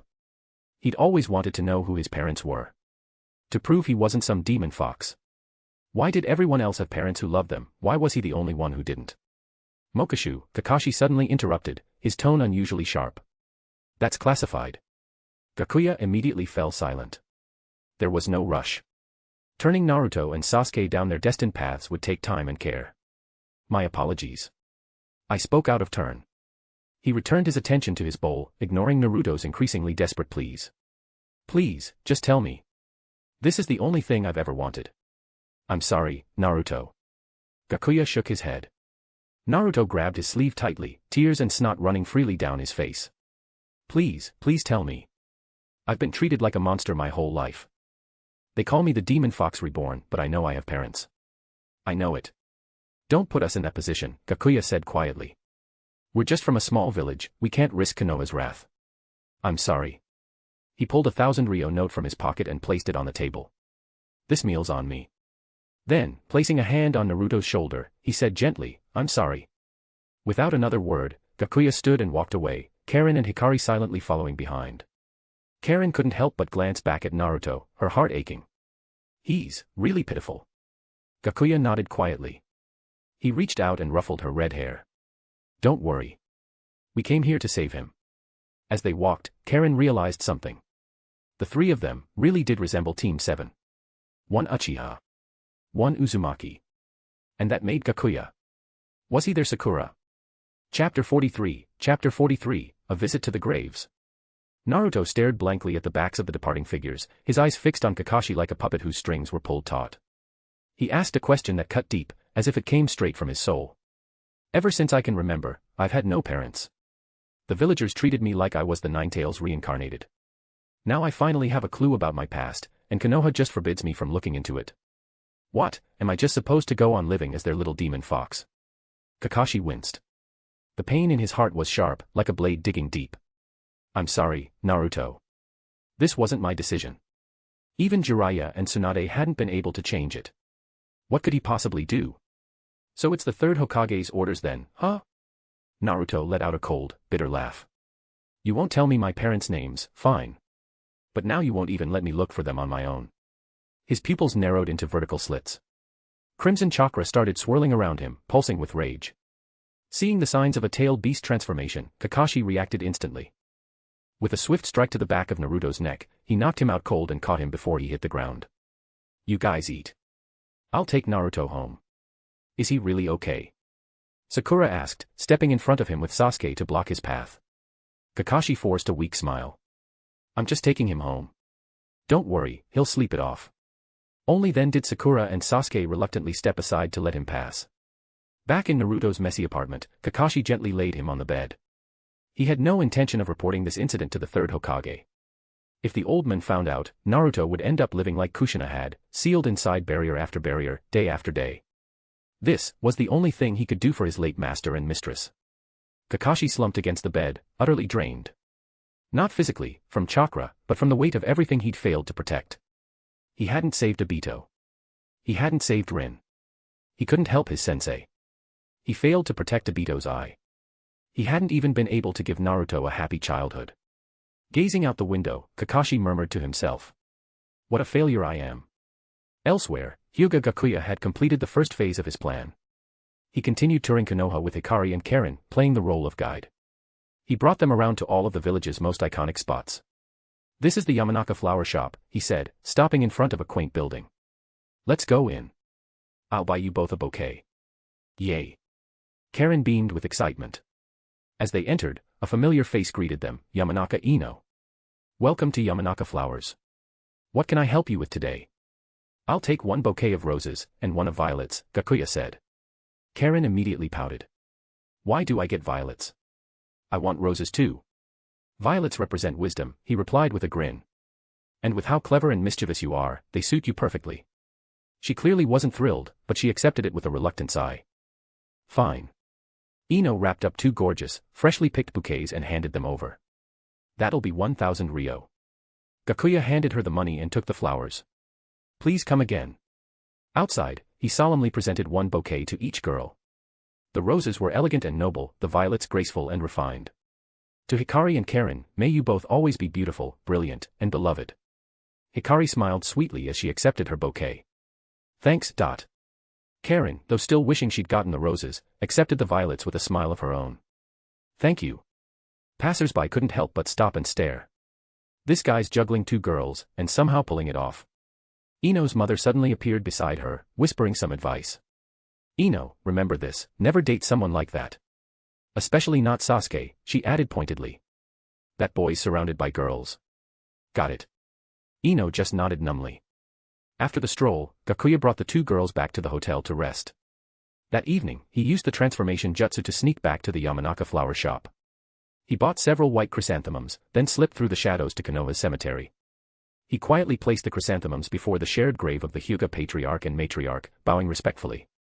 Then he moved on to his own parents' grave and did the same. The next morning, Hyūga Niji arrived at the cemetery, white chrysanthemums in hand. He had come to pay respects to his parents, and to Gakuya's. But he was surprised to find fresh flowers already placed on the graves, still glistening with dew. Niji immediately activated his Byakugan, scanning the area for any traces. Did Gakuya come back to Konoha? What would he be doing here? The questions lingered in his mind, unanswered. From a nearby rooftop, hidden in the shadows, Gakuya breathed a quiet sigh of relief. Almost got spotted. He's grown up a lot. On his way back, Gakuya passed by a group of young ninja wearing Kimogakuya headbands. As they crossed paths, the Kimogakuya ninja murmured among themselves. Karui scratched her red-brown hair. Hey, what village is that guy from? Sound Village was still new, founded recently by Kabuto, and not well known. Atsui shrugged. Oh, I think my sister mentioned it. Some place called Otogekyur. Pfft. Another tiny backwater village. I'll slice through them in the Chunin exams like they're nothing. Omoi, another of Killer Bee's disciples, frowned. Just because they're from a small village doesn't mean they're weak. Yeah, don't be such a buzzkill. As they walked off, Gakuya frowned slightly. Something was different. The story wasn't following the script. He ran through their names and faces in his mind. That was Atsui, Samui's younger brother, and those other 2 were Killer Bee students, Karui and Omoi. Because of the upcoming 4th Great Ninja War, triggered by Gakuya, Kimogakuya and Konoha had become allies, building a strong foundation of trust. Their current relationship was nothing like in the original timeline. It wasn't strange for them to send genin to each other's tournaments anymore. Soon after, Gakuya received a message from Kabuto. He had arrived in Konoha with the Sunagakure delegation and had already met with Hiruzen Sarutobi. That night, Gakuya found Kabuto waiting atop the Hokage rock. From there, they could see the entire village sprawled out beneath them. Kabuto reported, Gakuya-sama, I've located the base of the root organization. Shimura Danzo is inside. Well done, Gakuya replied, sitting atop the first Hokage's stone head. But don't kill him yet. If Danzo dies too soon, Konoha will get suspicious. Wait until the night before the plan begins. And be careful of Koto Amatsukami, that genjutsu won't work on me, but you're still vulnerable. Kabuto bowed slightly. Understood. Kimogakuya sent a team too. Do you have any intel on them? Kabuto opened a small notebook and flipped through it. They sent 27 genin. Their strongest are Atsui, Karui, and Omoi. The team is led by an elite jonin, a magnet release user named Toroi. Gakuya nodded. What about the ones I'm interested in, Reikage, Killer Bee, or Yujito ni? None of them are here. What about the other villages? Konoha has 87 genin registered. Of note are Hyūga Niji, Uchiha Sasuke. Gakuya cut him off. Tell me about Niji. Hyūga Niji. Graduated early in year 60 of the Konoha calendar. Excels in taijutsu, and in the hybrid style of nin taijutsu. Completed 136 D-rank missions, 23 C-rank, and 1 B-rank. Gakuya nodded in quiet approval. Escaping the caged bird seal really let his potential shine. He's a real genius. Well, if anything else comes up, I'll contact you. Just remember the plan. Kabuto tapped his temple. No need to worry, Gakuya-sama. I've run it through in my head 1,000 times. For the grand finale. His eyes gleamed with anticipation. He'd spent 3 years setting this up. Now the curtain was about to rise. His revenge was finally at hand. Gakuya gave a faint nod, and disappeared before Kabuto's eyes. Chapter 44, the Chunin exams begin, first round. After that encounter, Hyūga Gakuya made no further moves. He simply waited quietly for the start of the Chunin exams. Every day, he spent his time hanging out with Hikari and Karen, as if completely entranced by beauty, hardly the behavior of someone here to take a serious exam. Considering Oto Gakuya had only sent the 3 of them, no one really paid them any attention. That is, until the Chunin exams officially began. All 3 geared up with specialized Oto ninja tools and headed together to the exam meeting point. Along the way, Gakuya saw plenty of familiar faces, Konoha's 12, the 3-person team from Kimogakuya, and the Tsunegakure siblings led by Gaara. There were also plenty of background characters, the likes of Oboro, Kaguri, and Mubi from Omegakure, clearly just here to fill out the roster. As Gakuya and his team made their way down the road to the exam site, 3 figures suddenly appeared, blocking his path. It was none other than Naruto Uzumaki, Sasuke Uchiha, and Sakura Haruno, people he'd met once before. Feigning surprise, Gakuya asked, "Oh, it's you 3. What do you want?" Naruto stepped forward and bowed deeply. "Chiba-kun, please, can you tell me anything about my parents? I'm begging you." His 2 teammates behind him looked on with pleading eyes as well. The scene quickly drew attention. Several examinees slowed their steps to watch the drama unfold, eyes filled with curiosity and anticipation.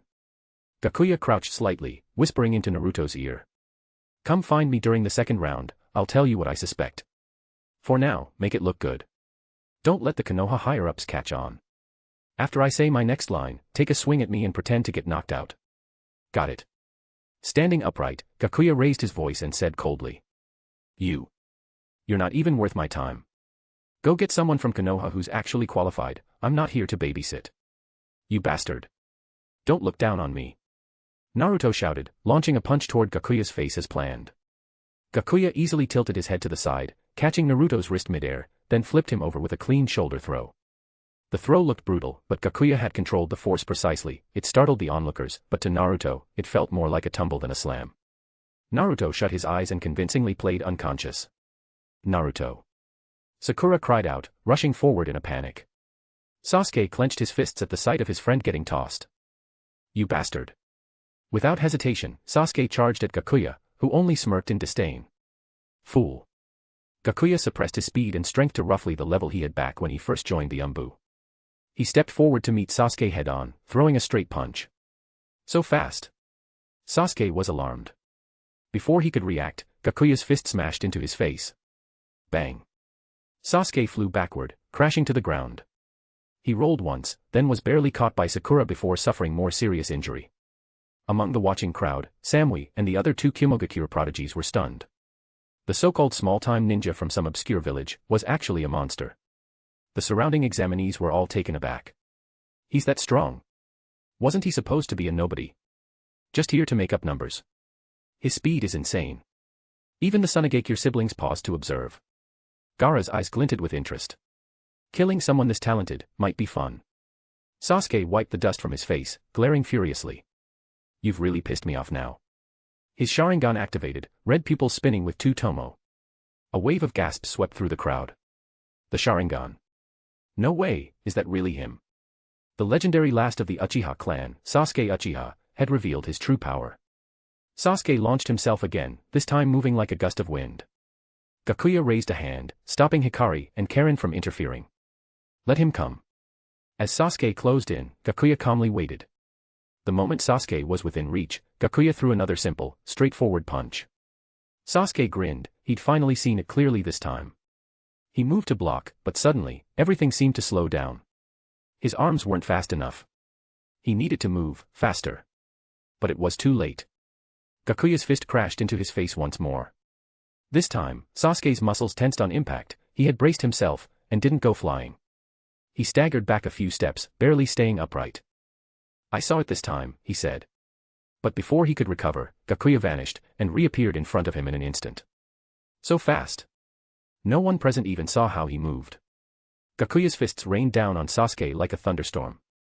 With each punch, he vanished and reappeared on Sasuke's weaker side, completely overwhelming his defenses. Even with the Sharingan, Sasuke couldn't keep up. He saw the attacks, but his body simply couldn't react in time. Every time he tried to block, the next strike was already landing from another angle. Blow after blow landed. Sasuke was completely disoriented. Then came the final strike.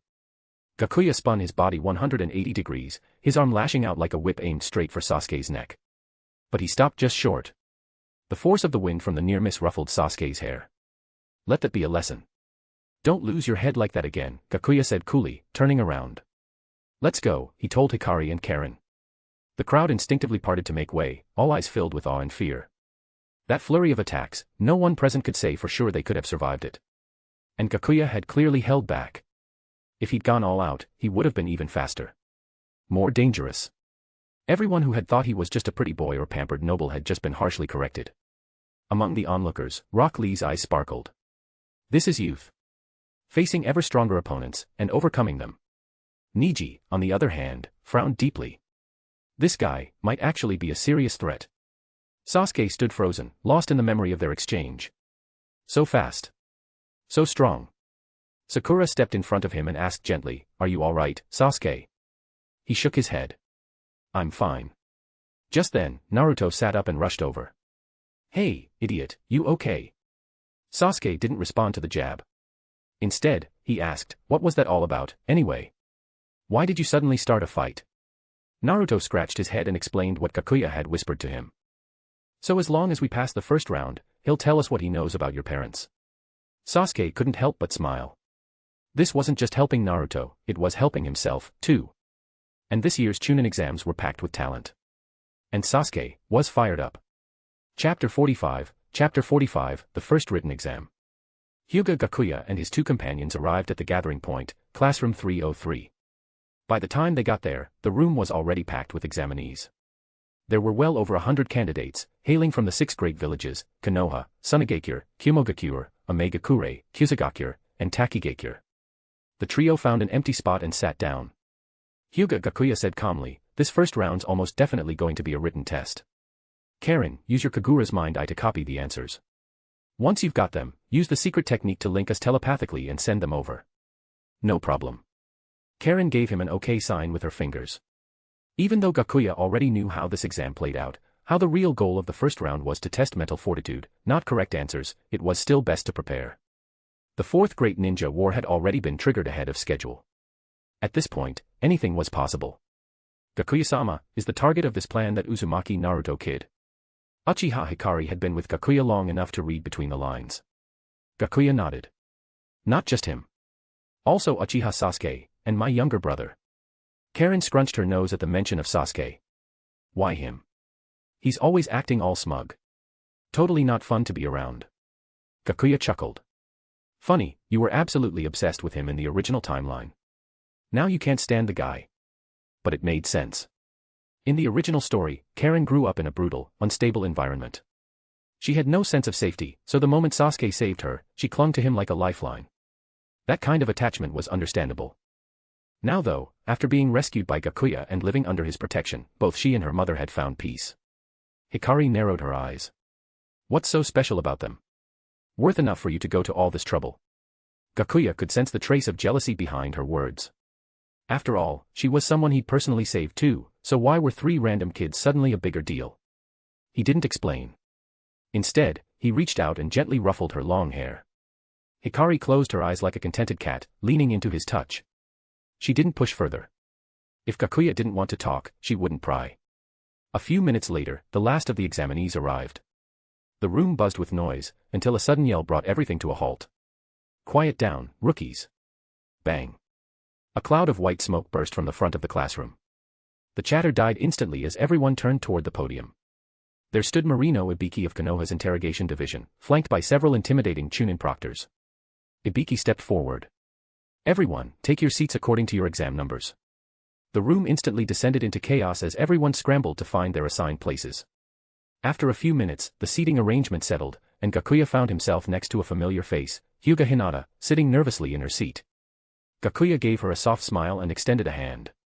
"Hi there, I'm Chiba Mokashu." I am Hyūga Hinata," she replied shyly, reaching out for a brief handshake before quickly withdrawing. "You're adorable, Hinata-chan," he said with a squint and a teasing grin.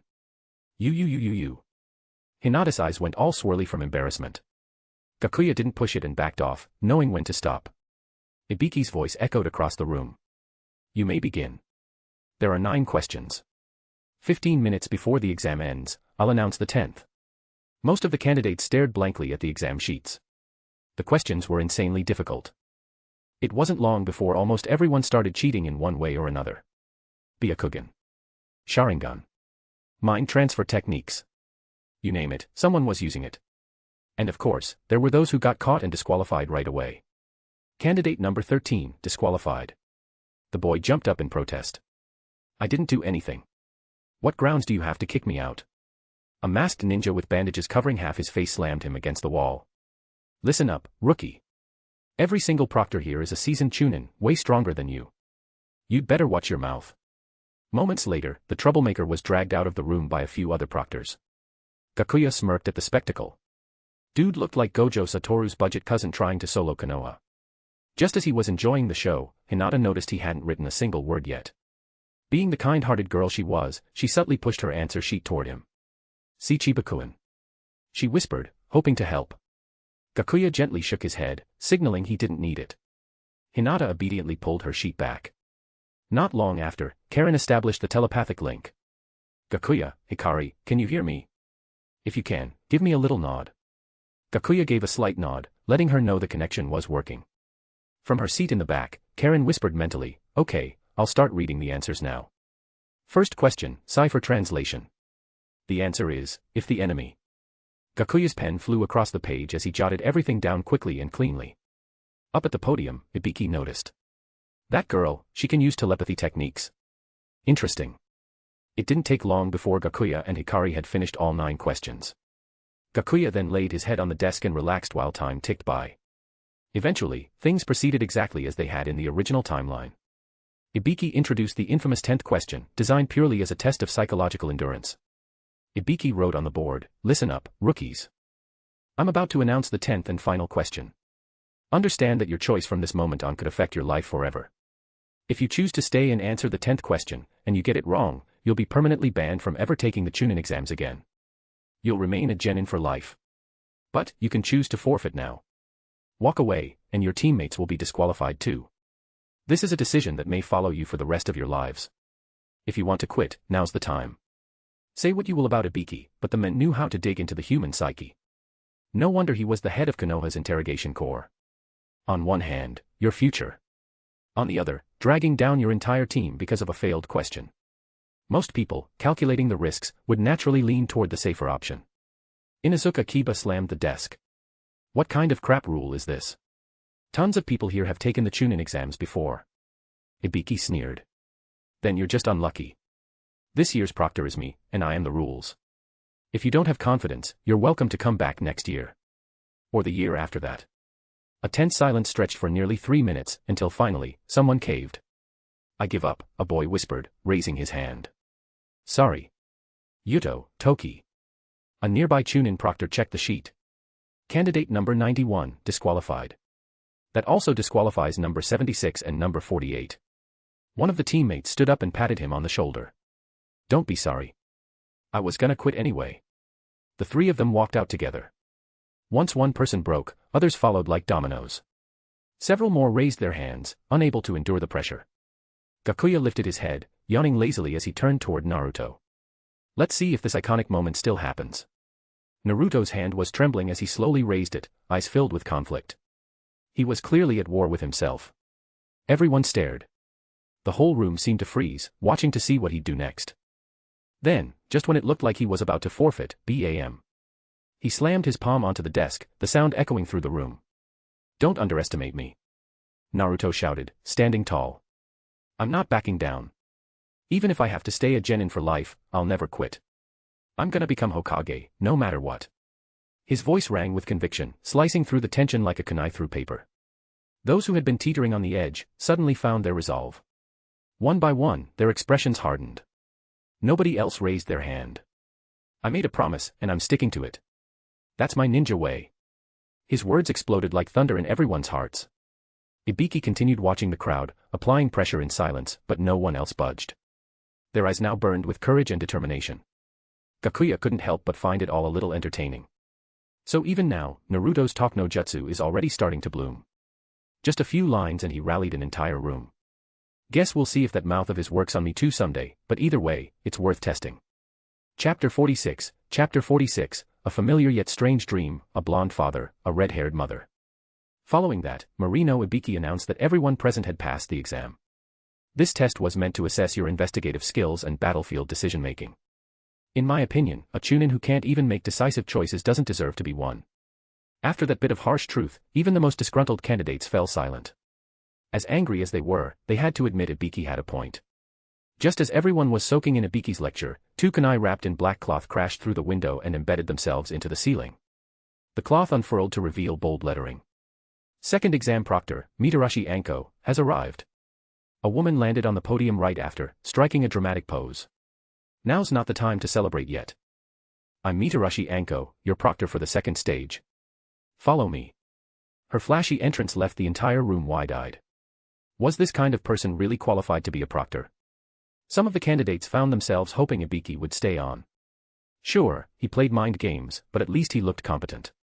Anko sensed the awkward silence and coughed twice. Ahem, 83 participants, 31 teams.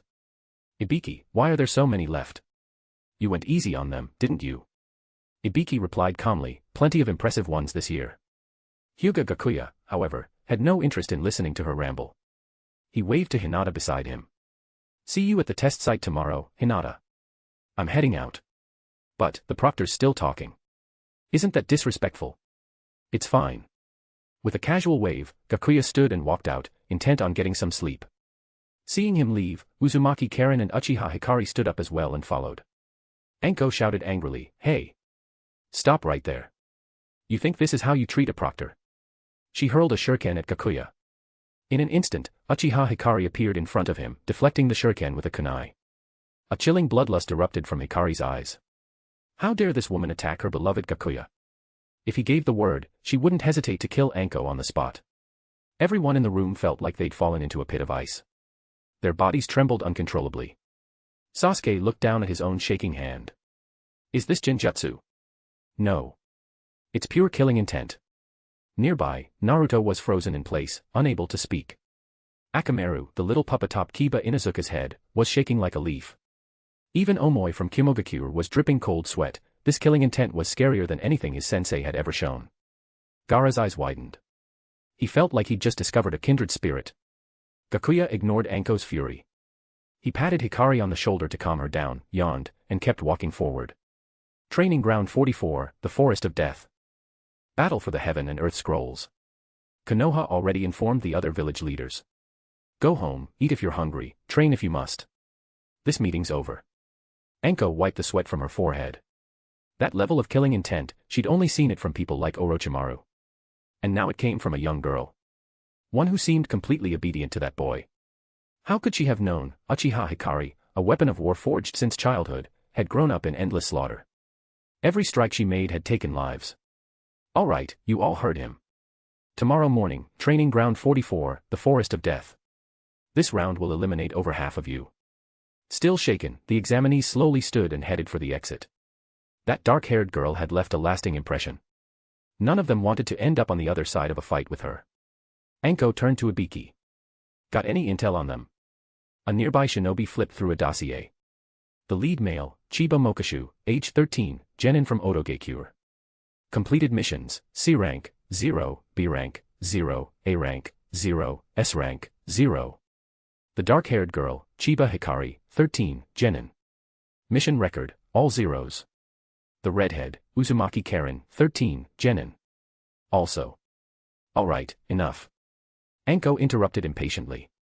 Let me guess, they've done nothing, right? Yes. Anko sighed. Otogakure was just founded. Where the hell did they find so many monsters? Ibiki picked up the files. No matter what, this needs to be reported to the Hokage. Hokage's office. Ibiki reported everything truthfully. You're saying the shinobi from Otogekure have at least Tokubetsu Jonin level skill? Sarutobi Hiruzen asked, frowning. That kind of killing intent, an ordinary chunin couldn't possibly produce it. What do you think their objective is? Ibiki paused. Hard to say. During the exam, he kept quiet and just observed. Once it ended, he seemed a little impatient, then left immediately. Unfettered, acting solely on his own whims. Perhaps that's how he operates, Hiruzen mused, taking a slow drag from his pipe. He still couldn't figure out Gakuya's true intentions. Ibiki nodded. That's entirely possible. But we can't be too careful. Notify Jiraiya, tell him everything. Have him replace Anko as the second exam's chief proctor. Understood. Naruto was ecstatic after passing the first stage. He hopped and skipped all the way home, completely ignoring the glares from villagers along the way. If he could find Chiba Mokashu during the second test, he might finally get answers about his past. Prove he wasn't just some demon fox. To celebrate passing the first stage, I choose you. Limited edition chicken soup ramen. He happily pulled out the instant noodles he'd been saving forever. But for some reason, Mokashu's face popped into his mind. I'll give this to Mokashu tomorrow. As thanks for giving me those clues about my parents. Naruto grabbed a regular cup of ramen instead and started eating. Then, stretching out on the bed, he quickly drifted into sleep. In his dreams, Naruto was back on the day he enrolled at the academy. That afternoon, all the students left the school together. Most had parents picking them up. Sakura jumped into her father's arms, whining to be carried home. Even the smug Sasuke was laughing as his big brother carried him on his back. Naruto smiled wryly, then walked alone in the opposite direction. But after a few steps, something hit him on the head. Naruto. Running off without waiting for your mom again. Were you planning to sneak off and play? He turned and saw a red-haired woman, her hair flowing like a flame. He couldn't see her face clearly, but something about her felt so familiar. He knew he didn't know her, but the words still slipped out, Mom. Acting cute won't get you out of trouble. Time for punishment, little Naruto. Come home with me. She grabbed him by the ear and dragged him off. They returned to a home Naruto didn't recognize. I'm back, the woman called, throwing the door open. Naruto saw a blonde man in the living room set down his newspaper and look up with a warm smile. Welcome back, Kushina. Welcome home, Naruto. The red-haired woman crouched, sighing in frustration as she swapped his shoes for frog slippers and tossed him onto the couch. Minato, you've got to do something about your son. I just went to pick him up, and he tried sneaking off to play. Do you know how dangerous that is? She wore a wildly exaggerated expression as she imagined the worst-case scenarios. What if he ends up like Jiraiya-sensei? Wandering around aimlessly, peeping on women in the bath, breaking all 3 taboos of the shinobi. Minato gave a sheepish smile, trying to defend his son. I'm sure he was just being playful. But seeing Kushina's rising anger, he quickly changed his tune. I mean, Naruto, what you did was wrong. After school, you should come straight home and let us know you're safe. If you want to play, you need to ask us first. Got it. Naruto nodded, dumbfounded. Yes, father. Minato clapped his hands. Now, go wash up. Dinner's almost ready. Okay. Naruto bolted toward the sink, relieved. They shared a hearty dinner to celebrate his enrollment. Later, Naruto felt himself being carried to bed by the blonde man, while the red-haired woman kissed his forehead and whispered, "Good night, my son." Back in the real world, Naruto's eyes fluttered open as he sat up in bed. Ugh, gotta pee. He dashed to the bathroom, relieved himself, and sighed. Ah, that's better. Zipping up, Naruto suddenly remembered the dream, struggling to piece it together. A blonde father. A red-haired mother. Father. Mother. His face contorted, and tears streamed down his cheeks uncontrollably. Outside the window, Hyūga Gakuya watched quietly, his Sharingan fading from view. Time to visit the Uchiha compound. Beside his foot, a white Zetsu emerged. Lead the way. We're going to see Sasuke. As you command. This white Zetsu was given to him by Black Zetsu, and Hikari had scanned it with the Yachihoko to ensure loyalty. It now served only Gakuya. Chapter 47, a photo of his parents. There wasn't much to say on Sasuke's end, he simply relived the Uchiha Clan massacre again in his dreams. When he jolted awake, drenched in sweat, only then did Hyūga Gakuya feel reassured enough to quietly slip away. He had no intention of telling Sasuke the truth just yet. Itachi had already paved a path for his little brother, a path of pain, growth, and purpose. In time, Sasuke would grow strong enough to stand among the Kage. The next morning, the group arrived outside the training field of the Forest of Death, where a large crowd of examinees had already gathered. With a burst of smoke, a white-haired man appeared standing on a toad. "Make way for the Toad Sage of Mount Myaboku." "Pervy Sage!" Naruto shouted, pointing at him. "It's Toad Sage." "Pervy Sage." After some scuffling, Jiraiya finally shook Naruto off and cleared his throat. "Ahem. I'm the new proctor for the second exam. Let me explain the rules." The second exam was a survival challenge, a battle over scrolls. Each team would start with either a heaven scroll or an earth scroll, and the goal was to obtain both and make it to the tower at the heart of the forest. Hyūga Gakuya chuckled. Just showing a sliver of his power had been enough to put Hiruzen Sarutobi on edge, prompting him to replace Anko with the more powerful Jiraiya as the new proctor. What he hadn't expected was that Naruto already knew Jiraiya. That was an interesting twist. Soon after, the scrolls were distributed. Gakuya's team received a heaven scroll. Exchanging a quick nod with Naruto, Gakuya motioned for Karen and Uchiha Hikari to follow him into the forest. Not long after they entered, Gakuya came to a halt. "I'll hang back a bit and take care of something," he said, handing the scroll to them. "You two go on ahead. I'll meet you at the tower." Hikari took the scroll and nodded. "Got it." As they disappeared into the foliage, Gakuya gave a satisfied nod. They were growing up, steadier, more dependable. Activating his Tenseigan, his vision expanded to encompass everything within several kilometers. He spotted Team 7 slowly making their way through the forest, following the subtle trail he had left behind. Back at the forest entrance, Jiraiya remained seated, making no effort to pursue anyone. Which gave Gakuya the perfect window to act. He plucked some wild fruit and waited. Before long, a familiar voice echoed through the trees. "Hurry, hurry, he should be just up ahead." "Careful, Naruto." Sakura called out behind him. Gakuya leapt out from the trees, landing in front of them. Naruto yelped in surprise and lost his balance, tumbling from the branch. He scrambled back to his feet and rushed over. "So, can I see the clue about my parents now?" Gakuya had always liked Naruto's straightforwardness. What you saw was what you got. Of course. Gakuya took a few photos out of his pack but didn't hand them over right away. "Let's be clear, I'll let you look, but you can't show these to anyone else until I leave the village. If Konoha finds out I revealed classified info, they'll hunt me down." Sasuke raised an eyebrow. "A guy like you is afraid of being hunted by Konoha." "Of course I'm afraid. It's Konoha." Naruto didn't hesitate. "I swear on my ninja way, I won't show these to anyone." Sasuke and Sakura echoed the promise. With that, Gakuya handed the photos over. The first face Naruto saw was a blonde man, handsome, youthful, and radiating warmth. He wore a white Hokage cloak and a pointed hat. Sasuke leaned in and blinked in surprise. "Isn't that the fourth Hokage?" Gakuya nodded. "That's right. Namikaze Minato, the fourth Hokage. He had the same blonde hair as Naruto.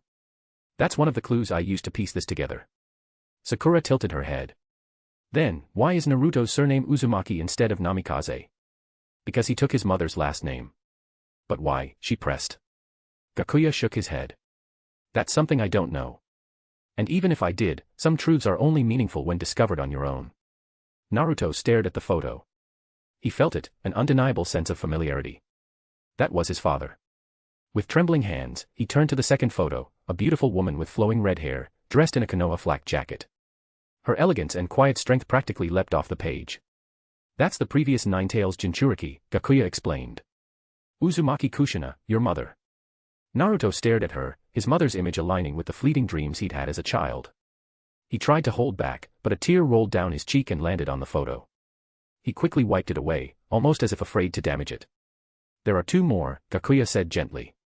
Naruto flipped to the next one, a group photo from the Ninja Academy. "That's their graduation photo," Gakuya explained. "I went out of my way to find it." In the corner of the photo, Minato and Kushina stood close together, smiling. Even then, their connection was clear. The final photo was of a wedding.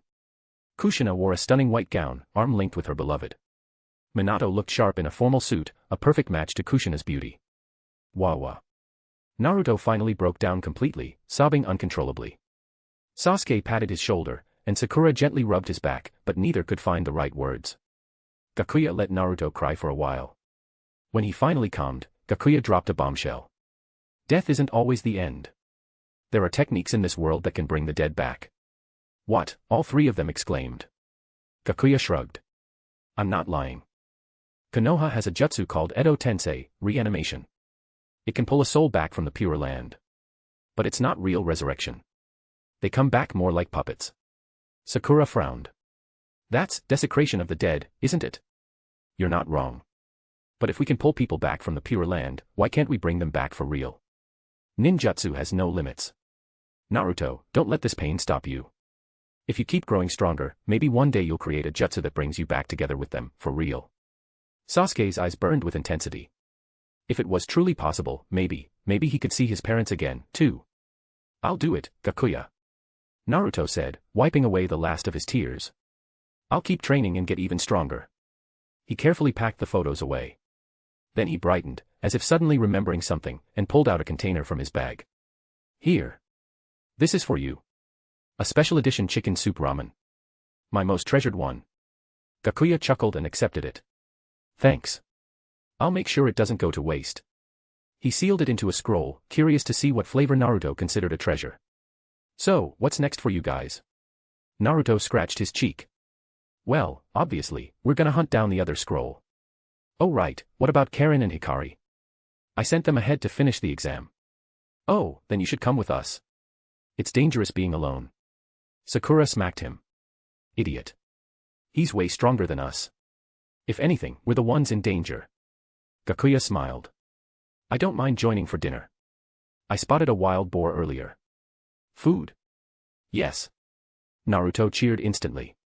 Chapter 48, Sage Art Cursed Seal. Not long after, the group had finished butchering the wild boar. The rich, fatty meat was skewered and roasted over the fire, with grease crackling as it dripped into the flames. Naruto stared at the roasting meat, drooling hungrily. But the meat had only just been set over the fire, it was going to take a while before it was ready. To break the silence, Hyūga Gakuya started a conversation. So, do any of you have dreams or goals? Who knows, maybe I can help make them come true. Naruto answered immediately. My dream used to be becoming Hokage. But now, I don't just want to follow in my dad's footsteps, I want to be the greatest ninja in the world and bring my parents back to life. Gakuya handed Naruto a skewer of meat that was already cooked. That's a pretty incredible dream. Of course. There's no shortcut to becoming Hokage. Gakuya turned to Sasuke. What about you, Sasuke? I want to kill that man. You mean Uchiha Itachi? Yeah. Sakura. What about your dream? I want to marry. Sakura blushed and quickly glanced at Sasuke. But Gakuya already understood what she meant. A simple and honest dream. That's probably one I can't help much with. He turned his gaze back to Naruto and Sasuke. But your dreams both require power. That, at least, I can help with. He pulled out a scroll. Naruto, this is a secret jutsu passed down through the Uzumaki clan, adamantine sealing chains. It's both offensive and defensive. It was one of your mother, Uzumaki Kushina's, signature techniques. The moment Naruto heard it was one of his mom's specialties, he lit up and eagerly accepted the scroll. I'll make sure to learn it properly. Seeing Sasuke looking intrigued as well, Gakuya smiled. Sasuke, have you ever heard of sage arts? Sage arts. Sage arts are jutsu performed by blending natural energy with your chakra. The result strengthens the body in all aspects. I've developed a cursed seal I call the Sage Art Cursed Seal. It causes the target's body to start producing a simpler form of sage chakra. Don't worry, it's already been tested on humans. It's completely safe. Sasuke narrowed his eyes. Why are you being so generous with us? What's your angle? Naruto was the first to react, clearly upset. Hey. Don't talk like that about Mokashu, he helped me out a ton. But Sasuke's gaze remained sharp. I'm not being paranoid. There's no such thing as kindness without a reason. You're doing too much for us. Gakuya chuckled. As expected of the Uchiha heir. Always cautious. That's good. To be honest, yes, I do have my reasons. Think of it as an investment. Naruto blinked. Investment. Exactly. I believe you both have limitless potential. If I help you now, maybe one day you'll return the favor. It was a fair point, after all, Naruto was the son of the fourth Hokage, and Sasuke was the last Uchiha. Definitely worth investing in. Naruto puffed up his chest. Ha ha ha. In that case, Mokashu, you've got my word. If you ever need anything, just say the word. I'll handle it. Sasuke relaxed slightly. Sorry. I was overthinking it. It's fine. That kind of caution is part of what I value. You and Naruto complement each other well. Naruto's straightforward and honest, while you're careful and meticulous. Sasuke gave Naruto a side glance, huffed, and muttered, "Who says I'm complimenting him? Ha ha ha. Anyway, do you want to give the Sage Art Cursed Seal a try?" Sasuke thought for a moment, then nodded decisively. "Please. I'll repay you one day." "No need." Gakuya said, "Take off your shirt so I can perform the jutsu." Sasuke complied without hesitation. Unlike Orochimaru, Gakuya didn't plan on biting anyone himself. He warned Sasuke, "It's going to hurt. A lot. Be ready." "I'm ready." Gakuya began drawing in the natural energy around them. In an instant, he entered Sage mode. Blue markings appeared around his eyes, and wisps of blue sage chakra shaped like snakes danced across his body. "Whoa, that's awesome!" Naruto exclaimed. One of the chakra snakes bit down hard on Sasuke's shoulder. "Ah!" Sasuke cried out as natural energy surged through him, tearing through his body like wildfire. After a moment, the chakra snake released him. A three-tomo-shaped cursed seal had appeared on Sasuke's shoulder. Gakuya quickly formed hand seals and slammed his palm onto the seal. Sage Art, Serpent Lock Seal. Two black serpents appeared around the cursed seal, looping around it in an endless circle, binding the mark in place. Gakuya released Sage mode, the markings on his body fading. "It's done." Sasuke was panting heavily. For a moment, he genuinely thought he was going to die. "You can try activating your Sharingan, use it to guide the flow of energy." Sasuke's eyes lit up as he activated his two-tomo Sharingan. Focusing his ocular power on the seal, he gently triggered it.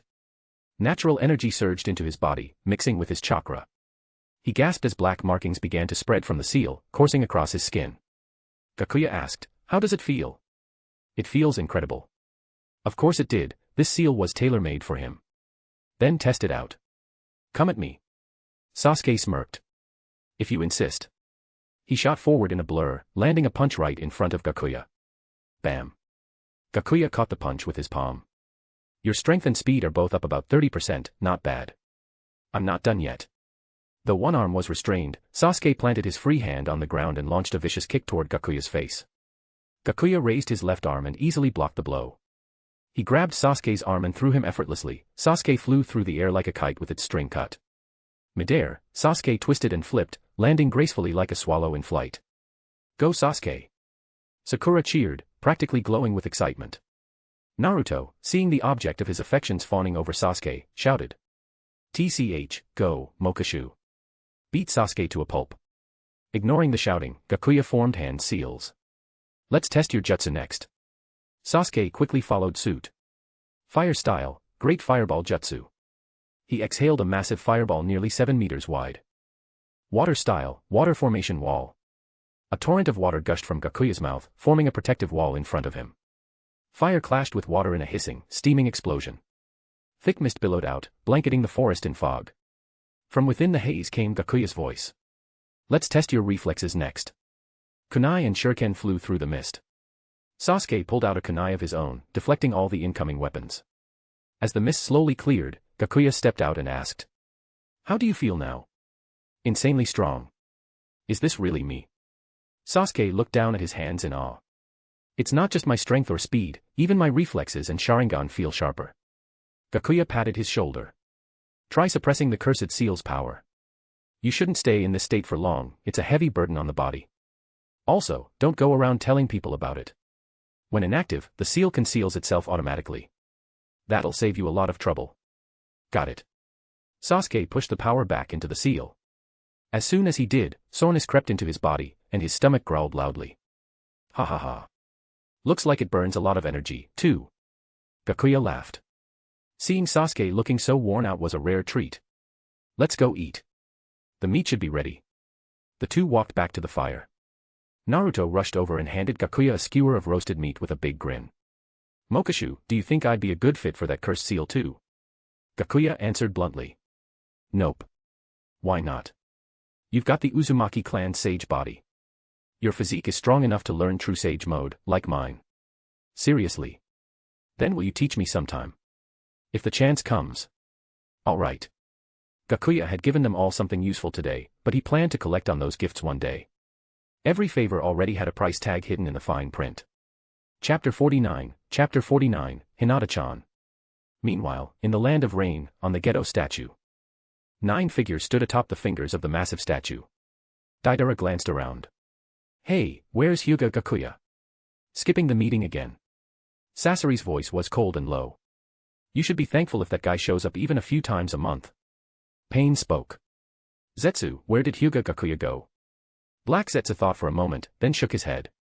No idea. Pain said flatly, forget it. We'll distribute the missions ourselves. Everyone in Akatsuki had already grown used to Gakuya's frequent absences. Besides, even when he showed up, he rarely took on any missions. Second day of the Chunin exams. Deep within the forest of death, Gaara, Temari, and Kankuro from Sunagakure stood facing off against 3 shinobi from Omegakure. Hidden nearby, a team from Konoha was quietly observing, Hinata Hyuga, Kiba Inuzuka, and Shino Abirame. The Aim team leader sneered, hey kids, you picked the wrong opponents. You'll die for that mistake. Gaara's expression didn't change. He wasn't the least bit intimidated. Then hurry up and fight, Rain. Kankuro tried to de-escalate. Let's at least check if they have the same scroll. No need to fight if they do. But Gaara shut him down. No need. I plan to kill everyone I come across. His words were filled with pure malice and killing intent, stunning everyone on the scene. The Aim leader scoffed, then die. He quickly flung 4 wooden umbrellas into the air. They hovered above the battlefield, spinning slightly. With a sharp gleam in his eyes, he pressed his palms together. The moment he spoke, a barrage of senbon needles rained down from the umbrellas, shooting at Gaara from every direction like a storm of arrows. But Gaara remained motionless. Sand rose from beneath his feet, forming a thick wall that surrounded him completely. The sand wall stood firm like an unbreakable fortress, blocking the incoming senbon with ease. Damn it, the Rain leader growled and lunged forward, aiming to take Gaara down with taijutsu. Gaara merely stretched out a hand.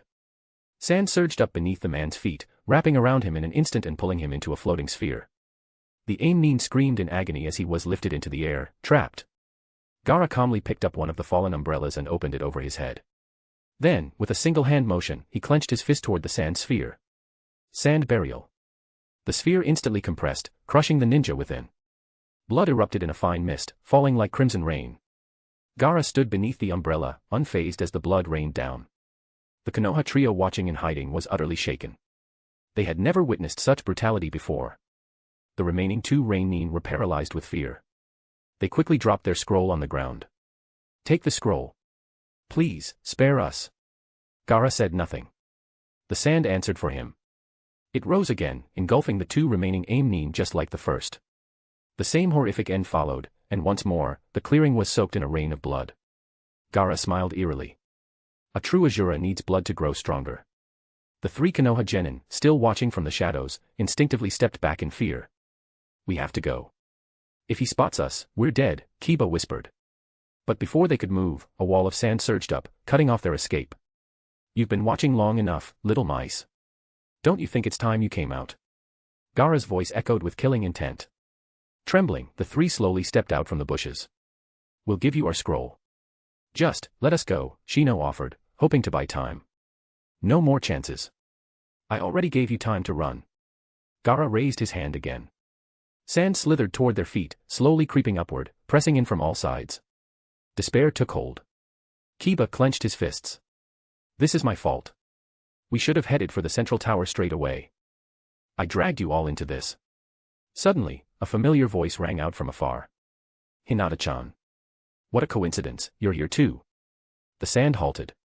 A figure emerged from the trees, none other than Hyūga Gakuya, using his alias, Chiba Mokashu. Mokashu-kun, you have to get out of here. It's dangerous. Hinata called, panicked. It's all right. Leave it to me. Gakuya calmly pulled 2 metallic gauntlets from a scroll and strapped them on. He still needed to keep his power under wraps, for now. He casually punched a tree next to him. The trunk cracked and toppled toward Hinata's team, landing just beside them. The 3 Konoha genin understood immediately. They leapt onto the fallen trunk and retreated behind Gakuya. Thank you, Hinata said, stepping behind him. No need. If anything, I should thank you for helping me pass the first round. I didn't really do anything. Hinata mumbled, embarrassed. Gakuya flexed his wrists. I'll take care of these 3. You guys get going. Kiba stepped forward. No way I'm ditching someone who just saved us. Black insects crawled from Shino's sleeve. Same here. I'll help too. Hinata activated her Byakugan and took the Juken stance. Across from them, Gaara's eyes lit up with excitement. I wonder if your blood tastes even sweeter. After watching Gakuya's fight with Sasuke, Gaara had already decided he was on the must-kill list. Now his prey had walked right up to him. Gakuya didn't object to their support. In fact, it worked in his favor. He needed to avoid showing too much power anyway. That guy with the bundle on his back is a puppeteer. He uses chakra threads to control his puppet. Shino, take out his threads with your insects. That girl with the giant fan uses wind release. Be careful, her fan can unleash deadly wind jutsu. Kiba, you and Hinata take on the wind user. Get in close, don't give her a chance to cast. I'll handle the sand user. Gakuya laid out the plan. Everyone nodded, his logic was solid and clear. Got it. Kiba felt reassured. Akamaru, you still good to go? Woof. The small white dog barked as it leapt from Kiba's jacket. Kiba tossed him a soldier pill. Akamaru's fur flushed red almost immediately. Shino's arms darkened as insects poured forth. Gakuya nodded subtly. As expected of Konoha's elite clans. He leapt into the air, landing on a high tree branch before rocketing forward like a launched arrow, straight at Gaara. Sand surged beneath Gaara's feet, encasing him in a protective sphere. Gakuya's punch slammed into the sand with force. Temari scoffed, as if you can break Gaara's ultimate defense. But her smirk quickly vanished. From Gakuya's gauntlets, a pulse of sonic waves erupted, rippling through the sand sphere. Gaara howled in agony. The vibrations echoed inside the sealed space, bouncing endlessly, amplifying. It felt like his skull was splitting open. And Gakuya didn't stop. Chapter 50, The Gentle Senior. Gaara. Drop the sand shield, now. Temari shouted urgently. Just before his mind completely shut down, Gaara instinctively dispersed the wall of sand in front of him.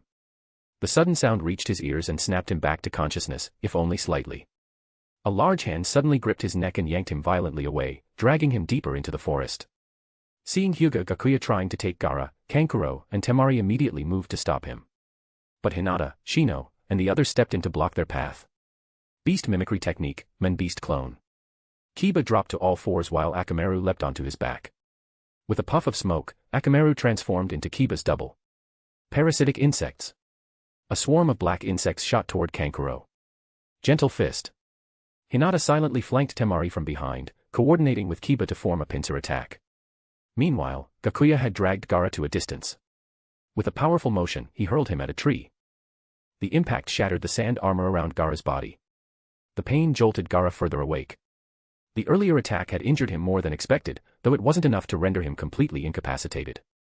He rose to his feet, blood smeared across his lips, which he licked with a crazed expression. You've pissed me off.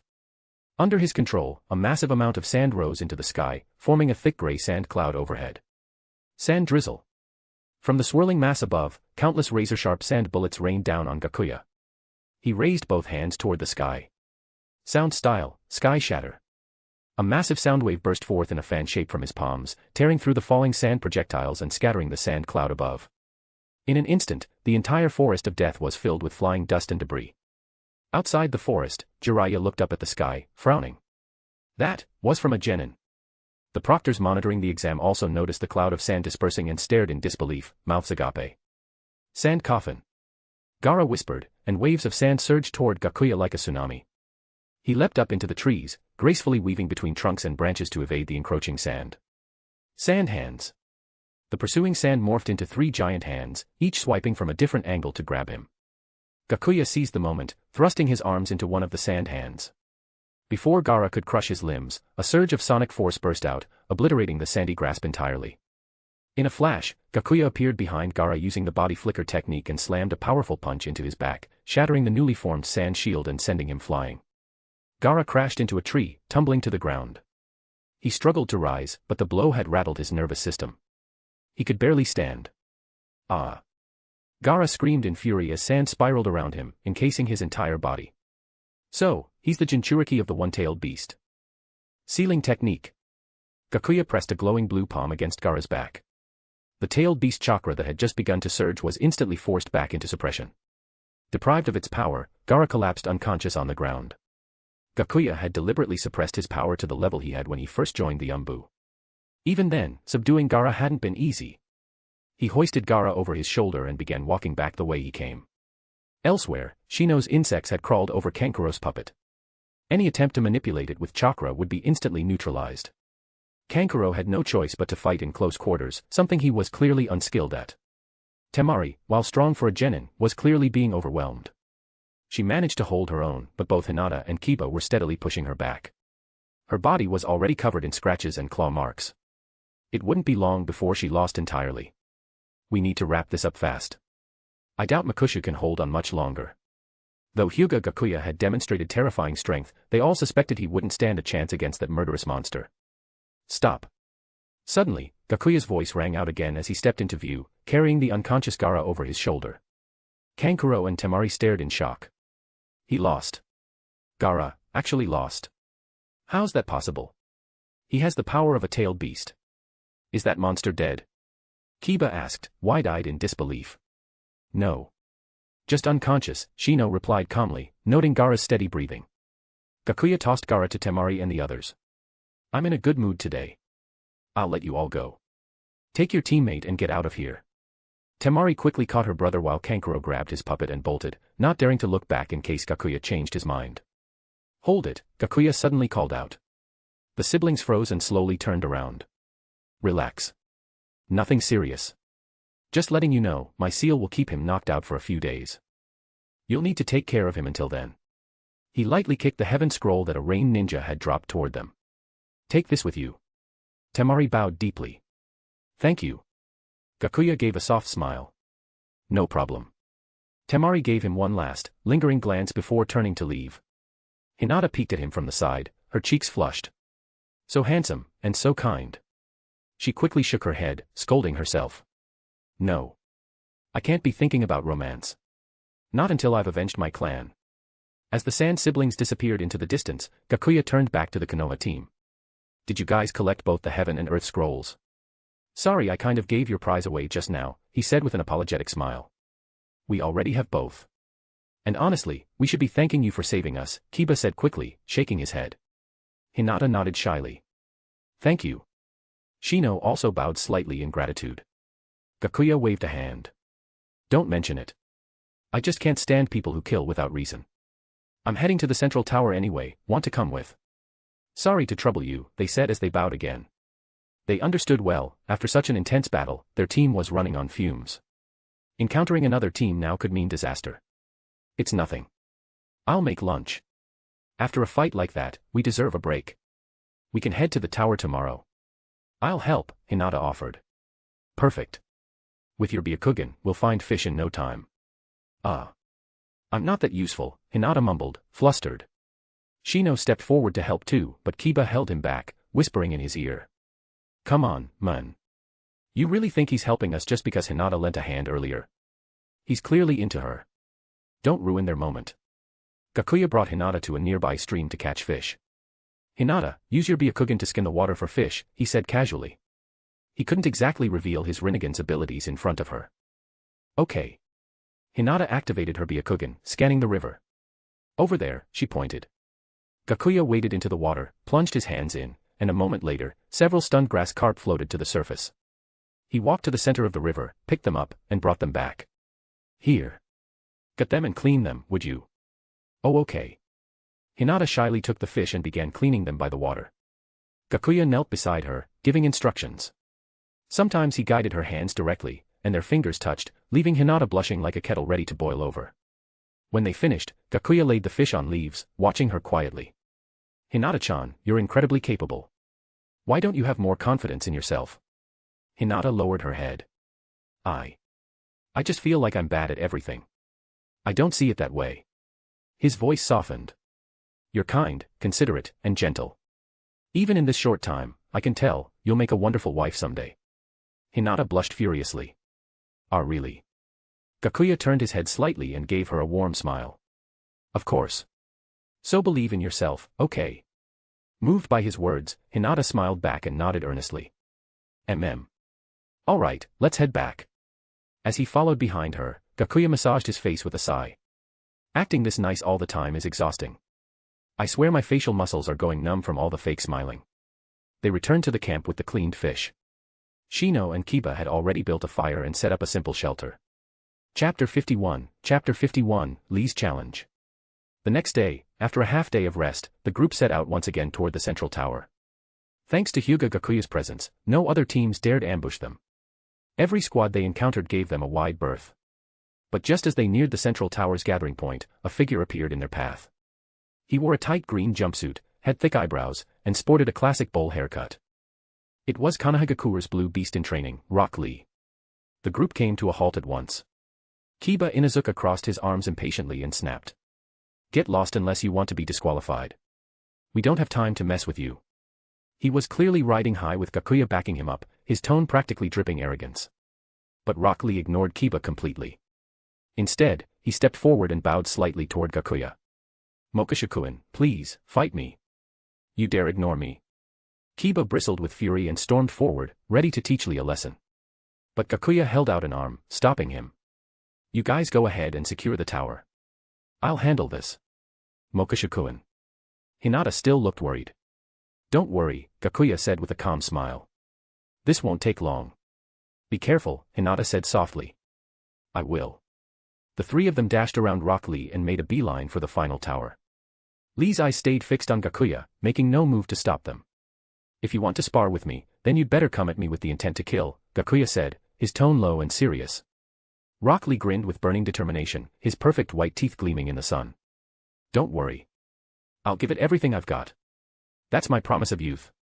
Gakuya looked at that blazing, youthful smile and couldn't help but silently mutter. What a hot-blooded idiot. Leaf Hurricane. With a powerful leap, Lee launched a flying kick toward Gakuya. As a taijutsu specialist, Lee's speed was extraordinary. That single kick sliced through the air with a loud whoosh.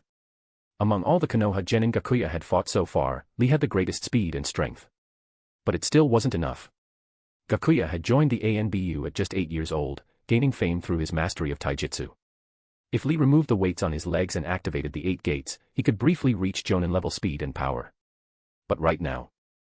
Gakuya sidestepped and caught the kick with ease, then threw Lee aside with a flick of his arm. Lee rolled once and landed on his feet, using one hand to steady himself. Your speed and power are far below mine. If you don't start using your real moves, you won't even touch the hem of my clothes, Gakuya said, standing with his hands behind his back, the very picture of composure. But Lee hesitated, conflicted. His teacher, Might Guy, had told him that techniques like the 8 gates were to be used only to protect something truly important. Yet facing an opponent like Gakuya, he couldn't bring himself to hold back. Wouldn't it be an insult to youth to give anything less than his all? Surely his teacher wouldn't blame him this time. With that thought, Lee crouched down and reached for the weights on his legs.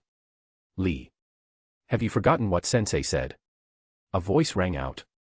Niji Hyūga and Tenten emerged from the entrance of the central tower. Niji stepped forward. You can save this spar for the 3rd round of the exams. Those 2 sentences snapped Lee back to his senses. He'd almost broken his promise. I'm sorry, he said, bowing deeply. There's a reason I can't go all out. Let's fight another time. Gakuya waved it off. It's fine. I'm ready whenever you are. Thank you for understanding. You really are a very admirable person, Lee said sincerely. Thanks for the kind words. Mokashu smiled faintly, then turned and walked toward the central tower, leaving only his back in view. Niji stepped up beside Lee. How strong is he? Lee's expression turned serious. Very strong. If I don't use the 8 gates, I don't stand a chance. Tenten's mouth dropped open. What? You couldn't even match his speed? No. I don't think he was even trying. Team 8 arrived at the central tower and handed over the heaven and earth scrolls to the examiners. Then they made their way upstairs to the rest area. Hinata looked worried the entire time, and her teammates did their best to reassure her. Kiba clapped a hand on her shoulder. Relax. Mokashu's a beast. That bushy-browed guy doesn't stand a chance. Yeah. My insects are saying the same thing, Shino added as he held out one of his black Kakachu bugs. You're right. I'm sure he'll be fine, Hinata murmured, but it sounded more like she was trying to convince herself. Are you guys still talking about Mokashu? A familiar voice called out from ahead. Naruto came bounding toward them, full of energy. Kiba, you're so slow. What took you so long? How did you get here before me? Kiba pointed at him, utterly stunned. Naruto puffed out his chest proudly. Heh. Of course I did. I'm the future Hokage, remember? Oh yeah, were you just talking about Mokashu? Mokashu. Kiba raised an eyebrow. Of course. Mokashu's a good guy. Not only did he, Naruto suddenly remembered he wasn't supposed to talk about that and clammed up. Kiba groaned. Can you just finish a sentence for once? Sasuke appeared just in time to smooth things over. It's nothing. We just asked Mokashu-kun for some training advice. Even Shino looked surprised. The ever-proud Uchiha Sasuke referring to someone as Mokashu-kun. Yeah, he helped guide our training, Naruto explained. I just didn't want you to know I only just figured out a new move. Kiba rolled his eyes. Dead last is still dead last. You're asking for it. Naruto lunged forward to teach him a lesson, but Sakura quickly stepped in and held him back. Meanwhile, Sasuke turned to someone more reliable. Shino, how do you guys know Mokashu? Standing quietly off to the side, nearly invisible as always, Shino gave a faint sigh. So someone finally noticed me. We ran into Gaara's team from Sunagakure. And with that, Shino recounted everything that had happened the day before. As he finished, Asuma's Ino Shikacho trio wandered over to join the conversation, curious about this Hyūga Gakuya guy. When they heard that the sandstorm covering the entire forest of death yesterday morning had come from a clash between just two people, their jaws nearly hit the ground. Wait. That was Genin-level jutsu? Ino asked, disbelief written all over her face. Shikamaru scratched his head, looking thoroughly unmotivated. Man, what a drag. Sounds like we've got some seriously dangerous enemies to deal with. You kids already scared stiff. Konoha's so-called up-and-comers might as well run home to mommy. A voice sneered from nearby. It came from one of the trio from Kimogakure. The one speaking was Karui, her dark skin and long red hair unmistakable as she mocked the Konoha genin. You wanna go?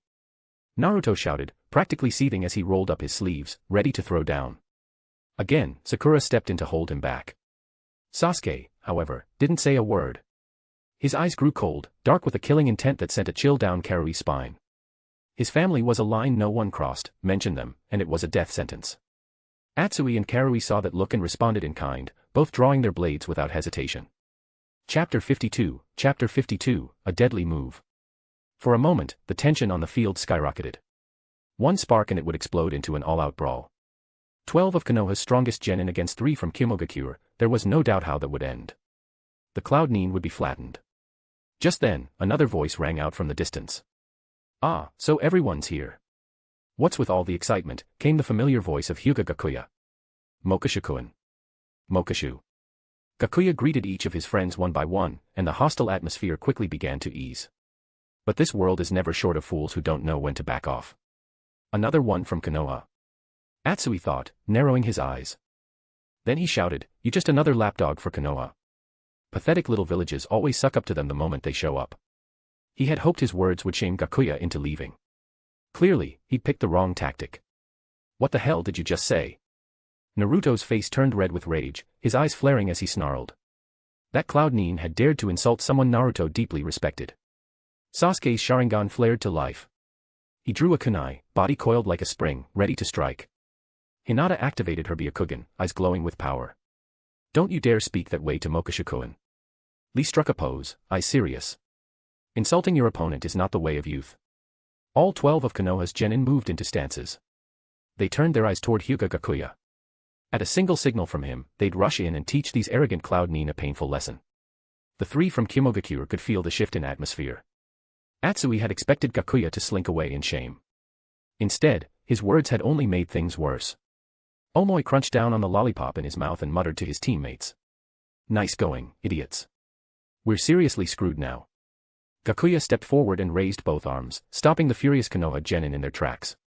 He turned slightly and smiled gently. Leave it to me. In a blink, Gakuya vanished, reappearing right in front of Atsui. The Cloud Nin reacted fast, slashing his blade toward Gakuya's neck. But Gakuya lifted his right arm, and with a sharp metallic clang, the blade struck his armored gauntlet and lodged in it. Shock, Gakuya whispered. With the barest twist of his arm, the blade shattered in Atsui's hands, fragments scattering across the floor. Before Atsui could even process what happened, Gakuya's hand snapped up and closed around his throat, lifting him into the air. Atsui's limbs flailed as he pulled out a kunai and drove it into Gakuya's arm. But the impact was absorbed by the steel gauntlet. A shockwave burst outward from the contact point, and Atsui's eyes rolled back as blood spilled from every orifice on his face. His 2 teammates finally reacted and lunged at Gakuya with their weapons drawn. But Gakuya casually tossed the unconscious Atsui like a bag of meat, straight through a window. They were in a tall tower. A fall from that height would almost certainly kill. Omoi didn't hesitate. He threw down his sword, leapt after his teammate, and caught him midair. Drawing a kunai, he stabbed it into the tower wall and slowed their descent until they landed safely below. Karui let out a breath of relief, but seeing Gakuya actually attempt to kill Atsui lit a fire in her eyes. With a roar, she drew her lightning-charged blade and slashed down hard. Gakuya moved first. In the blink of an eye, he was in front of her. His fist sank into her stomach with brutal precision. Ah! Karui crumpled to the ground, coughing blood and bile, her body racked with pain. That's just a warning. Next time, watch your mouth. At that moment, Uzumaki Karen and Uchiha Hikari appeared, having heard the commotion. Seeing Gakuya, they ran over immediately. After quickly getting the rundown of what happened, Karen looked ready to explode. If Hikari hadn't held her back, she might have gone and kicked Karui a few times herself. Gakuya turned and waved to the Konoha group. I'm heading back to rest. See you all later. Bye, Mokushiku-en. The group waved him off, still stunned. As they watched his retreating figure, the 12 realized something. Those who hadn't seen him fight now had a vague idea of his strength. One thing was clear, they wouldn't stand a chance against him. Tenten nudged Niji. Hey, Niji. You saw how he fought. How do you compare? The question caught everyone's attention. Niji was widely acknowledged as the strongest among them. If even he admitted Gakuya was out of his league, then there was no hope for the rest. Niji thought back to Gakuya's speed and power. He's faster and stronger than me. I wouldn't win. Even you can't beat him. Then in the second round, whoever faces him is screwed. Tenten said. Lee clenched his fists with determination. To celebrate passing the second test, I'll do 1,000 push-ups. One day, I'll surpass Mokushiku-en. Meanwhile, Omoi carried Atsui back to their rest quarters and summoned a Konoha medic. Both Atsui and Karui received emergency treatment. Karui's injuries were lighter, and she was able to stand soon after. Furious, she stormed into the surveillance room where the head proctor, Jiraiya, sat watching the monitors. That Chiba Mokusha tried to kill my teammate. Why didn't you stop him? Jiraiya didn't even look up from his book. He didn't die, did he? What if he had? But he didn't. You. What about the fact that he hurt my teammate? Jiraiya still didn't spare her a glance. Then go hit him back. We won't stop you. Even if you kill him, we'll call it even. You. Karui's fists trembled. If she could beat Gakuya, she wouldn't be here complaining. You lot started this whole thing. You deal with the consequences. Even if you report this to the Raikage, he's not going to say a damn thing. And that was the truth. Karui knew the Raikage temper well. If he heard they were beaten down by someone their age without landing a single hit, he'd probably just curse them out for being weak. Fine. If this is how Konoha wants to play it, then we in Hyūga will remember this. She spat the words and stormed off without another word. Jiraiya yawned and closed his book over his face. You don't speak for Hyūga. I'll let the Raikage know what really happened. Bye now. Once the Cloud Nine were gone, Jiraiya sat up again and rewound the surveillance footage to watch it carefully. Back in their team quarters, Karen was checking Gakuya from head to toe, worried he might have gotten hurt while they were away. She nestled up beside him and held out her arm. Gakuya, go ahead. Bite. I'm fine, I told you. You really think those guys could hurt me? He gently pushed her arm away, but Karen insisted. You could still have internal injuries. Just bite me. Unable to resist her nagging, Gakuya finally gave in and sank his teeth gently into her pale, soft arm. MMM. Karen let out a soft moan. A sweet burst of energy flooded Gakuya's mouth. The pure vitality rushed through his body, washing away his fatigue and leaving him feeling lighter. That feels a lot better. Just one bite and he could already feel it, an addictive rush, a high that made it hard to stop. He almost didn't want to let go of her arm. To be honest, it was his first time biting someone with Uzumaki blood to recover his strength. When he was with Yukari, he usually held back to avoid triggering bad memories for her. The full-body euphoria was intoxicating. He forced himself to stop, resisting the urge to pull Karen into his arms and take a few more bites. Maybe he should wait until they got back to the land of rain and ask Yukari. Or maybe Hikari wouldn't mind either. Chapter 53, The Preliminaries. 2 days passed in the blink of an eye, marking the end of the second exam. Out of all the participants, 26 successfully made it through. The third exam was the most important stage of the Chunin exams. It was a grand event attended by feudal lords, dignitaries, and the leaders of major shinobi villages. Civilians were also allowed to watch the matches, and many spectators traveled from far and wide just to witness the spectacle. Because of that, the number of participants had to be trimmed down. Only the strongest would be selected to make the final rounds more thrilling and visually impactful. After all, the image of the villages was on the line. Future funding from the daimyos, business partnerships, and mission requests all depended on the success of the event. In the stadium, the remaining examinees stood in neat rows. A sickly-looking Konoha ninja with a notebook and pen stepped in front of them. This was Hyūga Gakuya, who possessed the Kekaigenkai permeation release, an ability that let him turn invisible. Unfortunately, that same bloodline limit came with a chronic illness. T/N, this is a joke. Hyūga Gakuya had once commented, he's got a protagonist's name, but none of the protagonist's luck. The preliminary round will be one-on-one matches, Hyūga explained, his voice hoarse. With 26 of you left, that means 13 fights. The winners will advance to the third round. There are no rules. The match continues until one side is knocked out, killed, or voluntarily surrenders. So if you don't want to die, surrender early. You still have time to withdraw now if you're having second thoughts. Uzumaki Karen and Uchiha Hikari raised their hands without hesitation. We're withdrawing. Everyone looked at the two in shock. Their strength was more than enough to breeze through the preliminaries, so why quit now? Neither of them offered an explanation. They simply walked off toward the stands. Of course, this was all under Gakuya's orders. The two of them were too strong and unpredictable. If they went all out, it might reveal too much and interfere with his plans. Plus, he was interested in watching how the rest of the participants performed. Alright, with two dropping out, we're down to 24. To avoid any unnecessary deaths, I'll step in to stop matches when needed. Now then. A digital screen unfolded behind Hyūga. This electronic board will randomly select the combatants for each match. Let's see who's up for the first fight. The screen flashed, names spinning before settling on 2. Match 1, Uchiha Sasuke vs Atsui. A grin spread across Sasuke's face. He had been itching to take this guy down. Atsui, just as eager, turned toward Sasuke. Can't beat that monster. Fine. But I can definitely beat you. The rest of the examinees climbed up to the viewing platform, gathering in small groups to watch the fight. Atsui brandished his longsword and launched into the signature cloud sword style of Kimogakuya, putting heavy pressure on Sasuke. But none of his strikes landed. Sasuke's Sharingan saw right through him. What surprised Gakuya, though, was that Sasuke didn't use his usual lion barrage. Instead, he used a move that looked awfully familiar. T/N, this technique is unique to Sasuke Uchiha, relying on his advanced physical condition and his knack for rapid combo attacks. Sasuke kicks a target into the air and follows close behind them.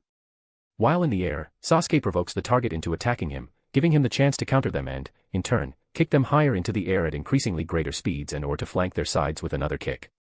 At just the right moment, Sasuke launched a flurry of strikes that ended the match in a clean finish. Atsui was left beaten senseless and hauled back to the infirmary, barely conscious again. That final combo was clearly a knockoff of Gakuya technique, which he had demonstrated before the first exam even started. All eyes turned toward Gakuya, silently asking. Did you teach him that? Gakuya just shrugged. Don't look at me. He figured it out on his own. Everyone stared in awe at Sasuke, standing tall at the center of the arena. Just one look at someone else's technique, and he could reproduce it. This is the world of geniuses. If Gakuya knew what they were thinking, he'd scoff. That's nothing. You haven't seen his brother.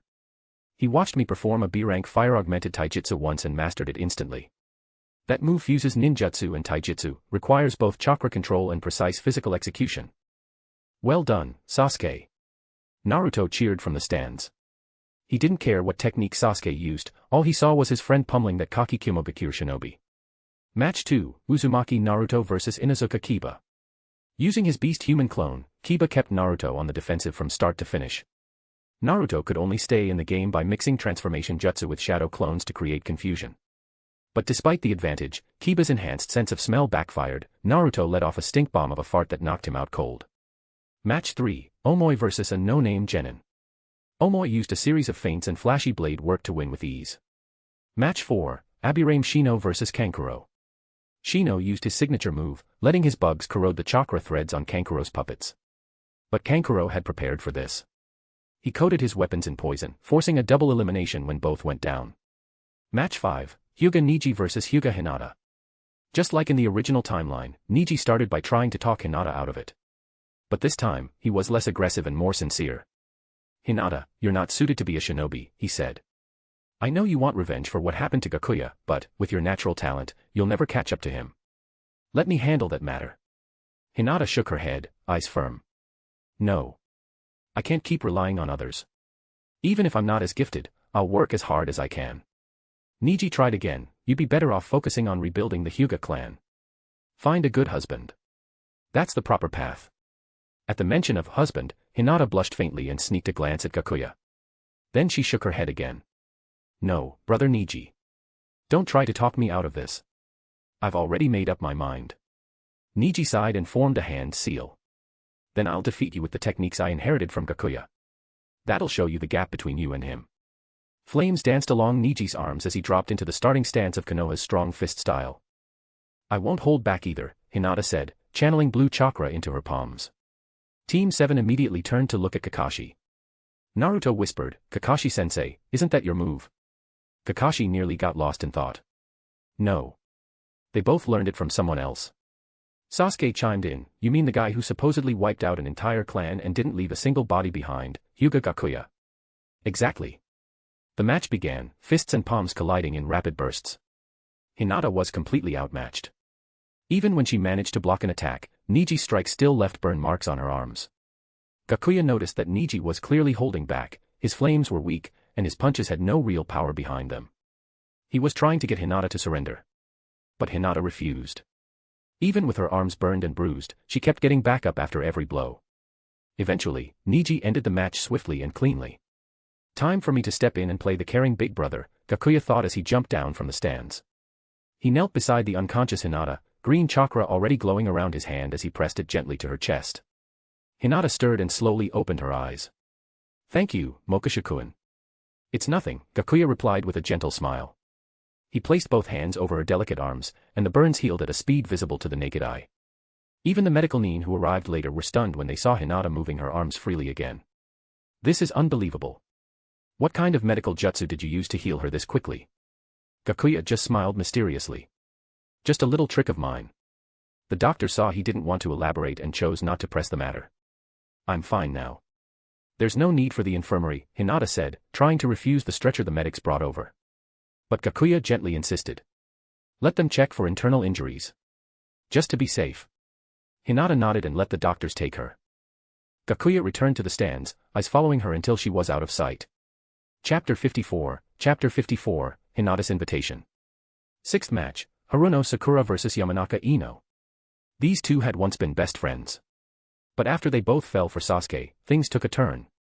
Now, fate had brought them face to face in the Chunin exams.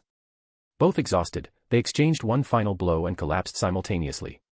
Neither could continue, resulting in a tie. Seventh match, Temari vs some random from Konoha. One wave of her iron fan, and Temari easily secured the win. Eighth match, Nara Shikamaru vs Akimichi Choji.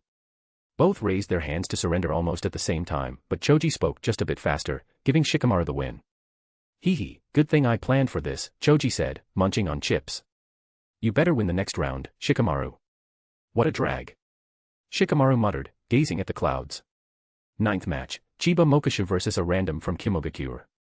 Hyūga Gakuya stepped into the ring and sent out a pulse of sound. The opponent was instantly knocked out. Easy win. 10th match, Karui vs Tenten. Konoha's ultimate rich girl, Tenten, pulled off her twin rising dragons technique. Under the barrage of her massive ninja tool arsenal, Karui couldn't hold out. Hyūga Gakuya nodded approvingly from the sidelines. Not bad for my future sister-in-law. Strong and rich too. I'd say she's worth Niji marrying into her family. 11th match, Gaara vs a Konoha extra. The poor soul died a horrific death. Judging from the looks of it, there wasn't even a full corpse left, his body was completely crushed by sand. 12th match, Rock Lee vs a Shinobi from Sunagakure. Lee didn't even bother removing his weights. A single front lotus was enough to end it. The preliminaries came to a smooth end. Nothing too unexpected happened. 10 candidates moved on to the third round, Uchiha Sasuke, Uzumaki Naruto, Omoi, Hyūga Niji, Temari, Nara Shikamaru, Chiba Mokushu, Hyūga Gakuya, Tenten, Gaara, and Rock Lee. At the arena, Gekko Hiei did a quick round of grouping. Hyūga Gakuya was placed in the second group, paired to fight against Rock Lee. The participants were given 1 month to prepare. A month later, the third round of the exam would officially begin. Nightfall. In an apartment in Konoha, Hinata and Hanabi lay together on a bed, Hanabi resting against her sister's shoulder. After the Hyūga clan was wiped out, they no longer had any need for their massive clan compound. The village had bought it back for 100 million ryo, and the sisters used that money to purchase a modest two-story apartment. Hinata lay absent-mindedly on the bed, Niji's voice echoing in her mind. Hinata, you're not suited to be a shinobi. I know you want revenge for Gakuya. Then I'll beat you using his techniques. That way, you'll understand just how wide the gap between us truly is. You'd be better off focusing on rebuilding the Hyūga clan. Find a good man, start a family, that's the right path. And then, Chiba Mokishu's face surfaced in her thoughts. Hinata felt lost, like a girl standing at a crossroads with no clear direction. Is this what it's come to? Let go of hatred, and marry someone for the sake of the clan. Hanabi suddenly spoke. You're thinking about what Niji said, aren't you? And no, Hinata replied, caught off guard. She felt embarrassed. Hanabi trained hard every day, while she was stuck in thoughts of romance. Hanabi suddenly climbed on top of her sister, staring into her eyes under the dim light. I support you finding someone to carry on the clan's bloodline. Are we really going to let revenge blind us to everything else? Father's greatest wish was to continue the Hyūga line. What you're thinking isn't wrong at all. If Mom and Dad could see you now, they'd be proud. But still. Hinata hesitated. No buts, Hanabi said, gently pressing a finger to Hinata's lips. You're not as talented as me. I'll take charge of the revenge. You handle continuing the family. Do you really want us both to die chasing revenge? That would mean the Hyūga bloodline ends with us. Hinata was moved.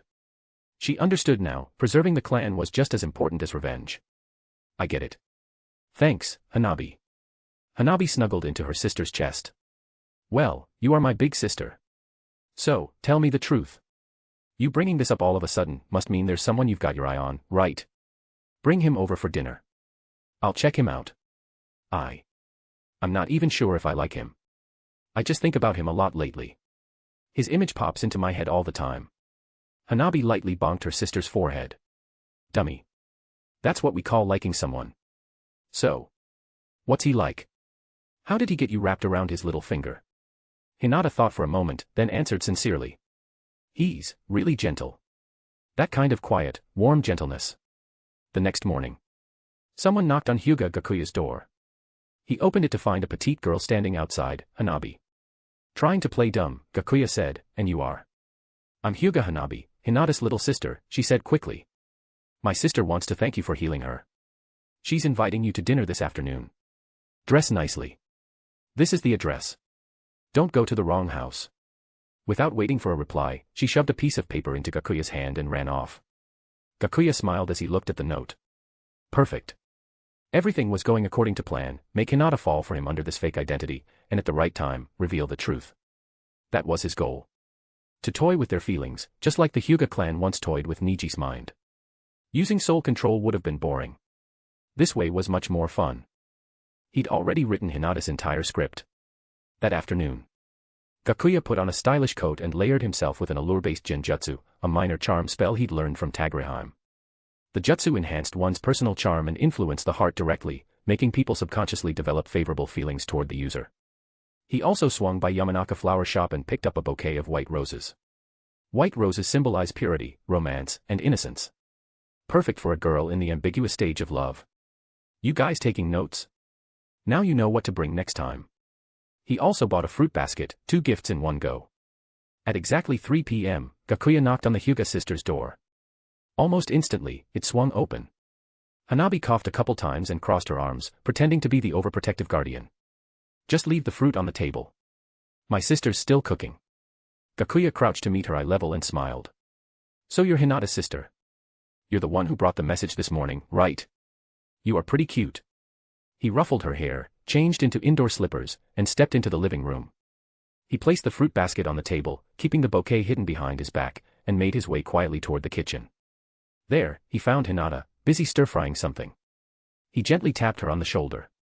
Hanabi, not now. I'm cooking, she said without turning around. He tapped her again.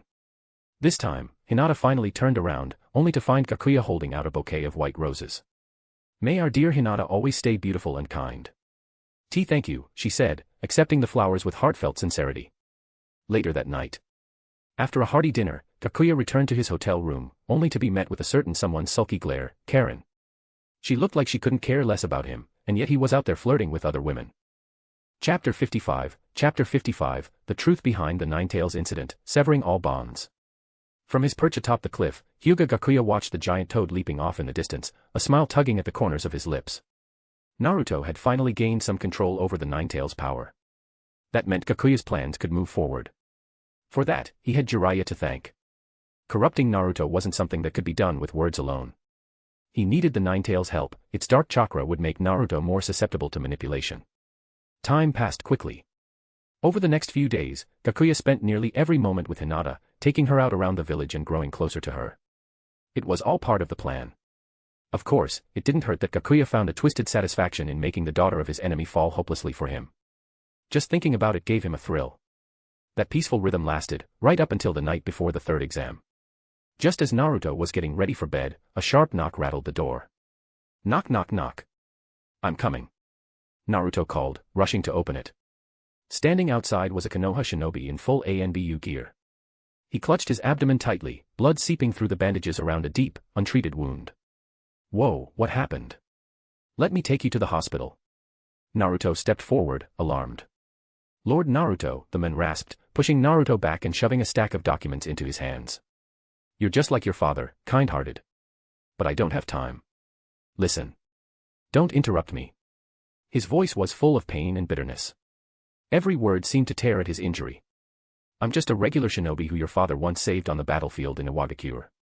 After I joined the ANBU, I uncovered the filth that festers in Konoha's shadows. Naruto's eyes widened. You probably won't believe me, but your father, he was the fourth Hokage. And you're his son. The truth is, it was Hiruzen Sarutobi who orchestrated the deaths of both your parents. He also covered up your identity. Also he could reclaim power, and control the Ninetales again. His tone grew harsher, more desperate. These documents are years of evidence I've gathered. Once I'm gone, you must keep them safe. Don't let that old Sarutobi find them, or you'll be in danger too.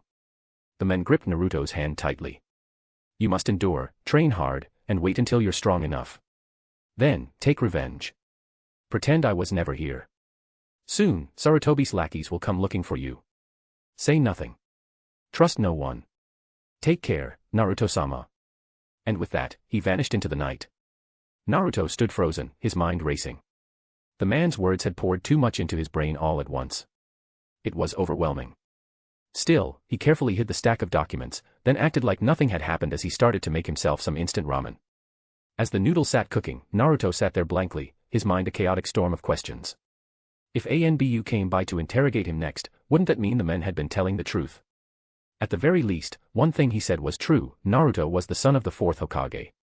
But then, why had the old man, why had Grandpa Hokage hidden that from him?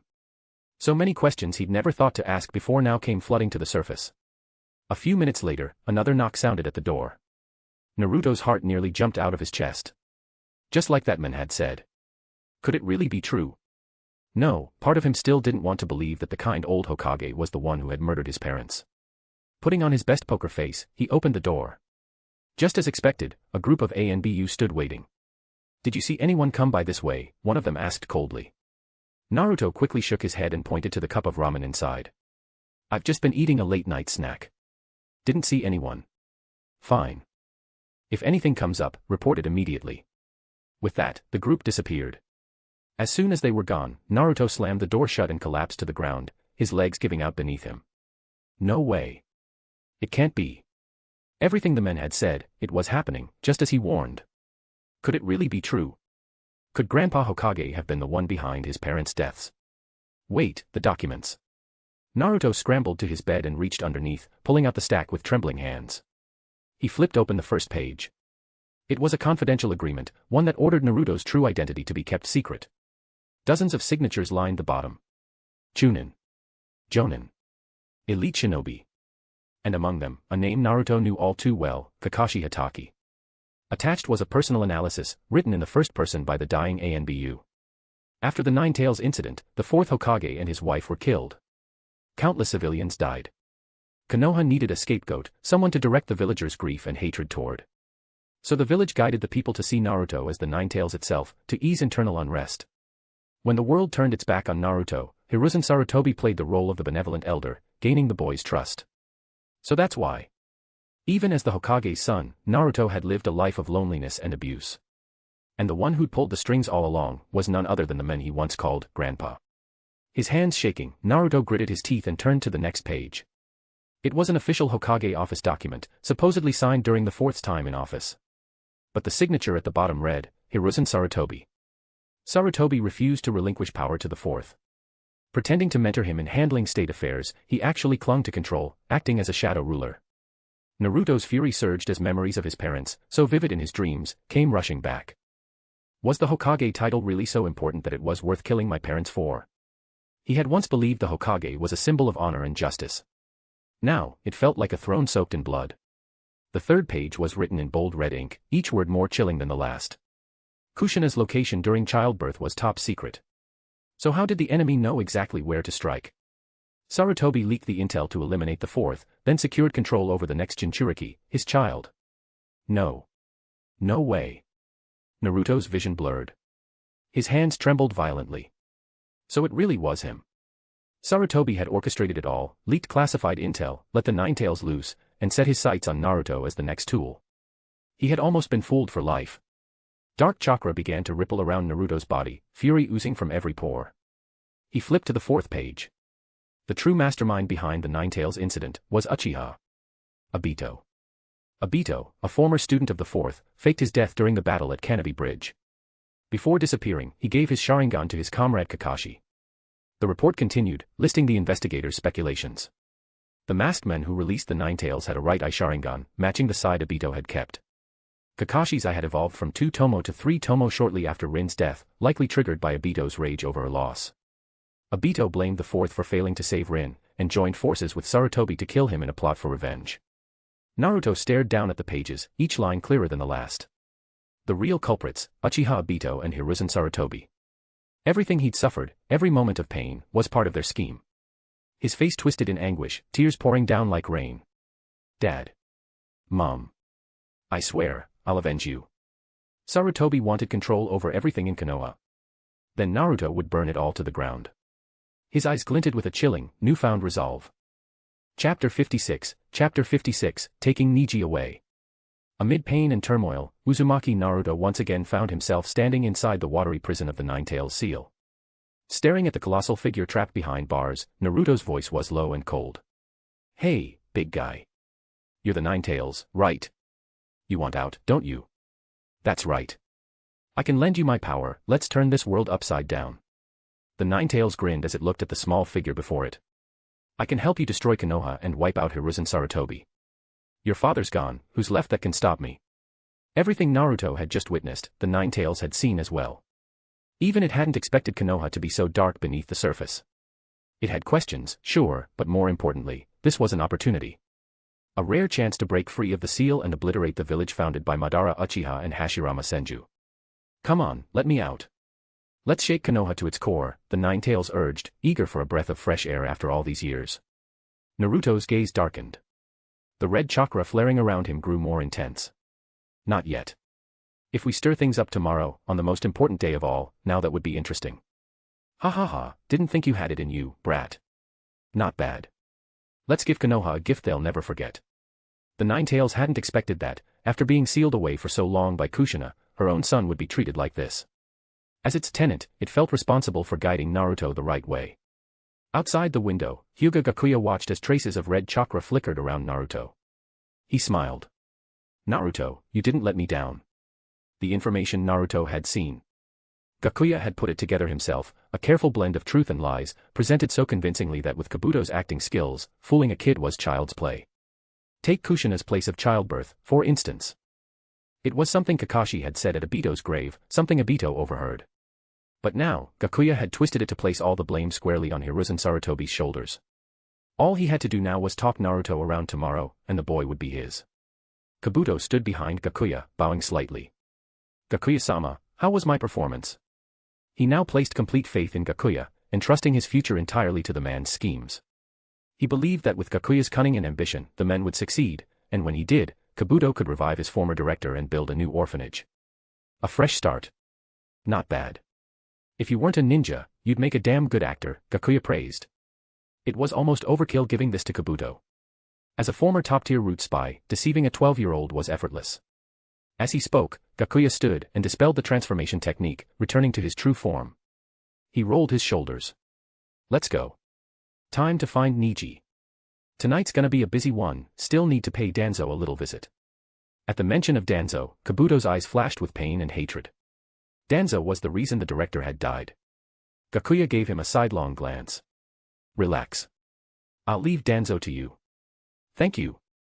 Gakuya meant every word. Promises needed to be kept, only then would Kabuto give himself over completely. In Niji's room.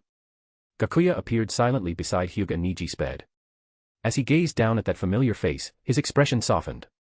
He had made a promise to his aunt long ago, and he would keep it. He sat at the bedside and gently tapped Niji's forehead. Niji jolted awake. When he saw Gakuya beside his bed, his eyes lit up with surprise. But in an instant, he sat up and reached for the kunai under his pillow, ready to defend himself. Gakuya laughed and teased, Hey, no need to be so tense. I'm your big brother, remember? Is it really you? Gakuya. Niji asked uncertainly. Of course. I even gave you that wristband as a present, didn't I? You used to cling to me all the time when you were little, always. Okay. I believe you. Niji quickly nodded, cutting him off before he could spill any embarrassing childhood stories. You're finally here to get me. I thought you'd forgotten. Why now, though? Why take me away all of a sudden? Gakuya didn't answer directly. Instead, he asked, You've guessed why I destroyed the Hyūga Clan, haven't you? You did it to avenge your parents, didn't you? You wanted revenge on the clan. That's part of it. But not the whole reason. If it were just for that, I wouldn't have wiped them all out. Gakuya's tone grew serious. The truth is, your parents' deaths were forced by the Hyūga main branch. What? Niji's eyes widened. He had always suspected something was off about his father's death, but now, did that mean his mother had been killed by the main branch too? Gakuya activated his Sharingan and pulled Niji into a genjutsu. He made him relive the night of the Nine-Tails attack. The main branch had ordered Hyūga Sayaka, no longer even an active ninja, to the front lines to fight the beast. And then came the image of Niji's mother, writhing in agony under the curse seal. Niji clenched his fists. The vision shifted again, to the day Gakuya had found the final letter from Niji's father in his room. Every word of that letter was still etched into Gakuya's memory. When the genjutsu ended, they returned to the present. Niji was shaking, breathing hard, struggling to hold back the fury boiling in his chest. Gakuya rested a hand on his shoulder. The grudge is settled. I came tonight to take you away. All right. I'll go with you. Gakuya smiled. Niji was still Niji. He'd been worried the boy might have been consumed by hatred. But even now, Niji could think clearly, make his own decisions. I'll come for you tomorrow. Just act normal until then, whatever you usually do, keep doing it. Okay. Want me to bring Tenten along, too? She seems pretty interested in you. Niji shook his head. We're just friends, that's all. Gakuya smirked and ruffled his hair. Niji blushed and swatted his hand away. Come on, I'm not a kid anymore. All right. Little Niji's all grown up now. With that, Gakuya vanished into the night through the window. Niji stared outside, feeling a peace he hadn't known in years. His family had finally come back for him. The doubts and questions that had haunted him for so long were gone now. He finally understood why Gakuya had done everything he did. If he were in Gakuya's shoes, he would have made the same choices. Still, why tonight? Why was he being taken away now? Could something be happening in Konoha tomorrow? After saying goodbye to Niji, Kabuto was already waiting outside. He looked excited, soon, he'd get his revenge. I used Orochimaru's name to set up a meeting with Danzo. We're ready to strike whenever. Kabuto could barely contain his excitement. Danzo, that old fox. When he heard about the Konoha crush plan, he practically celebrated. He's hoping we'll take out Hiruzen for him so he can swoop in and claim the title of 5th Hokage. Gakuya scoffed. A clown like Danzo would always be just that, a clown. His ambition far outweighed his capabilities. He was even worse than Hiruzen. At least Hiruzen was a mediocre ruler. Danzo. He was just a scheming rat. All right then. Let's go meet our future 5th Hokage. Chapter 57, Digging Up Konoha's Roots. Konohagakure Underground Root Base. This facility was hidden on the outskirts of the village, perfect for Danzo to carry out his dirty work away from prying eyes. The root base was built like a massive vertical well. Layer after layer of rooms and staircases descended into the earth like a vast ant colony. Danzo was in an unusually good mood as he sat in his private chamber, sipping sake and nibbling on a few side dishes. After all, tomorrow marked the beginning of the Konoha crush plan. His old friend Hiruzen Sarutobi would finally die. All Danzo had to do was wait for Orochimaru to retreat, and then he would take over, becoming the next Hokage. To Danzo, Kabuto's sudden visit could only mean he wanted to negotiate. But Orochimaru was just a rogue ninja. How much trouble could he really stir up? He'd just become another one of Danzo's pawns, that's all. As far as Danzo was concerned, Sarutobi had only become Hokage through temporary cunning, not strength. Konoha's ongoing decline was proof enough of his incompetence. No, Danzo was the one destined to restore the village to greatness. A knock echoed through the room. Knock knock knock. A voice followed, Lord Danzo, Orochimaru's subordinate is waiting outside. It was Yamanaka-fu, his bodyguard. So. Orochimaru finally made his move, huh? Danzo thought to himself. Tell him I'm busy, Danzo ordered calmly. He intended to let Kabuto stew for a while. Make him understand that being a traitor came with a price. But in the very next moment, the door exploded off its hinges. Aburame Torian was sent flying, crashing to the ground as a blur of motion surged into the room. Hyūga Gakuya moved like lightning. Before Danzo could react, a powerful fist smashed into his gut. Gakuya's right hand clamped onto Danzo's hair like a steel vise, yanking his head back. In one smooth, vicious motion, his left hand shot up and shattered the bandages on Danzo's face, then reached straight into his eye socket. With a sickening squelch, Gakuya tore out the Sharingan. A waste to let you keep Shirsue's eye. I'll take it off your hands. Danzo wasn't one to survive this long without quick instincts. He leapt backward, ripping away the seals on his right arm. The bandages and restraints fell away, revealing a pale arm embedded with 10 blood-red Sharingan, each one twitching and writhing. It was grotesque. Danzo narrowed his eyes, recognizing the familiar face. You're Hyūga Gakuya. 4 years ago, this was the man who annihilated the Hyūga Clan, an act that had directly sparked the Fourth Great Ninja War. Kabuto stepped beside Gakuya, gingerly accepting the eye that held the most powerful genjutsu, Koto Amatsukami. Even Izanagi required preparation. Danzo hadn't had the time to activate it before Gakuya struck, meaning he couldn't rewrite reality to pretend the eye was never taken. Gakuya casually flicked blood off his fingers. I'm flattered you still recognize me, Lord Danzo. You're Kabuto. How are you still alive? Danzo squinted, finally recognizing the man. Kabuto's jaw tightened, voice like steel. Lucky, I guess. Lucky enough to still be alive to kill you myself. For the director. You mean? No. Danzo sneered. So that's what this is about. He knew, then, there was no talking his way out of this. Aburame Torian struggled to his feet, stepping between them to defend Danzo. Danzo formed 3 quick hand seals, hare, boar, goat. The signs for Izanagi. He'd recorded his state. For the next 60 seconds, any damage or death he suffered would be nothing but an illusion. You've sided with Orochimaru, haven't you? Danzo offered coldly. You two should join Root instead. I can give you whatever you want. Gakuya smirked, his voice laced with mockery. No need for that. You won't be around tomorrow anyway. Arrogant fool. Wind style, vacuum bullet. Danzo spewed a sharp blade of wind from his mouth, slicing through the air toward Gakuya. But Gakuya vanished and reappeared behind him, launching a brutal kick that sent Danzo crashing into the wall. Torian moved to intervene, but Kabuto stepped in front of him, smiling. Your opponent is me. Kabuto was no longer the man he once was. After years of training, he was at the threshold of Kage-level strength. Orochimaru himself had once praised his potential. There was no way Kabuto would remain mediocre. Danzo's body slid down the wall, his face grim. That speed and power, he couldn't even handle it in his prime. He could feel his bones shattering from the last hit. Then his body began to fade.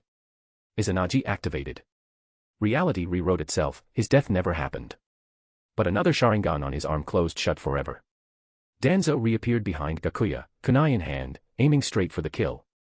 Gakuya turned instantly, catching Danzo's wrist with one hand and driving the other straight into his chest. Crunch. He crushed Danzo's heart in his grip. Blood burst from the wound as he yanked his arm back out. Danzo's body collapsed like a rag doll. Another Sharingan dimmed and went blind. The body vanished again, teleported to a new location. Danzo scanned the area. Not a single root shinobi in sight. The once bustling base was deathly silent, littered with corpses. Even Yamanaka Fu, who had spoken earlier, stood frozen like a puppet. Gakuya strolled out into the hallway, his voice taunting. Give it up. All the root shinobi are dead. I killed them. This must be a Sharingan Genjutsu, Danzo growled. Fine, then I'll take your eye to replace Shirsue's. He bit his finger and slammed his palm to the ground. A summoning circle flared. Smoke exploded outward. From within the mist rose a monstrous creature, covered in red-brown fur like an elephant, Baku. Its gaping mouth opened, unleashing a massive suction force that tore through the hallway, sucking in everything around it. Debris, rubble, even stone walls, nothing could resist the pull. But Gakuya stood firm, unmoving. Then he leapt. Landing squarely on Baku's back, he drove his palm down hard. Boom. The beast crumpled beneath the blow. Gakuya launched away just in time. The moment he landed, the explosive release chakra he'd planted earlier detonated. Boom. Baku erupted in a massive explosion, fire, flesh, and ash raining through the base. Gakuya ducked behind a stone wall, untouched by the bloodstorm. Danzo, however, had been directly beneath the beast. Flames engulfed him. Another Izanagi was forced to activate, teleporting him far away once more. He stared down at his arm. 3 more Sharingan had closed. His face was dark with fury. He had planned to drain Gakuya's stamina by spamming Izanagi. But Gakuya's overwhelming power had forced him to burn through 3 of them in a matter of minutes. Panic clawed at his chest. He was already scanning for a route to escape. But still, he spoke through clenched teeth. Your attacks, they're useless. I can't die. I've already seen your death, Gakuya said calmly, stepping through the crumbling wall. His foot landed with a wet splat, blood rippling beneath his sandal. Chapter 58, The Death of Shimura Danzo. You have 10 Sharingan embedded in your arm. Hyūga Gakuya's voice slithered into Danzo's ears like a demon's whisper, shattering his final thread of hope. Each time you resurrect, one eye closes. There are 7 still open. Am I right? Danzo's legs buckled, and he slumped against the wall to stay upright. All his trump cards, completely exposed by Hyūga Gakuya. In the next few minutes, Gakuya said coldly, you'll die 7 more times. Let's continue. In the blink of an eye, Gakuya reappeared behind Danzo, grabbed him by the collar, and slammed his head viciously into the stone wall. Flesh and blood burst apart on impact. First time. Wind style, vacuum serial waves. Danzo reappeared behind Gakuya, spitting out a barrage of powerful wind bullets from his mouth. Gakuya's eyes shifted into Mangekyo Sharingan, and a radiant green skeletal structure manifested around him. The wind blast struck it but left no mark. The skeletal frame quickly morphed into a half-bodied giant. The titan raised a massive blade and cleaved Danzo cleanly in 2. Second time. Danzo resurrected again, materializing a short distance away. Susanoo's hand conjured a spinning Magatama, like a chakra cannonball, and hurled it straight at him. The Yasaka Magatama exploded on impact, erasing Danzo once again. Third time. This time, Danzo didn't reappear nearby. He had hidden himself. But Gakuya's Mangekyo eyes faded and were replaced by the Tenseigan. Instantly, his body was enveloped in vibrant blue chakra, and 5 black truth-seeking orbs hovered behind him. Hiding is pointless, Gakuya muttered, eyes locking onto Danzo's hiding spot. 3 of the orbs transformed into massive arrows, wreathed in powerful gales. They pierced through wall after wall, finally impaling Danzo through the chest, obliterating his body completely. Fourth time. With the Tenseigan's piercing insight, Gakuya had no trouble locating Danzo again. Another arrow redirected midair, ripping through Danzo's body once more. 5th time. 6th time. 7th time. In a matter of seconds, Danzo had burned through all 7 of his remaining lives. Slumped against the wall, he gasped for breath. Every Sharingan on his right arm had shut. His entire arm had withered into a lifeless tree, still rooted beside him. Gakuya and Kabuto approached the defeated men. I'm guessing you were planning to activate the reverse 4 symbol seal, Gakuya sneered. Unfortunately for you, I happen to have a subordinate from the Uzumaki clan. Want to test whether I can undo your jutsu? Danzo stared into Gakuya's eyes. You saw through my thoughts, is that your eye's power? That's right. I saw how you'll die, gruesome and pathetic. Truthfully, Gakuya couldn't control those glimpses of the future. They came at random, impossible to summon at will. But right now, he was bluffing, to stop Danzo from activating the seal. Before Danzo could react, Gakuya appeared right in front of him and slammed a palm into his chest, forcefully disrupting the jutsu that was coiled within his chakra system. Even the chance to take others down with him had been stripped away. Don't worry, Gakuya added coldly, tomorrow, your dear friend Hiruzen Sarutobi will be joining you. You bastard. Danzo roared in rage. Why the attitude? Gakuya spread his hands mockingly. Weren't you the one who invited us to help kill Sarutobi? Why so upset now? Danzo clenched his jaw tight. He had made a deal with a snake, and now the snake had turned around and bitten him. Was Konoha truly doomed because of one moment of carelessness? The Koto Amatsukami was still in Orochimaru's possession, and now Konoha once again stood on the edge of destruction. Danzo's gaze dulled. Regret surged in his chest as he thought of his teacher, Tobirama Senju. Yours, Gakuya said, turning to Kabuto, who was already itching to act. Yes, Lord Gakuya, Kabuto replied with utmost reverence. Gakuya had fulfilled his initial promise, delivering Danzo, the man responsible for everything, right into his hands. You take your time, Gakuya said as he turned to leave. I'm off to check out Danzo's little collection. Understood, Kabuto answered with a sinister smile, adjusting his glasses as he turned his gaze to Danzo. It was just the two of them now.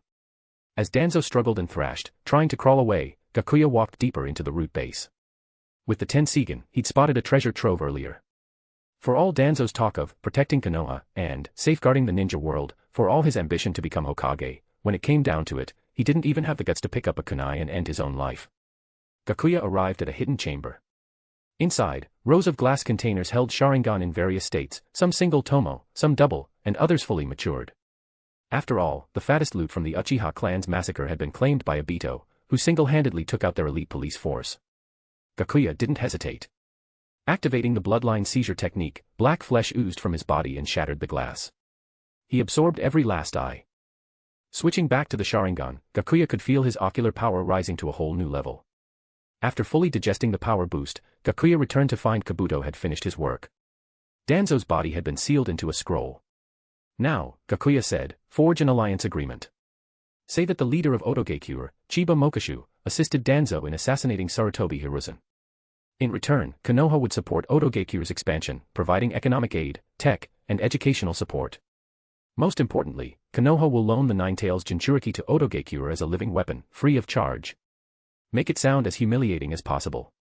We need Danzo to look desperate, willing to do anything to become Hokage. Kabuto adjusted his glasses, a strange glint flashing in his eyes. As expected of you, Lord Gakuya.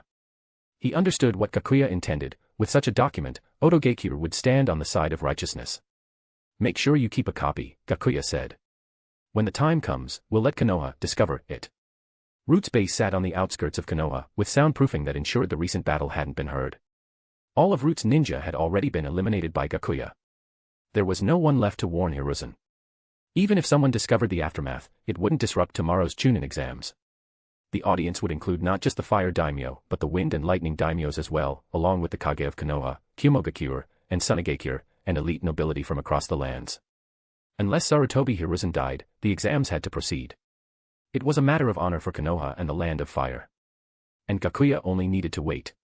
Now all he had to do was clean the blood off himself. He returned to his rented quarters and washed up, while Kabuto went off to prepare for the next day. Meanwhile, across the village, Sarutobi Hiruzen sat upright in bed, suddenly jolted awake from sleep. He lit his pipe and took several deep drags, trying to calm his pounding heart. That uneasy feeling still lingered. A veteran of countless battles, Hiruzen had learned to trust his sixth sense. It had saved his life more times than he could count. Could something be about to happen during tomorrow's Chunin exams? Lord Hokage. A masked ANBU appeared at the door. Increase the number of ANBU deployed tomorrow. And summon Jiraiya and call the others. He hesitated, nearly saying Tsunade's name, but he knew. Even though Tsunade had overcome her fear of blood, she had long lost faith in him. She wouldn't come at his call. Understood. The ANBU bowed and vanished to carry out the orders. Chapter 59, the plan begins. Naruto taps into tailed beast power. The next morning, just outside the gates of Konoha, ox-drawn carriages rolled in one after another, bringing nobles and high-ranking officials from all over the ninja world. Hiruzen Sarutobi hadn't slept a wink the entire night. He originally wanted Danzo to help welcome the Raikage and other dignitaries, but when he sent someone to summon him, Root's entire base had already been abandoned. The ANBU squad dispatched to investigate only found blood splattered across the ground, identified through testing as belonging to the summoned beast, Baku. Still, with all the powerful guests already in Konoha and the Chunin exams scheduled for today, the show had to go on. Suppressing his growing unease, Hiruzen got up and went to greet the guests. Once the nobles and daimyos were seated in the viewing stands, Hiruzen returned to the platform reserved for the Kage. The Kazekage and Reikage were already in their seats, each flanked by their personal guards. Unbeknownst to the others, the Kazekage's face was hidden behind a mask, behind which Orochimaru, under the control of Kabuto, lurked in disguise. As Hiruzen arrived, the Reikage, remarked, "The Hokage really is a busy man, isn't he? It's not too bad. These old bones still have a little fight left in them," Hiruzen replied with a smile as he sat down. The Kazekage chuckled, though his words were sharp. "At your age, shouldn't you be making room for the younger generation instead of still clinging to power?" Hiruzen turned to him calmly. "Heh. Every time I see a young leader like the Kazekage, I feel reinvigorated. Makes me think I've still got another 10 years in me." "Greed for power isn't a virtue a true leader should possess," the Kazekage shot back. "Perhaps. But I've yet to see anyone truly worthy of entrusting the village to. Unlike Tsunagakure, we don't just pick someone at random and call him Kage," Hiruzen said with a pointed smile. After all, the sudden disappearance of the third Kazekage and the suspiciously quick rise of the fourth was hardly a coincidence. Before things could escalate further, the Reikage cut in with a hearty laugh, trying to smooth things over. "So, has the Chunin exam not started yet? I heard there's some genius from a small-time village who crushed the competition this year. Even beat 3 of our own top prospects from Hyūga. Useless brats, all of them. I had to schedule them extra training before today's match." Hiruzen laughed lightly. "Well, let's hope the Hyūga team gives us something to look forward to, then." "Just a few rookies," said with a smirk. "Nothing compared to the talent you have here in Konoha." Relations between Konoha and Hyūga had been relatively stable in recent years.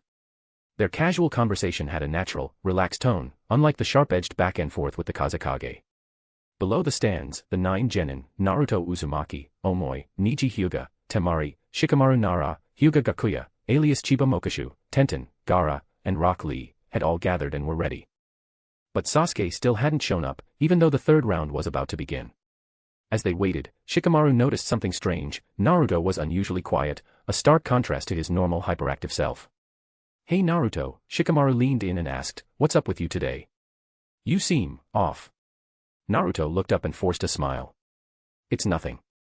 Just a little nervous about fighting that monster." "Don't worry about it," Shikamaru said, patting his shoulder. "The proctor already said even if you lose, you might still be promoted." "Thanks, Shikamaru," Naruto nodded. From nearby, Gakuya watched silently. He knew full well why Naruto was acting strange. It was all part of his plan. His whole life, Gakuya had been a pawn in other people's games. Even the ideals he believed in were nothing more than tools for others to gain power. Gekko Hyade arrived in front of the group. Cough cough. "Uchiha Sasuke hasn't shown.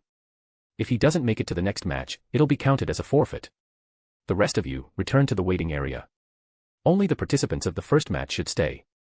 Gakuya and the others retreated to the lounge. He had already arranged for Karen to leave Konoha. Her abilities weren't strong enough to help here. Uchiha Hikari remained.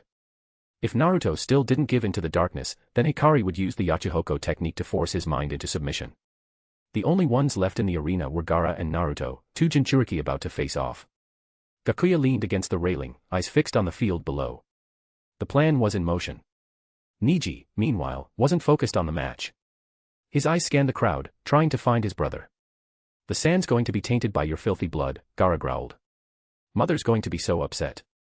But I guess there's no helping it, this is a battle, after all." Standing across from him, Naruto frowned. There was something deeply unsettling about Gaara's chakra, and it made his stomach churn. "Heh. I've got this strange urge to kill you too," Naruto muttered. The influence of the Nine Tails deepened Naruto's disgust. There was a visceral, almost instinctual hatred brewing between the two. "The first match begins." Gekko Hyade called out. In a flash, sand surged toward Naruto. Naruto clenched his fists and shouted internally, "All right, Nine Tails. Time to pay some rent." Keh, didn't expect to see that freak right out the gate. The Nine Tails laughed as it surged chakra into Naruto's body. A torrent of red chakra exploded around Naruto, his body instantly strengthened beyond normal limits. The battle was brutally one-sided. Empowered by the Nine Tails, Naruto's speed far outmatched the pace of Gaara's sand. Bit by bit, Naruto broke through Gaara's absolute defense, landing blows that began to chip away at him. Gaara's emotions spiraled out of control. The seal restraining the one tail began to weaken. Gaara encased himself entirely in a sphere of sand. But Naruto didn't hesitate. He launched himself at the ball, ignoring the spikes forming around it, clawing and tearing at Gaara's defenses like a wild animal. Inside the sand sphere, Gaara's hands blurred through hand signs. He was preparing to unleash his secret technique, feigning sleep technique, to fully awaken the one-tail, Shikaku. Outside, Naruto's red chakra thickened, wrapping around him like armor. A tail formed behind him. The audience in the stands erupted into chaos. The appearance of that red tail unearthed deep-seated fear. Memories of the Nine Tails rampage still haunted them. It's the demon fox. That kid's turning into the demon fox again. Run. Meanwhile, Konoha's shinobi ushered the nobles out in an orderly evacuation. Clear the stands. Call in the sealing corps immediately. That chakra can't be allowed to leak any further. Hiruzen ordered. A single tail wasn't out of control yet, several seal specialists should be able to suppress it. Watching from above, the wreckage remained calm.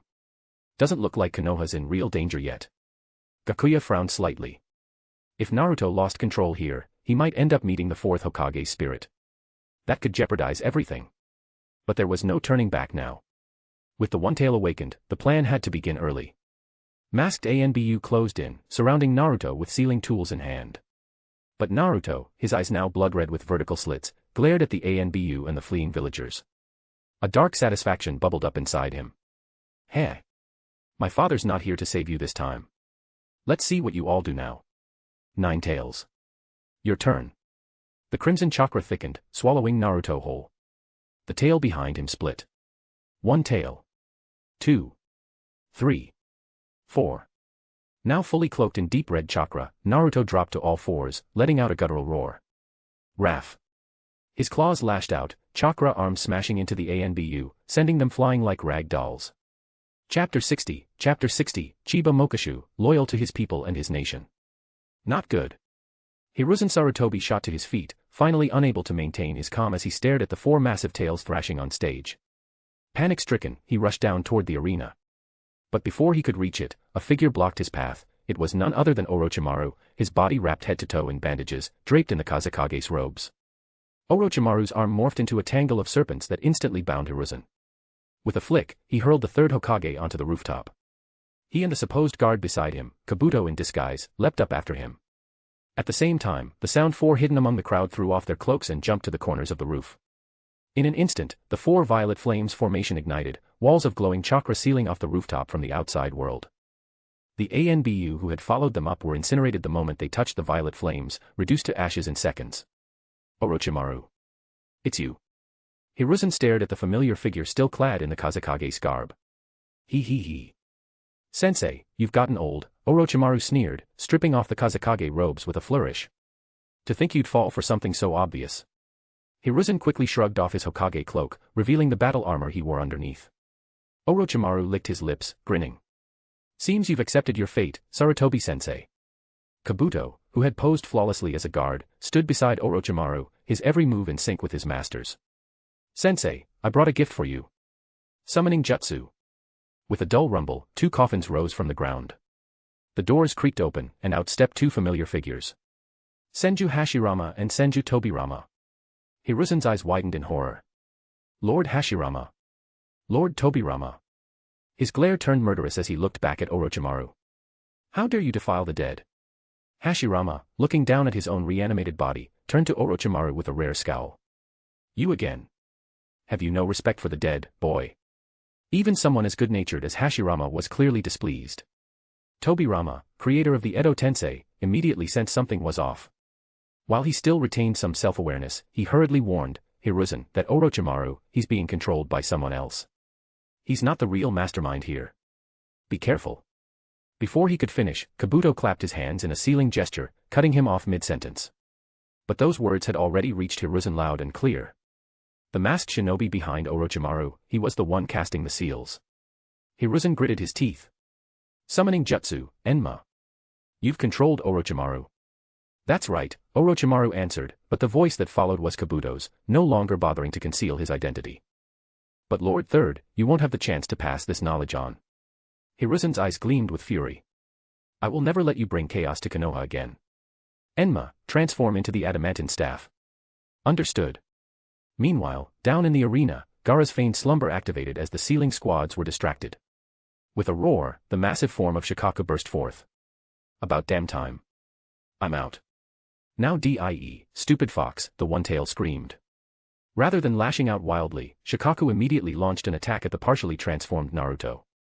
But Naruto, already in his four-tailed state, unleashed a long charge-tailed beast bomb in response. Up above, Kakashi finally arrived, bringing Sasuke with him after their rush training session. He took one look at the chaos below and winced. What a mess. Snapping into action, he began shouting orders to the remaining ninja. Forget the tailed beasts. Sasuke, Tenten, Lee, Eugenin, help evacuate the civilians. Hayate, Aoba, head to the ANBU and request backup. Intercept any Sunagekure or Otogekure ninja trying to breach the village. Understood. Yes, sir. Just then, a hand landed on Neji Hyuga's shoulder. No need to help with the evacuation, Neji. I'm here to take you. Neji turned around, eyes wide with joy. Brother. It was Hyūga Gakuya, well, a shadow clone of him. He wasn't ready to reveal Chiba Mokashu's true identity just yet, so he'd sent a clone to retrieve Neji for now. Gakuya, what are you doing here? Kakashi's lone eye narrowed in suspicion. Gakuya tilted his head with a calm smile. Just here to pick up my little brother. Figured I'd join the party while I'm at it. You all carry on. He pulled out a sealing scroll, summoning 3 puppet hawks and 3 humanoid puppets. Take him home. Yes, sir. Gakuya turned to Neji. Let's get you out of here. It's too dangerous to stay. Neji-sama, if you'll come with us, one of the puppets said with a slight bow. Neji climbed aboard one of the hawks. Just as the puppet hawks prepared for takeoff, a flurry of kunai and shuriken rained down on Gakuya. Let him go. It was Tenten's voice. Gakuya turned, his eyes glowing an icy blue. With a casual wave, he batted the incoming weapons to the ground effortlessly. You're quite the fiery little sister-in-law, he mused. With a snap of his fingers, Tenten was scooped up onto a puppet hawk as well. In a flash, the hawks vanished into the sky, soaring toward the land of rain. But before Gakuya could take another step, a figure appeared behind him, Raiznon in hand. He barely dodged as Jiraiya slammed the technique into the ground, cracking the stone tiles. Gakuya pointed toward Chiba Mokashu and began to float, lifting into the air. I told you, I'm just here to watch. Why are you so intent on fighting me? As the clone left the battlefield, the real Gakuya stepped forward, facing off against the Leaf Shinobi. Let me properly introduce myself, Chiba Mokashu, leader of Otogekure. A pleasure. Hinata took a hesitant step forward. Mokashu-kun, why are you doing this? Aren't we friends? Gakuya's expression darkened. I'm sorry, Hinata. But to protect my people, I have no choice. Hinata, fall back, said her teacher, Yuhi Kurinai, gently pulling her away. Let us Jonin handle this. Jiraiya stepped forward, voice booming. You call this protecting your people? You're starting a war that could drag 2 nations into the abyss. He hated war, he couldn't understand why 2 countries that had coexisted in peace would suddenly turn against each other. Gakuya's eyes blazed with anger. You don't understand a damn thing. Of course Konoha wouldn't get it. You're a major power, you've never had to live like we have. The land of fields has been under Konoha's thumb for years. Every year we send countless resources, under the guise of friendly cooperation, when it's nothing more than protection money. All of it ripped from the hands of our people. One bad harvest and hundreds die, not from nature, but from you.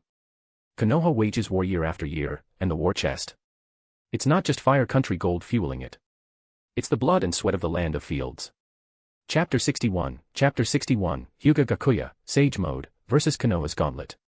Jiraiya's expression was grim. Everything Hyūga Gakuya said, he already knew. But this was the reality of the ninja world, the strong prey on the weak. Still, he needed to de-escalate the situation with the Otogekure leader in front of him. He said, if you leave now with the sound Shinobi, Konoha guarantees we'll stop accepting tribute from the land of fields. In fact, we'll even compensate them generously. But Gakuya's gaze was resolute as he rejected Jiraiya's offer. It's too late for that. For the people who trust me, I'll carve a path forward with my own 2 hands. He thrust his tightly clenched right fist forward. Even if I end up broken and bleeding. Even if I'm crushed to dust. His voice thundered through the arena, shaking every heart present with the power and conviction of a true leader. Up in the stands, the Raikage couldn't help but comment to Darui. Who would have thought a hero like that existed in one of our neighboring villages? It's a shame he wasn't born in Kimogakure. If he were, I'd raise him to be the 5th Raikage without hesitation. Darui watched Gakuya's back with a quiet sigh. He's underestimated Konoha's strength. This won't end well for him. Jiraiya's eyes turned sharp, laced with killing intent. So there's no chance to resolve this peacefully. Gakuya met his gaze. None. Let's finish this.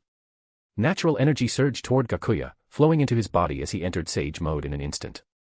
This was the power of perfect sage mode, he could activate it any time he wished. That's the sage mode from Ryuchi. Jiraiya exclaimed. Of course he recognized it. What Gakuya had achieved far surpassed his own imperfect sage mode. I underestimated him, Jiraiya muttered, biting his finger and smearing blood across his face in preparation to summon the great sages of Mount Myaboku. But unlike Gakuya, his own sage mode required significant prep time. Kakashi, Guy, stall him. I need time to summon the Toad Sages and enter Sage Mode.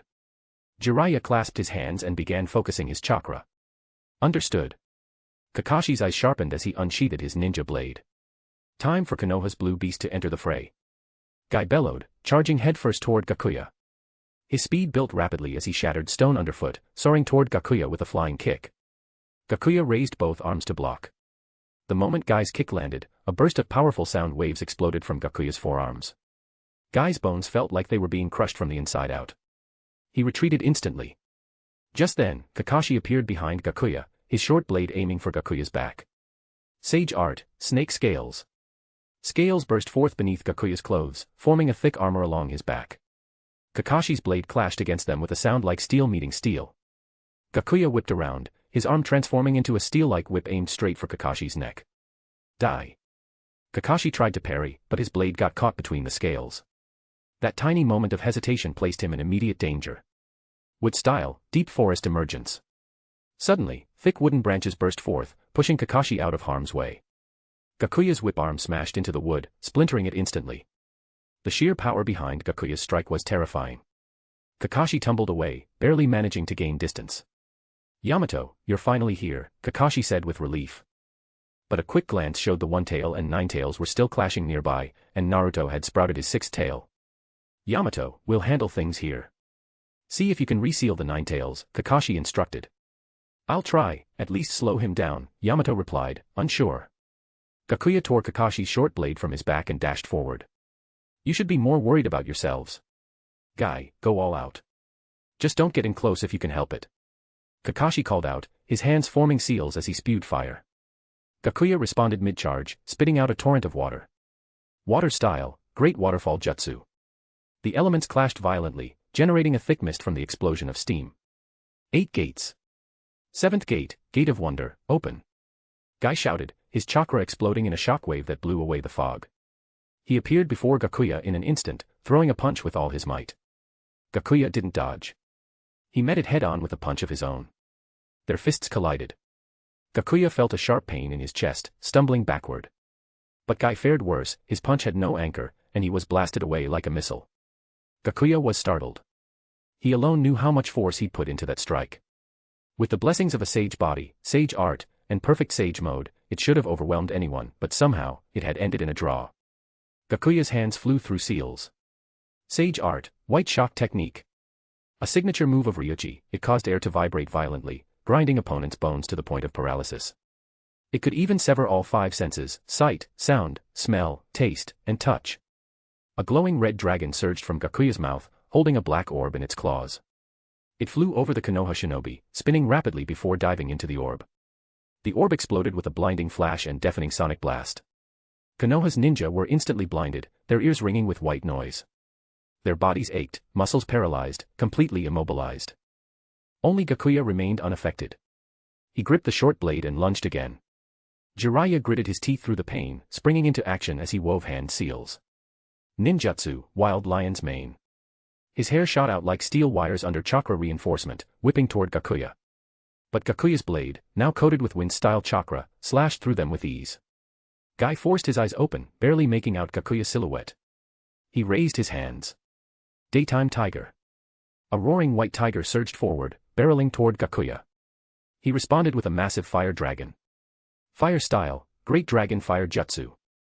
The two collided, erupting in a fiery explosion. A roar rang out from above as Tsunade descended like a meteor, foot aimed at Gakuya's skull. But Gakuya remained calm. He clapped his hands.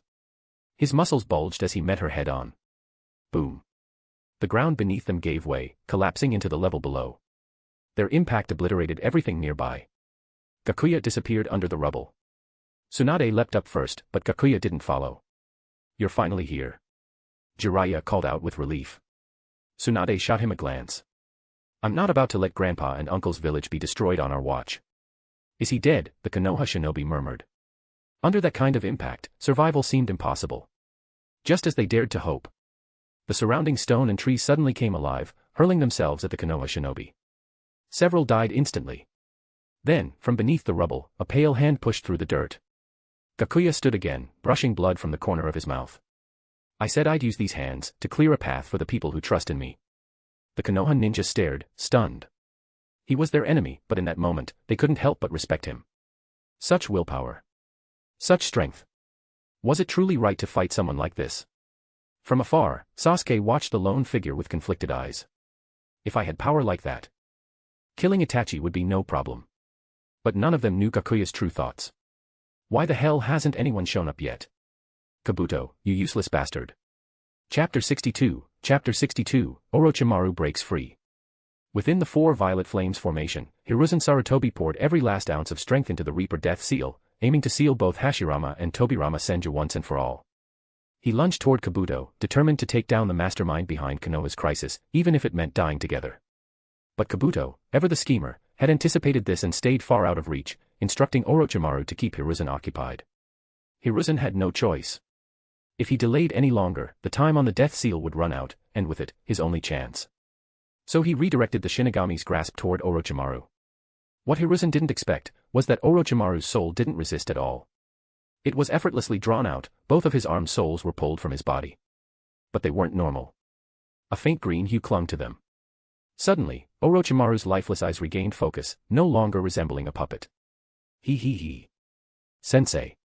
Who would have thought, you'd be the one to save me? Orochimaru grinned as he swung the Kusanagi blade, slicing clean through the Shinigami's arm and severing the soul of his own limbs. Yet in that final moment, using the soul just withdrawn from himself, Orochimaru also managed to inject Hyūga Gakuya's mental sphere into it, breaking free of Gakuya's control once and for all. No. Kabuto cried out in alarm, immediately forming hand signs to activate the cursed seal hidden within Orochimaru's body. Orochimaru turned his pained gaze toward Kabuto, his voice venomous. If I ever get the chance, I'll take everything from you. Then he collapsed to the ground, silent and unmoving. Kabuto let out a long breath of relief. Luckily, he'd implanted a cursed seal in advance. With it, he could claim Orochimaru's life at any moment. Both Orochimaru and Hiruzen Sarutobi had fallen, seemingly dead. To an outsider, it looked like a double suicide. Kabuto quickly stepped forward, retrieved Orochimaru's body, and carved a piece of flesh from Hiruzen's corpse. If he took the entire body, Konoha would stop at nothing to hunt him down, if only for the village's pride. But just a sample. That would suffice for future use of the impure world reincarnation technique. Retreat. The Sound Four immediately released the four violet flames formation and began withdrawing from Konoha. Their mission was complete. What came next would be the showdown between Hyūga Gakuya and the Hidden Leaf. Elsewhere outside Konoha, Naruto, in his six-tails form, was now covered in hardened bones. Unbelievably, he could go head-to-head with a fully formed one-tail, even though he only had half of the 9 tails within him. Damn fox brat. Air bullet. Shikaku roared, slapping his belly and launching a massive blast of compressed air straight at Naruto. Naruto took the full hit and staggered, but it only made him angrier. A 7th tail began to emerge from his back. The red cloak of chakra surrounding him grew massive, bones reinforcing it like armor. With one swipe, he sent Shikaku toppling. Under such overwhelming pressure, Shikaku gradually lost control and was forced back into Gaara's body. Gaara jolted awake from the pain and immediately suppressed the one-tail's chakra. But Naruto was now in full 7-tails form, completely overtaken by the 9-tails will, unleashing destruction on everything around him. At last, Yamato arrived. He popped a chakra suppressant pill into his mouth, then formed a series of hand seals. Wood style, deep forest emergence. In an instant, towering trees surged from the ground beneath Naruto's feet, wrapping tightly around his massive form. They latched on, drinking in the 9-tails chakra, temporarily restraining him. But Yamato was struggling. Then, 2 hands pressed gently to his back. A flood of pure, vibrant chakra flowed into his body. Yamato turned, stunned. Lady Tsunade. Your wood style lacks the vitality of the sage's body. Let me make up for that. Pour everything into suppressing the 9 tails. Black markings of the strength of 100 seal unfurled across Tsunade's face as she transferred her stored chakra into Yamato. Understood. Yamato's eyes gleamed with renewed resolve. Hyūga Gakuya stood atop the battlefield, gazing toward the restrained 9 tails. He turned, locking eyes with Jiraiya, who had entered sage mode. You really think you alone can defeat me? No. But I can stall you, Jiraiya said, kicking off his wooden sandals. His limbs had already begun to take on toad-like features, and two small figures sat perched on his shoulders, Fukasaku and Shima. Little Jiraiya, why'd you summon us all of a sudden? Weren't you always saying Sage Mode scared off the ladies? Fukasaku asked. The situation's too serious now, Jiraiya nodded toward Gakuya. Our enemies learned Sage Mode too. Shima's expression shifted. This is Ryuchi Cave's Sage Mode. I can't believe someone actually mastered it. Looks like we're in for one hell of a fight. Gakuya's hands blurred through a string of signs.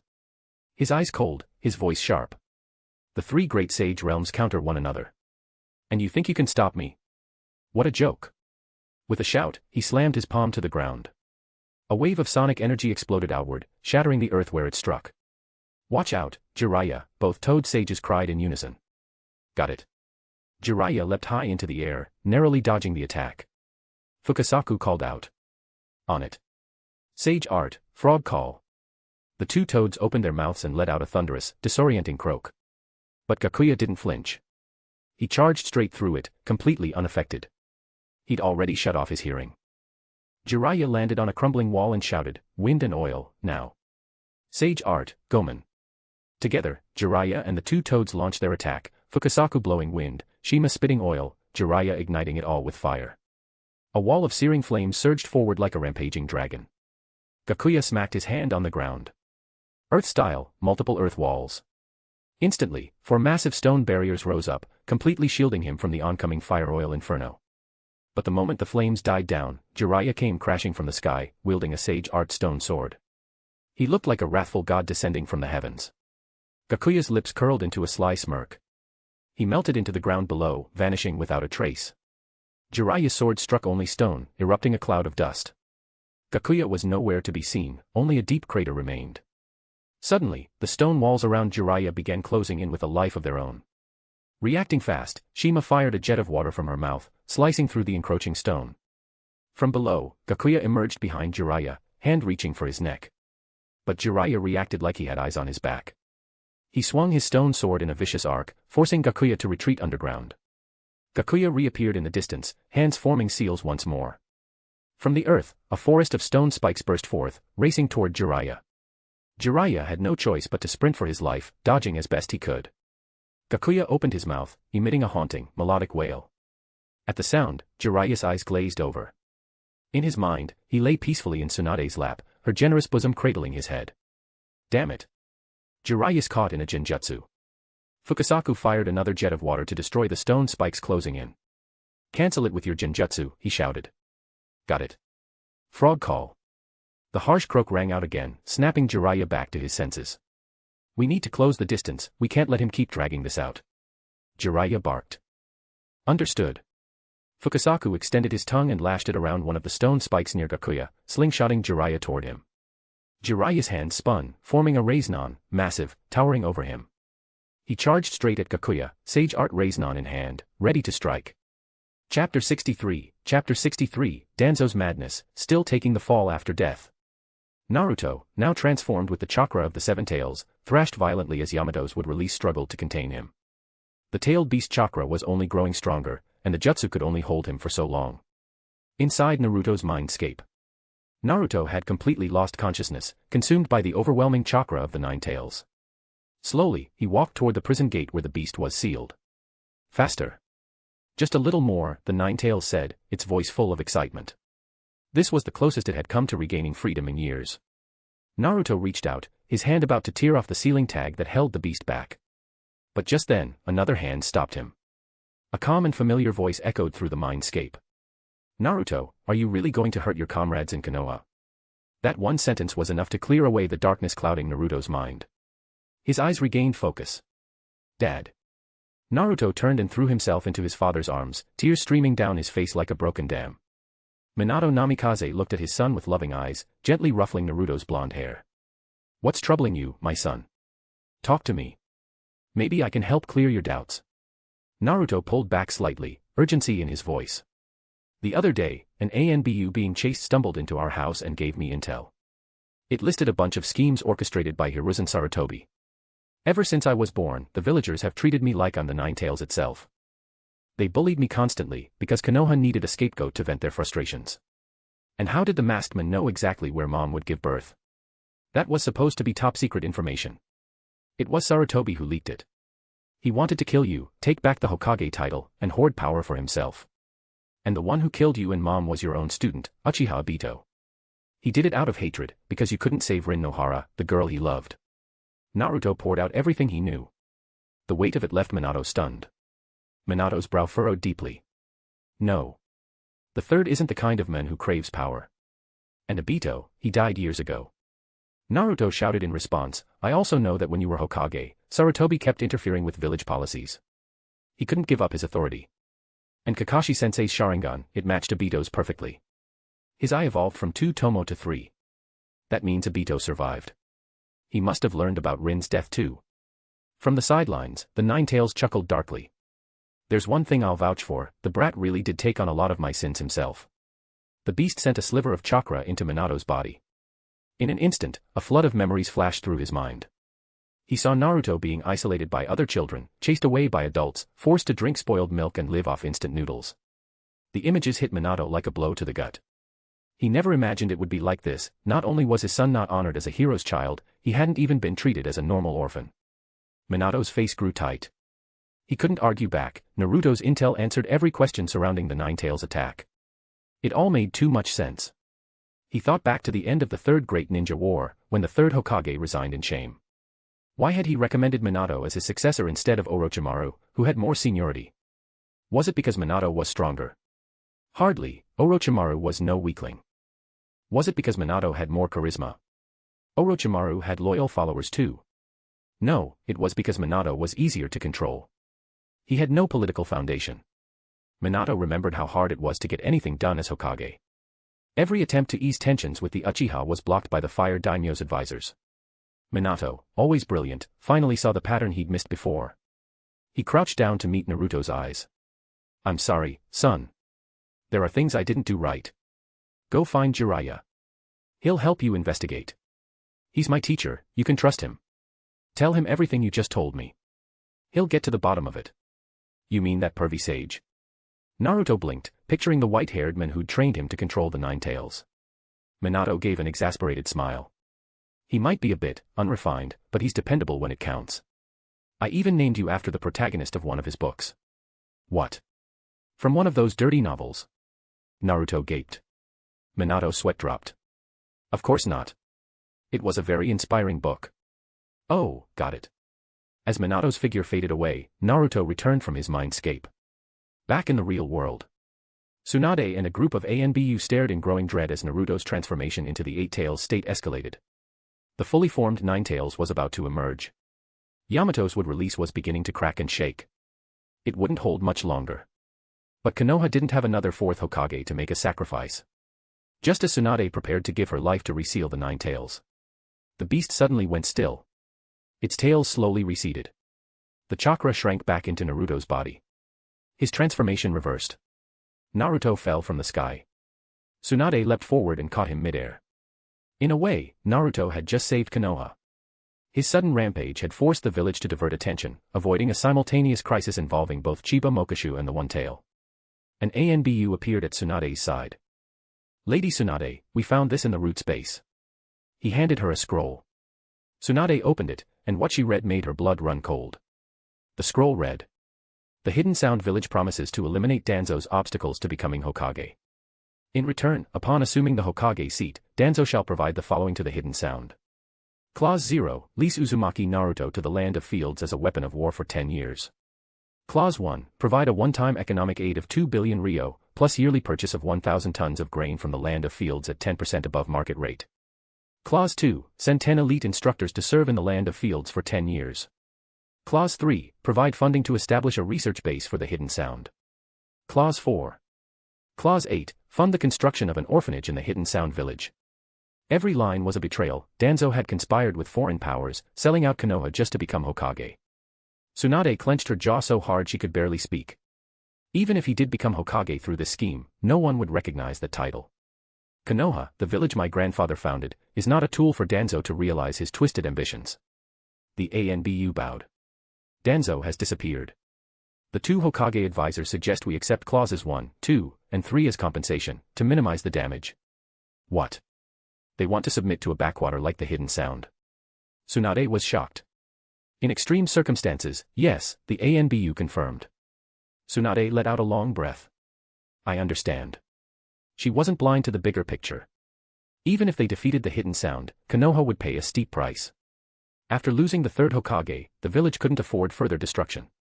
She handed Naruto over to two nearby ANBU, then turned toward the direction where Gakuya and Jiraiya were still fighting.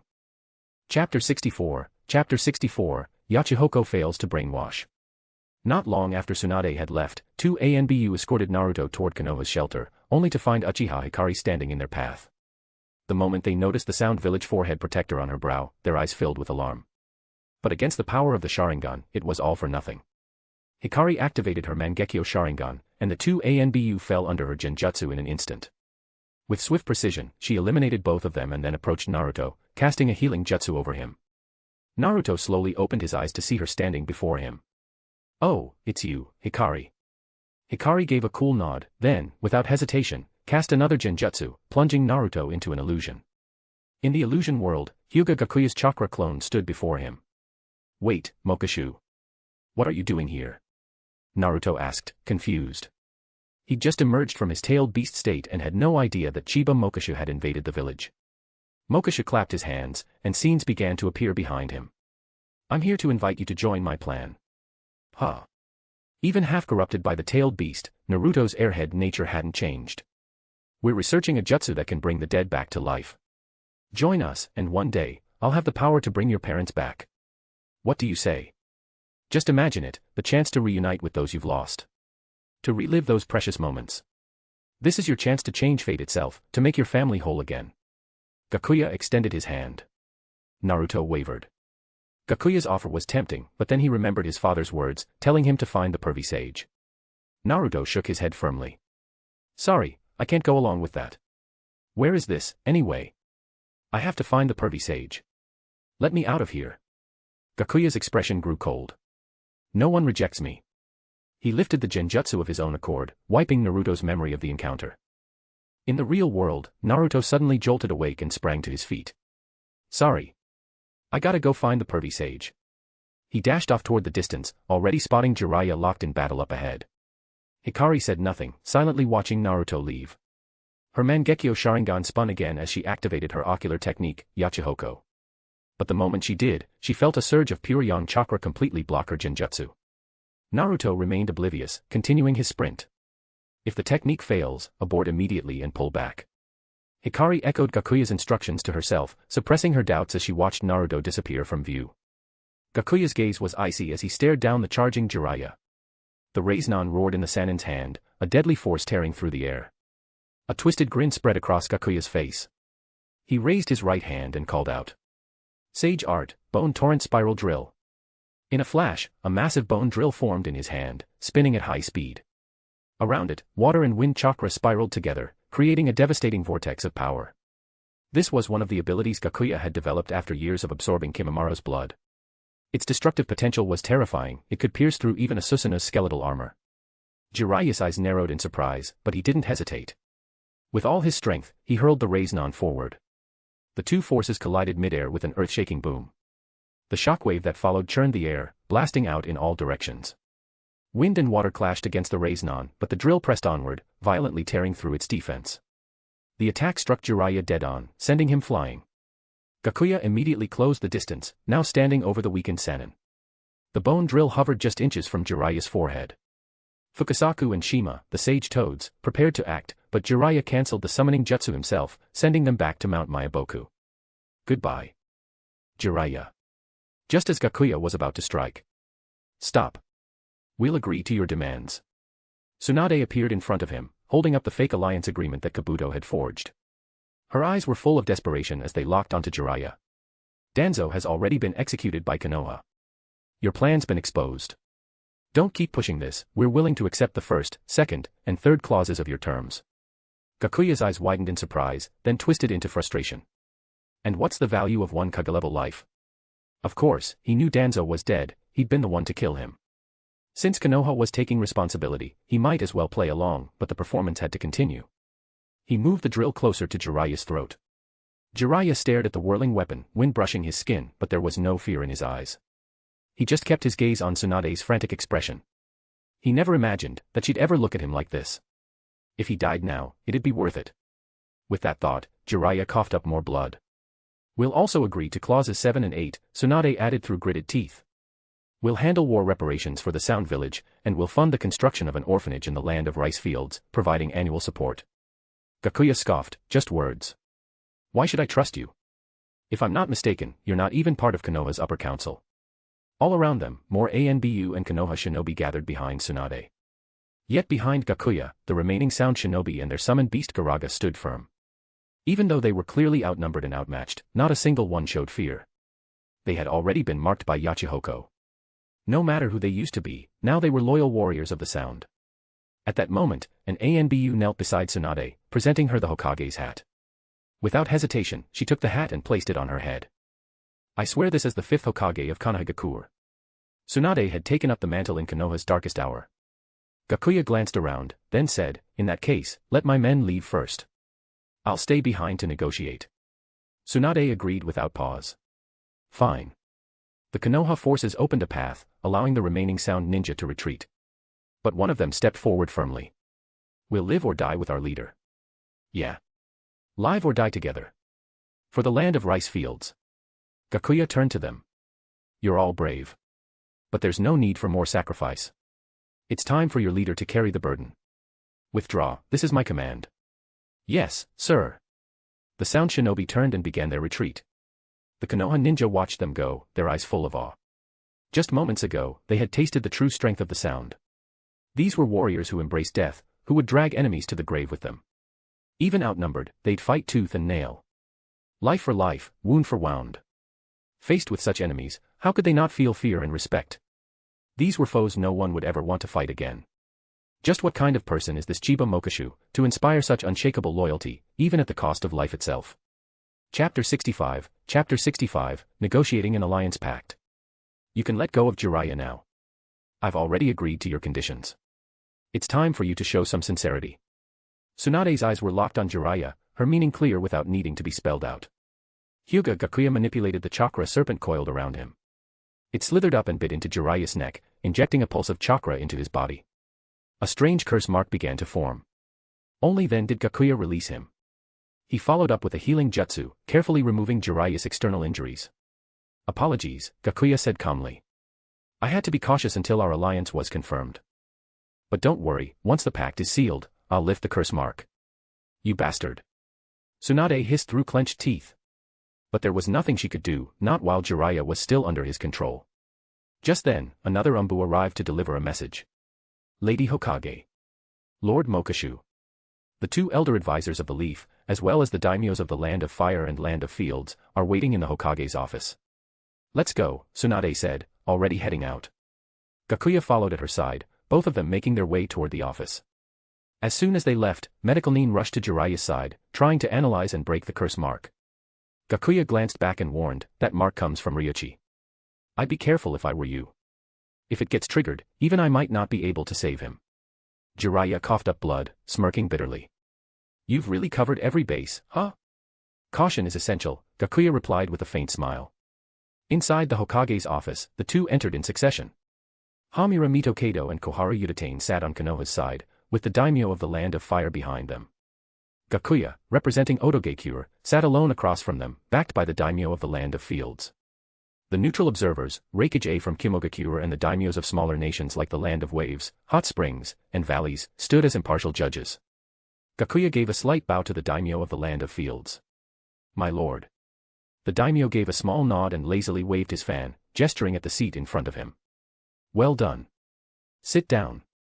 Of course, the daimyo had long since fallen under Gakuya's eye techniques. Now he was nothing more than a puppet, putting on a show for appearance's sake.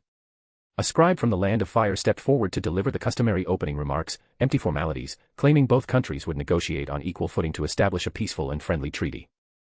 Then Gakuya, along with the 3 Konoha elders, stood and bowed toward each other, signifying the official start of negotiations.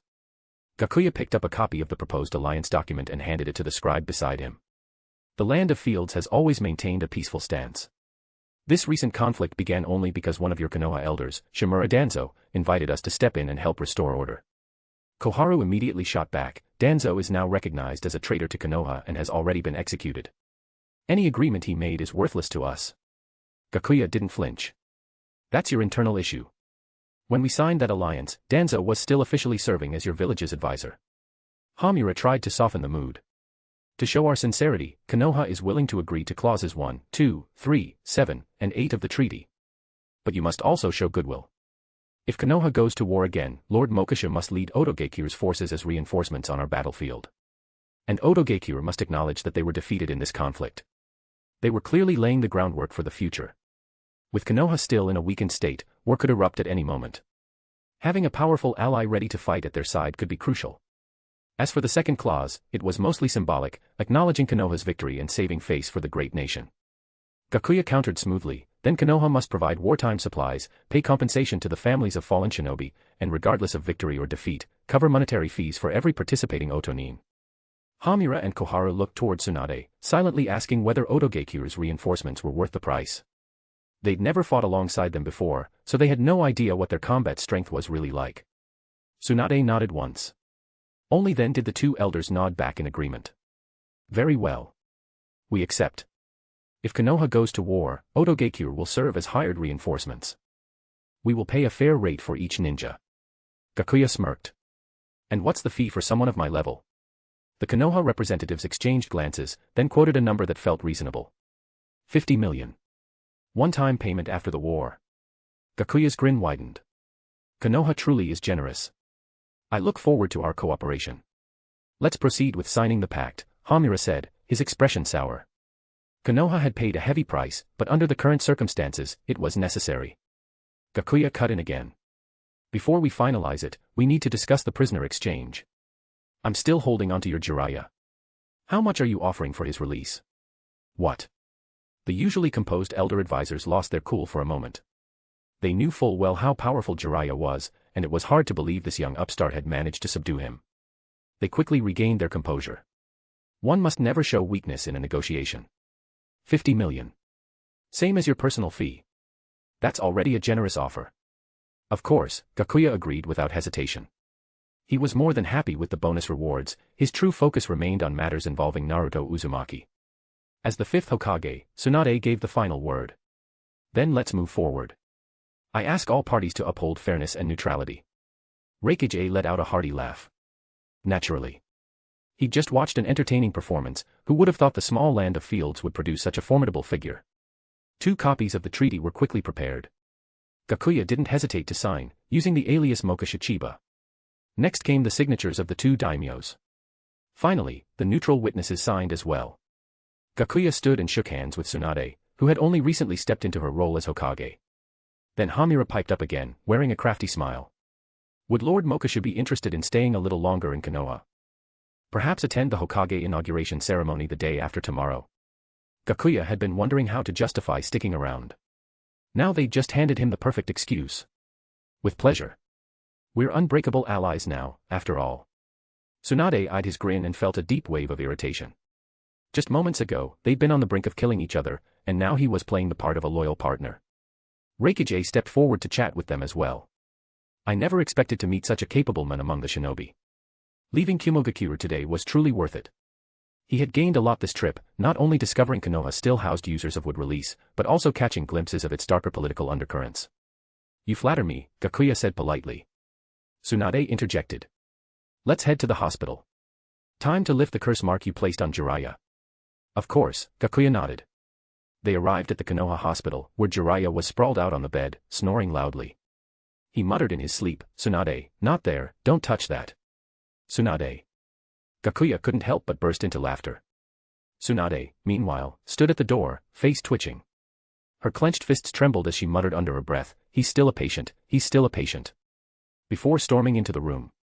Chapter 66, Naruto's descent into darkness fails, leaves Konoha. Hyūga Gakuya stepped forward and pressed his hand to Jiraiya's chest. In an instant, the curse marks spread across Jiraiya's body were drawn back into Gakuya's palm. Jiraiya stirred awake, shivering from a sudden chill. You, huh? You're here to lift the curse. Gakuya nodded and turned to leave, but Jiraiya grabbed his arm. Hey, that genjutsu of yours, can you teach it to me? I'll trade you another sage art for it. Gakuya raised a brow. He was genuinely curious, what exactly had Jiraiya seen in the illusion that made him want this technique so badly? This jutsu plunges someone into a beautiful dream world. So, what did you see? Jiraiya didn't even try to hide it. He placed both hands dramatically on his chest and sighed wistfully. Boobs. A woman's glorious chest. I swear, that jutsu is the work of a genius. You're hopeless, Jiraiya. Just die already, came Tsunade's voice from the doorway. She stormed in and punched Jiraiya so hard, the men, still bandaged in his hospital bed, went flying through the wall. Gakuya looked at the gaping hole in the wall and couldn't help but chuckle before making his way out of the hospital.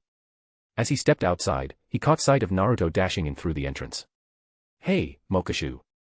Naruto called out quickly before rushing past him, clearly in a hurry. Gakuya frowned.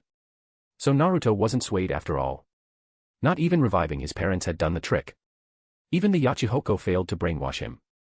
Meeting up with the waiting Uchiha Hikari, Gakuya asked. What happened? The Yachihoko didn't work on him. Hikari nodded, guilt-lacing his voice.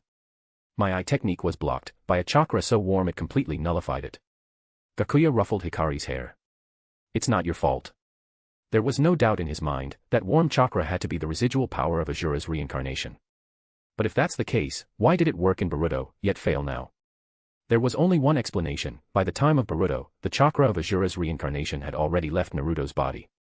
If we assume that Asura and Indra's chakra reincarnations each had a specific mission, vital to the evolution of the shinobi world, it made sense. For Hashirama and Madara, it was ending the age of constant war and establishing the system of villages and nations. For Naruto and Sasuke, their mission was guiding the world toward peace and stopping Kagaya's return. Once that mission was fulfilled, their reincarnated chakra would simply leave. That's why the Naruto of Boruto could be influenced by the Yachihoko. His mission was over. But the current Naruto, his spirit was still protected, possibly even influenced, by Asura's chakra. Maybe that's why he hadn't succumbed to darkness. But then, who decides where this chakra goes? The answer was obvious: the Sage of Six Paths. He was the only one with the power and foresight to pull strings on such a scale. Sasuke, however, was different. The influence of Indra's chakra made him far more susceptible to extreme paths. If Naruto wouldn't break, then Gakuya had to pivot, bring Sasuke in instead. Preferably under Orochimaru's name. After all, Chiba Mokashu was currently an ally of Konoha. Soon after, Gakuya received a message from Kabuto. It explained a change in the plan. Orochimaru, having escaped Gakuya's Tenseigan control via the Reaper Death Seal, had been neutralized by a curse mark Kabuto had prepared in advance. Kabuto asked if Gakuya wanted him to resurrect Orochimaru via Edo Tensei to prevent any chance of revival. Gakuya agreed. Trap his soul with Edo Tensei and keep him contained. That way, there's no chance of him coming back. Orochimaru already knew too much. But maybe, in the future, he could still be useful as a pawn. Gakuya also sent a message to Uzumaki Yukari, asking her to help look after Niji and Tenten. He still needed to remain in Konoha for a while longer. Inside Konoha's hospital, Naruto burst into Jiraiya's room, where the old sage lay fully bandaged from head to toe. Seeing Jiraiya, Naruto couldn't hold back his tears. Pervy sage. Dad told me to come find you. He said you'd uncover the truth. Jiraiya blinked in confusion. Minato told Naruto to come find him. And said what exactly? What was he supposed to be investigating? Naruto recounted everything he had experienced in that spiritual world, and all the information Gakuya had fabricated. As Jiraiya and Tsunade listened, their expressions turned grim. They knew their old teacher was manipulative, but this. Selling out Konoha comrades. Isolating and controlling Naruto. Was there anything that men wouldn't do? It finally made sense why Naruto had snapped, and just as quickly calmed down again. That information had shaken him to his core, and Minato's intervention had pulled him back. Jiraiya still tried, weakly, to defend Hiruzen. Don't worry, Naruto. This could all be slander. I'll help you find out the truth. But even he didn't sound convinced. The evidence was far too detailed, far too logical. Thanks, pervy sage. Tsunade patted Naruto on the shoulder gently. Don't worry. You really helped us this time. If it weren't for you holding off Shikaku after going into tailed beast mode, things would have gotten a lot worse. You're a hero, Naruto. We'll make sure everyone knows what you did. One day, the people will recognize your worth. Naruto wiped his tears away. Thanks. Once Tsunade became Hokage, she personally acknowledged Naruto's role in saving the village. But she kept one thing secret, his lineage. Even if Konoha's leadership admitted Naruto was the fourth Hokage's son, the villagers wouldn't accept it. Their hatred ran deep. To them, Naruto was still the Nine Tails. Still, it was a start. The villagers no longer hated him outright, now they feared him. That alone was progress. Later, Gakuya attended Tsunade's inauguration alongside representatives from many other nations, giving Konoha the diplomatic respect it needed. 3 days later, it was time for Gakuya to leave the village. Many came to see him off, including all of Konoha's rookie genin. Well, except for the two he'd already dragged off to Omegakure. To them, Chiba Mokishu might have once been an enemy, but it didn't stop them from calling him a friend now. Gakuya said his goodbyes one by one. Naruto clung to his hand, asking, "Mokishu, how did you end up as the leader of Odogakure?" Gakuya gave a faint smile. Even Azura's chakra has this kind of correction effect. Still dreaming of becoming Hokage. Naruto rubbed his nose. Of course. I'm not gonna abandon my dream over a few dark truths. If anything, it makes me want it more. I want to fix the darkness inside Konoha. Gakuya nodded, approvingly. But deep down, he thought, the darkness in Konoha. I already wiped that out. There might not be much left for you to fix. To be Hokage, it's not just about power. You need the people's trust. For once, Gakuya wasn't manipulating. He was speaking from the heart. He remembered what Itachi once said, it's not that the Hokage is loved by the people, it's because someone is loved by the people that they become Hokage. Naruto nodded firmly. I get it now. Beside him, Shikamaru looked thoughtful. Gakuya smiled. Then I'll say it now, hope you become Hokage real soon. Thanks, everyone. This is goodbye. Next time, Mokishu-kun, we have to spar for real. Lee shouted, waving. Bye, Mokishu-kun. Hinata said softly, looking a bit downcast. He hadn't even said goodbye to her personally. But just as the group turned away, Gakuya called out. Hinata. Mind walking with me alone for a bit? Hinata turned back in surprise, cheeks glowing red. Oh, of course. Chapter 67, Intel leak, Nagato and Obito fall out. Outside the gates of Konoha, Hyūga Gakuya and Hinata lingered for a while longer, chatting quietly. Before they parted ways, they made a promise, when the chance came, Gakuya would take her to visit the land of fields. Gakuya opened his arms and grinned. A goodbye hug, maybe. Okay. Hinata stepped forward hesitantly, arms raised, but she froze, unsure. Smiling warmly, Gakuya took the initiative and gently pulled her into a hug. While I'm gone, try to be more confident, alright? When we meet again. I want to see a whole new Hinata. Her face turned bright red. Whether she truly heard him or not, she simply nodded. Releasing her from his embrace, Gakuya pulled out a small messenger puppet bird. Here, take this. It's how I send messages. It's attuned to my chakra. Just give it a note, and no matter where I am in the shinobi world, it'll find me. Hinata clutched it like a treasure, cradling it close with a joyful look. Remember, don't tell anyone. This is our little secret. Hinata nodded firmly. Waving farewell, Gakuya turned and walked off without looking back. Hinata stood there, watching his retreating figure until he vanished from view, only then did she finally return home. When she got back, she found Hanabi lounging on the shoe cabinet by the door, legs crossed and reading a book. Welcome home, sis. Sent your little boyfriend off, huh? Hanabi said teasingly as she lowered the book. Hinata's cheeks flushed. She bent down to help Hanabi into her slippers. I just walked him out a little. Hanabi parroted her words in a mockingly sweet tone. Just walked him out a little. All right then, spill, how far have things gone? Your smart little sister's here to give you some advice. If my future brother-in-law is this strong, maybe I can ask him for help with my training too. Then revenge won't be a problem anymore. The idea hit her hard. Hanabi slapped her thigh and jumped onto her sister's back with glee. Woohoo! Sis, you really found me a great brother-in-law. Inside the Hokage's office, Tsunade clenched her fists to suppress her anger. Can someone explain to me why the entire shinobi world is suddenly talking about Hiruzen's dark past? Who leaked this intel? Konoha's reputation is tanking. People are even suggesting we strip the old man of his third Hokage title. His death is one thing, but dragging down the honor of the Hokage. That's unacceptable. Someone spoke up from below. We need to get ahead of public opinion. Clarify the facts. No matter what mistakes the third made, his contributions can't be erased. We should revise the curriculum in the Education Bureau. Remove that ridiculous, strongest Hokage claim, and teach a more balanced view. Let the public understand both sides of his legacy. Tsunade nodded decisively.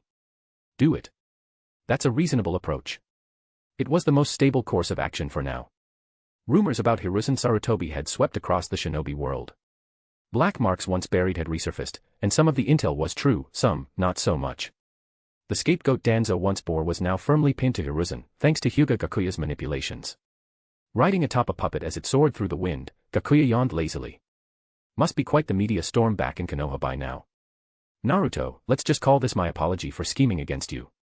All of it, the turmoil, the leak, the political unrest, had been orchestrated by him. Some old men, he mused, just loved playing the benevolent grandpa. Hiruzen had once been a wise leader, earning fame as a shinobi hero, but power had thoroughly corrupted his later years. And that title, shinobi hero, didn't mean heroic. It meant scheming overlord. People forgot who crushed the Senju clan to regain power during the war, who was first to support the wood-release experiments, who backed Danzo in creating Root and carrying out shady operations behind the scenes. And now, the most damning truth was spreading, that Uchiha Obito was the real mastermind behind the Nine-Tails attack on Konoha. As if on cue, Kirigakure jumped on the bandwagon, accusing Konoha of using genjutsu to manipulate the fourth Mizukage. Their claims added further credibility to the circulating rumors. Now it was Konoha's turn to respond. Gakuya already predicted their move, denial. They would disavow everything and officially brand Uchiha Obito a missing nin. But what intrigued him most was how Obito himself would react. The evidence was too solid. Even outsiders with no clue about the truth were beginning to believe it. At that same moment, a major confrontation was unfolding in the Land of Rain. Inside a hidden chamber, the six paths of pain stood together. The Deva path, Nagato's main body, stared coldly at the masked man before him. So, should I call you Uchiha Madara? Or Uchiha Obito? Obito's voice remained low and calm. A name is just a label. All you need to know is that I'm the mastermind behind the plan. The Deva path sneered. Whoever you are, your lies are exposed. You used us. We won't be your puppets any longer.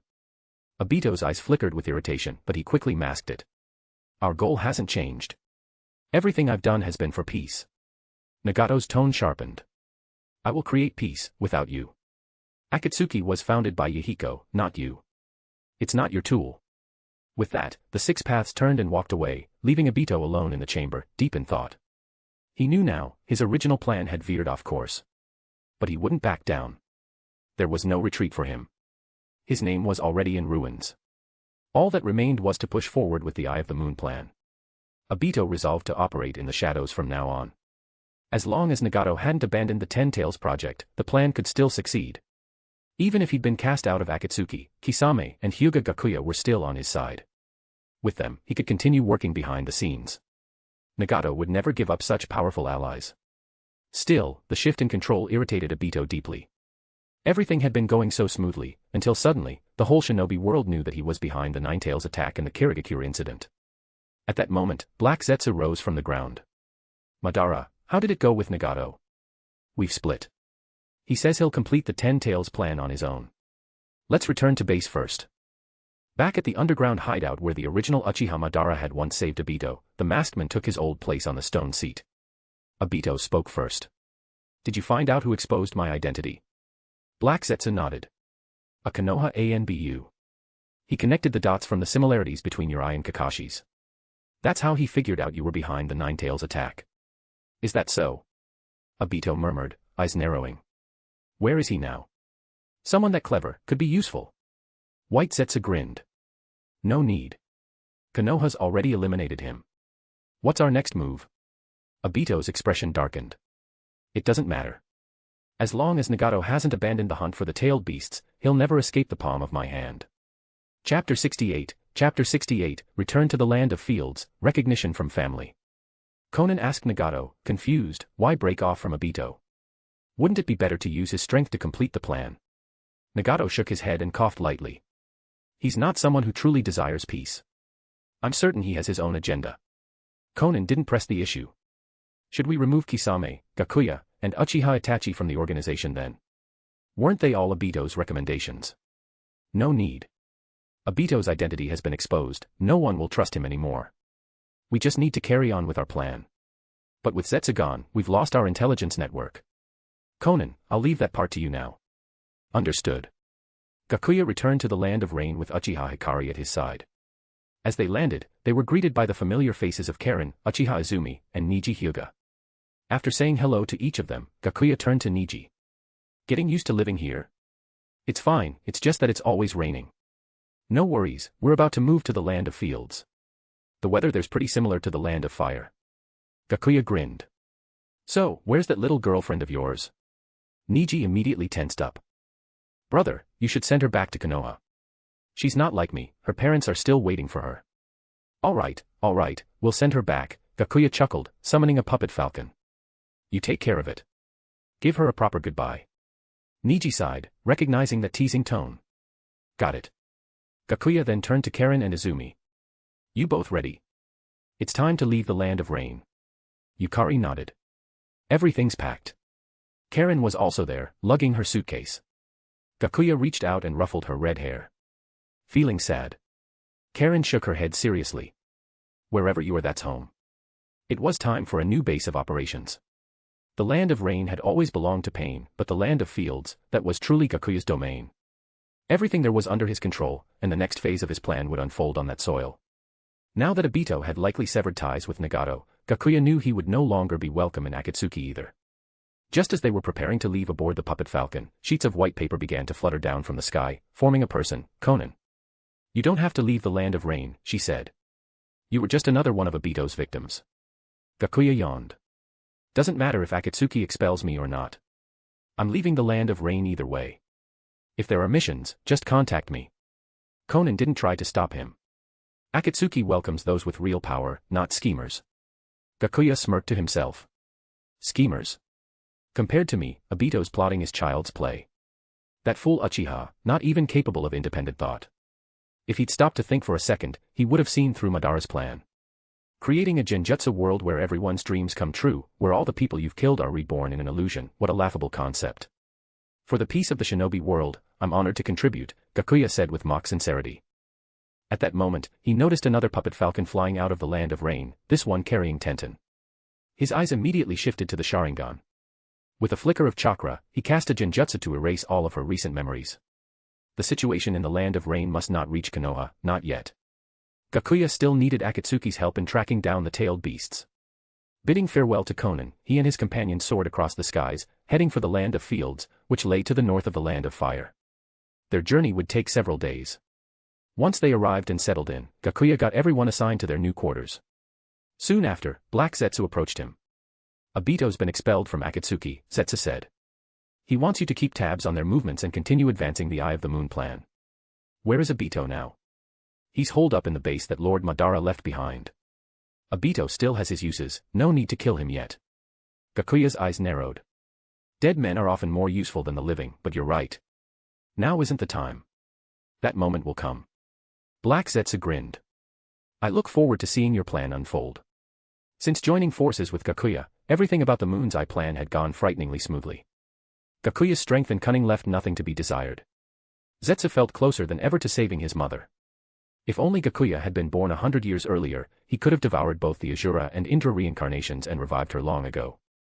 After Zetsu left, Gakuya found Kabuto, who was still buried in his research. Gakuya-sama, what are your orders? Kabuto asked with respectful deference. Lure Uchiha Sasuke to our side, use Orochimaru's name to draw him in, Gakuya said plainly.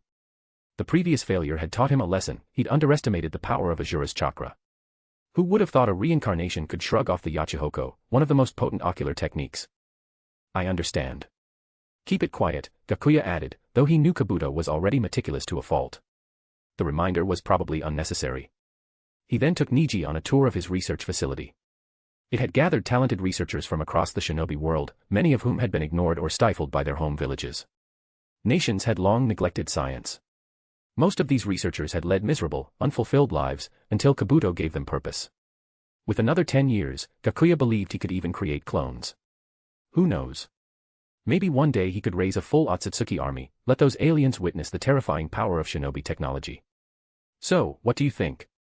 Gakuya asked with a proud smile. It's incredible, like a completely different world from the outside, Niji said, eyes wide at the glowing monitors and advanced equipment. Our first project here is a forbidden technique called Heaven's Resurrection, Gakuya explained. A jutsu that can bring the dead back to life. My ultimate goal is to surpass the Sage of Six Paths and revive our parents. That name, Sage of Six Paths, was enough to send a shiver down the spine of any shinobi. To most, he was the pinnacle of power. Niji hesitated. Will it be like the war with Konoha, causing countless deaths? If our parents were here, I don't think they'd want you to do this. Gakuya didn't flinch. But this will bring true peace to the shinobi world. Everyone will unite under a single goal. People will finally begin to understand one another. Every great goal requires sacrifice. Even the first Hokage built peace on the corpses of his enemies. History will remember my achievements. Gakuya laid out his ambition clearly, hoping to win over the last family member who mattered to him. Niji was silent for a long moment, then finally nodded with determination. I'll always stand by your side, brother. Gakuya smiled and tousled his hair. Then train hard. We've got a lot of work ahead. Chapter 69, Hyūga Gakuya, Talk no Jutsu Mode. A few days later, at the Valley of the End near the borders of the Land of Fire, Hyūga Gakuya stood atop the statue of Uchiha Madara, silently waiting for the two boys to arrive. This was once the battleground of Madara and Hashirama Senju. The two colossal statues standing face to face served as a monument to that legendary clash. Gakuya watched quietly as two figures approached from the distance. In the lead was Uchiha Sasuke, fleeing, while behind him, Uzumaki Naruto gave relentless chase. And so, history was repeating itself. A bitter rift between once close friends, the kind only forged through deep bonds. Bathed in moonlight, the two fought like a quarreling married couple. They started with a furious exchange of taijutsu. As the fight escalated, Naruto unleashed the power of the Nine-Tails cloak, while Sasuke activated the first stage of his cursed seal. But it was clear, Naruto had the edge in both strength and speed. Sasuke's Sharingan was struggling to keep up. Midway through the battle, Sasuke's Sharingan evolved into the three-tomo form, and with it came a surge in his cursed seal's power. Dark scales crawled across his body, and a pair of demonic wings covered in scales sprouted from his back. In response, Naruto drew on even more of the Nine-Tails chakra and added the adamantine sealing chains of the Uzumaki clan into the mix. Finally, with both boys shouting each other's names, Sasuke's Chidori and Naruto's Rasengan collided. In the end, Sasuke came out barely on top. Naruto collapsed, unconscious. Sasuke crouched beside him, staring at Naruto's face. Yet even then, he couldn't bring himself to land a killing blow. As he forced himself to his feet, a dark figure appeared in the distance, walking slowly toward him. Under the pale moonlight, Sasuke could just barely make out the man's face. "Did Orochimaru send you to pick me up?" Sasuke asked. "Who I am doesn't matter," the figure said, his voice full of quiet allure. "What matters is this: do you crave power? Do you want to kill Uchiha Itachi?" Gakuya's words echoed with temptation. "In this world of shinobi, no one is better suited than me to grant you that power." Sasuke's lips curled into a smirk. "You're right. I don't care who it is, as long as they can make me stronger. You didn't like the power I gave you before. Was the sage mark not enough?" Gakuya's voice suddenly shifted, becoming the familiar tone of Chiba Mokashu. Sasuke's eyes widened. "You're Chiba Mokashu." "I am, and I'm not. That was merely one of my many masks." Gakuya's tone turned calm and smooth. "So, have you made up your mind? Will you come with me?" "I will." Sasuke didn't hesitate. He'd seen Gakuya's strength with his own eyes. Even one of the legendary Sannin, Jiraiya, wasn't a match for him. Compared to Orochimaru, this was a far better option. Gakuya summoned a giant puppet hawk and leapt onto its back. He glanced back and gestured for Sasuke to follow. "Come on." Sasuke spared one last look at Naruto lying on the ground, then jumped up without a second thought. As they flew through the night sky, Sasuke turned to the men beside him. "Who are you, really?" Now that they were closer, Sasuke could make out his face more clearly. Gakuya answered softly, "Hyūga Gakuya." He didn't bother hiding his identity. After all, in his grand plan, he intended to redeem himself eventually. Revealing the truth now didn't matter. Sasuke's eyes widened again. His entire worldview was teetering on the edge of collapse. This man, the one who had annihilated a branch of the Hyūga Clan, was Hyūga Gakuya. The same man who'd helped launch the Konoha Crush plan, who had become one of the Leaf's staunchest allies. Was this still the same world? The person responsible for pushing the ninja world toward war, a member of a once noble clan that had turned its blade on Konoha, was now considered one of its most trusted allies. And now, this same man was here to take Sasuke, the last Uchiha, away from the village. Not just Konoha, the entire ninja world had been fooled by this man. Sasuke's thoughts spiraled deeper. Gakuya had approached Naruto under the name Chiba Mokashu. Was he planning to recruit Naruto too? Had he failed only because Naruto was still too entrenched in Konoha's ideology? But then, what was his ultimate goal? Destroy Konoha. Conquer the shinobi world. Or... You're probably wondering why I've come for you, Gakuya said, standing on the back of the hawk, robes fluttering in the wind as he gazed up at the moon. Orochimaru wanted your body for resurrection. But what do I want from you? That's the question, isn't it? Sasuke's heart skipped a beat. Can he read my mind? But he forced himself to stay composed. You're right. Gakuya looked over his shoulder, catching the flicker of confusion in Sasuke's eyes. Do you remember what I told you before? Death isn't the end. Reviving the dead isn't impossible. Sasuke's eyes lit up. He blurted out, you mean, that resurrection jutsu? The thought of bringing his parents back to life had never left his mind. Exactly, Gakuya said. We've already completed the technique. But for now, it requires a life in exchange for a life. His words struck like a thunderclap. In my plan, he continued, I'll one day obtain power beyond even the Sage of Six Paths. But when that time comes, our enemies will no longer be individuals, they'll be the entire shinobi world. That's why I need your strength. Sasuke hesitated. The scale of it all was overwhelming. Revenge had been his entire world, and now someone was telling him his real enemy was everyone. Can I really become that strong? Gakuya gave a faint smile. Have you heard of Uchiha Madara? You mean the ancestor who rivaled Hashirama Senju? The one with the legendary Mangekyo Sharingan. Exactly, Gakuya said. He possessed an eternal Mangekyo Sharingan, one that never faded. Eternal. Sasuke frowned, unfamiliar with the term. Even he, a Uchiha, had never heard of such a thing. How did Gakuya know? The Mangekyo drains the user's vision every time it's used, eventually leading to total blindness, Gakuya explained, activating his own Mangekyo. The crimson pattern spun within his eye. Sasuke's shock deepened. How did a Hyūga possess a Mangekyo Sharingan? But Madara's eyes never dimmed. Do you know why? Why? Sasuke asked. Because he took his brother Izuna's eyes and merged them with his own. That's how he created the eternal Mangekyo. That's how he was able to match Hashirama Senju. In that moment, everything clicked for Sasuke. He finally understood why Itachi had spared him. His fists clenched tight. So. Uchiha Itachi kept me alive so he could take my eyes, to obtain the eternal Mangekyo. Gakuya leaned in, voice smooth and full of persuasion. That's right. But think about it, this is an opportunity for you, too. If you grow strong enough, you could reverse the roles. Kill him, take his eyes, and awaken the eternal Mangekyo yourself. I get it now, Sasuke said, standing tall against the wind. Please teach me. I'll kill Itachi with my own hands. I'll help you with your plan. I'll bring my parents back. Gakuya smiled. 3 years. That's all I need. In 3 years, I'll make you stronger than Uchiha Itachi. It was a bold claim, but Gakuya didn't care. In the end, he knew Itachi would hold back. All he had to do was play the part Orochimaru, part Tobi. I've recently started working on a Naruto fanfic with a simulation system. They are very popular now on Webnovel, but the recommendations do not promote my fanfic well. I recommend you to check out Naruto. I am crazy with the simulation system. You can find the fanfic through my profile on the site. Chapter 70, Forced Mission, Capture the Tailed Beast. Otogekure. Hyūga Gakuya brought Sasuke and Neji to a training ground and handed them each a stack of scrolls packed with techniques suited to their individual strengths. You'll both be training here. Neji, follow the path I took in ninja body arts. Sasuke, I've prepared everything you need, swordsmanship, lightning release, fire release. It's all there. Before each day's training, you two will spar. Use it to measure your progress. If you run into any problems, go find Yakushi Kabuto. He's your doctor and your teacher. Even if your arm gets blown off, he can stitch you right back together. If you're interested, he can even hook you up with a steel arm.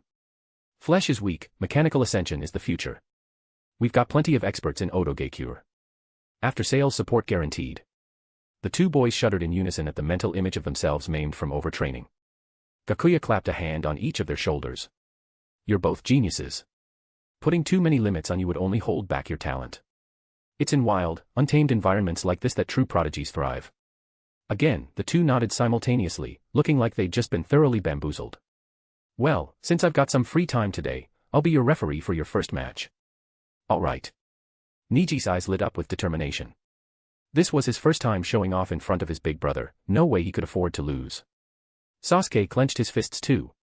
I'm not planning to lose either. The two stepped into position. Sasuke spoke first. This'll be our second fight, huh? The last one was back at the academy, when you graduated early. Of course I remember. You got your ass handed to you, Neji replied flatly, clearly trying to mess with Sasuke's head. Maybe, but things are different now. Sasuke didn't take the bait. His tone was calm. Gakuya raised his hand. Trash talk's over. Match, begin. Both of them activated their dojutsu, Sharingan and Byakugan flaring to life, as they opened with a flurry of shuriken and kunai. Sasuke clearly had the edge when it came to throwing weapons. The Uchiha throwing style was fast, clever, unpredictable, but it wasn't enough to overcome Neji's near 360-degree vision. Next came close combat. Sasuke's fists blazed with fire while Neji's palms surged with flowing water, water fist versus fire fist, soft versus hard. TSK, looks like Kakashi taught Sasuke my fire-enhanced taijutsu. And Sasuke's got the chops to make it work too, hasn't been training with it long, but he's already using it like a pro. But Neji's no slouch either. He's developed a water-based taijutsu to pair with his gentle fist, merging fluid water with precise chakra control. Smart. Neji's chakra nature leaned toward water, earth, and fire. No lightning or wind like me, but he's carved his own path with those traits. His body technique fits him perfectly. In the taijutsu clash, Neji held the upper hand. Sasuke could only keep up with difficulty. Finally, they moved on to ninjutsu. Sasuke charged up Chidori and lunged toward Neji. Neji spun rapidly, unleashing rotation. The Chidori was effortlessly deflected. Neji followed up immediately, closing in to finish the fight with hand-to-hand combat. Just like last time, their second bout ended in Neji's victory. From what Gakuya could see, unless Sasuke awakened the Mangekyo Sharingan, beating Neji would remain out of reach. Still, after the match ended, the two quickly returned to training, motivated by mutual rivalry and their desire to improve. Gakuya gave a nod of approval, unable to stop himself from quoting a certain someone. This is the fire of youth. Just then, he felt the Akatsuki ring on his finger grow warm. A mission. He frowned, considering why Nagato would call a meeting out of nowhere. No. It's probably about Obito. With him being the organization's secret leader and suddenly vanishing, things are bound to get turbulent. You two focus on training. I've got some business to handle, Gakuya said, then turned and left the field. He entered a hidden chamber, painted his nails black, and activated the magic lantern body technique. His figure materialized on the hand of the Geto statue. Around him, almost all the Akatsuki members had already gathered, only Zetsu was missing, having been kicked out. This time, the atmosphere was heavy. No idle chatter, no jokes, dead silence. Obito's true identity had been exposed. It was a blow not just to the group's power, but to their trust in each other. Once everyone arrived, Pain finally spoke. Everyone's here. I'm sure you've all heard the rumors. Our Toby was Uchiha Obito. He and Zetsu have now been officially expelled from the organization. Some of you may have been recruited by him. But I believe you were simply misled by his lies. If any of you wish to leave, I won't stop you. I only ask that you keep the organization's secrets. If not, no matter where you run, you will be silenced. He spoke first to seize control of the conversation, to maintain unity. His plan hadn't even begun. Akatsuki couldn't fall apart now. All eyes immediately turned to three people, Hyūga Gakuya, Uchiha Itachi, and Hoshigaki Kisame. Gakuya was the first to respond. My reason for joining was to witness the power of the 10 tails. The plan isn't finished. I'm not going anywhere. Everyone shifted their attention away from him, turning to Itachi and Kisame. In the corner, Konan let out a subtle sigh of relief. After so much time together, she'd come to see Gakuya as a friend. She hadn't wanted to be forced into a confrontation. Itachi and Kisame gave their own confirmation soon after. But to Gakuya, it all rang a little hollow. Itachi was clearly a Konoha spy, and Kisame a loyal believer in Obito's Eye of the Moon plan. Not that Gakuya was much different, he had his own hidden agenda involving the 10 tails. Pain nodded, satisfied. Good. Then the tailed beast hunt continues. Let's distribute missions. The usual routine resumed. But this time, Gakuya wasn't able to slip away unnoticed. Hyūga Gakuya, Pain said, according to reliable intel, the Four Tails Jinchuriki has defected from Iwagakure. He's currently training in Northern Earth Country. This is a prime opportunity. No one else knows this yet. You will capture him. This will be Akatsuki's first tailed beast. Wait, wasn't the Four Tails supposed to be caught after the Three Tails in the original timeline? Guess they're bumping it up early. Oh well. Rashi's not that important anyway. I don't have, Gakuya started to object, but Pain cut him off. Conan will be your temporary partner. Alright. Guess I'm not getting out of this one. Ha. Gakuya, even you have to do missions sometimes. Deidara cackled loudly. Gakuya had barely taken part in missions since joining Akatsuki, he could count them on one hand. Pain continued, this is our first capture operation. Keep it quiet. We can't let the 5 great nations catch wind of it. Got it, Gakuya replied, then turned to Conan. I'm not in a Megakure right now. I'll head over this afternoon and we'll go from there. Conan simply nodded, her expression as cold as ever. Chapter 71, Capture the Four Tails Jinchuriki. After receiving the mission, the group slipped right back into their favorite activity, chatting. Out of the blue, Uchiha Itachi asked. Anyone know where Orochimaru is? It looked like he'd already found out that Orochimaru had lured away Uchiha Sasuke. Not surprising, the incident happened right near the Konoha border and caused a decent stir. Konoha hadn't exactly tried to hide it either. Before long, the news that the last of the Uchiha clan, Sasuke, had defected from Konoha spread across the shinobi world. Everyone shook their heads. Not even Zetsu could find any trace of Orochimaru before, and now that Zetsu was gone, the chances were even slimmer.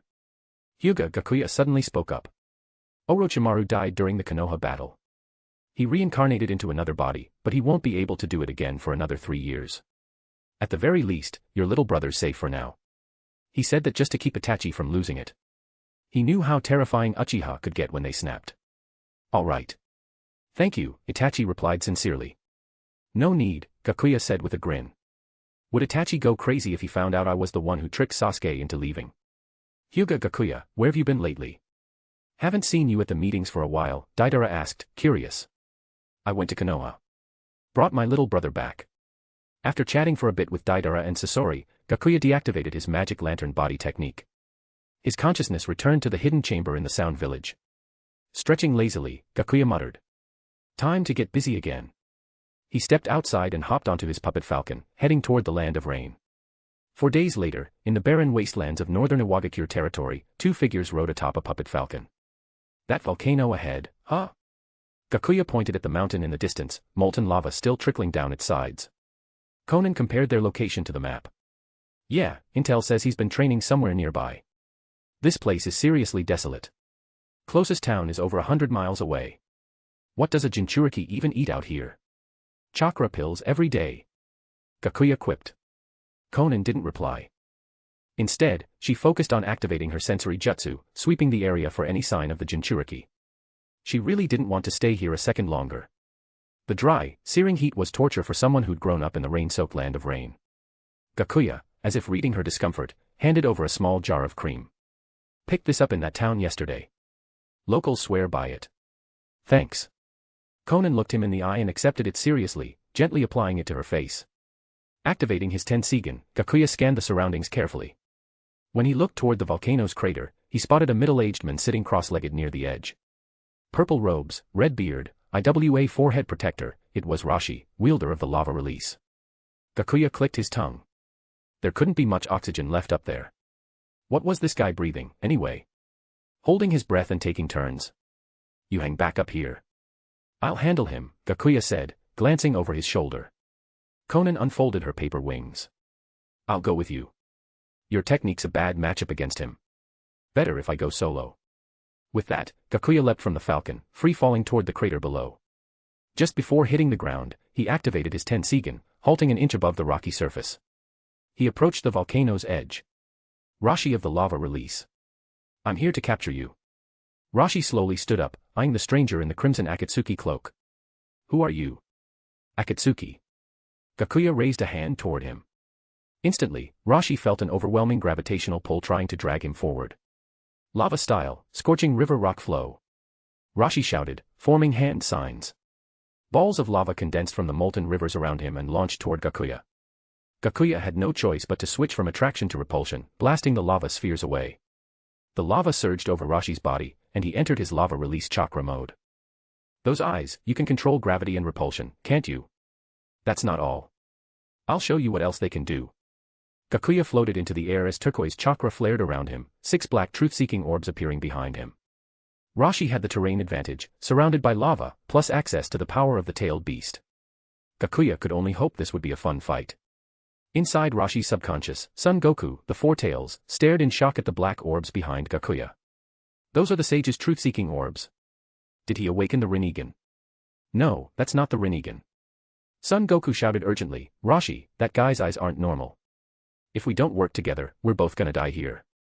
Rashi was taken aback. For the tailed beast to be this rattled, whoever this was, he was seriously dangerous.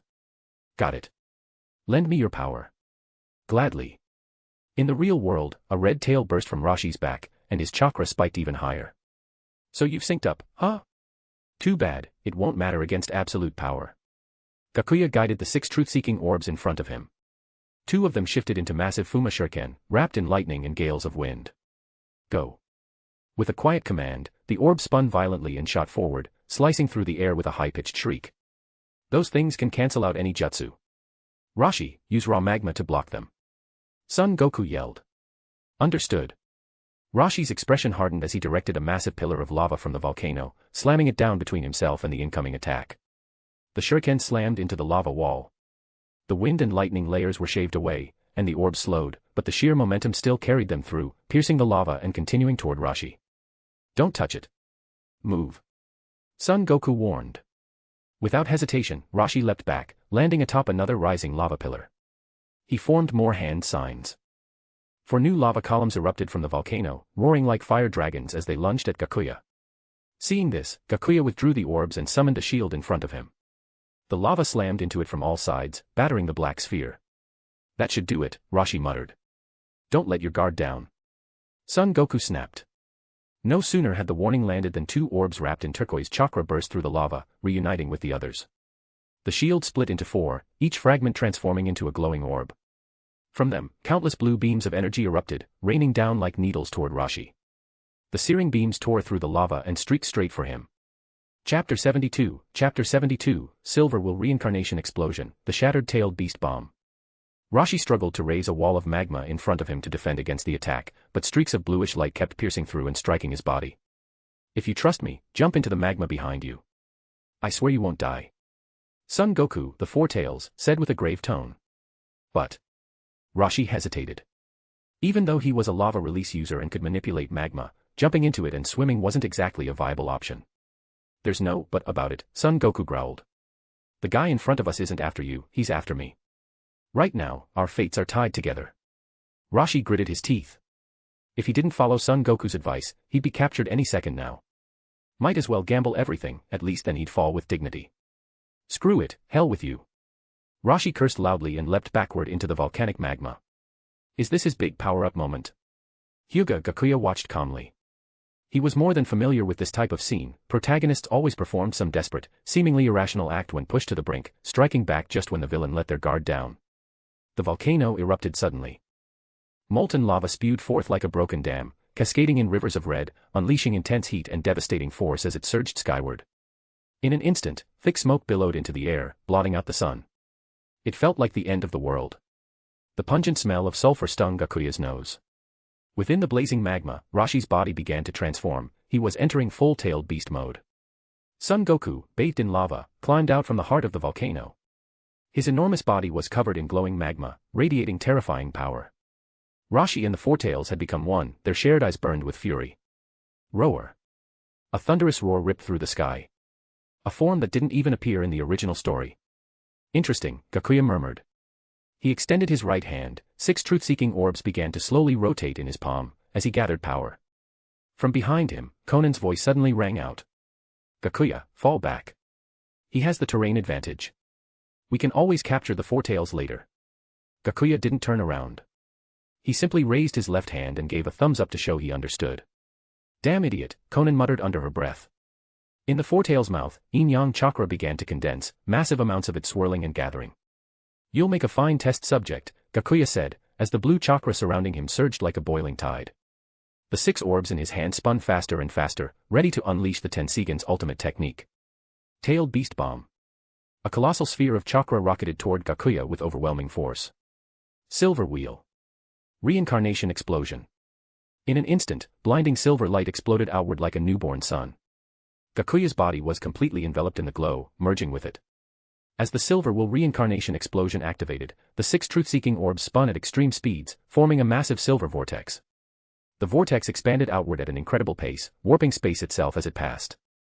Everything caught within it was shredded into dust in a blink. When the silver will reincarnation explosion collided with the tailed beast bomb, the resulting impact was apocalyptic. The tailed beast bomb shattered like a toy, completely consumed by the attack. The Four-Tail's massive body was swallowed by the silver light, sliced and pummeled by the raging vortex, gaping wounds tearing open across his form. The entire battlefield was consumed by a silver storm of unbelievable destructive power, raw, breathtaking might on full display. Konan's face paled. Her eyes widened. This is something ninjutsu can do. Only Nagato's Rinnegan could pull off something like this. What kind of power do Gakuya's eyes hold? Within the maelstrom, Rashi endured agony no living being should experience. Just before he lost consciousness, he whispered a silent apology to the Four-Tails in his heart. Sorry, we lost. Son Goku let out a long sigh. With power like that, we never stood a chance. We did all we could. Even their full-tailed beast transformation, supposedly their ultimate form, was nothing before this man.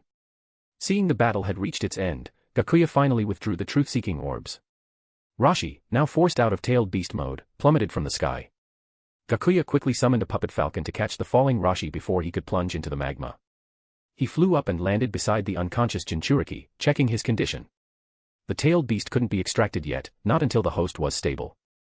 Satisfied Rashi had slipped into deep unconsciousness, Gakuya gave the puppet a command. It flew back toward Konan, carrying the prisoner. Four-Tails captured. Let's move, Gakuya said, nodding at Rashi's limp body on the puppet's back. Konan suppressed her shock and nodded. We'll find a safe place to extract the beast. Gakuya added, no one will suspect a battle even took place here. This whole area is uninhabited. By the time someone shows up, they'll probably think the volcano erupted. Anoki likely believes Rashi is still fleeing somewhere. You did a good job keeping this under wraps, Konan said, pulling out a map. There's a stone mountain to the east. We'll carve out a cave there and summon the demonic statue of the outer path. Let's go. The two soared off on the puppet falcon, quickly reaching the marked location. Gakuya formed a few hand signs and effortlessly opened a cave in the mountainside. Konan laid out a summoning scroll and dripped a vial of blood onto it, then performed the summoning technique. A massive cloud of smoke erupted, and when it cleared, the demonic statue of the outer path loomed in the cavern. Gakuya leapt onto its left pinky and formed another hand seal to activate the magic lantern body technique, calling in the other members of the Akatsuki. Moments later, the holograms of the others appeared atop the statue. Well damn, that was fast. This Four-Tails Jinchuriki must have been weak, Deidara said, the first to speak. Gakuya thought for a moment. Compared to him, Rashi really had seemed kind of weak. Yeah, not much of a fight, really.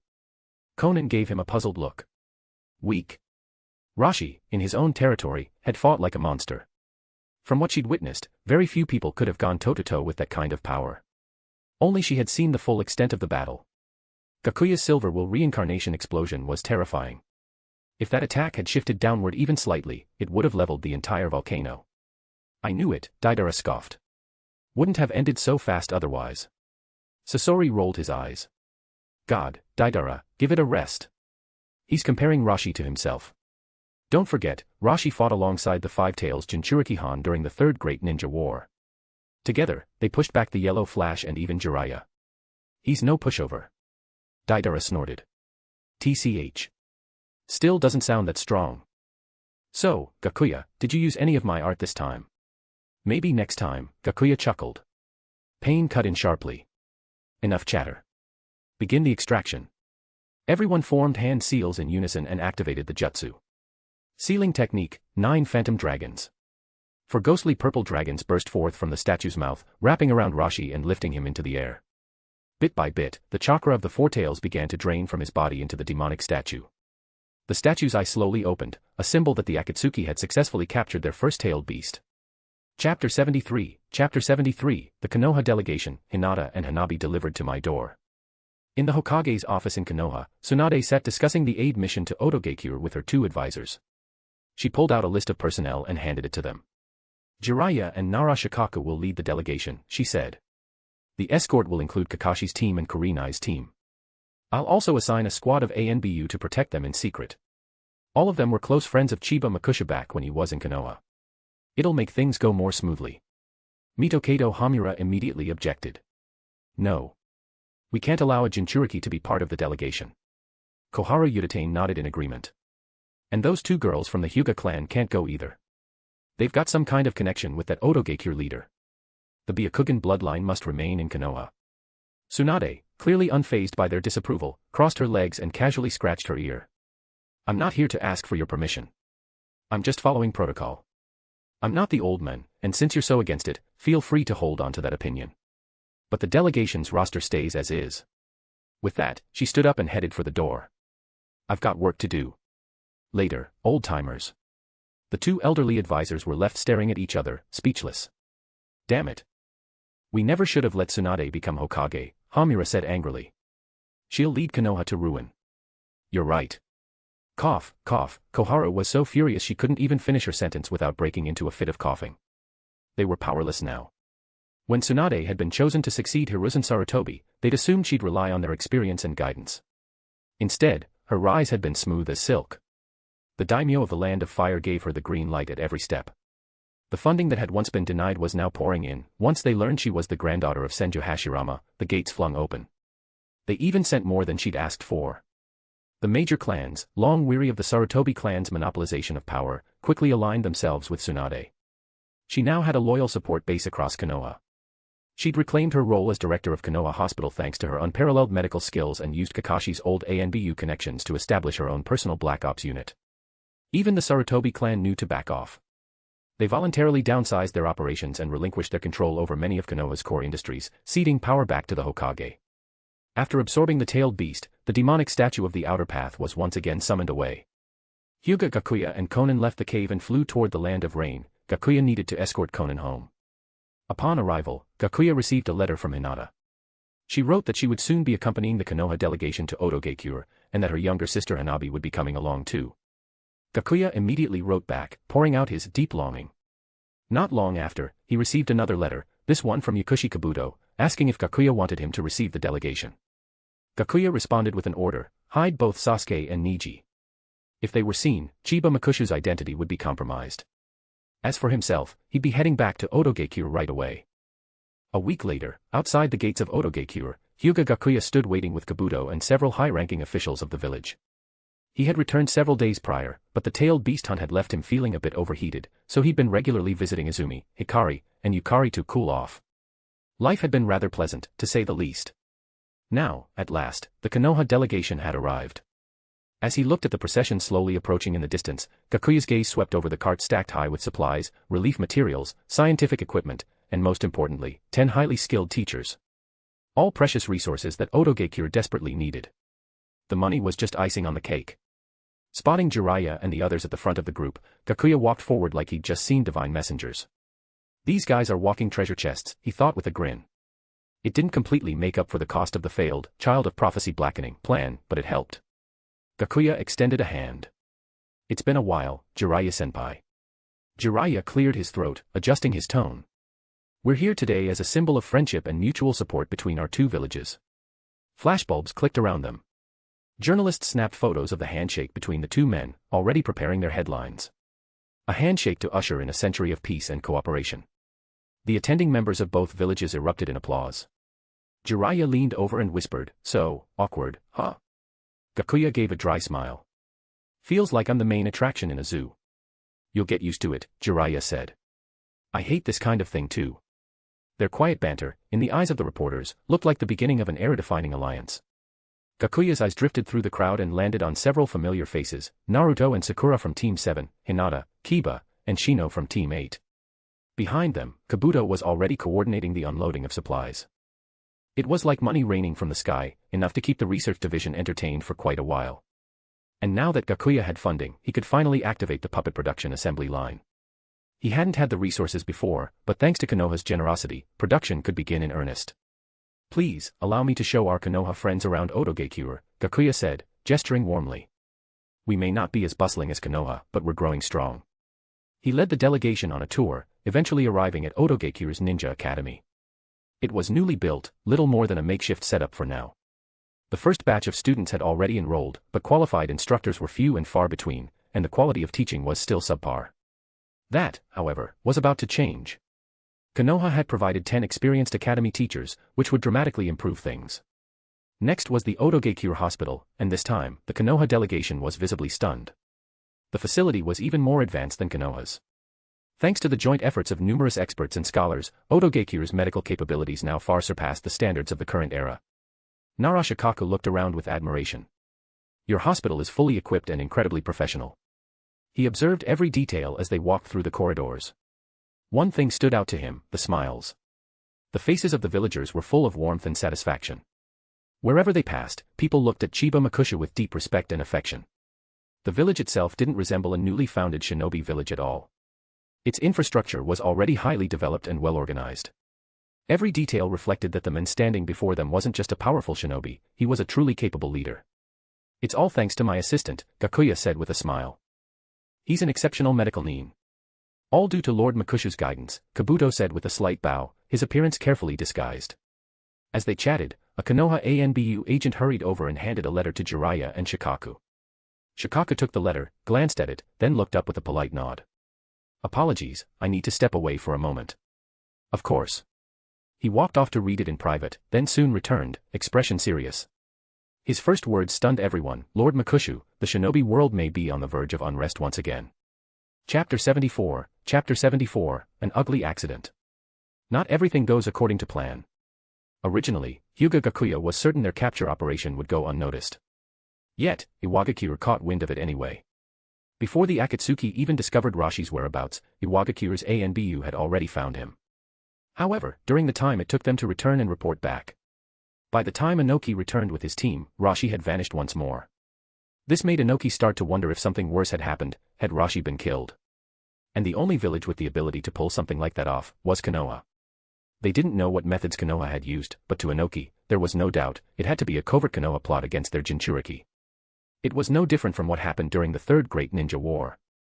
Tsunagakure had no idea how the third Kazekage was killed, but they all knew who did it. Konoha. In the meeting room of Otogakure, Jiraiya and Narashikaku sat across from the senior leadership of the village. The Konoha ninja who had accompanied them, including Naruto, had already been sent off to rest. Shikaku wore a grave expression.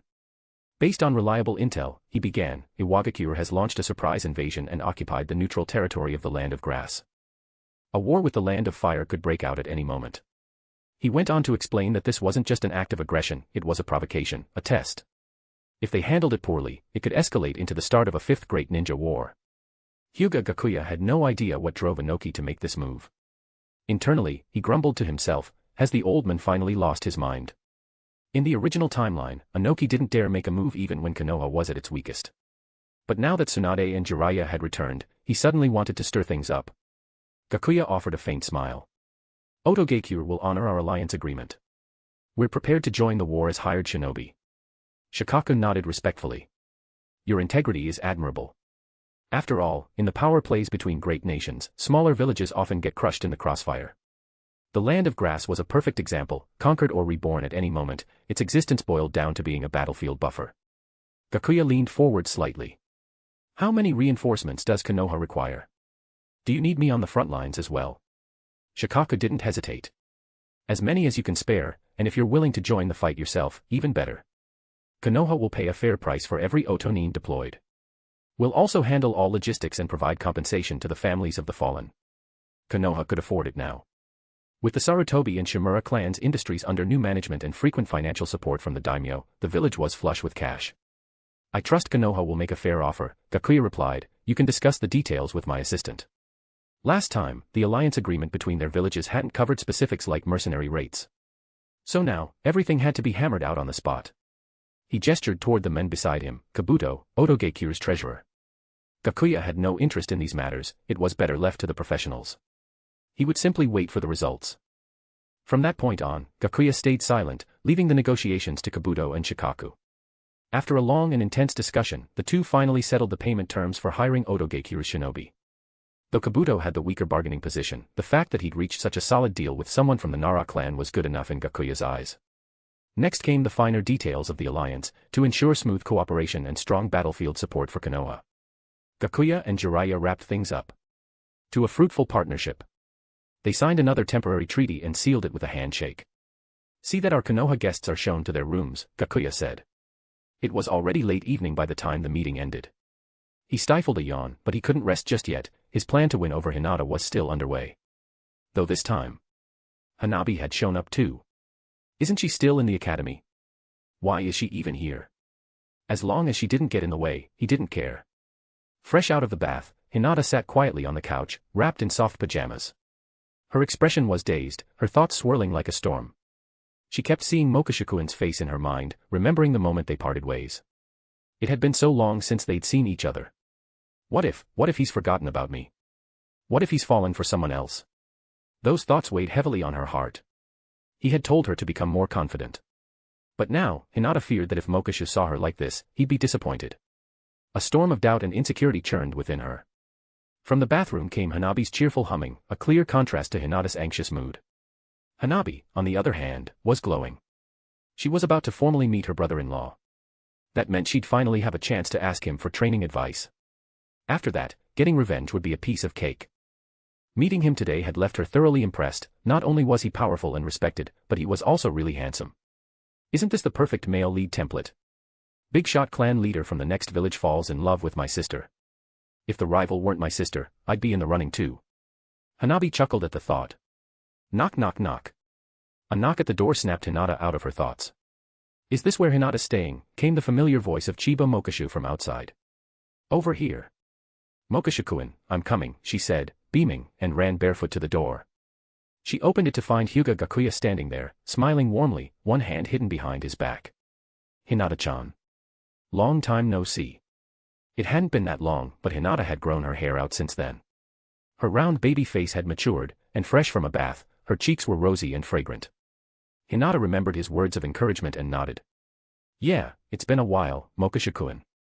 Realizing she'd left him standing at the door, she stepped aside. Please, come in.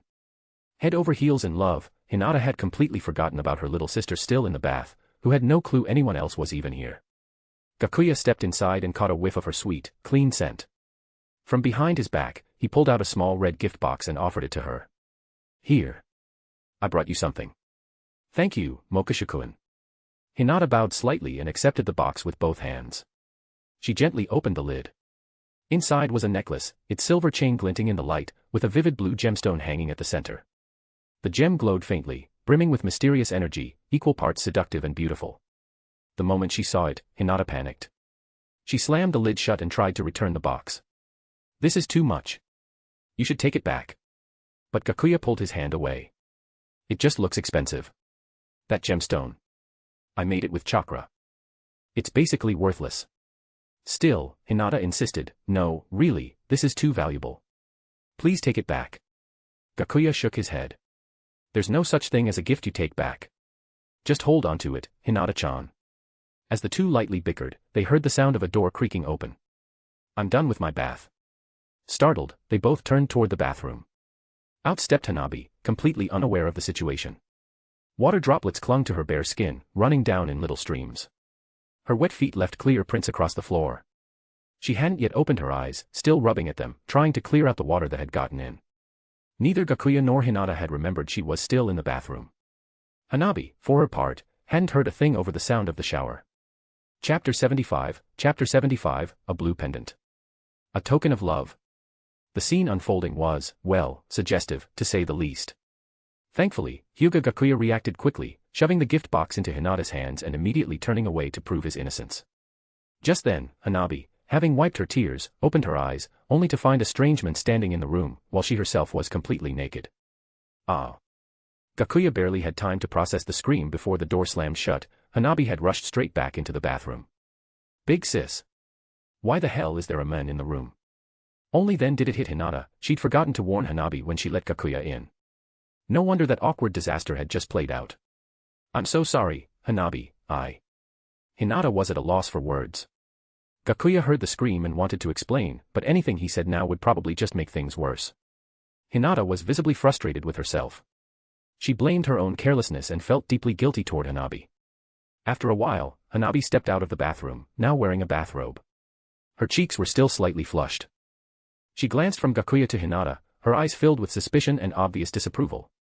Hinata took a deep breath, walked over to her sister, and said softly. Hanabi, I'm sorry. It's my fault. I forgot to tell you that Mokushu-kun came over. Hanabi's expression softened a little at the explanation, though she still eyed Gakuya with obvious doubt. Gakuya quickly nodded to show that Hinata was telling the truth. I swear I didn't see anything, I just came to drop off a gift. He motioned to the red gift box Hinata was holding.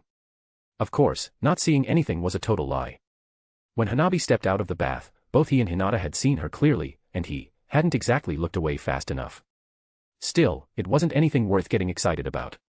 Between Uchiha Izumi, Uchiha Hikari, and Uzumaki Yukari, Gakuya had seen it all, none of them were any less endowed than Hanabi. Breaking the awkward silence, Gakuya said. Really, I'm sorry for causing such a scene. I just wanted to give Hinata a gift, I had no idea something like this would happen. He looked at the two sisters with a sincere expression, a trace of guilt in his eyes. Seeing how genuine the two of them were, Hanabi's anger slowly melted away. She realized it had all just been a misunderstanding, and it wasn't like Hinata had done it on purpose.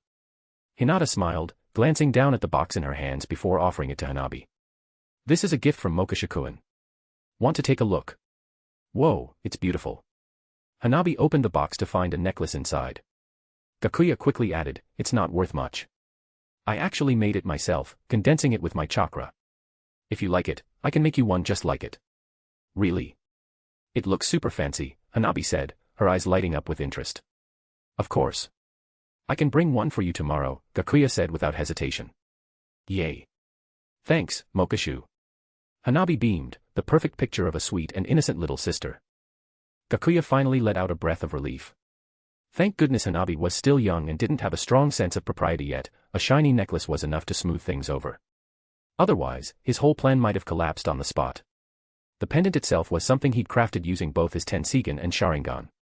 When paired with the curse marks he'd planted in both Hinata and Hanabi during the Uchiha massacre, it served as a conduit, able to influence their thoughts and monitor them as needed.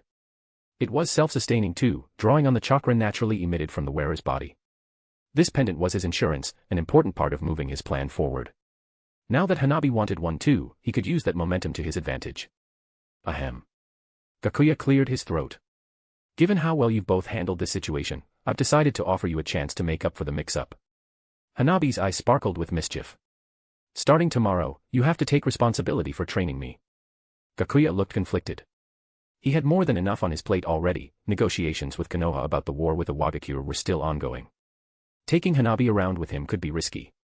Sensing his hesitation, Hanabi added sweetly, you don't have to train me all the time. Just let me follow you around, and when you have time, teach me a few things about chakra and ninjutsu. After a long pause, Gakuya finally nodded. Fine. But you have to do exactly as I say. Sigma greater than over equal to 4 all less than over equal to, Sigma woo. You're the best, big bro. Hanabi leapt into the air with a cheer. Hinata's face turned crimson again.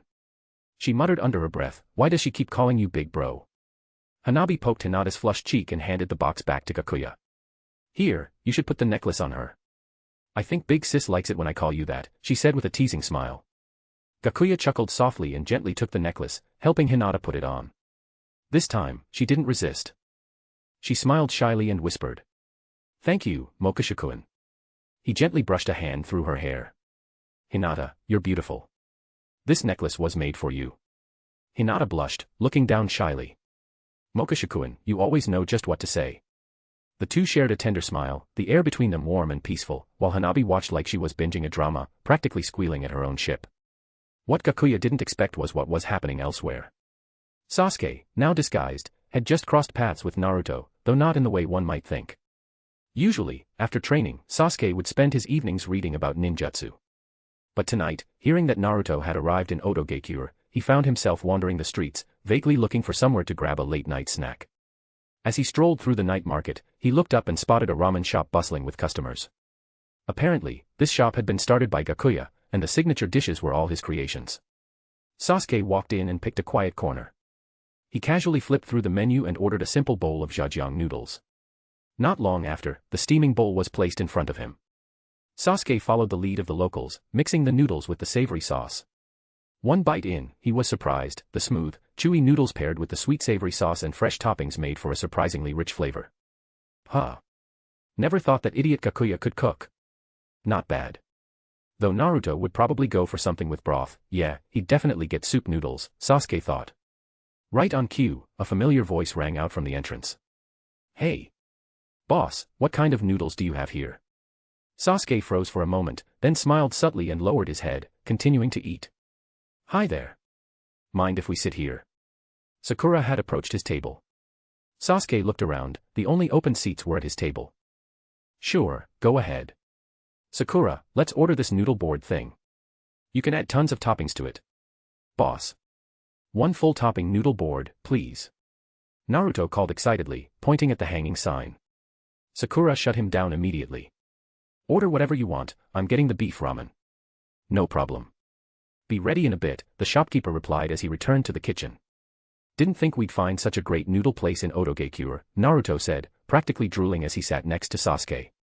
Kakashi, having ordered a simple bowl of ramen himself, was already immersed in another volume of Ika Ika Paradise, hardly paying attention to anything else. Sasuke kept his head down, quietly eating. For a brief moment, it felt like they were all back in Konoha again. Chapter 76, A Beautiful Misunderstanding. For the next few days, a little shadow trailed behind Hyūga Gakuya wherever he went. Hanabi stuck to him like glue, constantly pestering him with questions whenever she had a moment to spare. This continued until the night before the Konoha delegation was scheduled to leave. That evening, Gakuya agreed to give Hanabi a one-on-one training session. He guided her almost hand in hand, patiently teaching her ninjutsu and taijutsu techniques. Watching Hanabi train like a madwoman, Gakuya, standing some distance away, couldn't help but click his tongue. Wow, she's really working hard to kill me. Too bad it'll be a wasted effort. Unless it was one of those Otsutsuki from outer space, he honestly couldn't think of what could kill him now. His mind wandered off with that thought, but after a while, he snapped back to reality. He still had things to take care of. Hanabi, let's call it a day, Gakuya called out. You've got a long journey ahead of you tomorrow. I'm fine. I want to train a bit more, Hanabi replied politely but firmly. Gakuya shook his head. Pushing too hard can backfire. It could cause lasting damage to your body. Okay then, Hanabi finally relented. She stopped and jogged over to him. Brother-in-law, have I improved a lot? You've made great progress, Gakuya replied, even if he was stretching the truth. He handed her a water bottle. Here, hydrate. I added some salt to it. By age 8, Gakuya had already joined the Konoha ANBU. Kakashi made Chunin at 6. Hanabi was only 7. She'd just barely reached Genin level. Thanks, brother-in-law. Hanabi beamed and took a big gulp from the bottle. Once she finished drinking, Gakuya crouched down and pulled out a necklace identical to the one he gave Hinata. He handed it to Hanabi. This is the necklace I promised. For our adorable little Hanabi. Thank you. Hanabi took it with both hands, her smile blooming like a flower. She admired it for a moment, clearly loving it, then turned around and held it back out to him. Gakuya raised an eyebrow. What's wrong? Don't like it? No, I really like it, Hanabi said, turning her back to him. I want you to put it on me. Fine, have it your way. Gakuya chuckled and fastened the necklace around her neck. Hanabi spun around and struck a few playful poses. How do I look? Cute, right? You look great, cuter than ever, Gakuya praised. Thanks, brother-in-law. Hanabi suddenly leaned forward and kissed him on the cheek. That's your reward. Thanks for teaching me, also, that was my first kiss. And with that, she turned and ran off the training ground without a backward glance. Watching her retreating figure, Gakuya smiled. Well, this just got interesting. Winning Hinata overcame with an unexpected bonus. He stretched and yawned lazily just as Kabuto approached and handed him a stack of documents. Sir, here's the finalized operation plan. If anything seems off, we can still renegotiate with Konoha. Gakuya flipped through the papers. The plan was simple: take control of the lands formerly belonging to the now defunct Grass Country, specifically the areas bordering the Land of Fire, and then begin border negotiations with the Land of Earth. Best case scenario?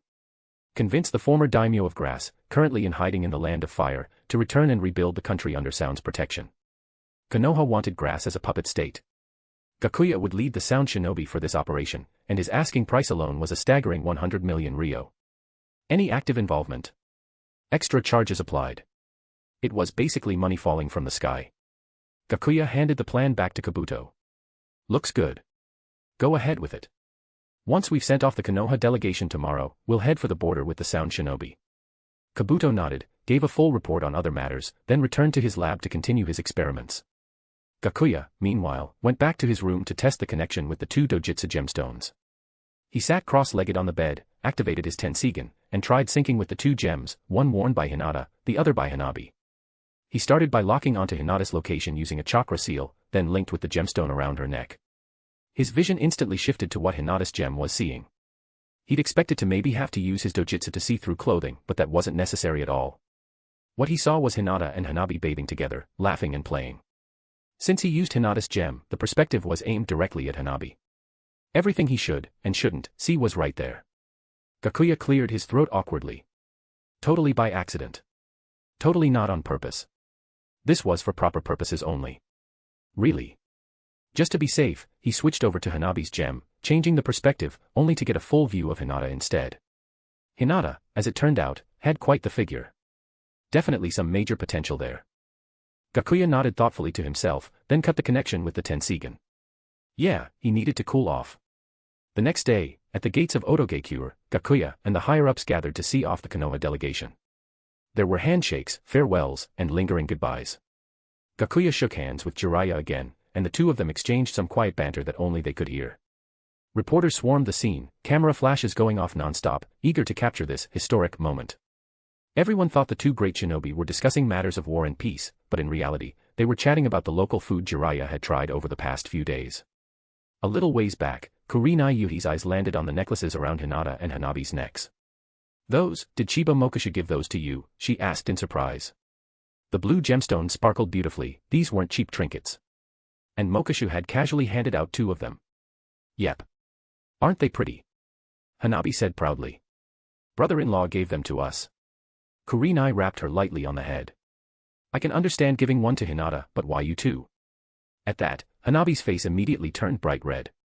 Her mind flashed back to that very awkward night. She couldn't meet Kurenai's eyes. Don't ask. He just gave it to me, okay. Kurenai's expression darkened. She'd seen Hanabi trailing after Chiba Mokusha for days now, and now this. Her imagination immediately went to the worst possible place. This bastard. Hanabi's just a kid, she growled. I'm going to have a talk with him. She pulled out a kunai and started marching off, ready to confront him.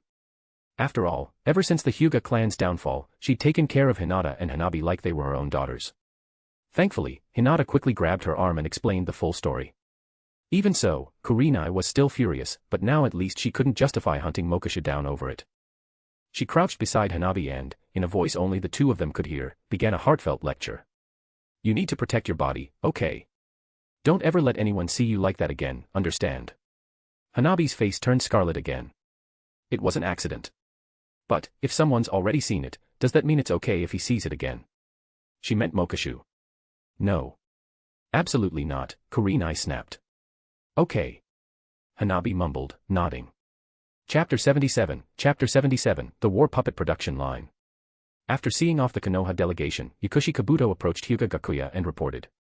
Everything is ready. We can activate the puppet production line the moment you give the word. Gakuya was in high spirits. He knew his efforts hadn't been in vain. Let's go. I want to see my puppet army with my own eyes.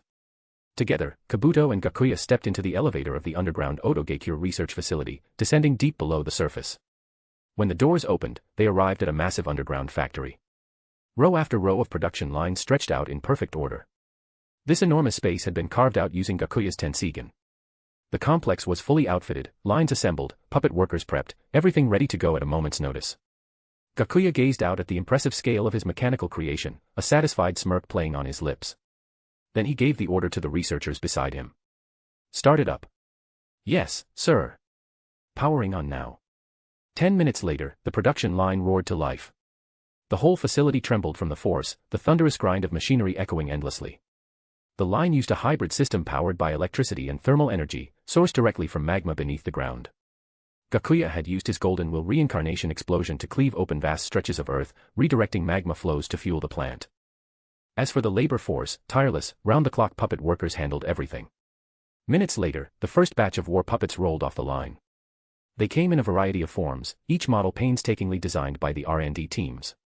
T/N, an R&D team is a specialized team focused on researching new technologies, ideation, and creating new solutions or improving existing ones. Gakuya and the others moved into the warehouse.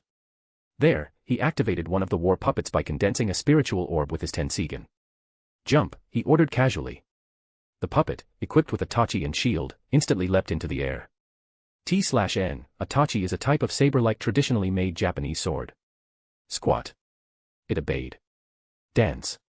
The puppet began to move erratically, swaying in an awkward, rhythmless way. Gakuya was clearly pleased. He withdrew the spiritual orb, generating them placed a strain on his own mind. Unless absolutely necessary, he preferred to keep the number of active puppets under strict control. Not bad at all. Kabuto, I'm satisfied with these. I'm glad to hear that, my lord. But if I may ask, with so many puppets, won't operating them all at once put your health at risk? Kabuto asked, concerned. Everything they built was rooted in Gakuya. If anything happened to him, all of Kabuto's ambitions would go up in smoke. Gakuya chuckled and replied lightly. I know my limits. I wouldn't risk my life for nothing. I already have a few leads on how to power them without relying on myself. He was referring to two possible sources, the Dragon Vein and the giant golden Tenseigan on the moon. The Dragon Vein was sealed beneath Roran. Its power could only be tapped within the borders of that ancient city. Unless Gakuya found a way to extract and move it to the land of fields, he'd essentially be putting the puppet army's fate in someone else's hands. That's why the moon's golden Tenseigan, left behind by the Otsutsuki, was his true goal. Gakuya had already put two backup plans into motion.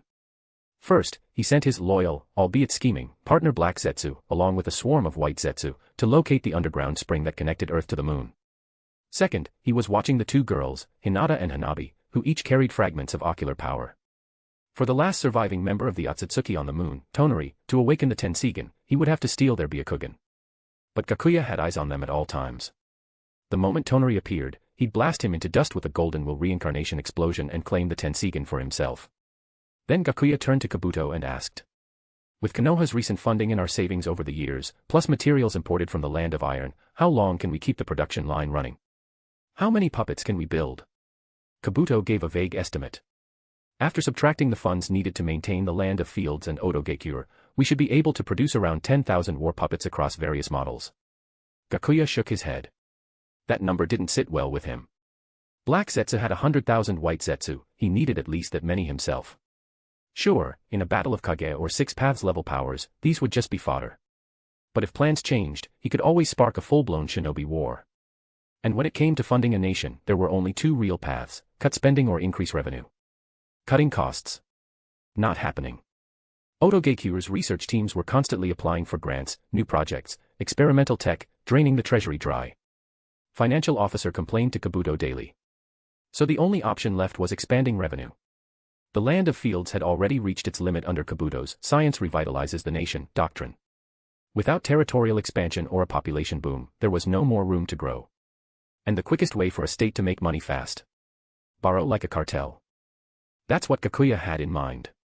Let other nations lend the money, but unlike them, he had no intention of paying it back. Once he'd gathered the leaders for a grand summit, he'd simply have Uchiha Hikari unleash Yachihoko and turn them all into loyal dogs.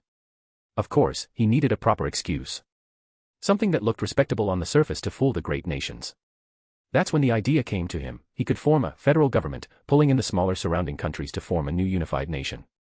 Under the pretext of joint military development, he could funnel their money straight into his own hands. It would look like a federation, but behind the curtain, Gakuya would be pulling every string. The best time to initiate this plan. Right after the war between Iwagakure and Konoha. It would give him the perfect stage to build a reputation and claim leadership through the conflict. Come to think of it, Gakuya was genuinely grateful to Konoha for creating this opportunity. Once the plan was fully mapped out, Gakuya shared it with Kabuto. Kabuto adjusted his glasses, eyes gleaming with excitement. Perfect. We'll start with the Land of Iron, major steel producer and key supplier of raw materials. Then move to the Land of Waterfalls, they've always been neutral, and their resources are abundant. He was already picturing the endless stream of money flowing into the Oto Gakuya labs. Gakuya issued his next command. Good. But before that, we need to earn our reputation in this war. Magi Shinobu, deploy to the Land of Grass. A tall, imposing man following behind the two immediately responded. Understood. Magi Shinobu, once the head of the Magi clan from the Land of Fields, now served under Gakuya, completely brainwashed. He possessed elite Jonin-level skill and had impressive command ability. After undergoing modifications in the research lab and receiving sage art curse marks, he was now on the verge of Kage strength. Chapter 78, Surprise Attack on the Iwagakure Encampment. 2 days later, inside the Hokage's office in Konoha. The first thing Jiraiya and the others did after returning from Otogekyū was report to the Hokage on how the negotiations had gone. How did it go? Will Otogekyū send troops? Tsunade asked without delay. They agreed, Jiraiya said proudly. Chiba Mokashu himself is leading the forces. They set out not long after we left Otogekyū. It's all thanks to yours truly, took everything Shikaku and I had to convince him. Good. As soon as reinforcements arrive, we strike into the land of grass and confront Iwagakure, Tsunade said, slamming the desk without even acknowledging Jiraiya's bragging. Shikaku asked, why did Iwagakure suddenly launch this war? Weren't they supposed to be in recovery mode? Tsunade's jaw clenched. They're saying we killed their Jinchuriki, Rashi. That old man defected on his own, and they're blaming us. What, do they think I'm that easy to push around? I just took office and they're already declaring war on Konoha. That reason made even Shikaku frown in thought. This didn't make sense. Inoki was known for being shrewd, not the type to start a war without seeing clear benefit. But for now, he couldn't come up with any better explanation. Tsunade pressed on. What about Otogekyū? Is it worth maintaining the alliance? Shikaku shared what he had seen there. Otogekyū was thriving, bustling with energy. Jiraiya chimed in, launching into a long-winded monologue about how developed the place was. He sighed wistfully. Everything was great, but there's a certain kind of entertainment they're lacking. Plus, their ANBU were tailing me constantly, wouldn't even let me explore. You damn pervert. Get to the front lines and take command of the battlefield. Tsunade snapped. Her patience was at its breaking point. She was buried in paperwork while this guy was off enjoying gourmet food in Otogekyū. The only reason she didn't punch him straight through the Hokage's office wall was because she didn't want to wreck the building again. Sensing danger, Jiraiya nodded like a madman and bolted from the room. Right. I'm on my way. 3 days later. Hyūga Gakuya arrived at the border between the land of fire and the land of grass with 1,000 Otonin, joining up with Konoha's forces led by Jiraiya. The 5-day journey had put Gakuya in a great mood. Every day Konoha paid out large sums in hiring fees for Otogekyū's forces. Jiraiya, meanwhile, was staring grimly at the expense reports Kabuto had handed him, logistics, rations, supply costs, all meticulously detailed for the past 5 days. His face darkened with every page. These mercenaries are bleeding us dry, he swore silently. I'm ending this war fast, no matter what. Finally, Kabuto said something Jiraiya liked for once. Since arriving, the men had been on thin ice with him. No need to worry, Lord Jiraiya. Lord Mokashu said he'd offer Konoha a 5% discount, just for your sake. Jiraiya's expression eased. We'll settle the payments at the end of the campaign, then. Of course. I trust your word, Lord Jiraiya, Kabuto replied smoothly, not missing a beat. Jiraiya nodded. We strike Iwagakure tomorrow night. I'll need Mokashu to follow the attack plan to the letter. Of course. On the other side of camp, Gakuya had handed off every single responsibility to Kabuto and was now enjoying the luxury of being a commander in name only. He made a circuit around the joint encampment, inspecting Konoha's deployment, 5,000 ninja, including 42 jonin. None of the newer generation, Naruto and the others, were present. Makes sense, Gakuya mused. They're heirs to major clans, no way Konoha would risk them on the front lines. And Naruto. As a Jinchuriki, it still wasn't his time to act. Boring. I was kind of hoping to see what Naruto looks like when he kills someone. Gakuya yawned and ducked back into his tent. The following night. Gakuya led a detachment of elite Otonin through the darkness, lying in wait. They were the ambush force, tasked with flanking Iwagakure's formation once the main battle started. Just a month ago, Otogekyū and Konoha had been locked in a deathmatch. Now, they were fighting side by side. In the night, Konoha's ninja launched their charge toward the Iwagakure camp. But the enemy seemed prepared. The Iwanin burst from their tents in a countercharge. A fireball soared into the sky, burning brightly, casting harsh light over the battlefield. Kill them all. Ha ha ha. You fools thought we weren't ready. Take down them, the Iwanin roared as they surged forward. The Konoha forces resisted briefly, then scattered, leaving a few corpses behind as they retreated. From his vantage point, Gakuya saw a massive figure in the midst of the Iwanin, muscular, towering, exuding an overwhelming presence. The intel was right. This was Kitsuchi, commander of the Iwagakure army. Konoha's retreat path led them right past where Gakuya and his troops were hidden, but the Iwanin were too focused on chasing them to notice the ambush lying in wait. Now was the time. Gakuya patted Magi on the shoulder, signaling him. Magi leapt up, launching a flare into the sky. Move in. Kill them all. A red signal flare lit up the sky. That's the Oto signal. turn around, attack. The hidden Otonin rose as one, surging down the hill toward the Iwagakure troops. The Iwanin were caught completely off guard.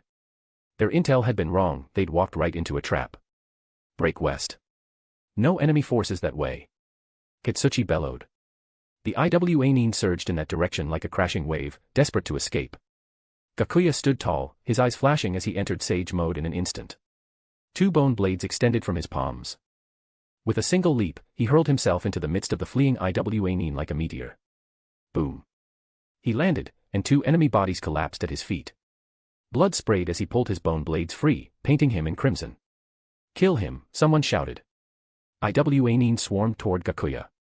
His expression didn't waver, cold, emotionless. He moved like a ghost, dodging easily, his blades carving arcs through the air, each swing ending a life. Though surrounded, Gakuya showed no fear. The battlefield was chaos, shouts, screams, clashing steel. In the thick of it, Gakuya moved like a reaper. His twin bone blades danced, and the Iwanin fell like wheat before a scythe. His body was soaked in blood, but it only made him fight harder. Move, a furious voice roared. A massive figure crashed down in front of Gakuya, stone-coated fist hurtling toward his face. Earth-style, fist rock. It was Kitsuchi. Gakuya didn't flinch. To him, the attack was slow, turtle slow. He ducked low, sidestepping with ease, and fired bone bullets from his palm, cutting down more Iwanin in the blink of an eye. Chapter 79, Capturing Kitsuchi, the sudden arrival of Kakuzu. We have no grudge against Otogakure. Why are you hunting us down like this? Kitsuchi shouted, eyes filled with resentment as he looked at his fallen comrades and the headband tied around Hyūga Gakuya's arm. Gakuya's chakra-formed serpents lashed out again, taking yet another Iwagakure ninja's life. Can't be helped. Konoha paid too well. Whatever Konoha's paying you, we'll double it. Kitsuchi shouted through gritted teeth. He knew he couldn't defeat this man. His own life didn't matter, but if he fell here, the thousands behind him would likely die too. Gakuya stopped attacking, letting the remaining Iwanin run past him. Flat price. 30 billion. I'll turn around and attack Konoha right now. Deal. Kitsuchi responded without hesitation. From the distance, Jiraiya overheard the conversation and rushed over. Lord Mokashu. A man must stand by his word, especially a leader. I'll raise our offer by 20%, but that's the best I can do. Gakuya chuckled. Pleasure doing business. Of course, he never actually intended to betray Konoha. He just saw a chance to squeeze more out of them, and Jiraiya wasn't willing to gamble on his integrity. Jiraiya's face darkened. Once again, he'd been played by Chiba Mokashu. But he didn't have time to dwell on it, the situation needed immediate attention. I'll handle Kitsuchi, Gakuya said, stepping forward and forming hand seals. Konoha's bounty on you is 70 million ryo, he said coldly. So I'll be taking your life now. From his hand, a swirling bone drill surrounded by wind and water took shape. Sage art, bone torrent spiral drill. Seeing the whirling bone drill, Kitsuchi clenched his jaw. If that hit, he'd die for sure. I'll stop him. Everyone else, break through now. He was ready to die, as long as more of his comrades could escape. Gakuya surged forward in a flash of white light. A massive golem rose from the earth, blocking Gakuya's path. But the bone drill, empowered by both wind and water chakra, pierced through the stone giant with terrifying force. It collapsed in a rumble, buying only a moment of delay. Gakuya burst through the rubble and appeared before Kitsuchi. Kitsuchi's eyes were steady, he had already accepted death. Gathering every ounce of chakra in his body, he roared. Earth release, ultra-added weight rock technique. His stone-armored fist collided with the devastating bone drill. The pressure shocked Gakuya. This punch actually stopped his attack, for a second. Impressed, he gave Kitsuchi a rare nod of respect. But it wasn't enough. Gakuya ramped up the drill's power. It shattered the rocky armor and ripped through Kitsuchi's arm. Kitsuchi coughed blood and was sent flying, gravely injured. Run, he shouted with his last ounce of strength. The remaining Iwanin seized the opportunity and scattered. Gakuya didn't pursue them. He only had one target. You're a worthy opponent, Gakuya said calmly. But against overwhelming power, worth means nothing. With that, his chakra serpent bit into Kitsuchi. The poison knocked him out instantly, but it also stopped the bleeding. Gakuya had no reason to kill him. He was a mercenary, not a madman. If he killed Kitsuchi, it would mean open war with the Iwagakure. Better to sell him to Konoha instead. A familiar voice echoed from afar. Looks like I'm a bit late. Gakuya turned. To his surprise, the newcomer was Kakuzu of the Akatsuki. Kakuzu took out a bounty book and flipped through it. Chiba Mokashu, 10 million ryo. Kinda low, but oh well. His eyes shifted to the unconscious Kitsuchi at Gakuya's feet. I'm sure Inoki would pay handsomely for your corpse. Inoki actually hired an Akatsuki member. That was extravagant. Kakuzu shrugged off his cloak. Four masked entities burst from his back. He was ready to go all out. Gakuya stared at him and muttered, in such a rush to die, are we? He didn't want to kill Kakuzu. That would provoke the Akatsuki. He needed a different strategy to scare him off. Suddenly, an idea struck him. He dispelled the bone drill and formed new hand signs. Wood style, eternal binding burial. The ground erupted with countless vines and branches, wrapping around Kakuzu like serpents and binding him tight in an instant. A surge of dread washed over Kakuzu. Ancient memories stirred, memories of terror long buried. This mission's not worth it. He didn't care who the enemy was anymore. His masks tore through the vines, freeing him. Without hesitation, Kakuzu withdrew his masked spirits and used the body flicker technique to escape, vanishing in the blink of an eye. Gakuya smirked. Called it. After assassinating Hashirama Senju, Kakuzu had developed a deep psychological scar toward wood-style techniques. Gakuya had gambled on that, and won. As for explaining his wood style to Konoha, easy. Blame it on Danzo. He already had enough dirt on him, what's one more scandal? From a safe distance, Kakuzu looked back warily. That technique had awakened a fear buried deep within him. Even now, it lingered. The battle had mostly concluded.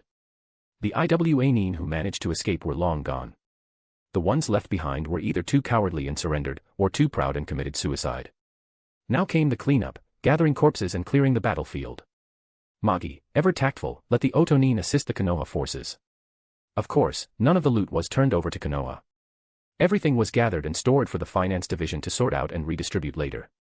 None of that concerned Gakuya. His only task now was to sit back and wait for the post-battle negotiations.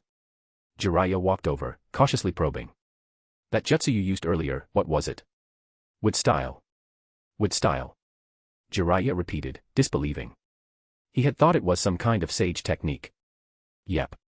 To prove it, Gakuya touched the ground with a glowing green finger, and a sapling sprouted instantly. No hiding it now. Once Konoha analyzed those vines and roots, Tsunade would recognize them instantly. How do you even know wood style? Of course, you don't have to answer if you don't want to, Jiraiya added. Gakuya acted surprised. Ah. You didn't know. It was Danzo, he gave me Hashirama Senju's cells. Jiraiya froze. Danzo again, just how many shady things did that man do? And now, even in death, his sins kept piling up. Chapter 80, Peace Talks, I totally won. Konoha moved quickly after their victory, expanding their control over most of the land of grass in short order. Inoki hadn't expected the Iwagakure forces led by Kitsuchi to collapse so easily. Iwagakure. Inoki stared furiously at the report laid out before him, a detailed account of the disastrous battle on the front lines. Iwagakure had suffered a crushing defeat, and Kitsuchi was not only seriously wounded, but captured. And it wasn't just Konoha behind all this. Otogakure had joined the fray too. Chiba Mokashu. Just who the hell is this guy? Inoki muttered to himself. Bone and would release, both bloodlines, on one person. That shouldn't even be possible. Weren't the Kagaya and Senju clans both extinct? So how did this guy suddenly pop up out of nowhere? He picked up the treaty proposal Konoha had sent, still unopened until now. For the first time, Inoki was seriously considering peace talks. Damn it. First Kimura Takuya from Omegakure, now Chiba Mokashu from Otogakure. Why are all these small village prodigies gunning straight for me? Inoki shouted furiously and ripped the report to shreds, as if that would somehow kill Chiba Mokashu from thousands of miles away. Just then, the doors to the Tsuchikige's office burst open. Kuratsuchi stormed in. Gramps. You have to save my dad, she cried, grabbing Inoki and shaking him hard. Yeah, I know. Inoki snapped, waving her off. Don't you see I'm trying to figure out a way to get him back? This wasn't even supposed to be a real war. He'd only intended to pressure Konoha into handing over Rashi and maybe loot the land of grass a little on the side. He never expected it to escalate like this. If continuing the fight meant sacrificing Kitsuchi, then it clearly wasn't worth it. There was only one option left, negotiate a peace treaty and pay the ransom. Konoha and Otogakure. Why the hell are those two suddenly working together? Weren't they just fighting to the death not too long ago? Anoki still didn't have the full picture, only fragments of intelligence. He had no real understanding of the relationship between the two villages. Sigh. Anoki let out a long breath and ordered preparations for the peace talks to begin. This time, he'd probably have to cough up everything Iwagakure had looted from the land of grass. All their efforts would amount to nothing. Meanwhile, Hyūga Gakuya was enjoying some much-needed peace and quiet. Konoha had just paid him the final installment of their fee. Now, all that was left was to await the upcoming negotiations with Iwagakure. Around that time, Konoha reached out to Gakuya, asking how he'd acquired the wood release. They offered a staggering 1 billion ryo for the secret. Gakuya simply replied that while he'd love to make that kind of money, the method only worked for him and was useless to other shinobi. Given that Otogakure hadn't produced a single other wood release user, Konoha believed him. Gakuya then made a move of his own. He located the daimyo of the Land of Grass, the one the Land of Fire intended to back, and used his Mangekyo Sharingan to rewrite the man's mind, filling it with hatred toward the great nations. This would serve his upcoming plans well. Not long after, Gakuya received a message from Konoha. The three nations would meet in the war zone for peace talks. The official reason for both Konoha and Iwagakure to be in Kizugakure was to assist in purging foreign invaders. The three parties, Konoha of the Land of Fire, Iwagakure of the Land of Earth, and Otogakure of the Land of Fields, led by none other than Hyūga Gakuya. Gakuya promptly ordered Magi Shinobu to take the Otogakure forces and the cash back to their village. He also contacted Yakushi Kabuto, instructing him to stir unrest in the surrounding small countries and fan the flames of anti-great nation sentiment. It would build the perfect atmosphere for Gakuya's next move. Only Kimimaro and Yugo remained behind as his bodyguards. Not that Gakuya needed protection, but as the leader of a shinobi village, appearances mattered. For the record, Kimimaro's illness had finally been cured. At full strength, he now operated at near Kage level, a worthy escort for any leader. The next afternoon, Gakuya arrived at the designated meeting site right on schedule, flanked by his two guards. A simple conference room had been set up on neutral ground. He was the first to arrive.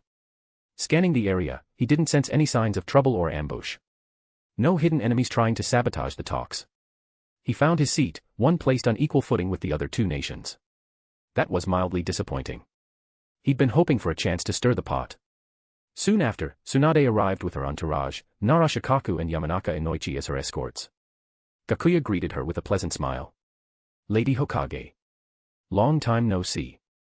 Tsunade didn't even pretend to be cordial. Wish I could say the same. Every time I see your face, I'm reminded of how much money you just swindled out of me. That face of Chiba Mokashu brought nothing but pain. The massive payout Konoha had just handed over made even a gambler like her feel the sting. But Gakuya wasn't offended. Didn't it work out, though? Not only did Konoha win the war, but you also bagged a pretty big fish. Tsunade's mood improved slightly at that. With the upper hand in the talks, she could extort Iwagakure right back. Still, she knew brute force wouldn't be enough. The real goal was to turn the Land of Grass into a puppet state aligned with Konoha. That would give them a forward base to strike at Iwagakure anytime. And Gakuya? He knew that too. Which is exactly why he had quietly taken control of the daimyo Konoha had planned to support. Finally, Inoki arrived, fashionably late. His escorts were his two protégés, Kuratsuchi and Akatsuchi, the future pillars of Iwagakure. Sorry to keep you waiting, Inoki said flatly, offering a half-hearted apology before sitting down. You know, old folks with bad knees should probably retire instead of dragging the entire shinobi world into war, Tsunade snarked without missing a beat. Inoki sneered. As if Konoha didn't make the first move. Don't think I've forgotten how you tried to kill our Jinchuriki and meddle in our affairs. Alright, enough, Gakuya said, cutting in before things escalated again. We're here today to discuss a path toward peaceful coexistence. The past is the past. Let's focus on the future. Tsunade and Inoki exchanged tense glances, each seeing the bitterness in the other's eyes. But they also understood, continued fighting wouldn't yield greater rewards. Beside Inoki, Kuratsuchi glared daggers at Gakuya. She hadn't forgotten that this man had shattered her father's arm. Well then, Gakuya said with a serene smile. Shall we begin? There was a flicker of smug satisfaction in his eyes. Iwagakure had looted the Land of Grass, only to end up paying reparations to Konoha. Konoha, in turn, had to hire Otogakure and fork over a fortune. And in the end, only Gakuya profited. Both nations had worked themselves into exhaustion, and even the daimyo Konoha had planned to use had fallen under his control. I win twice. You too. You both owe me. I never even saw your Jinchuriki, Tsunade said confidently. All our top fighters were stationed in Konoha. Your claim that we attacked him is baseless. Then let me ask, why did Iwagakure invade the land of grass and plunder its treasury? That's the real act of aggression here. That's what's disrupting the balance of the shinobi world. Anoki came prepared, pulling out a sealed scroll. This is a personal letter from the previous daimyo of the land of grass, requesting our help in eliminating traitorous officials. If I failed, it was only because I wasn't strong enough. He even managed to squeeze out a few crocodile tears for good measure. Gakuya rolled his eyes. It was the perfect excuse, no witnesses, so he could make up whatever he wanted. He was this close to using Edo Tensei just to summon the dead daimyo for a live rebuttal. Oh please, Tsunade snapped. More like your real goal was looting their wealth. Don't pretend it was some noble cause. Chapter 81, The Power of Marketing. Hyūga Gakuya sat silently, listening as Tsunade and Inoki debated, their discussion escalating from ideals to war reparations and territorial interests. Konoha's position was to rebuild the land of grass themselves, while Iwagakure wanted to divide the territory, establishing smaller buffer states under their influence. Despite being on the losing side, Iwagakure was willing to pay a hefty price to make that plan a reality. Hyūga Gakuya thought to himself, looks like it's my cue. The negotiations were reaching a boiling point. He suddenly stood up and slammed his hand on the table. Pointing straight at Inoki, he shouted.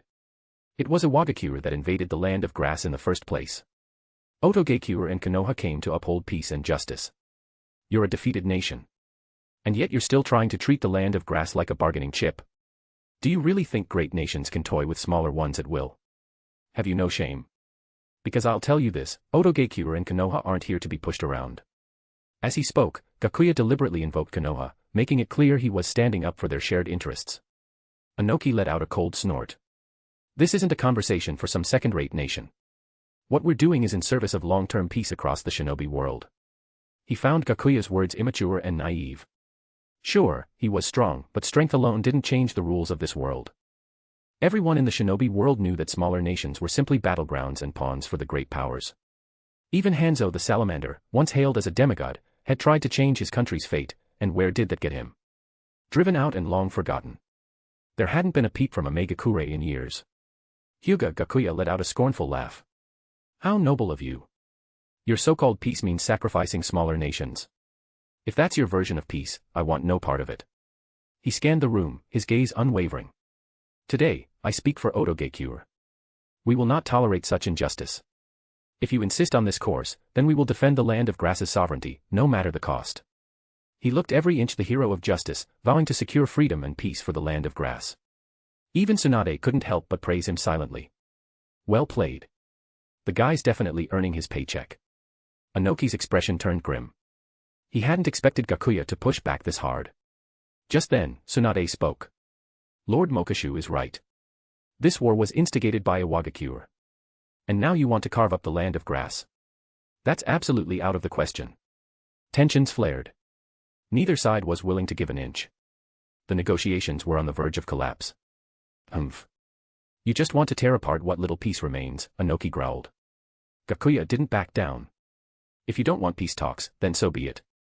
Seeing the situation spiral, Tsunade quickly stepped in. Let's all calm down. We're here to solve a problem, not make things worse. After a moment's silence, Inoki finally relented. Fine. What are your conditions? Tsunade cleared her throat. Simple. The land of grass must remain independent and whole.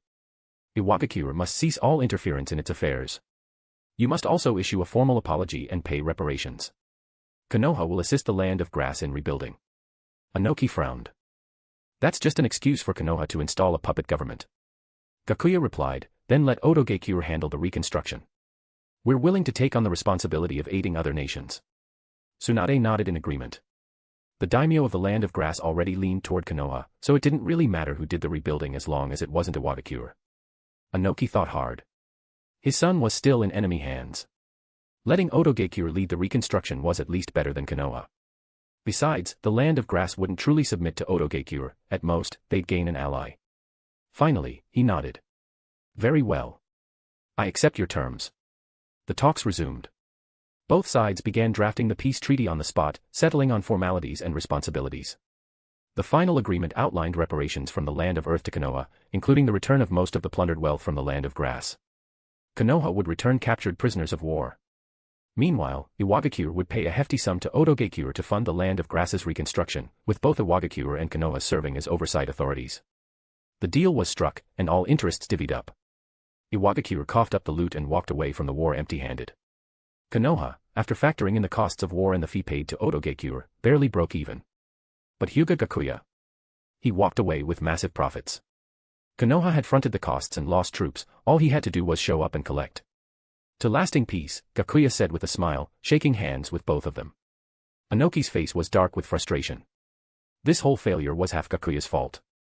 If he hadn't shown up, Anoki might have had a chance to win the war outright. Lord Mokashu, he said through gritted teeth, such talent at such a young age, truly impressive. Stirring up storms wherever you go. With the treaty signed, Gakuya wasted no time. He returned to Odogakure with Kimimaro and Yugo, leaving the follow-up to others. As for rebuilding Kyusugakure, that was left to his subordinates. Gakuya didn't need to micromanage how they turned a profit.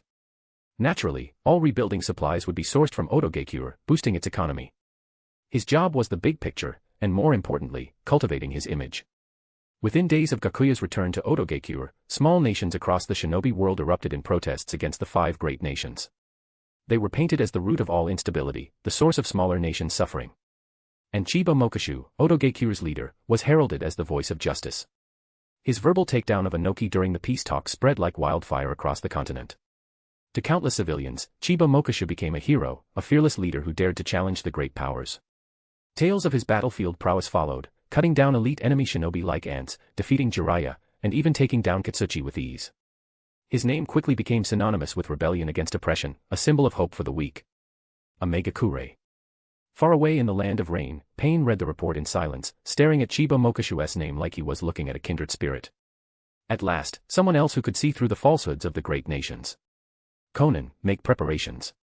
I'll recruit him myself, he said. Nagata was convinced that Chiba Mokashu would understand his ideals. According to the intel, his strength was also more than sufficient to meet the criteria for recruitment. As for the five great nations, their reactions varied. Most scoffed at the idea. No matter how loud the noise, it won't surpass Hanzo.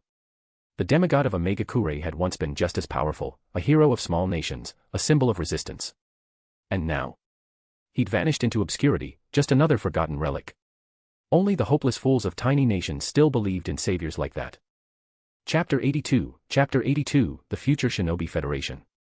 Chiba Mokashu's prestige was at an all-time high, his name practically worshipped as divine by the people of many small nations. Hyūga Gakuya was already onto the next step of his plan. Using the name of the daimyo of the land of rice fields, he sent invitations to powerful nobles from neighboring countries. On the surface, it was just a gathering of aristocrats, but in truth, it was a banquet filled with hidden agendas. He invited the daimyos and upper nobility of the lands of waterfalls, iron, waves, and the moon. Of them, only a few had names known across the continent, namely General Mifune of the land of iron and Shibuki, the leader of Takigakure. These four nations had been chosen after careful discussion between Gakuya and Kabuto. Together, they formed a near-contiguous region, capable of sharing resources and boasting a relatively strong economic base. The only other option, the land of grass, had just emerged from a devastating war and wouldn't recover anytime soon. It would be more of a burden than a benefit. Inside the daimyo's estate in the land of rice fields, the banquet was already underway. Nobles from across the region drank and laughed freely, enjoying the moment. The five daimyos sat at the main table. The daimyo of the land of iron spoke up. Where's the head of Odogakure? He's been in the limelight a lot lately, odd that he's not here. He'll be here soon. He's just finishing up some official matters, replied the daimyo of the land of rice fields, fanning herself gently as she took a delicate sip of sake. Showing up late to an event like this. Rather rude, don't you think, muttered the daimyo of the land of waves. From the shadows, Hyūga Gakuya watched. Everyone had arrived, now it was time for the main act. He stepped into the hall, accompanied by Uchiha Hikari, who was carrying a crystal orb in her hands.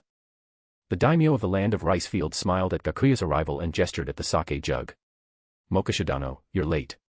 That's 3 drinks as punishment. Gakuya returned a faint smile. Let's deal with business first. Drinks can wait. You're right. You're absolutely right. There are more important things at hand, the daimyo of rice fields replied, a flicker of eagerness in her eyes. The daimyo of the land of iron frowned slightly. Business. I thought this was just a gathering of nobility. Of course we needed the cover of a noble gathering, the rice fields daimyo explained calmly. Otherwise, would the great nations really have let this happen so easily? I'll explain. Gakuya stepped forward into the center of the banquet hall. Every pair of eyes followed him. I came here today because I want to help all of you. For far too long, our small nations have lived under the shadow of the great ones.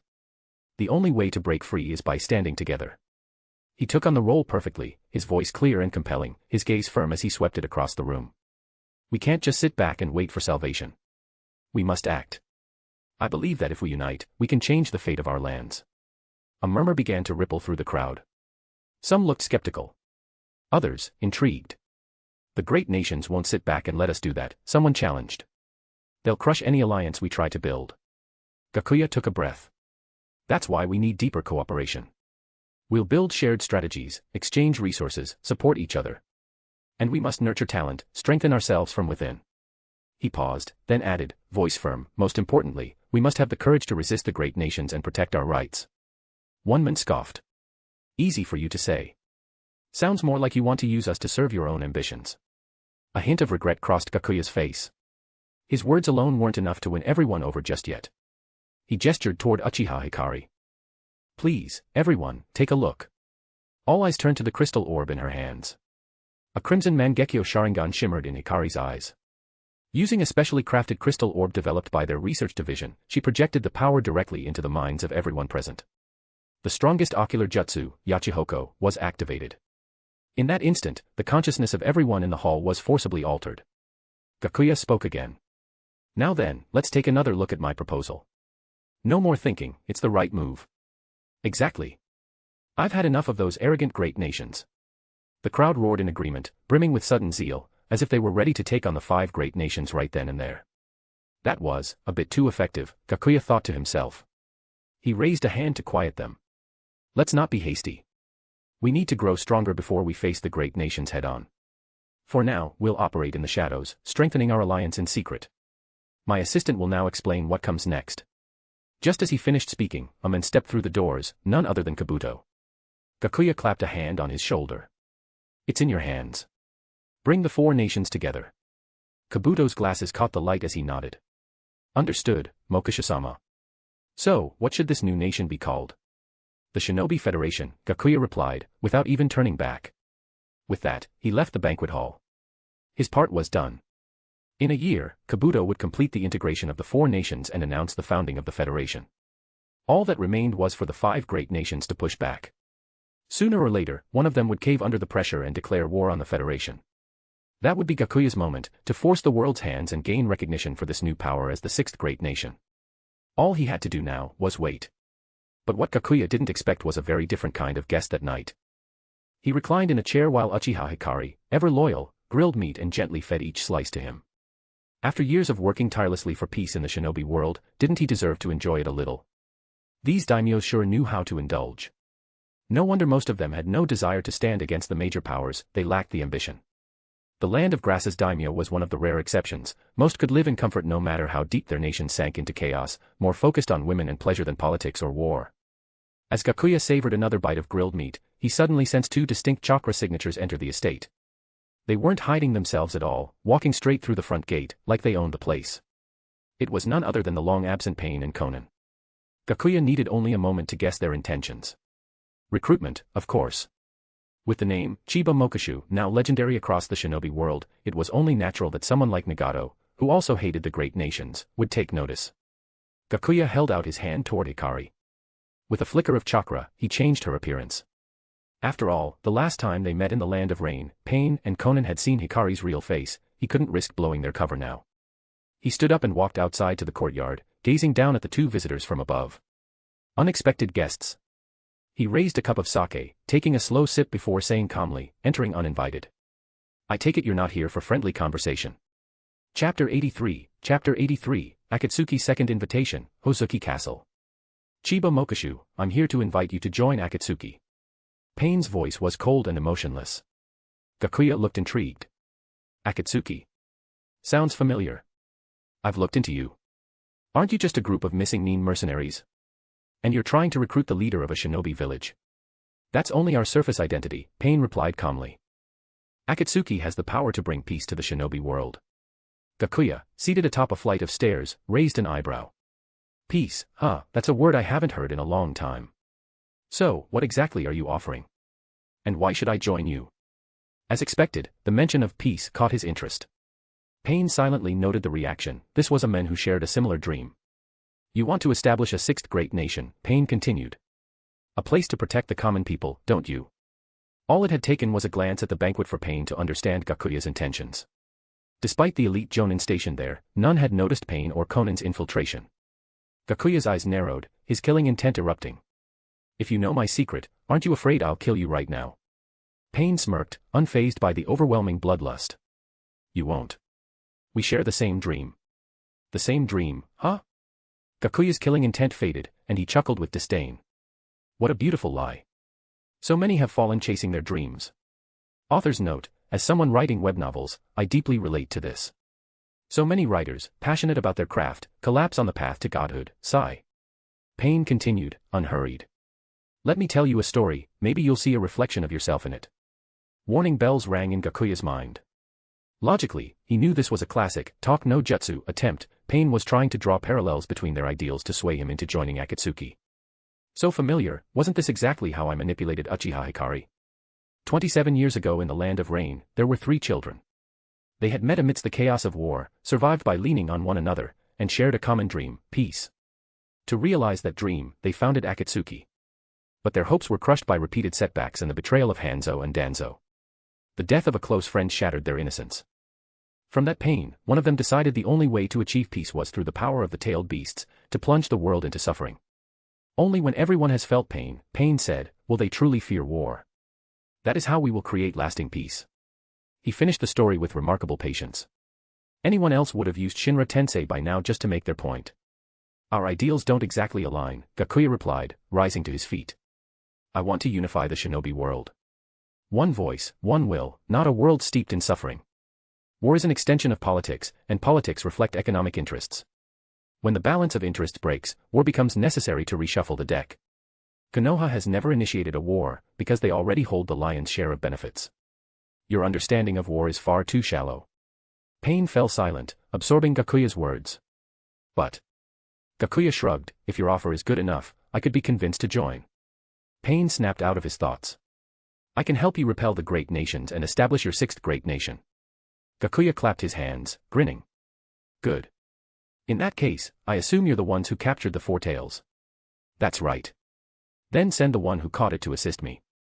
I'm quite interested in that person. I'll speak with him, Pain replied. If he's interested, he'll come. Just tell him. I have what he wants. Gakuya said with a smirk, if joining your organization helps me build a new nation, then why not? Konan, give him the Akatsuki supplies, Pain instructed. Konan tossed a sealed scroll toward Gakuya. He caught it one-handed. That scroll contains Akatsuki communication tools and a uniform, Pain explained. The person you requested will arrive shortly. With that, the two turned and began walking toward the courtyard. Take care, Gakuya said casually, then returned inside. Unsealing the scroll, he found its contents nearly identical to what he'd received when he first joined Akatsuki. A ring with the codename Gen, nail polish, and 2 jutsu scrolls, magic lantern body technique, phantom dragon 9 consuming seals. So I'm rejoining Akatsuki, huh? Guess I'll need to send a shadow clone to all their meetings. But this time, there's a plus side, I can use my full strength. This Chiba Mokashu persona is starting to feel a little underwhelming. Not long after, Gakuya received word from Pain, tasking him with aiding Chiba Mokashu in founding a 6th great nation. Gakuya kept up the act, feigning curiosity toward Mokashu and gladly accepted the mission. Now, all that was left was to prepare for the coming war. Back in Otogekyure, Gakuya received new intel. The warden of Hozuki Castle, Mui, had contacted him. Using his status as a former jonin of the now-defunct Grass Village, he wished to become the new leader of a reformed Kyuzugakyure. Hozuki Castle was a prison jointly operated by the 5 great nations, used to incarcerate dangerous criminals, most of whom were too powerful or unruly to control otherwise. Sounds like the perfect disposable army, Gakuya mused. These inmates could be handed over to the Yachihoko and formed into a throwaway force. As for the fabled box of ultimate bliss rumored to lie within Hozuki Castle, Gakuya suspected it was nothing more than an ancient ninja tool used by the Sage of 6 Paths to seal away a dangerous power. The box was said to transform anyone absorbed into it into a monster. Though turned into creatures, the victims supposedly retained fragments of their original consciousness. Gakuya stroked his chin thoughtfully. Perhaps this power could be repurposed. If he timed it right, he could send a white Zetsu inside, pull it out once the transformation had progressed enough, and boom, a new war weapon was born. Looks like it's time for another trip. Gakuya stretched and then set off for Hozuki Castle, Uchiha Hikari at his side. On the way, Gakuya asked Hikari if implanting Yachihoko seals on so many people at once would heavily drain her ocular power. But it turned out the technique barely consumed any chakra. Combined with the projection crystals developed in his lab, Gakuya could potentially control countless soldiers with a single use. Soon, they arrived. Hozuki Castle stood like a fortress in the sea, massive and imposing. One glance told Gakuya that this was the infamous prison, and the box of ultimate bliss was definitely inside. Since he was operating as Chiba Mokashu, he couldn't use a puppet falcon for transport. Instead, he used Sage Mode flight techniques to bring Hikari along. As they landed in front of the gate, several grass shinobi immediately stepped forward. "Who are you?" "I'm Chiba Mokashu," Gakuya replied coolly. "I'm here to discuss plans for rebuilding Kyusugakure with Mui." The shinobi's eyes lit up. They'd assumed someone else would be sent in his place, but the legendary Chiba Mokashu had come himself. He truly was the hero defying the great nations, and his respect toward small nations was undeniable. But, they hadn't expected him to look like such a kind, young man. "Please come in, Lord Mokashu. We'll notify the warden immediately." The prison gates creaked open. Gakuya gave them a nod and a polite smile, then stepped into Hozuki Castle. Chapter 84, The Box of Ultimate Bliss. Hyūga Gakuya was being led to the reception hall. There, waiting expectantly, was a handsome middle-aged man, Mui. Standing beside him was a young boy, who Gakuya guessed must be the Mui's son from the original timeline. "Mokashu-sama, what an honor to have you visit," Mui said with a beaming smile. "You should have sent word ahead. I would have prepared something more fitting." Gakuya kept up his persona as Mokashu and replied, "As soon as I heard about your intentions, I came right away. Rebuilding Kyusugakure is a good thing, it'll strengthen the forces resisting the great nations." Mui burst into laughter. "Haha. You truly understand me, Mokashu-sama. That's exactly what I want, to build up our strength so we'll never be bullied again." At this point in time, Mui's son hadn't yet been sacrificed to the box of ultimate bliss because of his father's ambitions.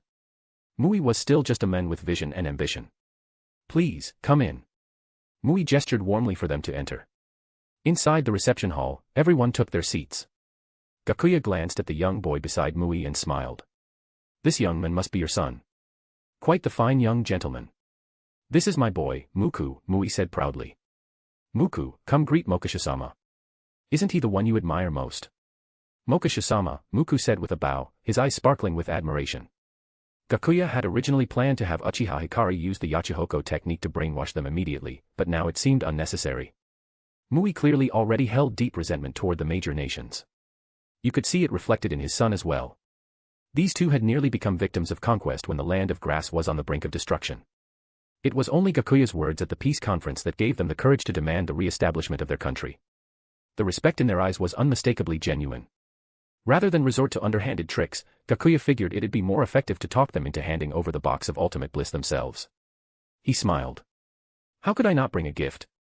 Gakuya pulled out a scroll containing a secret technique and a specialized sound ninja tool. "Thank you, Mokashu-sama." Gakuya nodded. "Go on now, run along and play. I'd like to speak with your father for a bit." "Okay." Once Muku had left and there was no one else around, Gakuya finally felt at ease and began discussing the cooperation plan for rebuilding Kyusugakure. Casually, he began testing Mui's stance on the 5 great nations. "Humph. They're all the same," Mui growled, slamming his hand on the table. "To them, smaller nations are just ants, tools for their own gain." Gakuya saw the time was right. Sitting up straight, he said, "I plan to form a federal alliance made up of small nations. Would you be interested in joining?" Mui's eyes lit up instantly.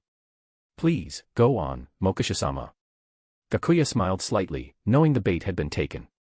He repeated the speech he'd given at the banquet to the other nobles, painting a grand vision. Mui was visibly excited, as if he could already see the magnificent blueprint coming to life before his eyes. "If we pull this off, in just 10 years, we could stand shoulder to shoulder with the 5 great nations, becoming the 6th great nation." But Gakuya shook his head. "Not 10 years. We only have 1. Mui froze. "In 1 year," Gakuya continued, "we must secure a decisive, overwhelming victory to shake the 5 great nations to their core. Otherwise, we'll remain their pawns." Mui looked defeated, overwhelmed by the ambitious timeline. 1 year. That's impossible. Even if we united every small country around us, there's no way we could gather a ninja force strong enough to take on one of the major nations. And there's no guarantee we'd all work together in harmony. Gakuya chuckled. If I'm saying it, then it's not impossible. As he spoke, he pulled a scroll from his robe and unrolled it on the table. Written on it were the names and signatures of the key nobles from 4 countries. I've already secretly formed an alliance with the Land of Waterfalls, the Land of the Moon, the Land of Waves, and the Land of Iron. We're consolidating power so that when war comes, the combined strength of all 5 nations can be unleashed. Gakuya unrolled more of the scroll, revealing a large blank section. Now the question is, will the Land of Grass and Hyūga join this high-stakes gamble? Mui fell into deep thought. After a long silence, he suddenly bit his finger and signed his name on the scroll. If this works, we'll finally be free from the great nation's control. And if we fail, well, we'll just go back to being their dogs. But even so, the seed of rebellion will have been planted. Well said. With your support, Lord Mui, this endeavor gains even more strength. Gakuya's tone was resolute. What can Hyūga do to support the Federation? Mui asked. He had just committed himself and was eager to contribute. We've united these nations, but we're still missing one key piece, a weapon of war that can rival a tailed beast. Now came Gakuya's true purpose, to lure Mui into revealing the secret of the Box of Ultimate Bliss. While the hidden waterfall had 7 tails, Gakuya could always use the Sharingan to control it in critical moments. But something like the Box of Ultimate Bliss was a true game changer. Mui hesitated. It was clear he was deeply conflicted. Finally, he gritted his teeth and said, if Lord Mokashu can guarantee that the Land of Grass will be treated equally in the Federation once it's established, I'm willing to offer up Hyūga's greatest treasure. He had already started using honorifics. Mui knew that the Land of Grass, being late to the table and lacking resources, was likely to be marginalized. He wanted to leverage this treasure for greater benefits. No one in Hyūga could use it anyway, it required chakra on the level of a tailed beast just to open it. Better to hand it over in exchange for a brighter future. He was gambling that Gakuya wouldn't just kill him and take it. Gakuya answered solemnly, I swear on my honor. Mui let out a long breath, the weight in his heart finally lifted. He'd made the right bet. Thank you, Lord Mokashu. Please, come with me. The item is in a hidden chamber. Mui led the way up front, with Hyūga Gakuya following close behind. That thing is called the Box of Ultimate Bliss. Legend has it that it was once a weapon of the Sage of 6 Paths himself. In ancient times, Hyūga nearly united the entire Shinobi world thanks to this artifact. If it can be powered by foreign chakra, it's said to grant the user any wish. Mui shared what he knew, then gave a self-deprecating chuckle. But honestly, most of that's probably just speculation from people back in the day. If it really was that powerful, the Land of Grass wouldn't be a breath away from collapse. Gakuya didn't respond. He watched as Mui pressed a hidden switch disguised as a book on a shelf. A secret passage slowly revealed itself before them. Gakuya quickly stepped ahead. Mokashu-sama, allow me to go first. He was trying to reassure Gakuya, there were no traps here. No need to worry. I'm far too eager to see this treasure for myself, Gakuya replied, radiating calm confidence. Mui was quietly moved. To be trusted this much on their first meeting, no wonder this man had the reputation of a hero. It seemed he'd found himself a good superior. At the far end of the hidden chamber, Gakuya laid eyes on a massive, black box. On each of its 4 sides was a grotesque face, twisted expressions of joy, anger, sorrow, and pleasure, each sealed with a mask emanating potent energy. Gakuya placed his hand on the box. Immediately, a powerful force tried to siphon his chakra. This thing, it really might be the solution to the issue of war-driven weaponry, he said, glancing back at Mui. Mui's face lit up with emotion. If it can help the Federation, then that's all that matters. I'll be taking this with me. That won't be a problem, will it? Of course not. Gakuya laid his hand on the surface again, channeling a reverse summoning technique. The enormous Box of Ultimate Bliss vanished in a flash, sent straight to Ryuchi Cave, where Gakuya had carved out a private vault guarded by the ever-watchful Garaga. No one would dare touch it there. Chapter 85, Monster Feeling Emotions. Soon, someone will come find you to discuss rebuilding Hyūga and managing Federation affairs. How many prisoners are still held in the Hozuki Castle? Gakuya asked. 275 in total, Mui replied. Gakuya gave a faint smile. Good. Take care of them. This will be their final year. I understand. Mui's expression didn't waver. He knew what Gakuya meant, those prisoners would become nourishment for the Federation. Most of them were Chunin, formerly Shinobi from the 5 great nations. Many had achieved merit before committing offenses severe enough to warrant imprisonment, but not execution. So here they stayed, until now. Gakuya was about to execute them, not in the traditional sense, but by transforming them into resources. The research lab had developed a one-time use sage art curse seal. When combined with the hero water from Takigakure, it could temporarily elevate a chunin to the power level of a jonin. The hero water was Takigakure's most treasured substance, extracted from the giant tree that hides the village and only produced once every century. It could boost a user's chakra tenfold, though at the cost of their life force. Since Takigakure had little to spare, it needed to be diluted for mass use. That job would fall to the research division. They'd be thrilled to experiment with such a potent substance. The disposable curse seal granted instant access to curse mark level 2. But the price was steep, severe and irreversible bodily harm. When combined, the two formed the perfect tool for war, a terrifying army of 275 Jonin-level shinobi. Not even any single great nation could field so many high-level fighters at once. This would be one of Gakuya's trump cards. Author's note, during the original Fourth Shinobi World War, the 5 great nations fielded roughly 90,000 shinobi. Including those left behind to guard the villages, the total was around 100,000. True Jonin are 1 in 1,000, so there were likely only about 1,000 Jonin across the entire alliance. Leaving the Hozuki castle, Gakuya returned first to Ryuchi Cave. He planned to use his Tenseigan to see what was sealed within the box of ultimate bliss. Activating the Tenseigan, he gazed through the seals, and into a swirling abyss of darkness. In that instant, he was hit with a tidal wave of pure rage. It was the fury of something that wanted to burn the entire world to ashes. But Gakuya remained composed. He closed the Tenseigan and took a deep breath, calming his mind. Just then, he heard a familiar voice from outside the vault. "I heard from Garaga that you were here. Come on, let's play some 3-card poker."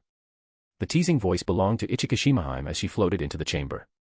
She stopped dead when she saw the black box. Wah! The box of ultimate bliss.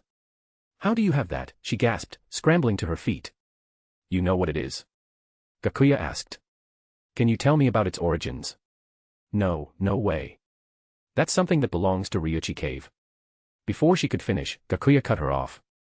"I've come up with a new card game lately. Want to try it?" Uchiha Shimahime instantly changed her tune. "Of course I'll tell you. That box isn't even a secret in the 3 great sacred grounds. Back in the era of Shinobi religion, there was a forbidden land called the Land of Euphoria. It was said to grant power to anyone who entered it. But those who sought that power were all corrupted and turned into monsters. The Sage of 6 Paths eventually sealed the evil of that land into the box of ultimate bliss. A few hundred years ago, an ambitious human managed to unseal it and wreak havoc. But the 3 great sacred grounds, along with the strongest human warriors of the time, managed to seal it away once more. Anyone who enters the box is swallowed whole and becomes a monster capable of sensing a single overwhelming emotion. If someone lived their life consumed by fear, the creature would be able to sense the fear of others." "I see." Gakuya nodded. True to his word, he then taught Uchiha Shimahime a new card game, even sharing some useful strategies. Leaving Ryuchi Cave, Gakuya returned to Odogakure with Uchiha Hikari. They headed down into the underground prison facility, now reinforced with powerful sealing jutsu. Without authorization, anything, living or dead, entering this prison would be instantly suppressed. This place was modeled after Konoha's own seal chamber and was typically used to store failed experiments from the research labs. But unlike back then, there was no second Hyūga Gakuya lurking around to break in. Soon after, large numbers of researchers arrived. Gakuya had Hikari summon them with a message. They had recovered a relic of the Sage of 6 Paths. The moment they heard that, not just the mystics, but even the biologists came running. "Mokashu-sama, can we see it? Just a peek." The crowd swarmed around him, barely containing their excitement. Gakuya wasn't irritated, they were always like this. Their curiosity often pushed them past normal boundaries. He just chuckled. "Everyone, please step outside the sealing chamber. The object is dangerous." "Of course. We'll watch from out here." The researchers quickly backed off and watched eagerly from behind the iron gate. Gakuya summoned the enormous black box. The grotesque faces appeared once more, each sealed behind a mask. "I've confirmed it," Gakuya said. "This box contains a mysterious power. It's a force that doesn't belong to the chakra system. Anything placed inside, living or not, will be transformed into a monster." He then repeated the explanation given by Uchiha Shimahime. The scholars all began murmuring, exchanging theories and hypotheses. "My goal is simple," Gakuya said. "I want you to study this thing and find a way to harness its power." At that moment, a white Zetsu emerged from a hidden elevator, standing silently beside Gakuya. Everyone recognized it. White Zetsu had long since replaced human subjects as the standard test material. Some labs were even growing them artificially. Now that all the pieces were in place, Gakuya didn't hesitate. He extended his hand toward the box of ultimate bliss and unleashed a massive surge of chakra. The sealing masks clattered to the floor one by one. Controlled by Gakuya's spiritual sphere, the white Zetsu walked up to the box and spoke blankly, "I want power." The box's massive maw sprang open and sucked white Zetsu inside. The suction force turned toward Gakuya next, trying to draw him in as well. "There's no chakra. I don't sense any chakra at all. This power, it's not part of our system," one scholar gasped in awe. Gakuya quickly performed a series of hand seals. Black chains shot out from the void and wrapped around the box, combining with seals left behind by the Sage of Six Paths. The suction abruptly stopped. His spiritual connection to the white Zetsu was cut off entirely. After waiting a minute, Gakuya released the bindings and made a wish aloud. "I want white Zetsu to return." The mouth opened again, and white Zetsu stepped out. But it wasn't the same creature. Its once white skin was now jet black, covered in dark scales. Fangs jutted from its mouth, and claws curled from its hands. It had completely transformed. And that was after only a minute inside. If it had stayed longer, the mutation would have been even more extreme. Chapter 86, The Founding of the Shinobi Federation, A Promise to the People. The white Zetsu, whose mind had never been particularly sharp, had now degenerated into a mindless beast. It roared and lunged straight at Hyūga Gakuya. Chains shot out once again from the void, binding the mutated Zetsu in place. Gakuya formed a condensed spiritual orb in his hand and drove it straight into the creature's chest. He had initially planned to control white Zetsu's soul, but quickly realized there was nothing left to control. Its already fragile soul had been completely erased. What stood before him now was merely a soulless beast. No matter how powerful the Tenseigan spiritual control may be, it couldn't affect an entity without a soul. Genjutsu, after all, only worked on the living. He no longer has a soul. The box of ultimate bliss has completely consumed it. "What I want now is a usable weapon of war, so I need you to figure out a way to control it," Gakuya said, clapping his hands together. The sealing mask on the ground immediately reactivated, resealing the box of ultimate bliss in full. With another wave of his hand, several shinobi stepped forward, pushing aside the crowd of scholars to seal away the mutated white Zetsu. "You can study all of this as much as you want, but I want results within 3 months." Gakuya wasn't worried about the scholars accidentally unleashing the contents of the box. It required a tremendous amount of chakra to open, chakra that no one in the entire Otogekyū possessed, except for Gakuya himself. "Understood. Right away. May we examine the creature now?" This was the first time many of these researchers had heard of a power outside of chakra. Their eyes lit up with excitement, they were desperate to see what kind of force could grant white Zetsu such overwhelming strength in an instant. "You can have a look. This is your only test subject, so try not to kill it," Gakuya said with a casual grin before turning and leaving. In an instant, the small sealing cell became packed with curious onlookers, all eager to get a closer look. Eventually, an older scholar stepped up and restored order, assigning the resources fairly among each lab. As for the actual research, that wasn't Gakuya's concern. All he had to do was wait for results. 1 year later, Kabuto Yakushi completed the integration of the land of fields, the land of waterfalls, the land of waves, the land of iron, the land of grass, and the land of the moon. All preparations had been finalized. The united military forces of the 6 nations were fully organized and ready for war. It could be deployed at any time, and the brainwashing of the prisoner army was complete. This time, Gakuya didn't hide in the shadows. He summoned the daimyo and high-ranking nobles of all 6 nations to Otogekyū to witness the founding ceremony. The event was broadcast by newspaper and radio to every corner of the 6 countries.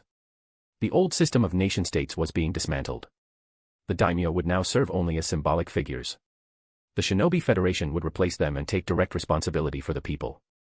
Gakuya would be the supreme leader of this new federation, a title he claimed as the leader of the nation. Decisions would be made through parliamentary elections. Of course, the parliament was just a public-facing institution. Gakuya had no intention of handing over real power, not until his plans were complete. He allowed each department a degree of autonomy, but his grip on the nation remained absolute. The next morning, Gakuya stood atop a high platform, facing the assembled citizens of Otogekyū. Behind him stood the daimyo of the 6 nations. Before him, a microphone transmitted his voice in real time to every place the radio could reach. Gakuya raised his hand to the mic and spoke. "We, the shinobi of the small nations, have gathered here today to declare the founding of the Shinobi Federation, to resist the oppression and tyranny of the great nations. For too long, they've used their power and resources to exploit the weak. This injustice must end. Our federation will uphold, forget it." Halfway through his speech, he abruptly cut himself off. The people of the small nations weren't the most educated. Long speeches wouldn't move them. A promise would. I swear on my name to every citizen of this federation, within 3 years, you will all be well fed, your children will receive an education, and you will be free from the oppression of the great nations. From this day forward, I am your leader. And I will take responsibility for each and every citizen of this land. It was a bold, uncompromising promise. But he'd already proven he could deliver, just look at the land of fields. All he had to do was replicate those same policies. The simplest promise sparked the loudest cheers, broadcast across all 6 nations. Long live the Federation.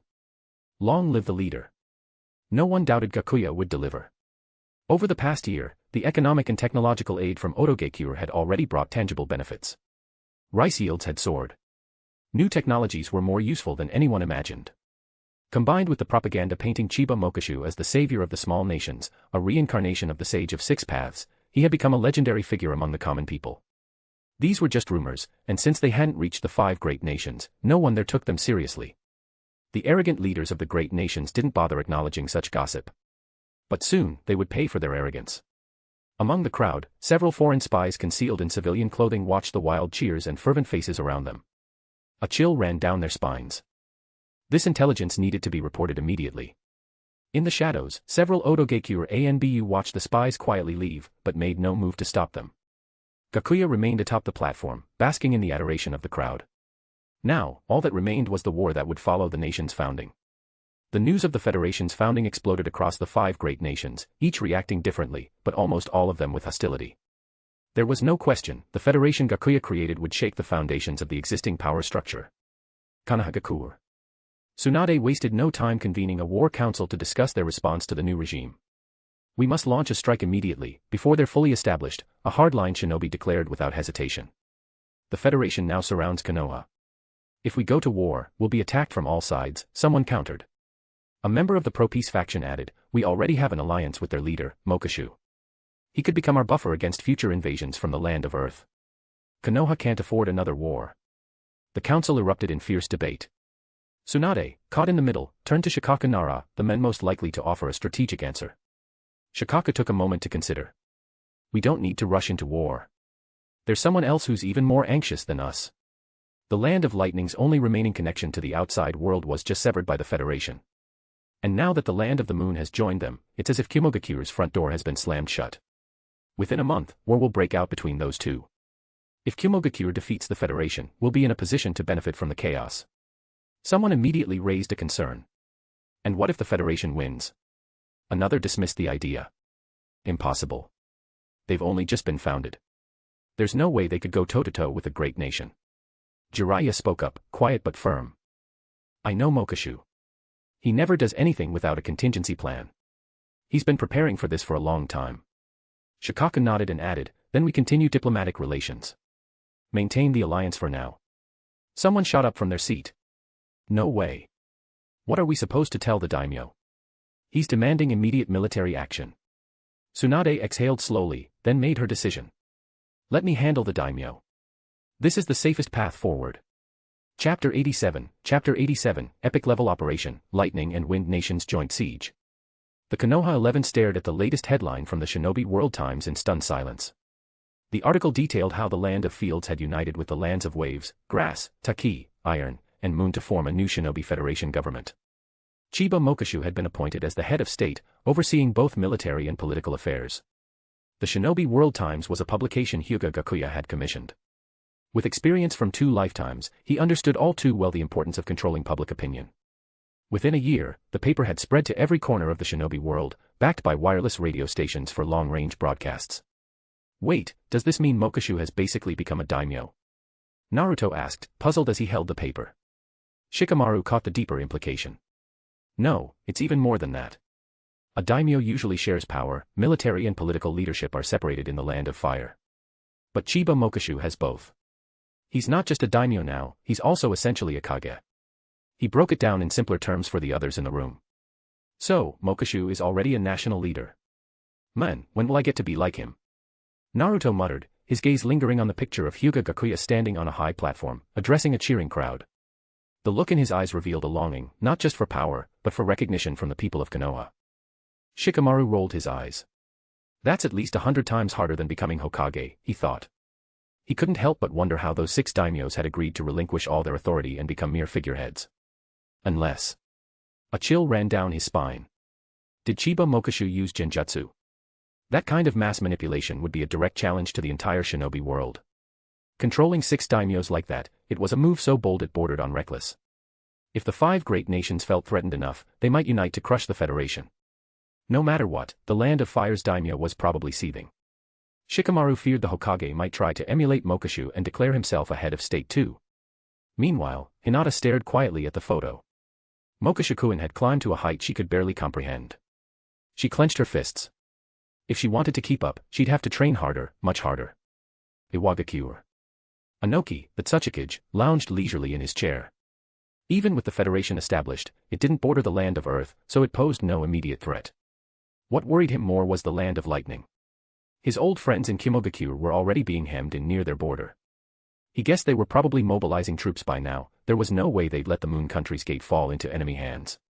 As for the Land of Earth's daimyo, who was demanding immediate military action against the Federation, Anoki decided on a slow burn. He'd start with a month of war mobilization, just enough to show sincerity. Then, once he saw which way the wind was blowing, he could decide whether to backstab someone and pick a side. Sunagakure. Chiyo sighed as she read the intel. Even if she wanted to go to war, she had neither the strength nor the resources to do so. After the assassination of the 4th Kazekage, Chiyo had temporarily stepped in as the acting Kazekage. Sunagakure was weaker than ever. The loss of their kage wasn't their only problem. The Land of Wind's daimyo had slashed their military budget too. They'd already had to cut most of their spending just to maintain their current number of shinobi. Just then, someone burst into the Kazekage's office, beaming with excitement. Lady Chiyo. The daimyo has agreed to increase our military funding, on the condition that we join the war against the Federation. Excellent. Chiyo sprang to her feet. This war had to be fought. Even if they lost, Sunagakure had to make a move, especially against a newly born political entity. Contact Kimogakure. We need to coordinate a joint offensive. Kirigakure. Mei Terumi licked her lips as she looked at the intel, her gaze lingering on the striking side profile of Hyūga Gakuya. Handsome. Shame he's probably not going to live much longer. Pity, could have been a good catch. With that, she tossed the report aside and turned back to her paperwork. The Land of Water was far removed from the mainland, and none of this turmoil would reach them. Frankly, Mei hoped the rest of the nations would fight each other to pieces. That'd be ideal. Kimogakure. The 4th Raikage, A, clenched a dumbbell in his left hand while gripping a stack of intelligence reports in his right. He pumped the weight rhythmically, trying to suppress the anger simmering within him. But when he finished reading, he finally snapped. With a roar, he slammed the dumbbell down. The reinforced floor cracked under the impact. Mobilize the troops. We attack the Land of Moon, immediately. Beside him, Killer Bee broke into a freestyle rap. Big Bro says he's a hero but this time's gonna be zero face us in a fight he'll go down like a weirdo, yo. You're not going, I cut him off coldly. I'm leading this army myself. Bee pouted. Ah, bro, you always do this. I guess I'll just keep training, solo style. But he didn't press the issue. He was already planning to sneak off under the radar and head to the front lines on his own. Mabui entered the room. Lord Raikage, we've received a message from Sunagakure. Give it here. Scanned the letter quickly. Chiyo was proposing a coordinated assault. Tell her the Land of Lightning doesn't need her help. Prepare the troops. We march on the Land of Moon in 1 week. Yes, sir. 3 days later, Federation conference room. Hyūga Gakuya stood at the head of the table, surrounded by top Federation officials. A large map of the shinobi world was spread before them. Konoha remained silent. But both Sunagakure and Kimogakure had fully mobilized their forces. The Federation now had to fight on 2 fronts. Defeating both nations wouldn't be too difficult, the real goal was to make a statement. A decisive, overwhelming victory was needed to shock the 5 great nations and force them to recognize the Federation's legitimacy. Kabuto. Supreme Leader, Kabuto Yakushi replied respectfully. After training under Danzo, one of his arms was now completely wrapped in sealing bandages. You'll take charge of the Sunagakure front. Command a force of 5,000 troops. Mui will lead the prisoner corps. Each inmate will receive a disposable Sage Art Seal and a diluted dose of hero water from the research division. Yes, sir. Kabuto and Mui both bowed in unison. Kabuto had not only used science to create an organ that absorbed natural energy, he had also harnessed part of the power from the box of ultimate bliss. His left arm had been willingly corrupted by it, granting him command over the monstrous creature known as Satori. To put it bluntly, Kabuto's current strength was nearly on par with his peak in the original timeline. Even if the One-Tail showed up, he could hold his own. With the battlefield in the Land of Grass under his control, 300 elite prisoner-level Jonin plus the monsters from the Box of Ultimate Bliss, Hyūga Gakuya felt confident. Sunagakure, weakened by military cuts, posed little threat. Their only edge might be in sheer numbers at the lower ranks. But when it came to elite forces and gear, the Federation held all the cards. The Land of Moon Front, I'll lead it myself. Mifune will command 2,000 samurai, while Magi Shinobu will lead 4,000 shinobi. We're also deploying Fu, the Seven-Tails Jinchuriki. Former Taki leader Shibuki stepped forward, concern in his voice. Sir, about Fu. Before he could finish, Magi Shinobu grabbed him by the collar.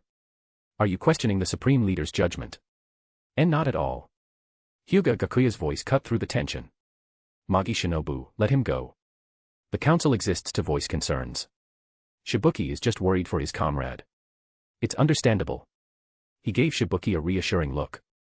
Trust me. I'll ensure her safety. The Land of Moon battlefield was the true crucible. They'd be up against at least 2 Jinchuriki capable of full transformation, possibly even the Raikage himself, and the average strength of Kimogakure's forces was no joke. But Hyūga Gakuya was supremely confident. If it came to that, he'd simply unleash his full power. Silver will reincarnation explosion, and the battlefield would be his. Chapter 88, The Battlefield of the Land of Grass, a rampaging army of monsters. How should we fight this war, Kabuto-sama? Mui asked respectfully. Kabuto was Lord Mokashu's right-hand man, and thus commanded deference. Kabuto chuckled. We'll just crush them head-on. Lord Mokashu gave us a bunch of expendables. We use them all up, that's it. The prisoner army could temporarily reach Jonin-level strength. That made them perfect for frontal assaults, just throw them straight into the fire. As for the monstrous creations born from the Box of Bliss, not even Kabuto himself could fully control them. They couldn't distinguish friend from foe. That's why they'd send Satori straight into enemy lines to wreak havoc. Kabuto's strategy was brutally simple, no maneuvering, no tricks. Just smash the enemy with overwhelming force. The next morning, at dawn, 15 massive black coffins, each 5 meters tall, were rolled out from the Federation's military encampment. Several Federation shinobi propped them upright, directly facing the Sunagakure defense line, and then bolted away as fast as they could. The bizarre sight immediately caught the attention of a few Sunagakure patrols, who quickly reported it up the chain. Chiyo, Baki, and other high-ranking Sunagakure shinobi rushed to the front lines to investigate, swiftly organizing a defensive formation. Trailing behind Chiyo was a young boy, his dark eye bags slightly faded, no longer the fragile child he once was. Gaara had grown. He had learned to restrain his bloodlust. Ever since Chiyo had taken command, she'd kept Gaara close. As someone who knew the tragic truth behind his past, Chiyo had hoped to ease the hatred festering inside him. She'd grown genuinely fond of Gaara. He reminded her so much of her late grandson, brilliant, isolated, and burdened by powers they never asked for. After revealing the truth to Gaara and showing him a grandmother's unconditional care, the darkness inside him had noticeably lessened. They're sealing coffins, a Sunagakure observer muttered. Their secret weapon must be inside. Alert all forces. Prepare for battle, Chiyo ordered, eyes narrowing. No sooner had she spoken than the black coffin doors suddenly crashed open. From within, 15 grotesque creatures emerged, monstrous beings twisted beyond comprehension. Some were covered in feathers, sporting 5-clawed talons, others were coated in scales, sprouting 3 grotesque heads, each with only a mouth that snapped open and shut endlessly. Just looking at them made one's skin crawl and breath catch. What the hell is that? Several young shinobi from Sunagakure trembled, their voices cracking with panic. Monsters. Demons. They can control demons. As the monsters sniffed the air, detecting the scent of humans, they turned, not toward the enemy, but back toward the Federation's own camp. They're attacking their own men. But just as hope flickered in the defenders' eyes, reality struck them down again. From the camp emerged a single man, his arm pitch black and writhing with mouths, each filled with jagged teeth, gaping open to reveal only an endless darkness. It was Kabuto. The moment he appeared, the 15 monsters froze in place. With a single gesture from Kabuto, they turned and charged toward the Sunagakure defense lines. And behind them, appeared the true horror. A battalion of 300 prisoners stepped forward, grinning madly. Their eyes burned with religious zeal, as if craving the chaos to come. Each held a vial filled with a glowing, mysterious liquid. For the Federation. We offer our hearts. With fervent chants, they raised the vials and downed the contents without hesitation. In an instant, their chakras exploded with power. Their auras, once subdued, now surged violently, their chakra tripling in strength in mere seconds. Then came something even more terrifying. Red light pulsed from their skin, forming strange, arcane markings. Mystic senjutsu seals, ancient and pulsing with energy, etched themselves into their flesh, glowing with a sinister brilliance. In the blink of an eye, the prisoners had merged with curse mark level 2. Their bodies began to twist and mutate, some grew razor-sharp claws, others sprouted massive wings, and some became engulfed in searing flames. They no longer resembled men, they were hellspawn. Glory to the Federation. Glory to the leader. Even the most battle-hardened Sunagakure veterans felt a chill down their spine as this abomination of a battalion surged forward. It wasn't just their power, it was the madness in their eyes. The sheer, unrelenting frenzy. 300 lunatics charged straight toward a Sunagakure force of 7,000. Not a single one hesitated. Monsters. Monsters. Freshly graduated genin turned pale, legs buckling under the sheer pressure. Some even lost control of their bladders, urine soaking their trousers in shame. For these young, green shinobi, this was a living nightmare. Gaara, Chiyo said grimly. You go. Even if you can't kill them, stall them. They hadn't even clashed yet, and morale was already crumbling. They needed a miracle. Gaara leapt forward, landing in front of the entire Sunagakure line. That monster, it's him, one shinobi shouted. Chiyo-sama was right, we fight monsters with monsters. Gaara's eyes dimmed for a moment at the words, but he didn't stop. His hands moved swiftly through seals. Sand waterfall funeral. A towering wave of sand, dozens of meters high, erupted at Gaara's feet. It surged forward like a tidal wave of earth, burying everything in its path beneath a sea of golden dust. The prisoners were instantly swallowed by the sand. The ground lifted nearly 2 meters under the force. For a moment, Sunagakure's morale surged, they looked like they might hold the line. Brilliant, Chiyo-sama. They're all trapped. Gaara got them. But Gaara frowned. He could feel them moving. No. They were escaping. A few prisoners burst from the sand, forcing their way free. As soon as one emerged, others nearby followed, freed from the crushing grip of the jutsu. Ha! You think some sand can stop us? Kill them all. The prisoners cackled and charged. Though their minds were warped by the Yachihoko indoctrination, their combat instincts, and cruelty, remained intact. Just like that, the momentum shifted again. And then, the 15 Satori monsters created by the box of bliss closed in. They were now less than 100 meters from the defense line. Now. Unleash ninjutsu. Chiyo roared. A hurricane of wind release techniques erupted from the defense line, tearing across the battlefield in a roaring gale. But Satori didn't dodge. They just kept running. The ninjutsu struck head-on, yet left only shallow wounds. The monsters barely flinched. Then they crashed into the Sunagakure defense line. It shattered instantly, like it was made of paper. Satori charged straight into the ranks, slaughtering with primal fury. Blood and body parts flew through the air. Screams filled the battlefield. It was a massacre. Then came the second wave, a combined force of 5,000 Federation shinobi and samurai poured in behind Satori. Chiyo watched her forces fall one after another. Even the summoned elite squad, the Chikamatsu 10 puppets, couldn't turn the tide. All 300 enemy prisoners were at Jonin-level combat ability. The front line disintegrated. Where the hell did the Federation find so many Jonin? Retreat. Fall back now. Chiyo shouted, voice hoarse. There was no doubt how this battle would end. In less than 2 days, Sunagakure's offensive was utterly crushed. They lost 3,000 shinobi. Defeated, broken, and terrified, the survivors fled back to their homeland, unable to mount another assault. Chapter 89, Battlefield of the Land of Lightning, absolute power crushes all. Compared to the battlefield in the Land of the Moon, the methods used here had to be different. Kumogakure's military strength far surpassed that of the Land of Wind. According to White Zetsu's surveillance, this time Kumogakure had dispatched nearly 8,000 elite shinobi, warriors they had cultivated over many years. Hyūga Gakuya's mission in this battle was simple: use overwhelming power to crush the opposition and show them the meaning of true resistance. At the entrance of a canyon that connected to the Land of the Moon, the Kumogakure forces had halted to rest, waiting for the Umbu scouts to finish surveying the path ahead. Report, Lord Rakage. There are no ambushes in the canyon ahead. A Kumogakure Umbu agent appeared at A's side to deliver the report. You're sure it's clear? A asked again, his voice stern. The Umbu nodded with conviction. We've checked thoroughly. The canyon's top and its exit, completely deserted. Yo. An empty canyon, no ambush in sight. The foolish Federation's about to see the light. Killer B began freestyling on the spot. Damn it, B. Can you shut up for once?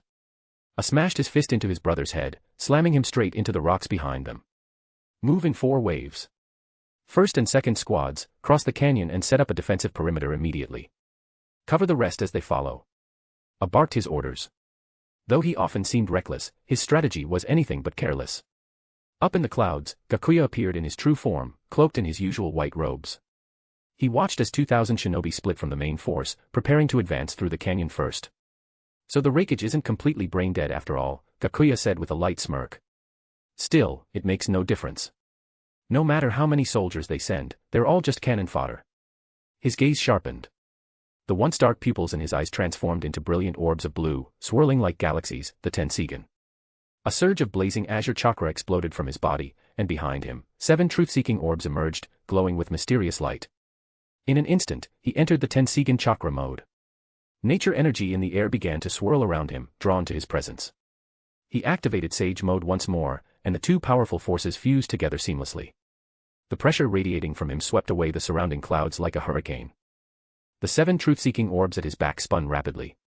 They began to merge, compressing into a single, colossal orb. A dazzling burst of light erupted from Gakuya's body. He raised the massive orb in one hand, as if he held the entire world in his grasp. Slowly, his figure began to rise into the sky, he would stand above the heavens themselves. Down below, a few shinobi caught sight of the spectacle. To them, Gakuya's silhouette had merged with the sun. The sun, it turned blue. It's really blue. Hearing the shouts of his subordinates, Raikage raised a hand to shield his eyes and looked toward the sky. No, someone's up there. Several sensory-type ninja immediately sensed something was off. High above, Gakuya lifted the massive orb of chakra. A pillar of golden light shot into the heavens, tearing through the sky. Hyūga troops stood frozen in awe as they witnessed the terrifying sight, a beam of golden light ripping the sky in 2. I will now play the Song of the Apocalypse. Golden will reincarnation explosion. Gakuya's voice boomed in every shinobi's ear as the orb of golden light in his hand fell toward them like divine judgment. A colossal golden pillar of light descended from the heavens, cutting through the canyon like a blade of retribution. The air itself was shredded by the beam's passage, shrieking as it tore through space. The 2,000 Hyūga shinobi crossing the canyon had no time to scream, no time for fear, their bodies were instantly obliterated. But Gakuya wasn't finished. The golden beam continued its path toward the Hyūga encampment. The earth split apart like parchment under its force. A massive fissure opened up, and dust and debris shot skyward like an explosion. Scatter. Move. Raikage roared. Run, shouted others. They didn't even wait for orders, faced with a scene straight out of the end times, the Hyūga troops broke formation and scattered in all directions. Some tried to resist. But it was already too late. The golden beam, unstoppable and absolute, swept through everything. The Hyūga camp was annihilated in an instant. Screams echoed briefly before fading into silence. Those who tried to fight back were swept into the inferno, reduced to ash in moments. With a single attack, over 2,000 shinobi were erased from existence. Raikage's eyes widened in disbelief as he watched the catastrophic destruction unfold before him. He couldn't believe it, this was the power of just one man. Above, Gakuya hovered in the sky, his expression calm as he surveyed the aftermath.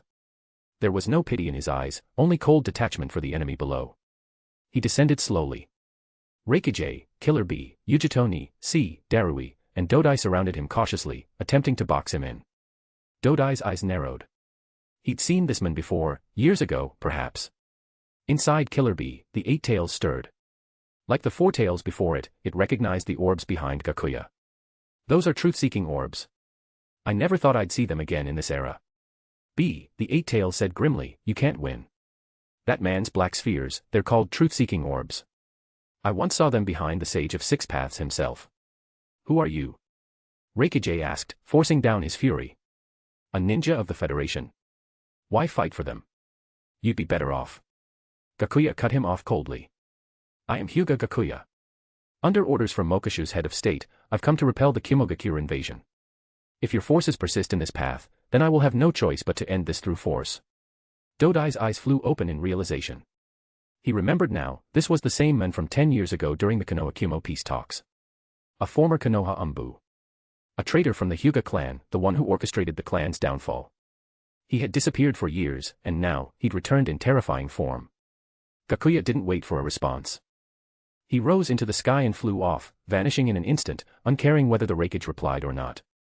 The remaining Hyūga Gakuya shinobi could only stare in horror at his retreating form. Their hearts were seized by despair and fear. Was this truly the power of a single ninja? This overwhelming force was beyond comprehension. No one could imagine a shinobi reaching such heights of strength. What had just happened felt like a nightmare. Only the ruined earth beneath their feet reminded them that it was all painfully real. Lord Raikage, should we continue the advance? One shinobi asked hesitantly. Raikage's face twisted in fury and helplessness. He had never felt so powerless. This wasn't a battle, it was a slaughter. Since becoming Raikage, he'd never experienced anything like this. Retreat. Yes, sir. Once the troops began to disperse, Killer Bee walked up beside his brother, a rare look of seriousness on his face. Big bro, he said solemnly, Little 8 told me those black spheres behind Gakuya are called truth-seeking orbs. He only ever saw them behind the Sage of Six Paths. What? You mean, that guy has power equal to the Sage of Six Paths? A asked in disbelief. I'll ask 8 again, B replied. After a moment of silence, B's expression turned grim. At the very least, we can't beat him. Not even scratch him. Raikage sat down heavily on a nearby rock. He didn't doubt the Eight Tails' judgment, not when it had seen more than any of them ever could. Chapter 90, the sixth great nation of the shinobi world, the Six Nation Summit. On the other side, Hyūga Gakuya brought the Seven Tails Jinchuriki, Fu, into a cave. He knocked her out cold with a single blow and began the extraction process. Rather than pulling out the entire tailed beast, he left a portion of its chakra inside her to keep her alive. Inside a transparent sealing container, the now miniaturized Seven Tails repeatedly slammed into the walls of the seal. Realizing it couldn't break free, the beast turned toward Hyūga Gakuya. What do you want? Someone intends to resurrect the 10 Tails.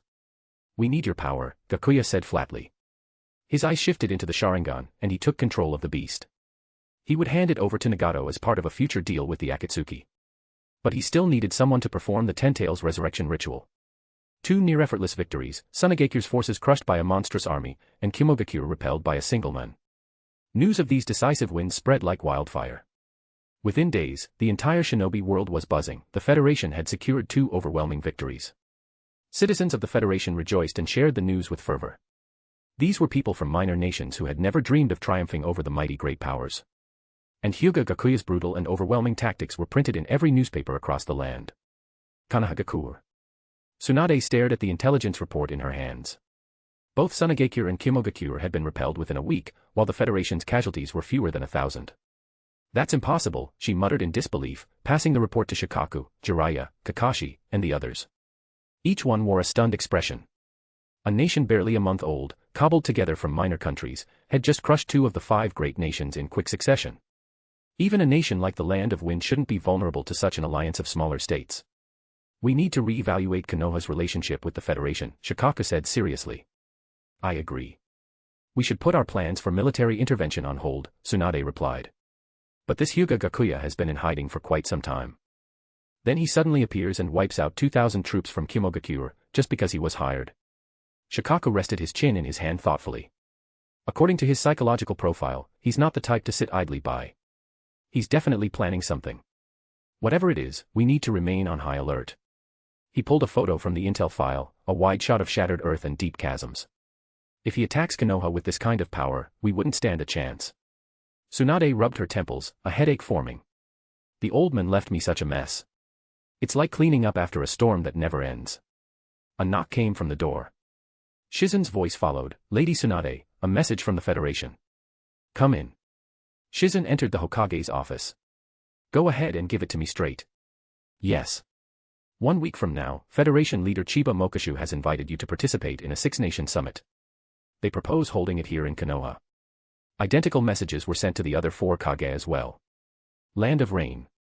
Pain stared at the intel in his hands, lost in thought. Could it be that Chiba Mokashu was right? Was unifying the shinobi world truly the correct path? The idea flickered for a moment before he shook it off. He chuckled darkly. Even if someone managed to unify the shinobi world, internal conflict and power struggles would inevitably re-emerge. History would repeat itself. The goddess of the rabbit once unified the world, and what did it get her? Betrayal and death. No, his path was the right one. Only through pain could the world understand peace. He turned toward the gift sent by Chiba Mokashu, the sealed 7 Tails. He began the process of feeding it to the demonic statue of the outer path. A week later, inside the Hokage Tower, the summit table was set. The 5 Kage of the great nation sat together, and Hyūga Gakuya appeared as Chiba Mokashu, the leader of the federation. It's been a while, hasn't it? Mokashu greeted them casually, exchanging nods. To be honest, he'd already fought nearly everyone at the table, attacked Konoha, killed Shinobi from Sunagakure, beat up Iwagakure's troops, and even sliced through Kimogakure's. At this point, it was like he'd cleared the Shinobi world boss rush. Heh. There's nothing to say. I only regret not joining Konoha to kill you when I had the chance, growled the Raikage, his glare sharp as lightning. 2,000 of his Shinobi had died, indirectly, at Mokashu's hands. Chiyo chimed in, it's not too late.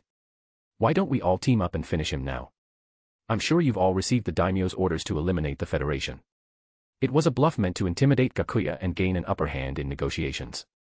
But Gakuya wasn't fazed in the slightest. He smiled gently. We all fight for the sake of our people and our nations. We're here today to find peace. We never wanted war. But when the 5 great nations act so aggressively, how can smaller nations survive? Their people suffer in constant fear. That's why I appeared. United resistance was the will of every Federation citizen. I'm merely the one carrying out their will. I'm here today to declare that the Federation exists to protect the rights of the smaller nations. Anoki responded, fine. We can acknowledge your nation. We can even accept its neutral status. But you must stop calling yourself the Federation's leader. You should recognize yourself as its daimyo. Clever old fox, he was trying to undermine the Federation's foundation. If Gakuya admitted to being a daimyo, a feudal lord, it would call into question the legitimacy of his leadership and paint his actions as imperial conquest. Gakuya's expression turned serious. That's not going to happen. My authority comes from the people, not from some feudal bloodline. From the people. Please.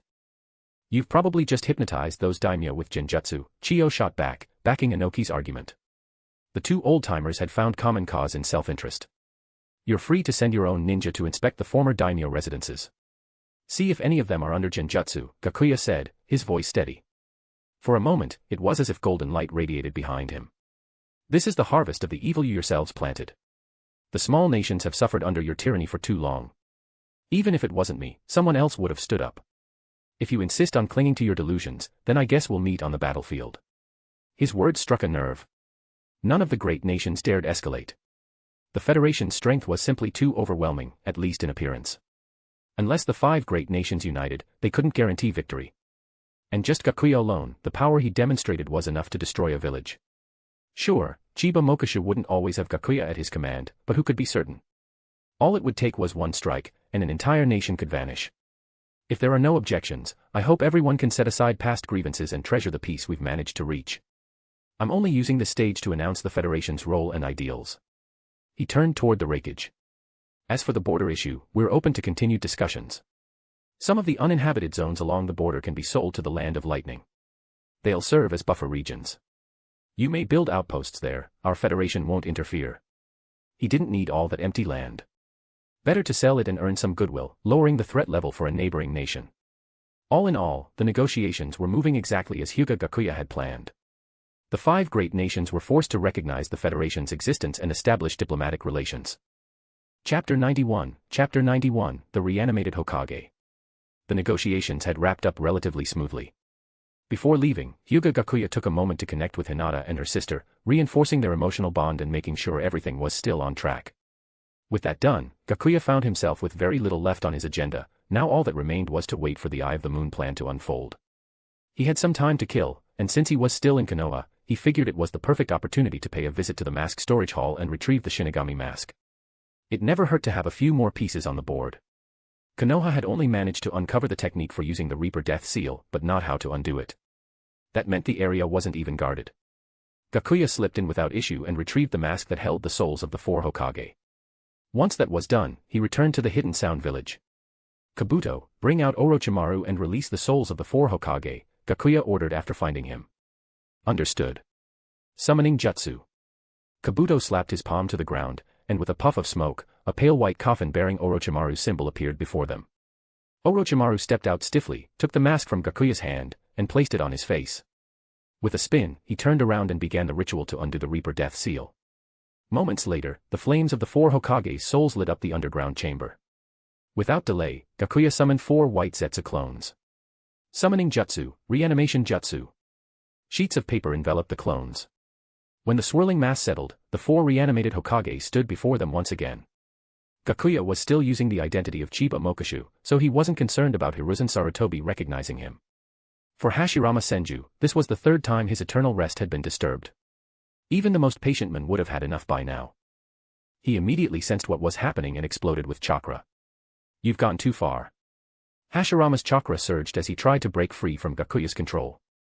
Tobirama caught on just as quickly. This time he had access to at least half his power, and he too began struggling against the binding force of the jutsu. Hiruzen Sarutobi, seeing the reanimated Orochimaru, put the pieces together right away. So Orochimaru had been their pawn all along. These two, Gakuya and Kabuto, were the ones truly behind the Konoha crush. He joined the other two in resisting the jutsu. Minato, on the other hand, had no idea what was happening. But seeing the 3 Hokage resisting, he instinctively followed suit. The chakra heat embedded in Naruto didn't allow him to receive updates, so his last memory was still from the night of the Nine Tails attack. The sheer pressure of their combined chakra cracked the stone walls around them. No need to be so hasty, Gakuya said with a chuckle. With a single hand sign, he suppressed all 4 Hokage in an instant. Kabuto's face broke into a cold sweat. If he had been the one performing the jutsu, there was no way he could have held them down so easily. Hashirama's voice was stern. Why do you keep disturbing the dead? What is it that you truly want? For war. And for peace. For the shinobi world, and for myself, Gakuya replied cryptically. So destroying Konoha is your idea of creating peace? Tobirama snapped. Gakuya shook his head lightly. War is only a means to an end. My goal is peace, and I won't stop until I achieve it. The shinobi world will finally know true peace, under my rule. He grinned, clearly enjoying the moment. Everything was more entertaining with an audience. Maybe you all have no idea what's been going on in the world. Allow me to catch you up, and explain what we're about to do. His eyes turned into the crimson triple tomo of the Sharingan. In an instant, the 4 reanimated Hokage were pulled into a Jinjutsu. Let's start with the formation of the Shinobi Federation. The scene changed, showing the Hokage the process of the Shinobi Federation's rise, guided step by step by Gakuya. By the time the vision ended, all 4 wore grim expressions. They had seen the joy on the faces of the Federation's people, alongside the hatred aimed at the great nations. They now understood what Gakuya was aiming for, a total military unification of the shinobi world. The Federation had only existed for a single week, and already it had defeated both the Land of Wind and the Land of Lightning. Given a few more years, it wasn't hard to imagine the Federation conquering the entire world. Tell me, do you still think your one village, one nation system truly brought peace? Hashirama-senpai, the world you tried to save only led to more chaos and endless wars. But this will end with me. I will steer the shinobi world back on course, and usher in true peace. The 4 looked shaken. Being brought back from the dead only to hear that everything they had believed in had been wrong, it wasn't easy to swallow. Tobirama, ever the skeptic, spotted a flaw. You're the head of the Federation. You control everything. But what happens when you die? Can you guarantee your successor will be as capable as you? Gakuya gave a dismissive smirk. He had no such concerns. I'll return power to the people once the world is unified. I'll remain as a god behind the scenes, stepping in only when necessary. If the Federation strays from the path, I'll correct it. Tobirama pressed on. You can't live forever. One day you'll die. Why not? Gakuya replied calmly. Eternal life is hardly an obstacle for me. Hashirama sighed deeply. Maybe you're right. There was nothing left for him to argue. The peace he once thought attainable had clearly failed. And maybe, just maybe, this new path could work. At the very least, Gakuya's actions so far had benefited the shinobi world. For the first time, smaller nations had a force that would defend them from the tyranny of the big powers. Off topic, but Lord Third, your reputation lately hasn't been so great, Gakuya said suddenly, a smile playing on his lips. People have dug up quite a few skeletons in your closet, he continued. Selling out the location of the 4th Hokage's wife during childbirth, conspiring with Uchiha Obito to frame Minato Namikaze. And under your leadership, the Senju, Uchiha, and Hyūga clans were all wiped out. You used your power to elevate the Sarutobi clan while crushing others. The list of crimes is endless. Our beloved 3rd Hokage is quickly becoming Konoha's biggest disgrace. Sarutobi felt the weight of 3 sets of eyes turned toward him. No. That can't be. Who's the Hokage now? It must be Danzo. That bastard's trying to frame me. Kabuto couldn't resist joining in. He was enjoying Sarutobi's desperation. No, it's the granddaughter of the first Hokage. Your own student, Lady Tsunade.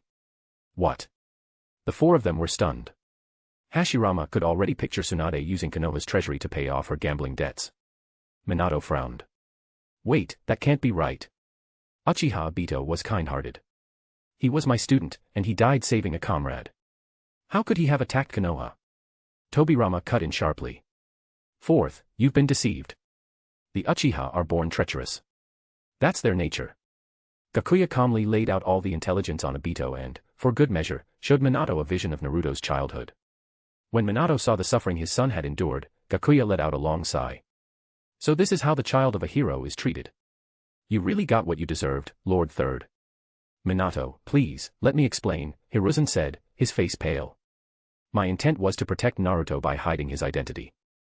Danzo was the one spreading lies. Even Tobirama couldn't hold back anymore. So you just let it happen. Said nothing. Let those lies spread. Seeing Hiruzen fall silent, Tobirama scowled. The worst mistake I ever made was passing the title of Hokage to you. Chapter 92, Transplanting Kamui. Can I go see Naruto? Minato asked suddenly. He picked up on something, the men in front of him might know Naruto. Maybe the connection would get his request approved. I know I wasn't a good father, but there are things I want to say to him. Hyūga Gakuya rolled his eyes. What a joke. What, you think I'll let you go back just so you can pass messages to Konoha? Don't worry, Naruto almost lost control for a moment, but the chakra you left behind saved him. He's with Jiraiya now, training. Minato let out a breath. So you even know about the chakra I left him? No shit. I also know Kushina left some too. There's still a bond between you all in this world, Gakuya went on, voice turning cold. So when I'm in a bad mood and decide to destroy Konoha, I'll have the first and second kill Tsunade, the third kill Asuma, and the fourth, kill Naruto. You bastard. All four Hokage roared in fury. Gakuya smiled darkly. Think I won't do it? Enough chit-chat. You lot can go back to your coffins now. He clapped his hands. Four coffins rose from the ground, swallowing the former Hokage whole. Your ambition will never succeed, Hiruzen Sarutobi spat before the lid closed. Someone will stop you. Gakuya sneered. You really think I'm the only threat to the shinobi world? You'd better hope my plan works, because if it doesn't, the entire world is finished. Without waiting for their reactions, the coffin lids slammed shut, sealing them inside. Kabuto, have you found the one I'm looking for? The person Gakuya was referring to was named Jigen. Long ago, during the ancient era of the shinobi world, Otsutsuki Ishiki and Otsutsuki Kagaya had come together to plant the god tree. Kagaya, meant to be the tree's sacrifice, betrayed Ishiki and ambushed him, leaving him gravely wounded. To survive, Ishiki was forced to use a divine technique called karma to parasitize Jigen's body. Now, he lay dormant, awaiting the perfect vessel for his true resurrection. Gakuya's plan was to find him and devour him. He didn't yet have the strength to kill Ishiki, but one day, he would. Not yet, Kabuto replied. Then keep looking. But do not alert him. Understood. I told my subordinates we're searching for the Sage of Six Paths relics. Kabuto nodded and left to continue the task. Now alone, Gakuya leaned back in his chair, deep in thought. Ishiki could transfer his consciousness into Jigen's body using karma if threatened. But he only had 3 days of life remaining. During those 3 days, he could regain his full strength, but he'd also need to find a new vessel to imprint karma onto. If Gakuya wanted his body, he had to strike at the exact moment of resurrection. Otsutsuki parasites must have very strict requirements. A new host has to be permanent, someone who can withstand the burden. Not like Jigen, a temporary shell. But with my current power, I might not even be able to force Ishiki to reincarnate. In Boruto, it was Jiraiya's clone who summoned natural flames while Ishiki was still weak, forcing the transfer. Suddenly, Gakuya thought of someone, Obito Uchiha, and the ability of his Sharingan, Kamui. Looks like Obito's outlived his usefulness. That I would be his best tool. He might even be able to transplant its ability into his own Mangekyo, but first, he needed a method for transplanting ocular powers between Uchiha, and he needed Obito's Sharingan. Uchiha Hikari had multiple ocular powers that were transplanted into her by Uchiha clansmen during the Warring States era. All the Uchiha clan's research was either with Obito or locked away in Konoha. Gakuya's own Mangekyo Sharingan granted him the Toki no Kage, which could freeze surrounding space, a hard counter to Kamui.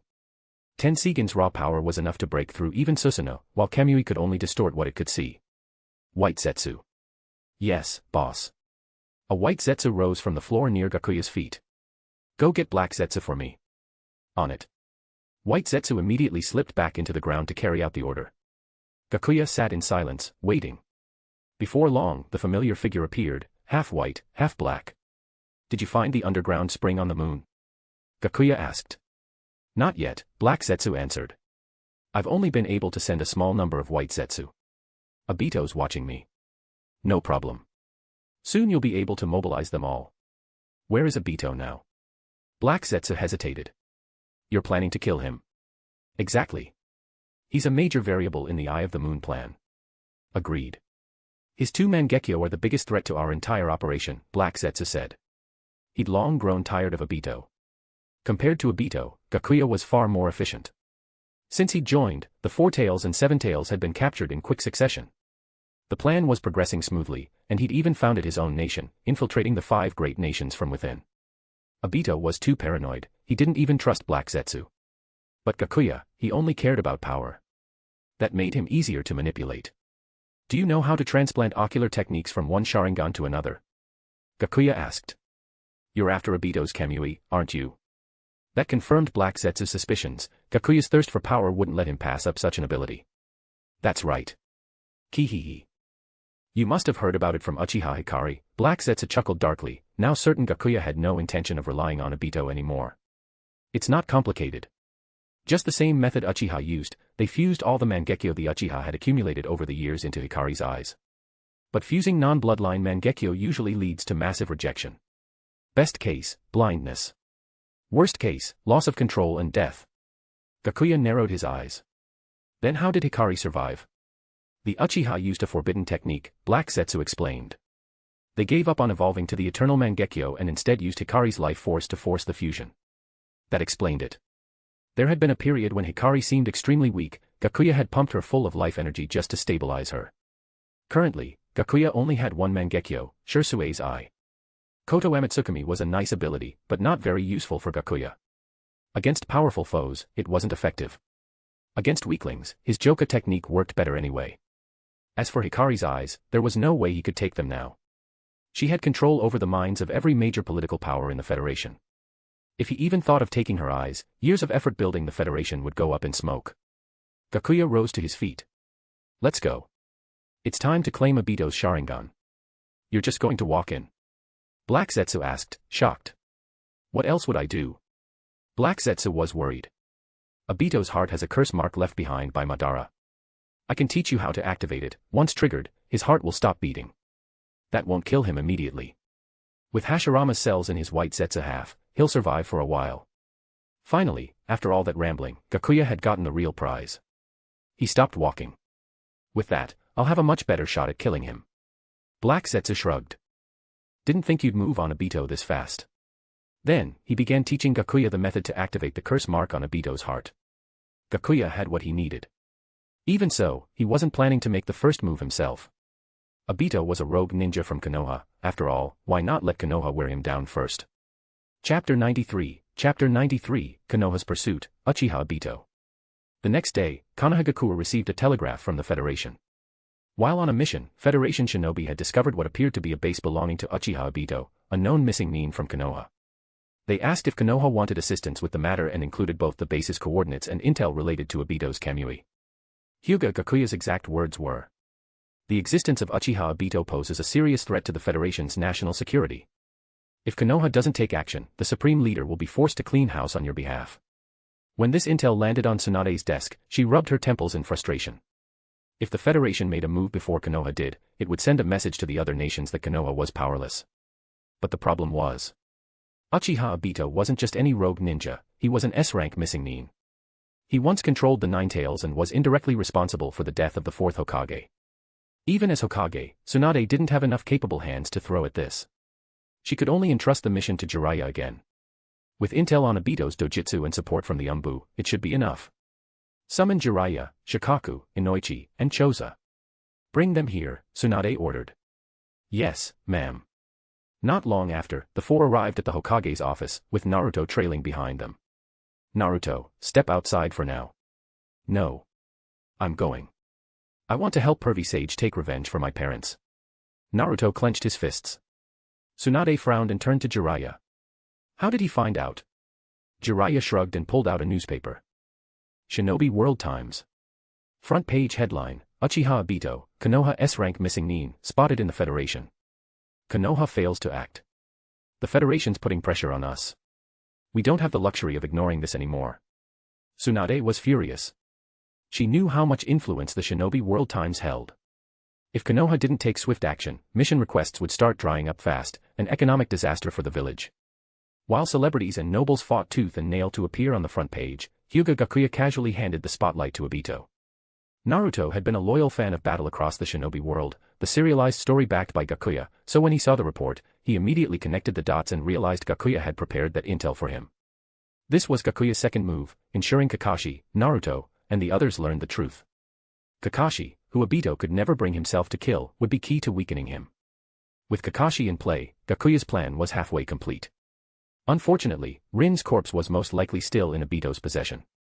Gakuya hadn't been able to find it, otherwise, he could have, well, either way, he harbored no sympathy for the men responsible for indirectly killing his family. From the moment Gakuya first laid eyes on Obito, he wanted to kill him. He'd simply been forced to wait, until now. Just then, Kakashi pushed open the Hokage's office door and dropped to one knee. Hokage-sama, allow me to go. With my understanding of Obito, I can bring him down. When Kakashi first learned Obito had orchestrated the Nine-Tails attack all those years ago, he couldn't believe it. The same Obito who once said, those who abandon their comrades are worse than scum, had become the one responsible for their teachers and Kushina's deaths. But the intel, and Obito's love for Rin, left no room for doubt. Kakashi blamed himself. If he hadn't accidentally killed Rin, Obito wouldn't have turned out like this. It all traced back to his own weakness. If it all began with me, then I'll be the one to end it. Even if it costs me my life. Tsunade let out a sigh. Fine. You'll lead 1st Umbu Division. Jiraiya and the Ino Shikacho squad will join the mission to eliminate Uchiha Obito. Understood. Naruto immediately protested. I'm coming too. Before Tsunade could reply, Kakashi turned to Naruto with a serious gaze. Naruto, you're still not strong enough. Leave this to me. Obito killed your parents, but the 4th was my teacher too. I'll make sure he answers for it. Naruto trusted Kakashi. Even if Kakashi had once hidden the truth about his identity, that was Hiruzen's doing, not his. Jiraiya stepped forward and rested a hand on Naruto's shoulder. Leave it to us, Naruto. Naruto stared at them both with unwavering eyes. He knew they meant well, but he was tired of relying on others. He took a deep breath and said, Kakashi-sensei, Jiraiya-sensei. I know you're both strong. But this time, I want to fight Obito myself. I want to avenge my father with my own strength. The others exchanged glances, seeing the determination burning in his eyes. After a long silence, Tsunade finally relented. Fine. But Yamato's going with you. And you'll follow orders. Got it. Thank you. Deep in the forests of the Land of Grass, a squad of over 20 Konoha shinobi moved swiftly through the dense woods. Naruto barely spoke the entire way, his mind replaying dreams of the family life he could never have. He will pay. No matter what. This Naruto was different. Thanks to Gakuya's influence, he knew more than the original timeline ever allowed. The power of hatred had driven him to train harder and longer than ever before. After more than a year of intense training, his strength had reached a whole new level. At the same time, Obito received word from White Zetsu. Obito, it looks like Konoha's onto us. They're heading this way. Who? Obito asked, not turning away from the crystal coffin before him. Inside, Rin lay in eternal slumber, preserved by the Hashirama cells embedded in her chest. Jiraiya. Shikaku. And that idiot Kakashi you talk about all the time. Obito's eyes narrowed at the name. He glanced down at Rin once more, a familiar surge of rage bubbling inside him. So, they finally figured out who I am. Then let's give my old friends a reunion. He activated Kamui, pulling the coffin into his personal dimension. As the Konoha squad moved forward, a figure appeared on the path ahead, a man in black, wearing a red spiral mask, with crimson Sharingan glowing through the eye holes. In an instant, the Konoha shinobi surrounded him, but Obito, armed with both versions of Kamui, wasn't fazed. Kakashi. I hear you've been looking for me, he said, his voice low and deliberate. Kakashi immediately recognized him. There was no mistaking it. Obito. He murmured, his eyes fixed on the masked man standing casually on a branch. I have only one question, Kakashi said, voice cold. Why? Why did you kill our sensei and Kushina? She was always kind to you. And if you hated me for not protecting Rin, why didn't you just kill me? Obito's voice was flat. Because your life still had value. Killing you wouldn't have served my purpose. Then I'll make you pay for it. Naruto's eyes burned with rage, turning red as he glared at the men who'd murdered his parents. Thanks to Gakuya's, and the Nine Tails, tough love and relentless training, Naruto had changed. He could now direct real killing intent toward an enemy like this. But, if he ever learned Obito's full story, he might just forgive him after all. Obito turned his gaze toward the blonde boy beside Jiraiya. You're Naruto, huh? Heh. Funny. I even held you once when you were a baby. Guess you don't remember that, do you?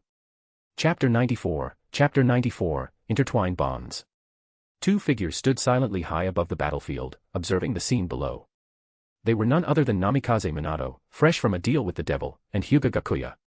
Minato's gaze was locked on Naruto, who now stood face to face with Obito. For the first time, he saw what his son looked like as a grown man. He couldn't hear the words being exchanged, but he could clearly see the fury burning in Naruto's eyes. Thank you, Minato said to Gakuya. Suspended midair by Gakuya's Tenseigan technique, the latter responded evenly. This is part of the deal.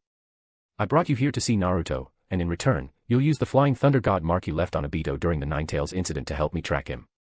This was the third step in Gakuya's plan: take advantage of the Flying Thunder God marker left on Obito after the chaos of the Nine Tails attack, and strike after Obito had exhausted himself in battle. At the same time, Gakuya had sealed off the sensing ability of the Nine Tails chakra inside Minato, preventing Naruto's own Nine Tails from sensing his father's presence. Bastard! Naruto roared, unable to suppress his rage any longer. He launched himself into the air, fist aimed straight for Obito. But his punch passed right through Obito's body, as if he were striking empty air. Obito spun around swiftly, reaching to grab Naruto by the throat.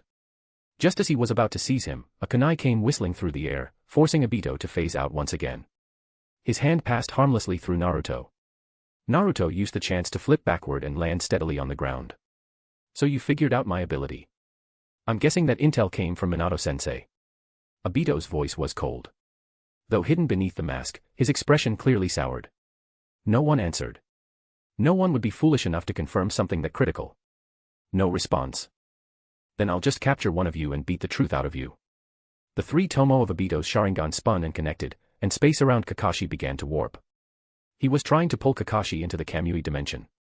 Wood style, wall. Yamato stepped in just in time. Layers of thick wooden walls rose in front of Kakashi, cutting off Obito's line of sight and halting the long-range Kamui. As expected. The intel was right, he can only absorb what he sees. He can't attack while phased, and he can't phase while attacking, Shikaku shouted, making sure the surrounding ANBU picked up on it too. Then, a voice echoed in the depths of Naruto's mind. Kid, I can give you my power. But in exchange, you're going to help me kill that man. Naruto frowned. Why would you help me? You don't need to know. All you need to understand is that I'm lending you power. The Nine Tails wasn't about to admit that he was being controlled by the Sharingan. That would be far too humiliating. Fine, Naruto agreed without hesitation. He needed power, he had to avenge his father. A translucent red chakra enveloped him. Behind him, three massive chakra tails flickered in and out of view, swaying slightly, radiating a pressure that made hearts clench. This was the most Nine Tails chakra Naruto could currently summon while maintaining his sanity. Seeing that familiar crimson chakra, Yamato, once known as Tenzo, tensed up immediately. He feared Naruto had lost control again. Naruto, calm down. Yamato shouted, voice thick with urgency and concern. But Naruto remained calm, eerily so. He knew exactly what he was doing. He and the Nine Tails had reached an understanding. Relax, Yamato-senpai. We've come to an agreement. Right now, we share a common enemy. Up above, Minato also noticed the wave of red chakra surging from his son. Seeing Naruto in danger, a storm of emotion surged within him. He momentarily forgot the precarious situation he himself was in. Pure paternal instinct kicked in. He wanted nothing more than to rush down and protect his son. But Gakuya wasn't about to let that happen. With a swift motion, he unleashed a gravitational force, locking Minato in place, unable to move even an inch. His voice was cold as ice. Don't move. Don't forget what I told you, if your actions disrupt this plan in any way, I'll resurrect Uzumaki Kushina and make her watch you fall. Minato froze. The threat stabbed deep into his heart. He knew Gakuya meant every word. But how could he just stand there while his son fought for his life? Gritting his teeth, Minato forced himself to stay still, eyes never leaving Naruto, silently praying for his safety. With all fours touching the ground, Naruto leapt again like a wild beast, hurling himself straight at Obito. Midair, he locked eyes with his target.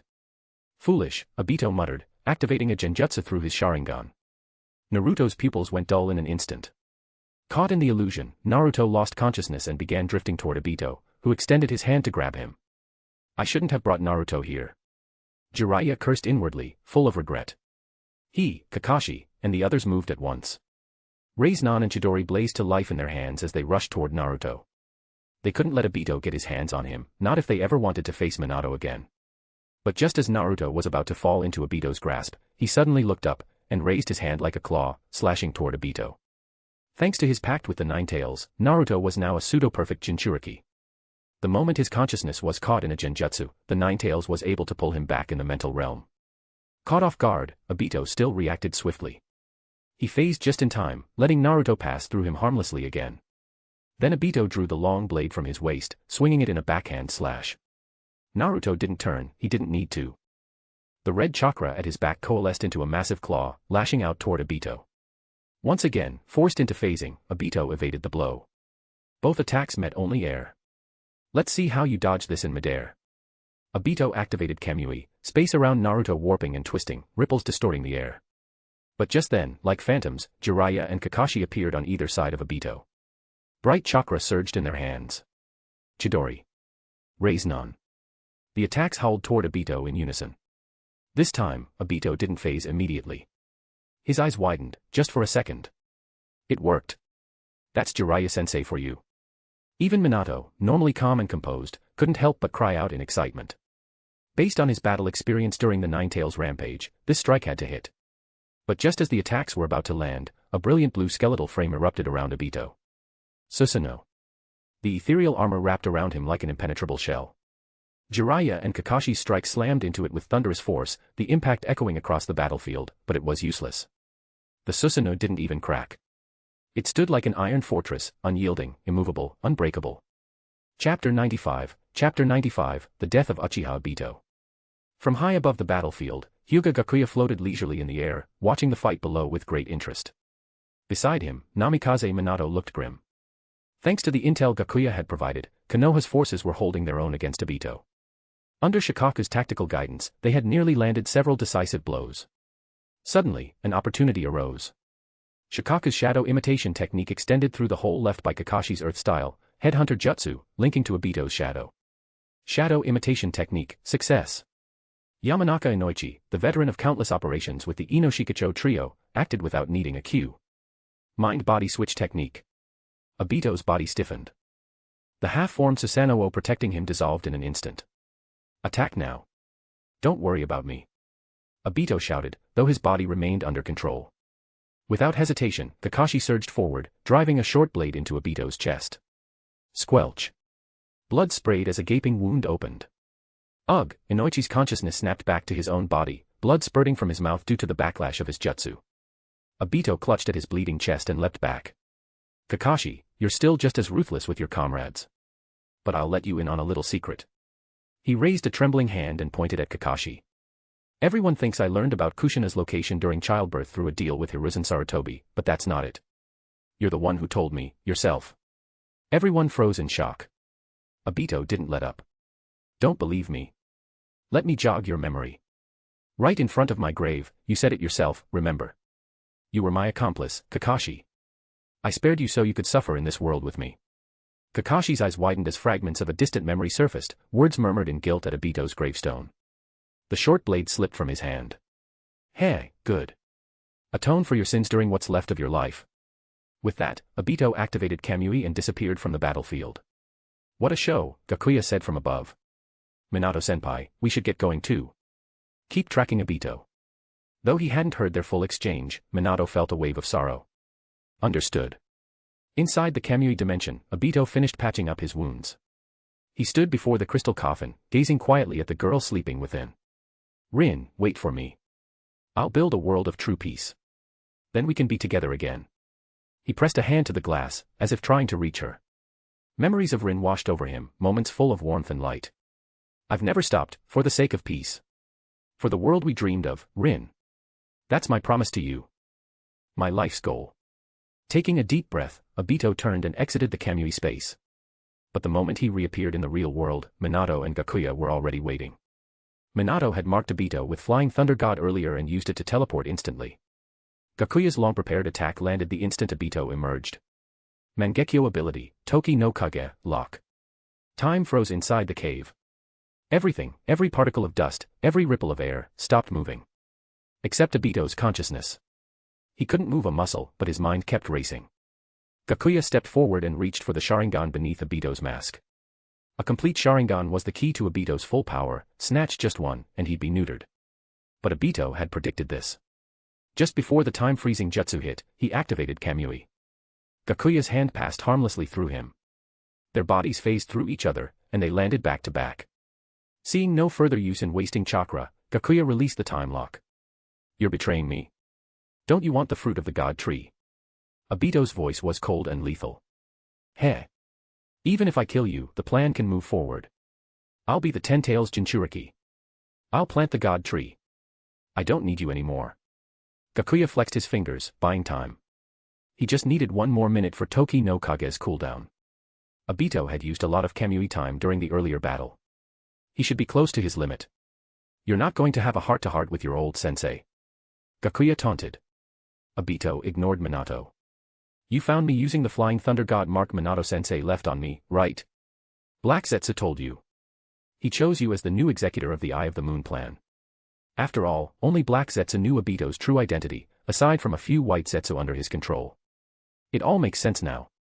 You leaked my intel, got Nagato to drive me out of the Akatsuki, and kept the Eye of the Moon plan for yourself, right?" "That's right," Gakuya said coldly. "Killing you only makes it easier. You know, we're practically enemies. 13 years ago, you unleashed the Nine Tails. My family died because of you." There was murder in Gakuya's voice. He'd wanted to kill Obito since their first encounter, but the timing had to be right. Obito didn't flinch. "Don't worry. You'll all be reunited in the world of infinite Tsukuyomi.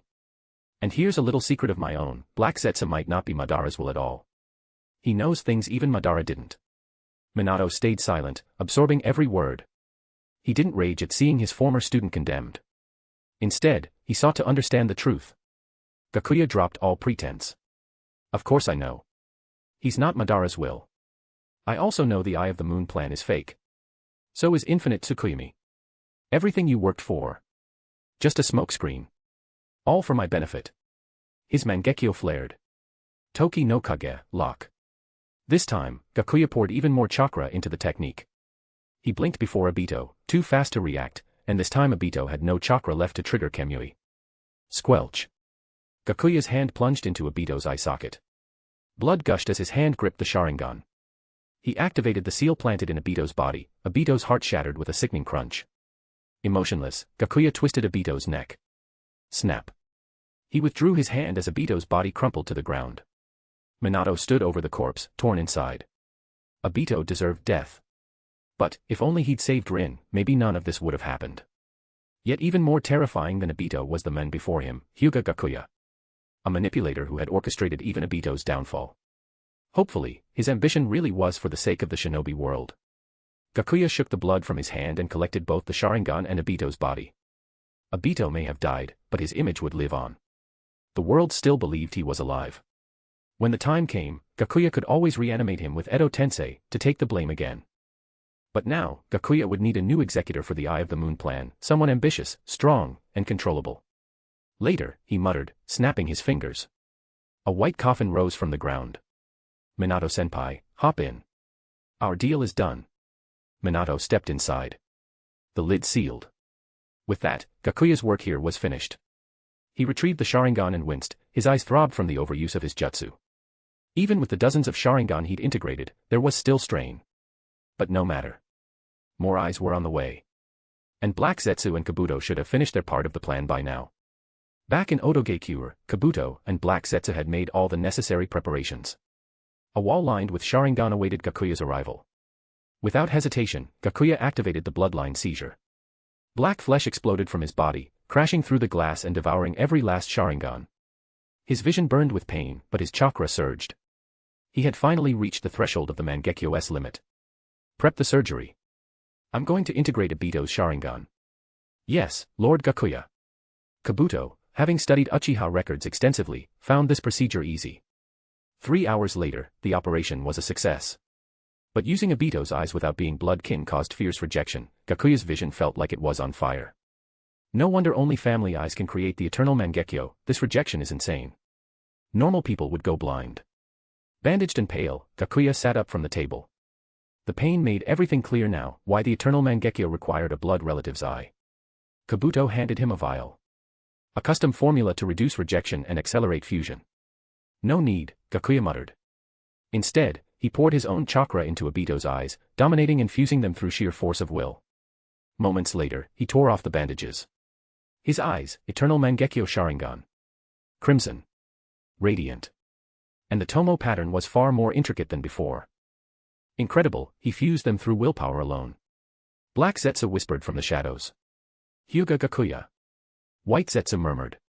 He's nearing Sage of Six Paths level. Can we still control him? Black Zetsu didn't waver. As long as he craves more power, he's still our puppet. Gakuya's chakra surged. His vision cleared, restored to full strength, no, beyond. His old reserves returned in full.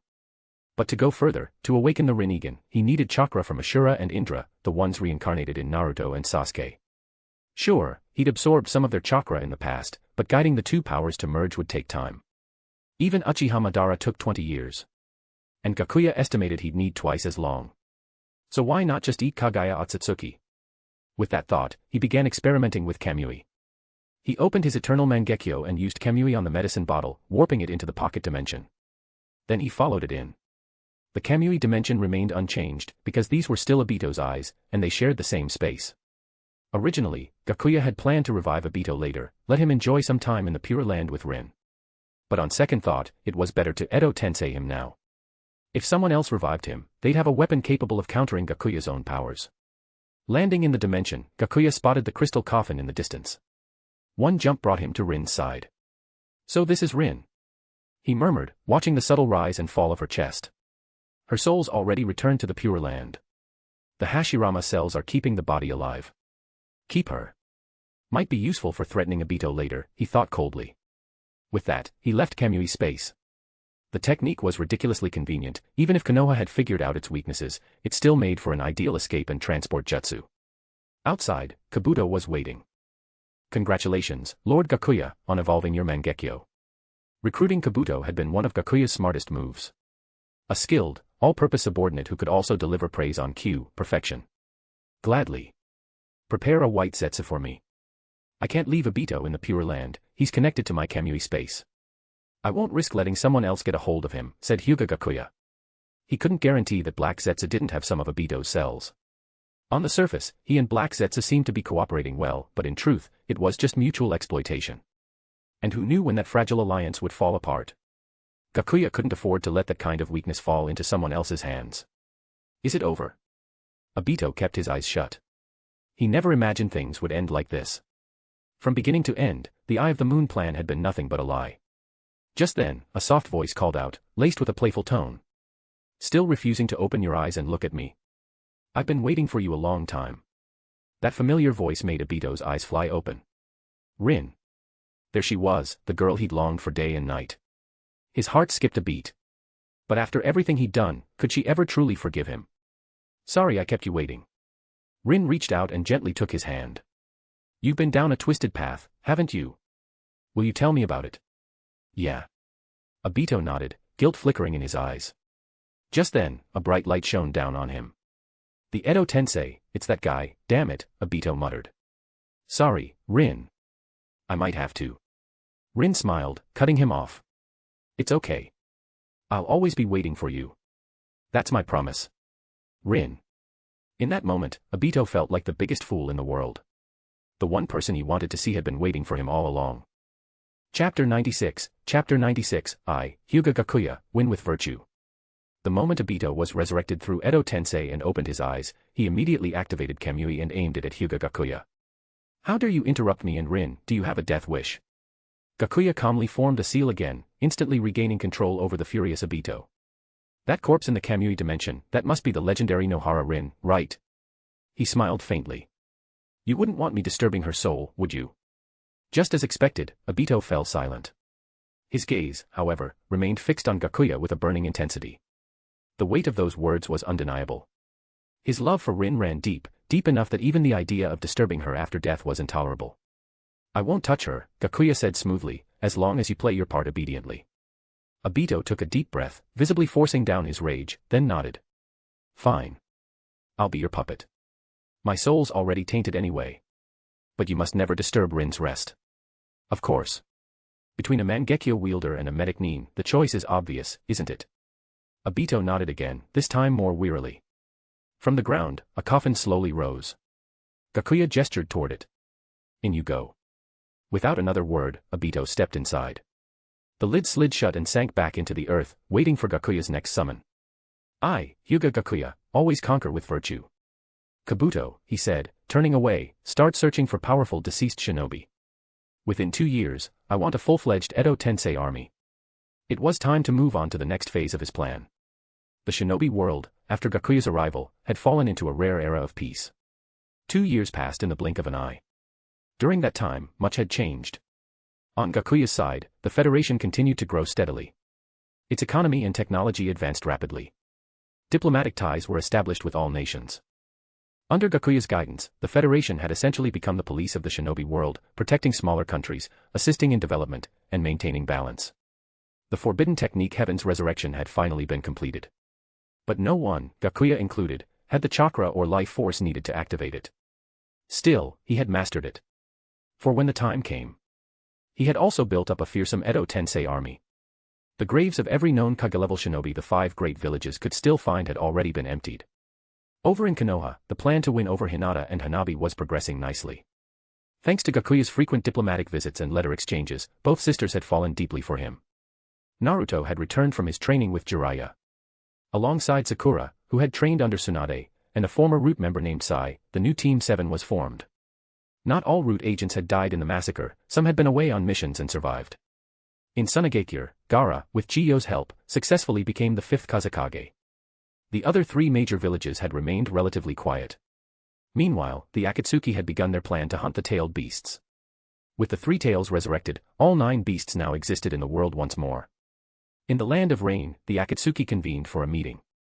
Everyone was present, except for Chiba Mokashu. Only Konan and Nagato knew the truth about his identity. Nagato's thinking was simple, the Federation was a backup plan.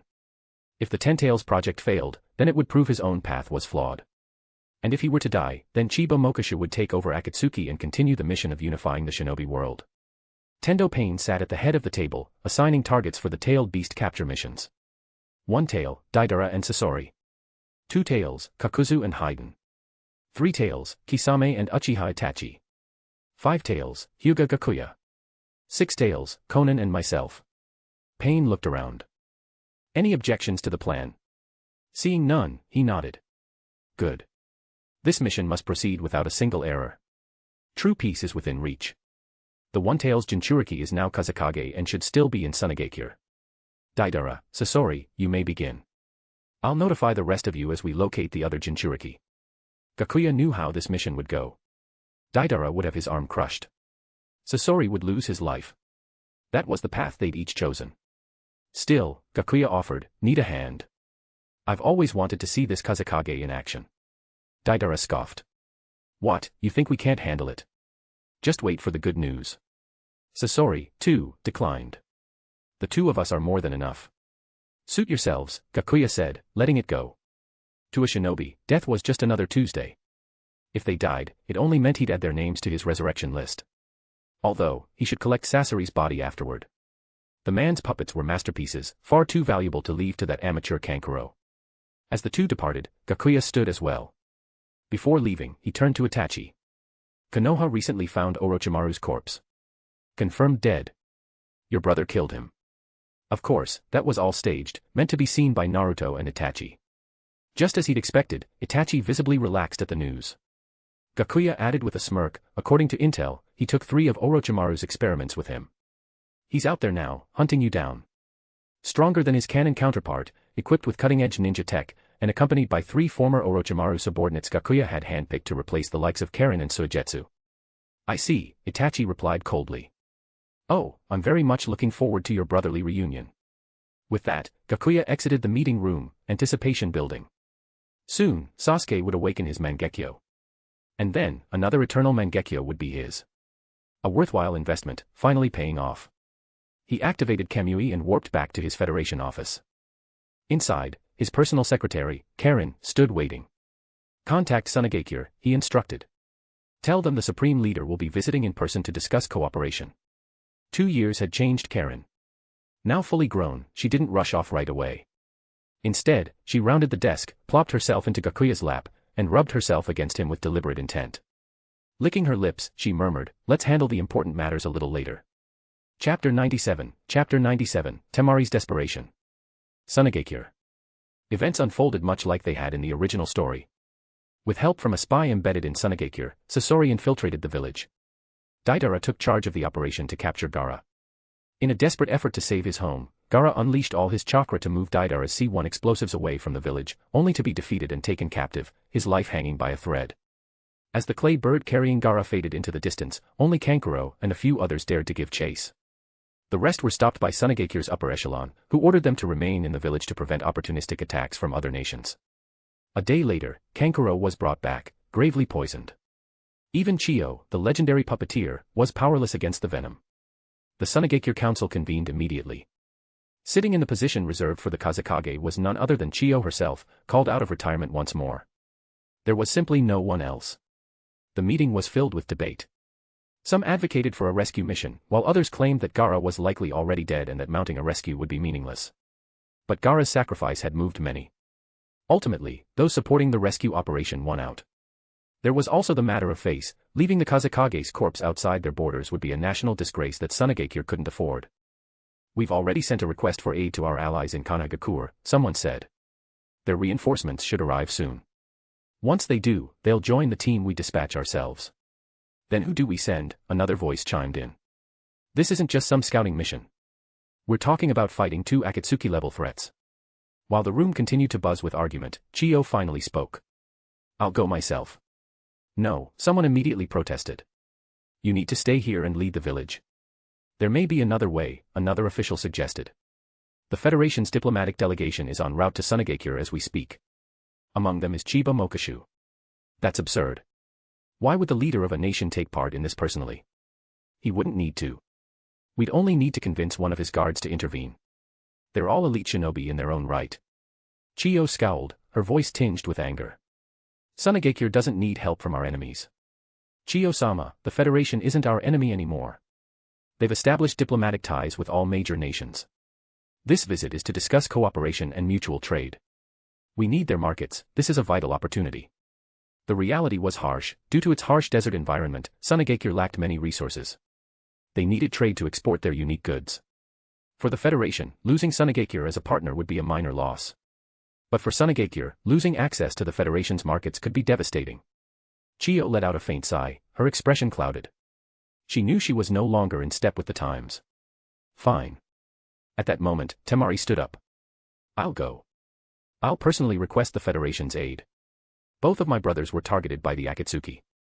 Not only does Gaara need saving, Kankuro is critically poisoned. The Federation's medical technology is second to none. I'll make the request. No matter the cost." A steely resolve flashed in Temari's eyes. Rumor had it that Chiba Mokashu was a notorious womanizer, always surrounded by beautiful women. She'd seen him herself during the Chunin exams, always accompanied by 2 stunning girls. Even if she had to sacrifice herself to the beast, she would save her brothers. Hyūga Gakuya wasn't in a hurry. He timed everything perfectly as he led his personal guard toward Sunagakure. He already knew Sunagakure would seek his help. Sure enough, just a day before the Federation delegation reached the village, a messenger arrived at their temporary camp. "Lord Mokashu, a representative from Sunagakure requests an audience," came a voice from outside the tent. "Let her in," Gakuya replied calmly. A woman stepped through the curtain. She had short, orange hair tied into 2 buns, violet eyes, and a strikingly beautiful face, though her expression was tinged with hesitation. It was Temari, the proud princess of Sunagakure. She had come with a heart prepared for anything. Feigning surprise, Gakuya greeted her. "It's been a while. Last time we met was during the Chunin exams in Konoha. I hope I didn't offend you then. How are your brothers?" There was a subtle weight behind his words, and Temari's expression dimmed further. During the exams, Gaara had gone on a rampage. It was Chiba Mokishu who knocked him unconscious, yet he had spared all 3 siblings and even gifted them a scroll. That kindness was the only reason Temari now stood before him, prepared to give up her body if that's what it took. Without saying a word, she suddenly dropped to her knees and bowed low, her forehead pressing against the carpet of Gakuya's military tent. Please, Lord Mokishu. Help us. What's this? Stand up and speak, Gakuya said, bending forward to help her up. But Temari didn't move. She raised her head, eyes filled with sorrow and determination. Sunagakure is in serious trouble. We humbly ask for your aid. Seeing her refusal to rise, Gakuya didn't insist. He returned to his seat, fingers tapping rhythmically on the armrest. Tell me everything. If it's within our power, the Federation is always willing to lend a hand, so long as the request isn't excessive. Temari recounted everything that had happened. As she spoke, the pain she carried became too much, and tears began to fall from her eyes. If you could help us retrieve Gaara and heal Kankuro, I'm willing to do anything in return. With those words, she slipped off her gray robe, revealing the netted underlayer of her outfit. But she didn't stop there. Her hands reached for the final garment. In the flickering lantern light, her bare skin shimmered faintly. Her flawless figure would make any man's heart race. Temari knelt before Gakuya, surrounded by the discarded fabric of her clothing, like fallen leaves beneath a radiant blossom. She couldn't bring herself to look up at him, just closed her eyes tightly, waiting for his response. She heard footsteps approach. Then, she felt something drape over her shoulders. It was Gakuya's cloak. Put your clothes back on, he said softly. I'm not the kind of man who takes advantage of others. And he meant it. Temari was undoubtedly a rare beauty, but Gakuya didn't believe in forcing anything. Sure, there's a saying, a forced melon may not be sweet, but at least it quenches thirst. But Gakuya wasn't thirsty. Hearing his words, Temari thought he was rejecting her plea. Desperation overtook her shame. She lunged forward and wrapped her arms around him, pressing her trembling body tightly against his. Please. I'll do anything. Just help us. Gakuya spoke gently. The Akatsuki attacked Sunagakure, kidnapped the Kazekage, and destabilized the shinobi world. From our standpoint, they're a terrorist group. Even without your request, the Federation would act, for the sake of peace and balance. Really? Temari looked up at him, her teary violet eyes locking with his. Of course. He nodded and handed her the rest of her clothes. But for now, get dressed. Temari finally began to come back to her senses. She'd acted so recklessly in her panic, had she really just done all that? Gakuya, unfazed, stepped out of the tent and gave his command. Break camp. Full speed ahead to Sunagakure. Yes, sir.